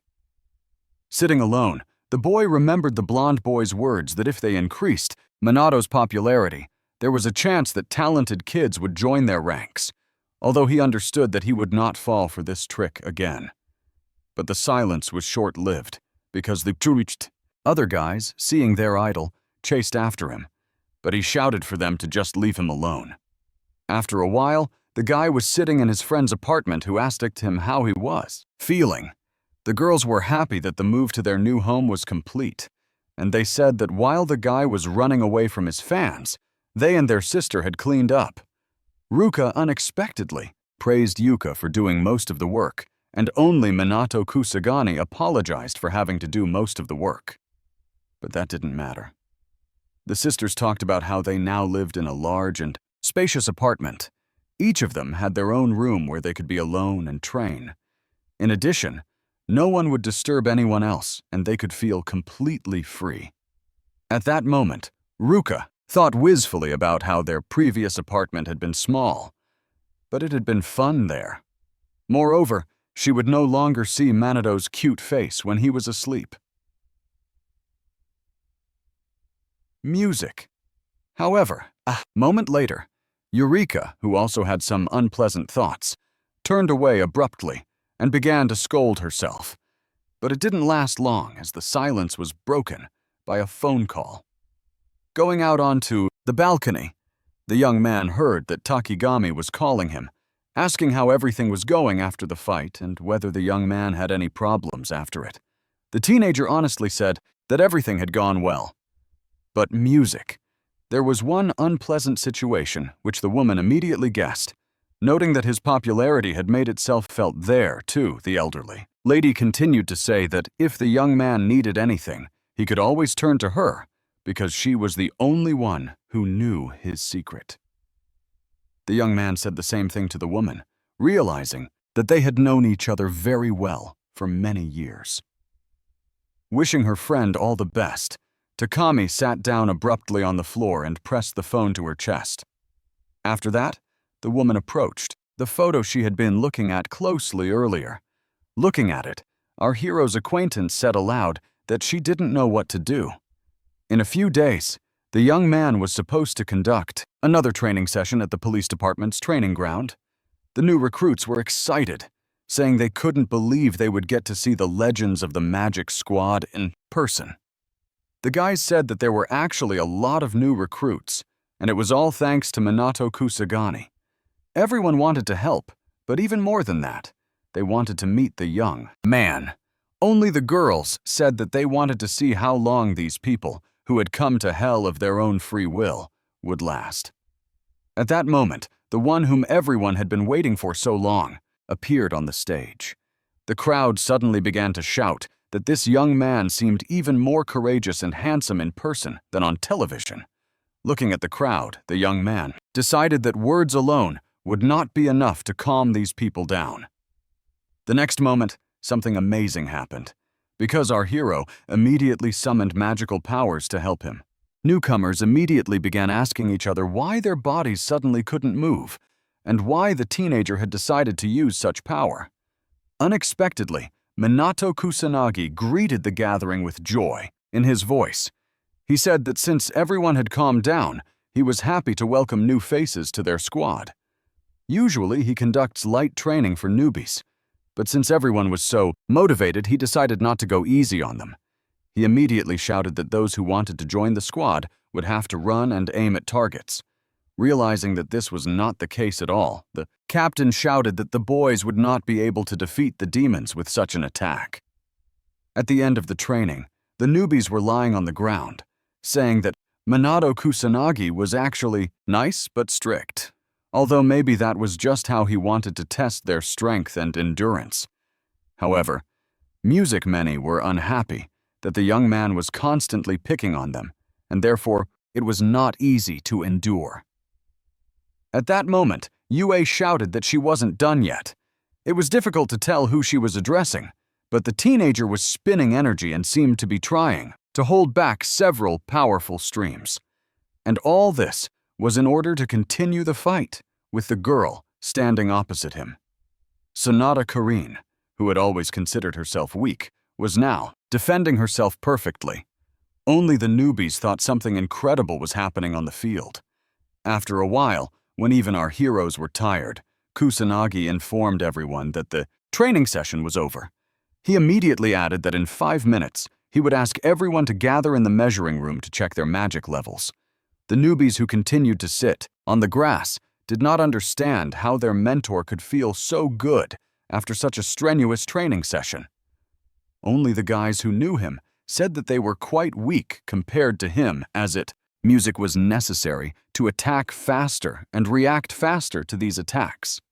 The guys who overheard the conversation said that these young people were the same, even though they had imagined the Mitsu's sisters to be completely different. Yui was the first to measure her magical power, and she was amazed when she saw the mark of 120,000, which was something incredible. Next, Ruka took part in the measurements. Despite the fact that she had previously been ahead of her sister, now her score lagged slightly behind, showing 118,000. Ruji's power was even lower at 105,000, but this did not bother the young man at all, because he knew that everything was developing and improving. But Senator was the most surprised when she saw that her strength was now 100,000. As for Shido, he had also improved significantly as his strength had reached 112,000. Our hero had expected a lot, but not such a breakthrough. He said that now the guys could compete, even with the magical aristocrats, because they had become incredibly strong. The young man was most impressed by Yoka, who came to class with a score of 2,000, and now her strength is 120,000, which means that she managed to improve her stats tenfold thanks to daily training. The newbies looked at their mentor in fear and nervously asked if the others had succeeded. Then they would too, hearing that it all depended on themselves. The newcomer who heard this clenched his fist, which meant that he was actually ready for something very grand. At that moment, Minato Kusanagi thought that Yui and the others could now easily deal with any demon. Moreover, the young people would be able to withstand even the leader if they acted together. It was gratifying that all of his charges had become incredibly strong, which made them happy as well. But the guy knew that this was not enough because the devil had not yet been defeated. At that moment, a blonde man approached our hero and asked if they could talk for a moment.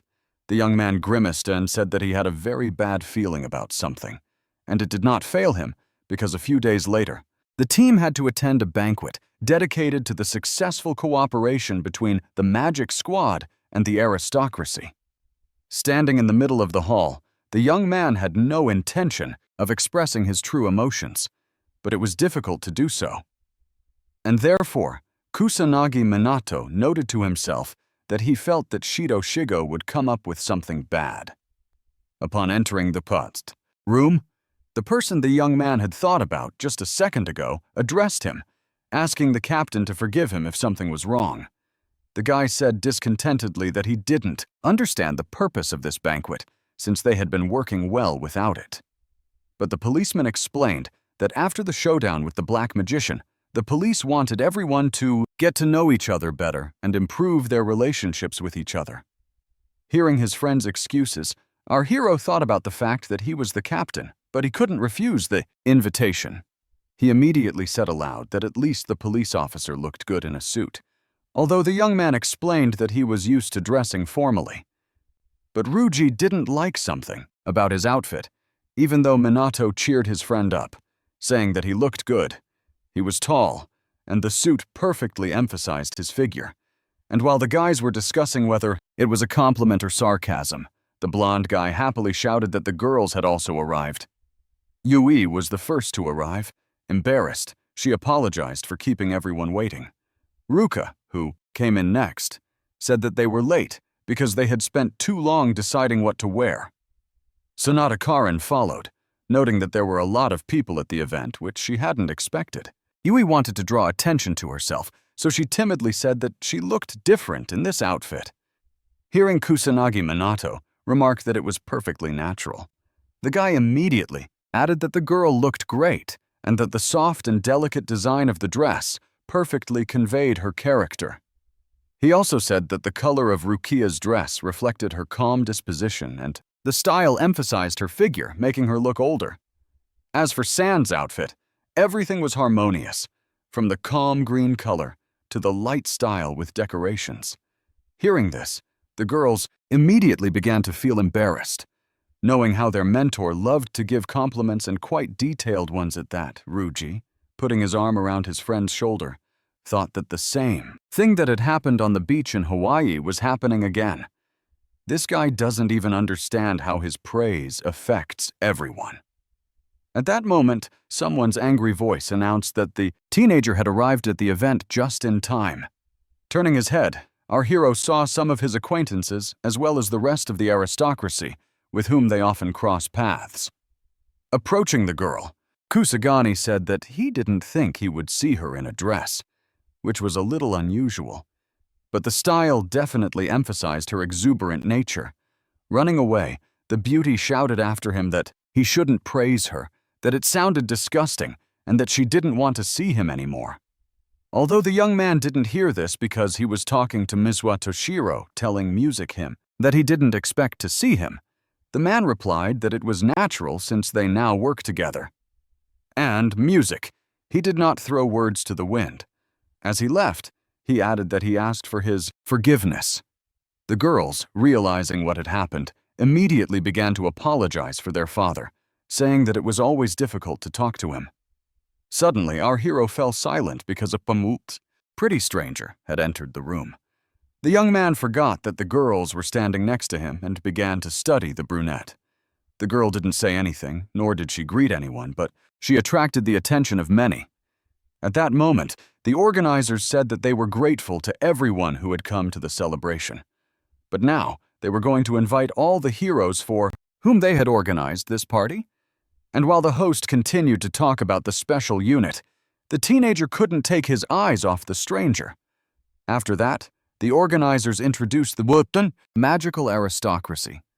Then they asked the founder of the magical aristocracy and head of the Mages Association, Mume Hifumi, to come up on stage with his daughter, Kuro Mume.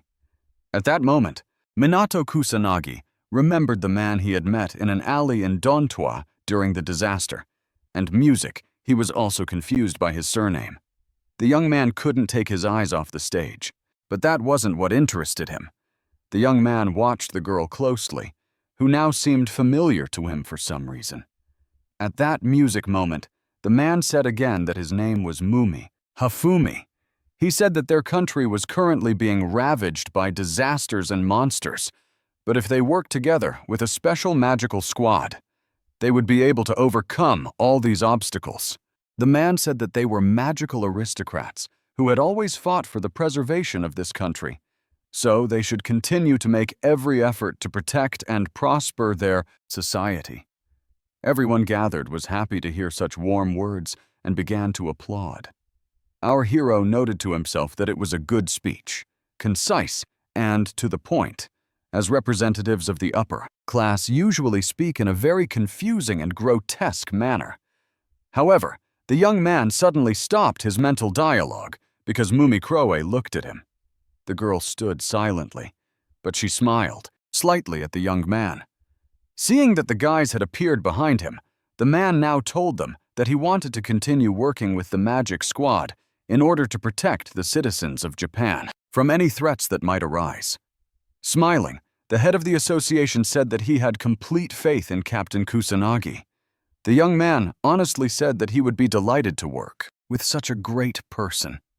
Shaking Mume Hifumi's hand, our hero thought about how he had a huge reserve of magical energy and music. It was clear that he was still training. Closing his eyes, the teenager thought that this man had not changed at all, and that it was no wonder he had recognized him in the alley back then. Memories took the teenager back 50 years to the training camp for magicians. At that time, Ichigami Manado told the men to attack him from any distance, even music, combining their efforts, although he believed that it would not help them much. Cadet Mumi Hifumi angrily told the coach not to dare mock them, calling the guy upstart. Another trainee, Takigami Shizuku, teased Mume, telling him to watch his language because they were in the presence of a living legend and therefore needed to show proper respect. But the young man shouted that he didn't care who was in front of him because he was still going to wipe that smug smile off his face. The cadet, focusing his magic on his mentor, yelled for him to die. Our hero saw that his opponent was really serious, but that didn't scare him. He said that it was just a mediocre attack that would be easy to deal with. The cadet, seeing his instructor use first-level magic, continued to shout that it would definitely not be enough to defeat him. Ichigami wasn't going to prove anything. He just threw the wooden spear, knowing its true power. However, the effect was not at all what the guys expected. They thought they would be able to withstand it, but instead they were hit with an unpleasant blow. Lying on the ground, Takigami Shizuku said that the 4th rank was no match for the 1st rank spell, and music, moreover, they couldn't even get close to their mentor, let alone something greater than. Looking at the students, the young man thought that he was still holding back. Usually, after the first training session, many of the cadets refused to continue their training. Would there be no one left this time either? However, Mumi Kurwe, continuing to shout, "Music!"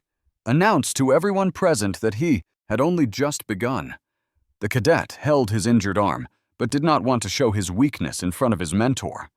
With joy in his voice, our hero noted that the guy in front of him was stronger than he thought, adding that such a weak spell would not knock him off his feet. Getting up, the mentor's acquaintance also noted in a quiet voice that music she could still fight. Smiling, the sage thought to himself that these two weren't so bad, which meant that he had caught a rare prize. The cadet shouted loudly that he had only just begun and therefore they would see who was who, while the girl also declared that she was now going to fight with all her strength. A few minutes later, the cadets lay on the ground exhausted, realizing that the guy in front of them was a real monster. And while the guys were discussing this man, he himself was thinking that everyone else had run away, and he would most likely never see them again. Although they had managed to hold out long enough, which could be considered a good result for the first training session. As he left, Ichigami proudly announced that the training was over and that everyone could go home. The great master was not going to give anyone any leniency. Suddenly, the young man sensed some kind of magic behind him. He saw that the cadet had stood up and wanted to attack the teacher again, not realizing that it was a mistake. However, The teacher assured him that he could still fight, adding that the training would not end until he fell to the ground. But within a few minutes, Mumi Hifumi was lying on the ground again. Ichigami thought to himself that this guy really had a great attitude, and he believed that this man would become one of the best and strongest magicians of their time. And this girl decided to seize the moment while the instructor was distracted by another cadet and decided to attack, but to do so very cunningly. Looking at the young people, the young man was glad that interesting talents had finally appeared in the Mage Association. Clenching his fist, the cadet said fiercely that the sage would still dance. For him, that he would make him fall before him. Smiling, the mentor said that he would wait for this moment with great impatience. Many music years later, in the body of Minato Kusanagi, the young man was delighted because his assumptions had proven correct. This man had become the strongest mage of modern times. The young man wanted to reveal his identity, but there was a problem. Our hero remembered a recent conversation with Takigami, who had sternly said that the truth about Ichigami must not be revealed because it would attract even more attention. Therefore, the young man decided that it would be better to focus on the present day and new communication. At that moment, the host said that the welcome part was coming to an end, and he hoped that everyone would have a good time. Realizing music that the official part was over, Minato Kusanagi decided that he could now go home. However, at that moment, a brunette approached the young man and immediately said that her name was Mumi Kuroi. The beauty admitted that the young man had caught her interest and so she would like to talk to him. Our hero immediately said that he was flattered by her interest and suggested that she was also a magician. The girl confirmed this, but noted that she was still far from his level. The teenager thought to himself that she really didn't have much magical energy. Perhaps music she had a limited ability to control the elements. But the young man was more interested in the fact that this lady somehow made him feel strangely wary. Mumikoi continued to say that fate had brought them together and that her intuition rarely failed her. And while the guy was thinking that these were words from some play, his friends were wondering what Kusanagi could be talking about with this girl. After a while, the guys politely said goodbye, telling each other that they might meet again. And in the next moment, the new acquaintances exchanged a firm handshake. The brunette gasped and thought to herself that everything was just as she had expected. After that, she complimented Kusagani once more, noting that he was truly an incredible person.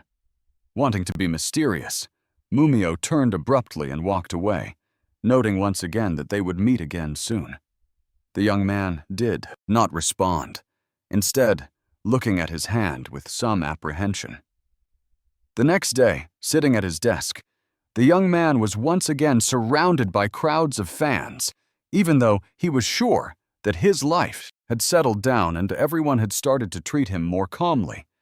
Suddenly, the teacher entered the classroom and immediately asked the students to take their seats so that she could introduce a new student to the class before the lesson began. After that, Mumi Kuroi entered the classroom and timidly told everyone present that she was happy to be studying at such a wonderful academy. And while the girl was still talking, our hero watched her in amazement. When they saw the student, the boys in the class began to talk excitedly about how this brunette had been on TV yesterday attending music, a meeting of magical aristocrats with a special task force. At that moment, the teacher noted that there was a free desk next to Kusagani and their group, so she could sit there. A moment later, Mume Koi was already sitting down in her chair and our hero watched her closely. The young man remarked coldly that she had planned this from the beginning, to which the brunette replied that she had said she would be happy to meet again. The guy saw the new student smiling, but he didn't like it at all. For the first time ever during recess, all attention was focused not on Minato Kusanagi, but on a member of an aristocratic family who was literally bombarded with all sorts of questions. Standing near the desk, Yuka cautiously told her friend that she had no idea that Muma Kurue would steal the spotlight. The boys' friends also came into the classroom talking about how the mysterious brunette would now actually be studying in their group. The team members thought it was really strange that our heroes had only met this girl the day before, and now, the very next day, she was transferring to their academy. Only the boy stood there thinking. He himself did not understand why the brunette was in their group, but he knew for sure that he would find out the truth. Only his classmates didn't care. They liked the fact that such a popular girl would now be studying in their class. But that wasn't all the surprises that awaited the Magic Squad. Our heroes asked Shidigo how they could understand what he had just told them, but the blonde added that he wanted to repeat to everyone once again that from that day on, Mumi Kuroi was a member of their squad. Many of the guys were puzzled as to why the daughter of the greatest magician would join their squad, since she already had everything she needed. But the policeman explained that in order to smooth relations between the squad and the aristocracy, that music had been decided to enroll this girl, and her joining should strengthen their relationship of trust. At least that was the original idea. A minute later, the beauty herself spoke. She first gave her name and then said that although she was just an ordinary student, she was grateful for the opportunity to join the squad. The sisters and Ruji looked at each other attentively and at the same time with dissatisfaction.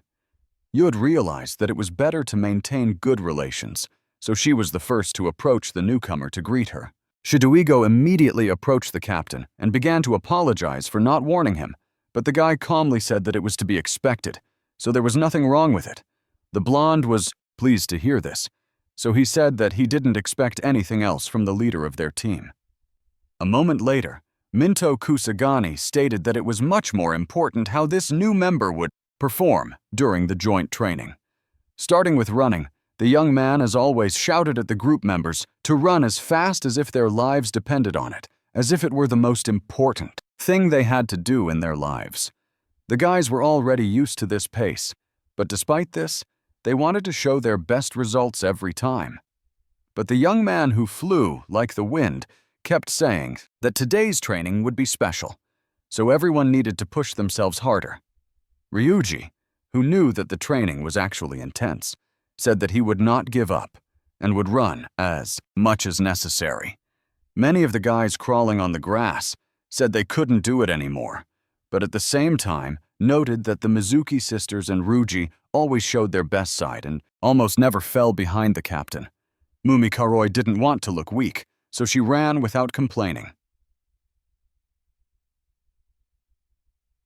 Music. But in a moment, the leaders of the race were surprised to see that somehow the brunette had even started to pull ahead. Leaving the others behind, the girl smiled and said that she liked to run ahead, so she apologized in advance to everyone who was left behind. An angry Eureka told her friends, pointing to the newcomer, who had set an incredible pace, that she was not going to give up so easily. After a while, the captain moved on to magic training, shouting that he wanted to see the limits of the guys. The guy wanted everyone to give their all, which the kids tried to do. This also applied to Mumume Kuroi, who did all the exercises with great pleasure. Putting wheels on the boys' backs, the young man made them do push-ups, saying that they had to train as hard as they could. The hero himself had many times more wheels, but it seemed that this did not bother him at all. When everyone was completely exhausted, Minato Kusagani loudly announced that it was time for a short break. Sitting on the ground, we could timidly said that someday she would get used to such training. Hearing her sister say that she was doing well anyway, and Ruji noting that at this rate, his muscles would simply give out. Suddenly, Mume Koi cockily asked if it was true that they were taking a break. Despite the fact that everyone was lying exhausted on the ground, the beauty said that she didn't need a break at all because she was full of energy. Yui, looking at the blonde, thought with horror about how this girl could stand on her feet. Even though they still weren't used to such exertion, and while music. The newcomer said that she didn't think the training was bad. The guy asked if she didn't think it was too much. Smiling, the brunette noted that she thought it was a fairly balanced workout. She added that Physical exercise helps keep the body in shape, and the release of magic forces soldiers to push beyond their limits, so they increase the rank of their spells. Only by tempering one's own body can one become much stronger. After that, the girl noted in a calmer tone that cheering also motivates in some ways. After all, in a real battle, the enemy will not wait for you to get ready. They will take your life without a shadow of a doubt. The young man said he believed her because she was a quick learner, and the beauty simply replied that it was natural, since she was the daughter of Mumehumi himself. A couple of minutes later, while lining up, the guys praised the new student, saying that she had really shown herself in the best light, and therefore they had something to strive for. Music. But the girl replied that each of them was strong in their own way, and that in a special unit it was important to rely on others, so she would gladly do so in battle. Approaching the young man, the brunette said coquettishly that she had a few questions for him. Wei looked sadly at the captain and the brunette, thinking that people of all ages were crazy about the girl because she was really very attractive. Ruka turned away so that no one could see the expression on her face. She also thought about how Mumekuro was much stronger than them, and therefore Minato could rely on her. Ruji saw that something was wrong with his acquaintances who were already dividing the young man in their minds, but decided to remain silent. The girls saw that the conversation was continuing, but they didn't seem to be in a hurry to leave the field. Even after peace was established between the special magic squad and the magic aristocracy, the music number of disasters did not decrease. But fortunately, the aristocracy responded quickly to their appearance. As a result, branches of the special units appeared in all major cities, which significantly reduced the damage caused by disasters. Nevertheless, disasters continue to occur, and therefore, it is necessary to always be on guard. The aristocrats did what was required of them, some even performing better than ever before. For example, after one of the battles, Hinata was proud that she was able to get to the scene so quickly. Her acquaintances praised the girl, saying that demons could tremble when such a strong and powerful personality entered the arena. Checking the situation, Yuka said that everything was clear because their colleague had destroyed the last monster. Minato, music. Kusagani smiled, praising his acquaintance and saying that he thought she had become even stronger. Homura Hinata overheard the conversation, but despite this, she said that the day would come when she would defeat the great magician. Anyway, Kaiku immediately began to apologize for the girl, saying music that she had always been like that and was used to behaving only in this way. The young man said that it didn't matter to him. The most important thing was their shared task. After that, the guys got deep into their conversations, and only the red-haired beauty stood alone, as if she didn't need anyone. A moment later, our hero mentioned that Kurai didn't seem to be very close to the other aristocrats, having heard that everyone was afraid to get involved with the Mume family. At that moment, the girl approached the guy again and volunteered to ask him a couple of questions. The Mizuha sisters stood aside, but they watched everything that was happening closely. Suddenly, Mumikoi invited the boob captain to go on a date with her without hesitation. The next day, at the appointed time, the young man was standing at Shinjuku Station. Kusanagi Minato heard some guys passing by, discussing the brunette they had just seen, noting that she was a real beauty. Suddenly, the guys' eyes widened as they saw Mumikuroi walking ahead, unable to believe their eyes. Only our hero remained indifferent, perhaps because he had long been accustomed to girls of different levels throughout his long life. And while the young people crowded around wanting to get as close as possible, the young man walked forward with confident steps. The teenager wanted to be polite, so he asked his colleague if she had been waiting for him for a long time, but she replied that she had just arrived, although he already knew that. Once again, the guys started discussing the young people, but this time they realized that the commander of the magic squad himself was standing next to the brunette. The upset guys told each other that this was not their level, so it would be best for them to go home.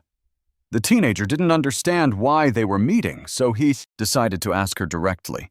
The girl Killy noted that she didn't need a date.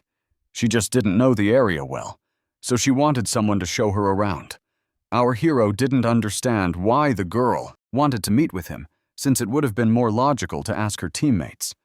Although Mumikurwe said that she wanted to talk to a young man specifically, the guy didn't like it, because he remembered how his colleagues looked at him askance when they heard about the date.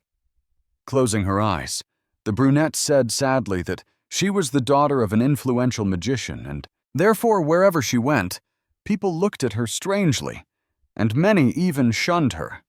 However, Minato Kusagani was completely different, unlike anyone else. She immediately added that this was the first time she had met someone who didn't care about her status. The young man also wanted to be honest, so he replied that what was important to him was what was inside a person. Hearing this, the girl smiled, although she did not want to show her embarrassment, so she simply turned away. After a short pause, she added that she was standing in front of a truly unique person. The young people were walking down the road, but they had no idea that they were being followed the whole time. Peeking around the corner, Yuka thought about how she had to follow her acquaintance again, adding that she considered herself foolish, but continued to do what she was doing. For a moment, the beauty hesitated, not knowing whether to continue or return home. But on the other hand, she didn't want to leave the guys alone. Hiding behind a sign, Ruka, who had also dressed up specifically for surveillance, couldn't believe she was seeing her sister ahead of her. A moment later, Yuka noticed her and was shocked. She couldn't even imagine that her older sister, Mizuha, would decide to do something like this. Seeing that the girl was eating something, Yuka decided that she wasn't just following the trail. She had thought everything through carefully and prepared in advance. Be that as it may, the girl decided that her goal was Minato, so she continued to follow him, trying not to fall behind. In a moment, Ruka, who had already eaten everything, caught up with her younger sister. Although both were silent, but after a short pause, the girls suddenly began to ask each other why they were following him. At that moment, our hero stopped, his face becoming quite serious and even tense. His companion immediately asked what was wrong, but the guy said he thought he heard something. Hiding behind the bear, the girls talked about how they had just been almost discovered despite using force suppression, but Minato Kusanagi still somehow sensed their presence. After that, Yuka told her sister that no matter what, they were in the same boat. After that, the girls looked at each other intently, realizing that in such a situation they had to act together. Responding to the young man's question, Mumikuroi said that she would like to visit places that are popular with couples. The young man followed his companion, but he realized that he didn't particularly like this meeting. After a while, the couple entered a cafe where the brunette began to carefully select something. Sitting at the bar, Minato Kusagani slowly sipped his juice, although his thoughts were far away. Once again, the girl asked what couples do after their walk, to which the guy replied that it varies. Some go to a cafe, some go to play slot machines, and others just stroll around the city in the evening. At that moment, the sister sitting at another table complained that they couldn't hear anything. Sipping her tea, Mumeoi said mysteriously that this was what it meant to be on a date. And then she carefully placed her cup on the saucer. Although she remained silent, a minute later, the beauty proudly declared that she didn't understand why she was wasting her precious time. The brunette couldn't understand why they had to go somewhere, look at something, sit, and have dinner together. The young man tried to explain that these things did not make sense on their own. But the girl, again, began to wonder why people did all these things. The young man noted that it is not what you do that is important, but who is with you. Even the most mundane things can take on a different meaning when you are with someone special, which is why people do them together. After that, the girl asked again if that was the point of the date, but the guy replied that he had said what he thought. A moment later, he asked if their walk together was worth the time spent. With a certain indifference in her voice, Mumikuroi noted that it was more yes than no, which made our hero happy. He then added that his words and actions often baffled those around him, but the brunette did not perceive them as strange. She smiled again, noting that Minato was a wonderful person. The sisters, who were lying in wait, heard these words and were outraged. They did not understand how this girl could compliment their commander when they had only recently met. At that moment, Minato Kusagani said that he was very pleased with the compliment. At that moment, the people sitting in the cafe noticed the famous commander of the magic squad and immediately began to discuss him. Realizing that the visitors might start bothering them, the teenager got up from his seat and said that it was probably time for them to leave. Standing at the station, Mume Music Kuroi thanked her companion for such a wonderful day off, and he simply replied that he was glad everything had turned out so well. Then the girl asked if they could maybe find some time to go for another walk. The young man honestly said that he had no objection. He then added that he would like to get to know her better. The surprised sisters heard these words very clearly and were amazed at what was happening. Mumekoi said that such words sounded very bold coming from the young man, adding that they were lucky that their desires coincided. The brunette left, and the guy continued to shout after her that everything had actually gone very well. Yuka looked after the beautiful girl, sadness frozen in her eyes because she understood that they had never gone out with a guy like that. Ruka did the same. Before she had no idea what kind of girls Minato was attracted to, but now she felt sure she knew for certain. Despite the pleasant meeting, the young man was troubled by something. It seemed he couldn't understand something. The next day, patting our hero on the shoulder, Ryuji asked him how the date went. Minato Kusagani didn't understand why he was so interested, but Music, the young man, pointed out that they were friends, so it was only natural to ask. But the guy calmly replied that it wasn't a date. They just walked around the neighborhood, ate something, and then went their separate ways. Although his colleague thought to himself that it was indeed a music date, the upset sisters stood by the table, not wanting to get closer, but listening carefully to what the guys were talking about. At that moment, the new girl and Sonata Karin were chatting amiably about something. Ryuji thought that meeting the brunette would not cause discord in their group. He quickly said aloud that Minato should man up, even though Minato didn't understand why he needed to do that. However, the friends did not have time to finish their conversation because Shidushego asked everyone to take their seats to discuss the current situation. The blonde man reported that thanks to the prompt work of their squad, the number of disasters caused by monsters had significantly decreased. And after the collapse of the Black Rebellion, the number of illegal magicians had also decreased. And while the young man was explaining that the shadow mages had also disappeared, his colleague noted that there was practically no news about them on the internet either. Our hero thought to himself that now the police would be responsible for illegal mages since there were no more shadow mages. But out loud, he said that it was too early to relax and that they must remember that the security of Japan rested on their shoulders. Those gathered understood that this was true and therefore shouted that they agreed completely. Lying in his bedroom, Minato Kusagani reflected that although the effectiveness of the Buise special unit had increased, their relationship with the aristocrats left much to be desired. Something had to be done about it, but the young man did not have time to think about what exactly, because his phone rang. The young man realized that it could be an important message, so he decided to answer. It was Leona who immediately said that she had obtained information about Mumikuroi in Takigami Shizuku and asked if the young man could talk so she could tell him everything. The guy was alone, so he told her she could start.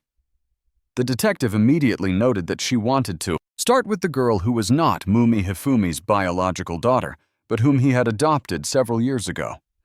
Her parents had died in a car accident, so the man had taken the girl in. The guy didn't understand how she could have studied at a school with a magical focus. But Leona pointed out that she had transferred immediately after her candidacy for membership in a special magical unit had been approved. Moreover, according to the data, her abilities are above average. The detective went on to say that the brunette gives the impression of being a very calm girl, But that's music only at first glance. For a while, she was very popular. The girl paused for a moment to put down the phone and speak. After that, she called Kay, telling him that he should help her set the table. The cheerful boy quickly opened the door with his foot and proudly announced that he had already arrived. The girl was worried that her brother had just been discharged from the hospital and was already running around. But the boy insisted that he was actually fine and could do whatever he wanted. Remembering what she had said on the phone, Leona immediately retreated, saying that she had been a little distracted. A minute later, the detective began to talk about Takigami, who had a daughter and grandchildren, but it seemed that they had not been in contact for a long time. The young man did not understand the reason for this, but his colleague replied that her relatives lived abroad. At that moment, our hero heard footsteps in the hallway, so he asked Leona to wait a moment. It was his neighbors, the Mizuki sisters, who said they had already returned. Returning to the conversation, the young man heard that there was almost no information about the old woman's family. Everything was very superficial. Minato Kusagani didn't know if it was done on purpose or not, but the girl said she would try to find something else if possible. The teenager immediately thanked his acquaintance, who in turn thanked him, and music. Then they wished each other luck and hung up. Kai, who overheard the conversation, asked his sister if it was true that she had been talking to the wizard in black, although the detective didn't understand why he was asking these questions. But the boy quickly said that after that conversation, his older sister began to look very happy. The girl didn't think it was that noticeable, so she decided to ask again. At the same time, the police department chief said that he needed to get more information about Minato Kusagani, so he decided to turn to the person who knew him. Shizuku Takigami looked closely at this man, although she did not rush to say anything to him. But music, the chief continued to say that they needed to uncover the secret of his powers, that they couldn't keep losing to this special unit. The woman tried to say something, but the man said that it seemed to him that the woman and the guy were on good terms. That is why the boss thought that despite the age difference, the two had become friends. The elderly lady immediately began to smile, saying that the young man probably saw her as his grandmother, which was why he treated her with such warmth. Standing up from his seat, the man said that he understood everything, but then he shouted that the woman had no way out anyway, because they were bound by the same fate. Closing her eyes, a frightened Shizuku Takigami noted that she understood everything perfectly well. The next day, our hero, as usual, assembled his squad on the training ground. The guy said it was time to start, but Shiru Shego, who was standing behind the commander, asked him not to. Coming closer, the blonde guy announced that the U.S. Army's magical division had arrived in Japan for negotiations, and their superiors wanted to see their training for themselves. The guy standing in formation immediately began to think that this was the real elite of the magical world, considered to be among the most powerful magicians. Our hero remained silent, but thought to himself that 50 years ago, the level of magical training in the U.S. was significantly lower. So, how could they have advanced so much in such a short period of time? Shidu Shigo continued to explain that their popularity had long since spread beyond the borders of their country, especially after the battle against the magician in black. Mumoroi, who was standing aside, suggested that they were interested in a specific person. For a moment, everyone fell silent, realizing that this matter did not concern them.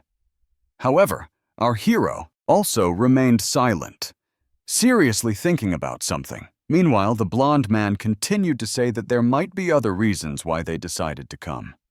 Nowadays, disasters are happening not only in Japan, but all over the world. So perhaps they want to share their experience and offer countermeasures to fight monsters. Suddenly, a menacing voice sounded behind the guys, saying that they had not come for that. A powerful shoulder appeared in front of them, although everyone already understood who it was. After that, the guys noticed a squad that looked quite solid and resembled the military. The energy of these people was so powerful that flames followed them. Looking at each other in fear, the young people exchanged glances and asked why they felt such power and who these men were. In a moment, the leader of the entire brigade, was standing in front of our hero. Against the backdrop of this huge man, Kusanagi Manado looked like an ordinary child, but not a squad commander. The Mizuki sisters were also frightened. They thought that the air was saturated with magic down to the smallest particles, and that it was so powerful that they could barely stand on their feet. The boss's gaze was stern, but there was something else in it. Suddenly, the man moved closer to the young man, and everyone present felt that something bad was about to happen. The girls, who had never worried about their friend before, now became alarmed, not understanding what awaited the young man. Hugging our hero, the man smiled and said happily that they had finally met. After that, the manager's eyes widened as if something had caught his interest. The man walked around the teenager, then paused for a moment. A minute later, the mage noted that Kusanagi Manado's body did not stand out in any way, and therefore he did not understand how he had survived so many dangerous battles, freeing himself from the man's embrace. The boy asked him to step back a little so he could answer all his questions. After that, the man said that he had completely forgotten to introduce himself, although he was a major in the 1st Magic Division of the U.S. Army. And his name was Aaron Anderson. Moreover, he was the director of the U.S. Magic Research Institute. Hearing about this man, our hero thought for a moment and remembered that this was the place where they studied the occurrence of disasters and the nature of magic. However, the young man understood that this was not the place to talk about it. So, he decided to introduce himself and then pointed to his people. Raising his hand, the major shouted that their squad did not need to be introduced because the fame of these soldiers had spread far beyond Japan, and therefore he already knew everything. Hearing this, the guys immediately perked up, pleased that their work had been so highly praised. Kusanagi Manado thought that, due to the conflict with the magical aristocracy, research into magic had ceased, and his knowledge had also become outdated 50 years ago. So this meeting was a great opportunity to learn something new. Our hero asked Anderson aloud if he was an expert on monsters and disasters.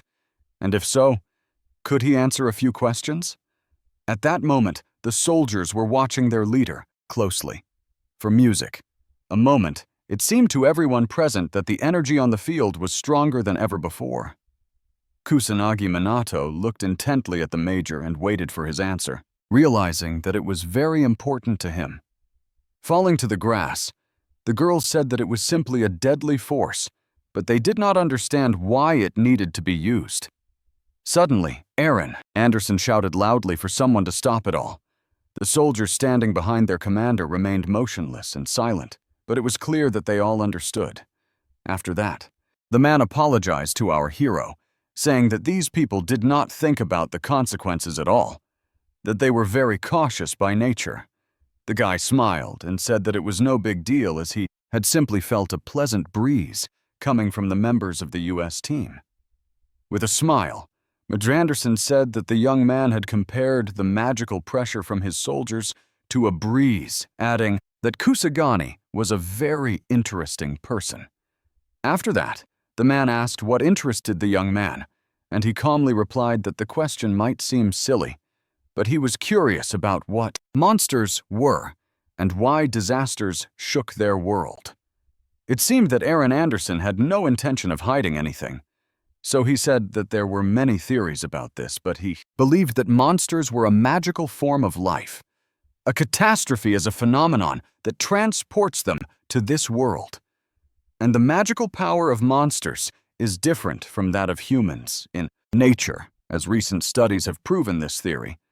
Initially, their appearance could be determined by changes in the environment when it was affected by their magic. Music was a fairly plausible theory, but it remained unproven. However, the magic in the atmosphere during a catastrophe coincides with that which fills the bodies of monsters. Although it is still unclear why monsters attack people, perhaps it is a reaction to the magic inside their bodies. 50 years ago, America was not so badly affected by disasters, so there is almost no information about them. But after the disasters, There were many cases where survivors acquired magical abilities. This continues to happen to this day. Recently, thanks to advanced research, technologies, we have made great strides forward. After a disaster, the magic that remains in the atmosphere is absorbed into their ecosystem. The same thing happens when a person defeats a monster. Then their magical power not only dissolves into the atmosphere, but also penetrates their bodies. Upon hearing this, Yuka remembered that Kusanagi had once mentioned it, but she did not understand how he knew about it. Suddenly, the young man shouted that there was a case when the monster itself provoked the disaster. The man said that he had received a report about this incident in Japan, but that such a case was 1 in a million, and it was probably some kind of anomaly.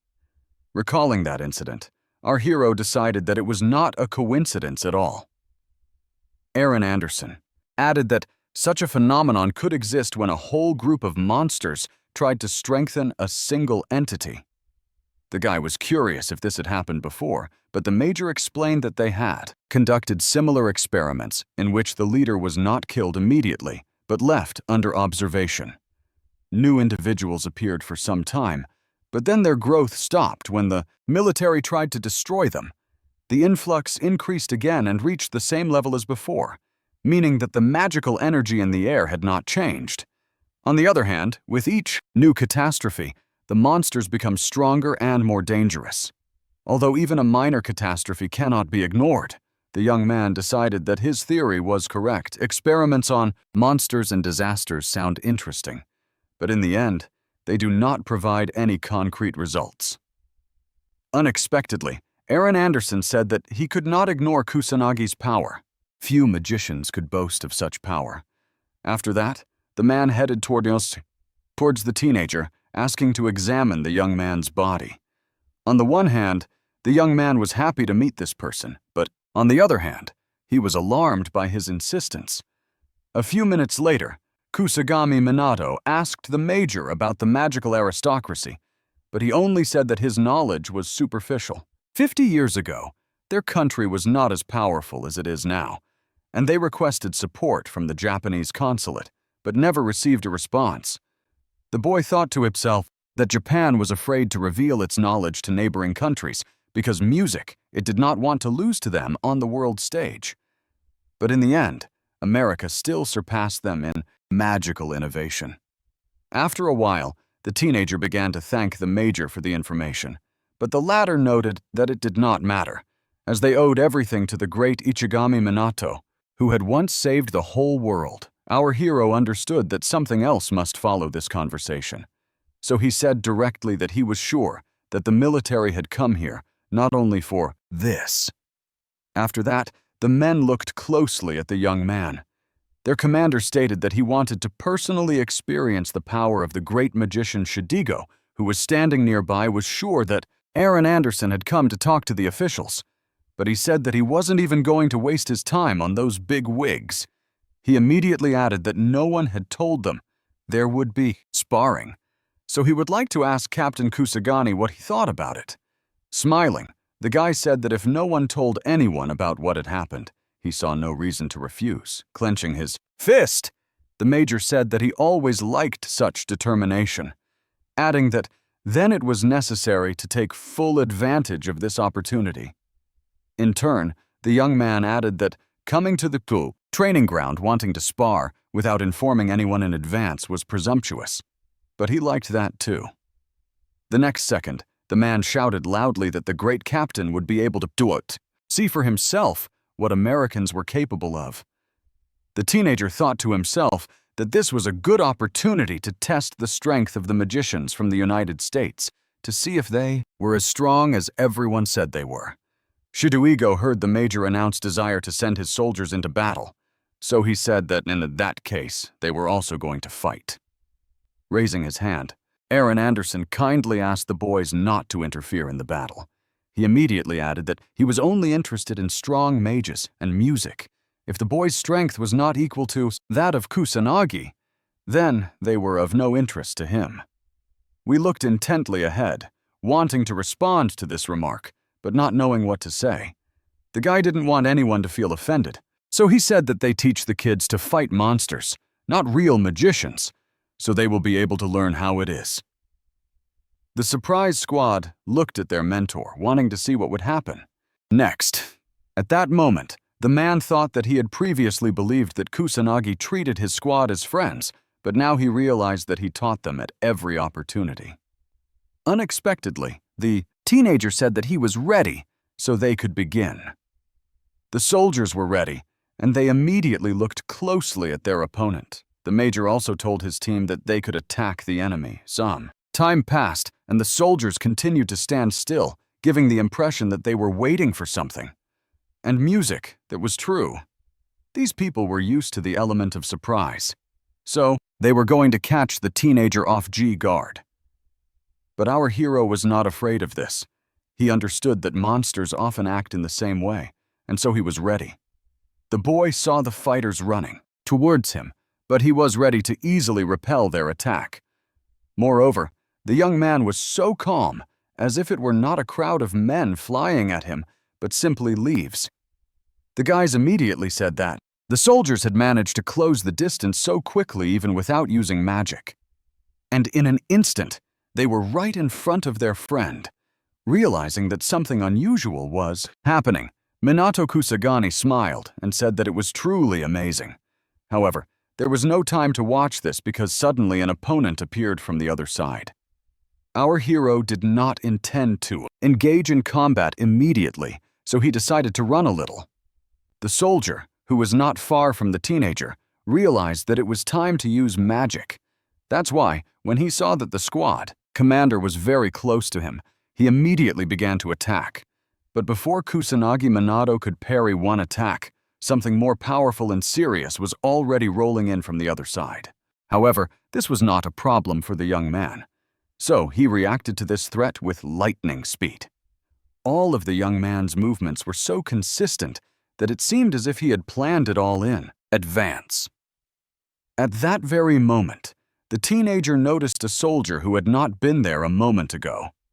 The man realized that he was strong, so he immediately struck our hero, but before the young man could deal with one, a whole group of guys lined up in front of him using magic.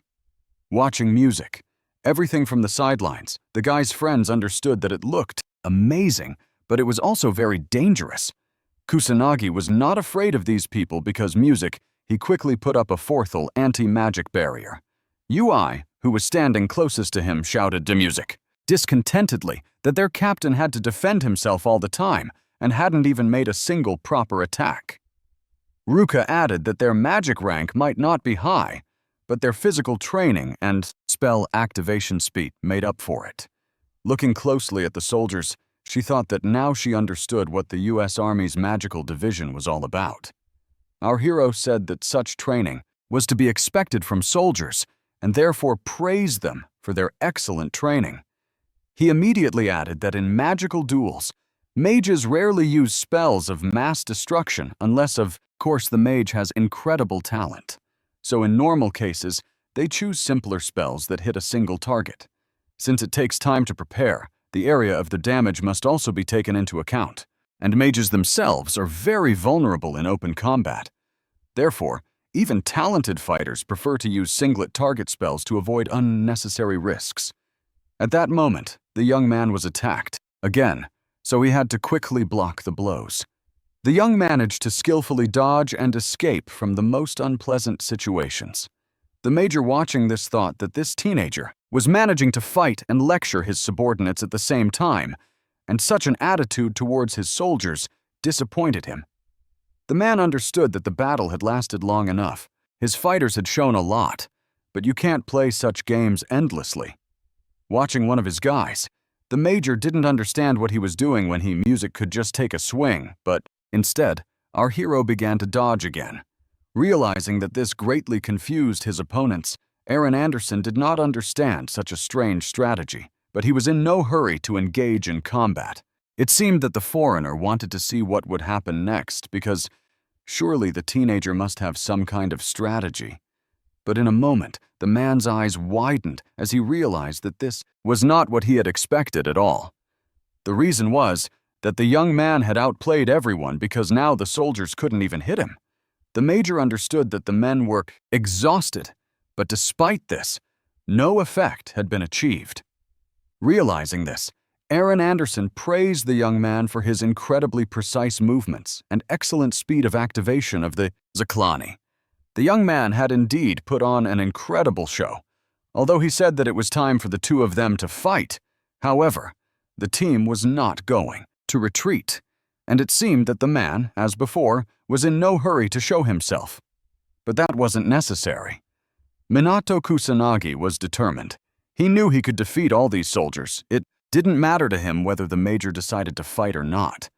The most important thing was that Yim and all the members of the squad saw how to fight. Despite the fact that the young man was capable of amazing things, there were also some unpleasant moments. But that didn't matter. The teenager was determined. He knew that victory would be his. So, he acted like someone who had already achieved it. The soldier saw what was happening and decided to act together. However, Kusagani was much stronger and quicker, so he immediately blocked every attack. The team members who watched in amazement realized that they had never seen a fight like this before. The same was true for Aaron Anderson, who stood silently but realized that the young man's strength was truly unreal. A few minutes later, the captain proved that he deserved his position and was one of the strongest mages. Fixing his hair, the major talked about how an ordinary student was able to defeat an entire elite unit, saying he never thought he would see anything like it. Despite this, our hero honestly said that American soldiers were well trained, although the man immediately said that he was flattered by the compliment, but the guy had done something incredible and therefore he would like to know who had taught him such tactics. With a smile on his face and simplicity in his voice, Minato Kusagani said directly that he was self-taught. Hearing this, the foreign commander began to rejoice, hugging the guy with all his might and saying that he was an incredible person. After that, the man declared that now it was his turn to demonstrate his strength. The soldier was serious, so he immediately took off his jacket to make it easier for himself. However, Aaron Anderson then began showing off his biceps to everyone present, saying that he was a big fan of fighting. The young man thought to himself that this man probably just liked to show off in front of everyone.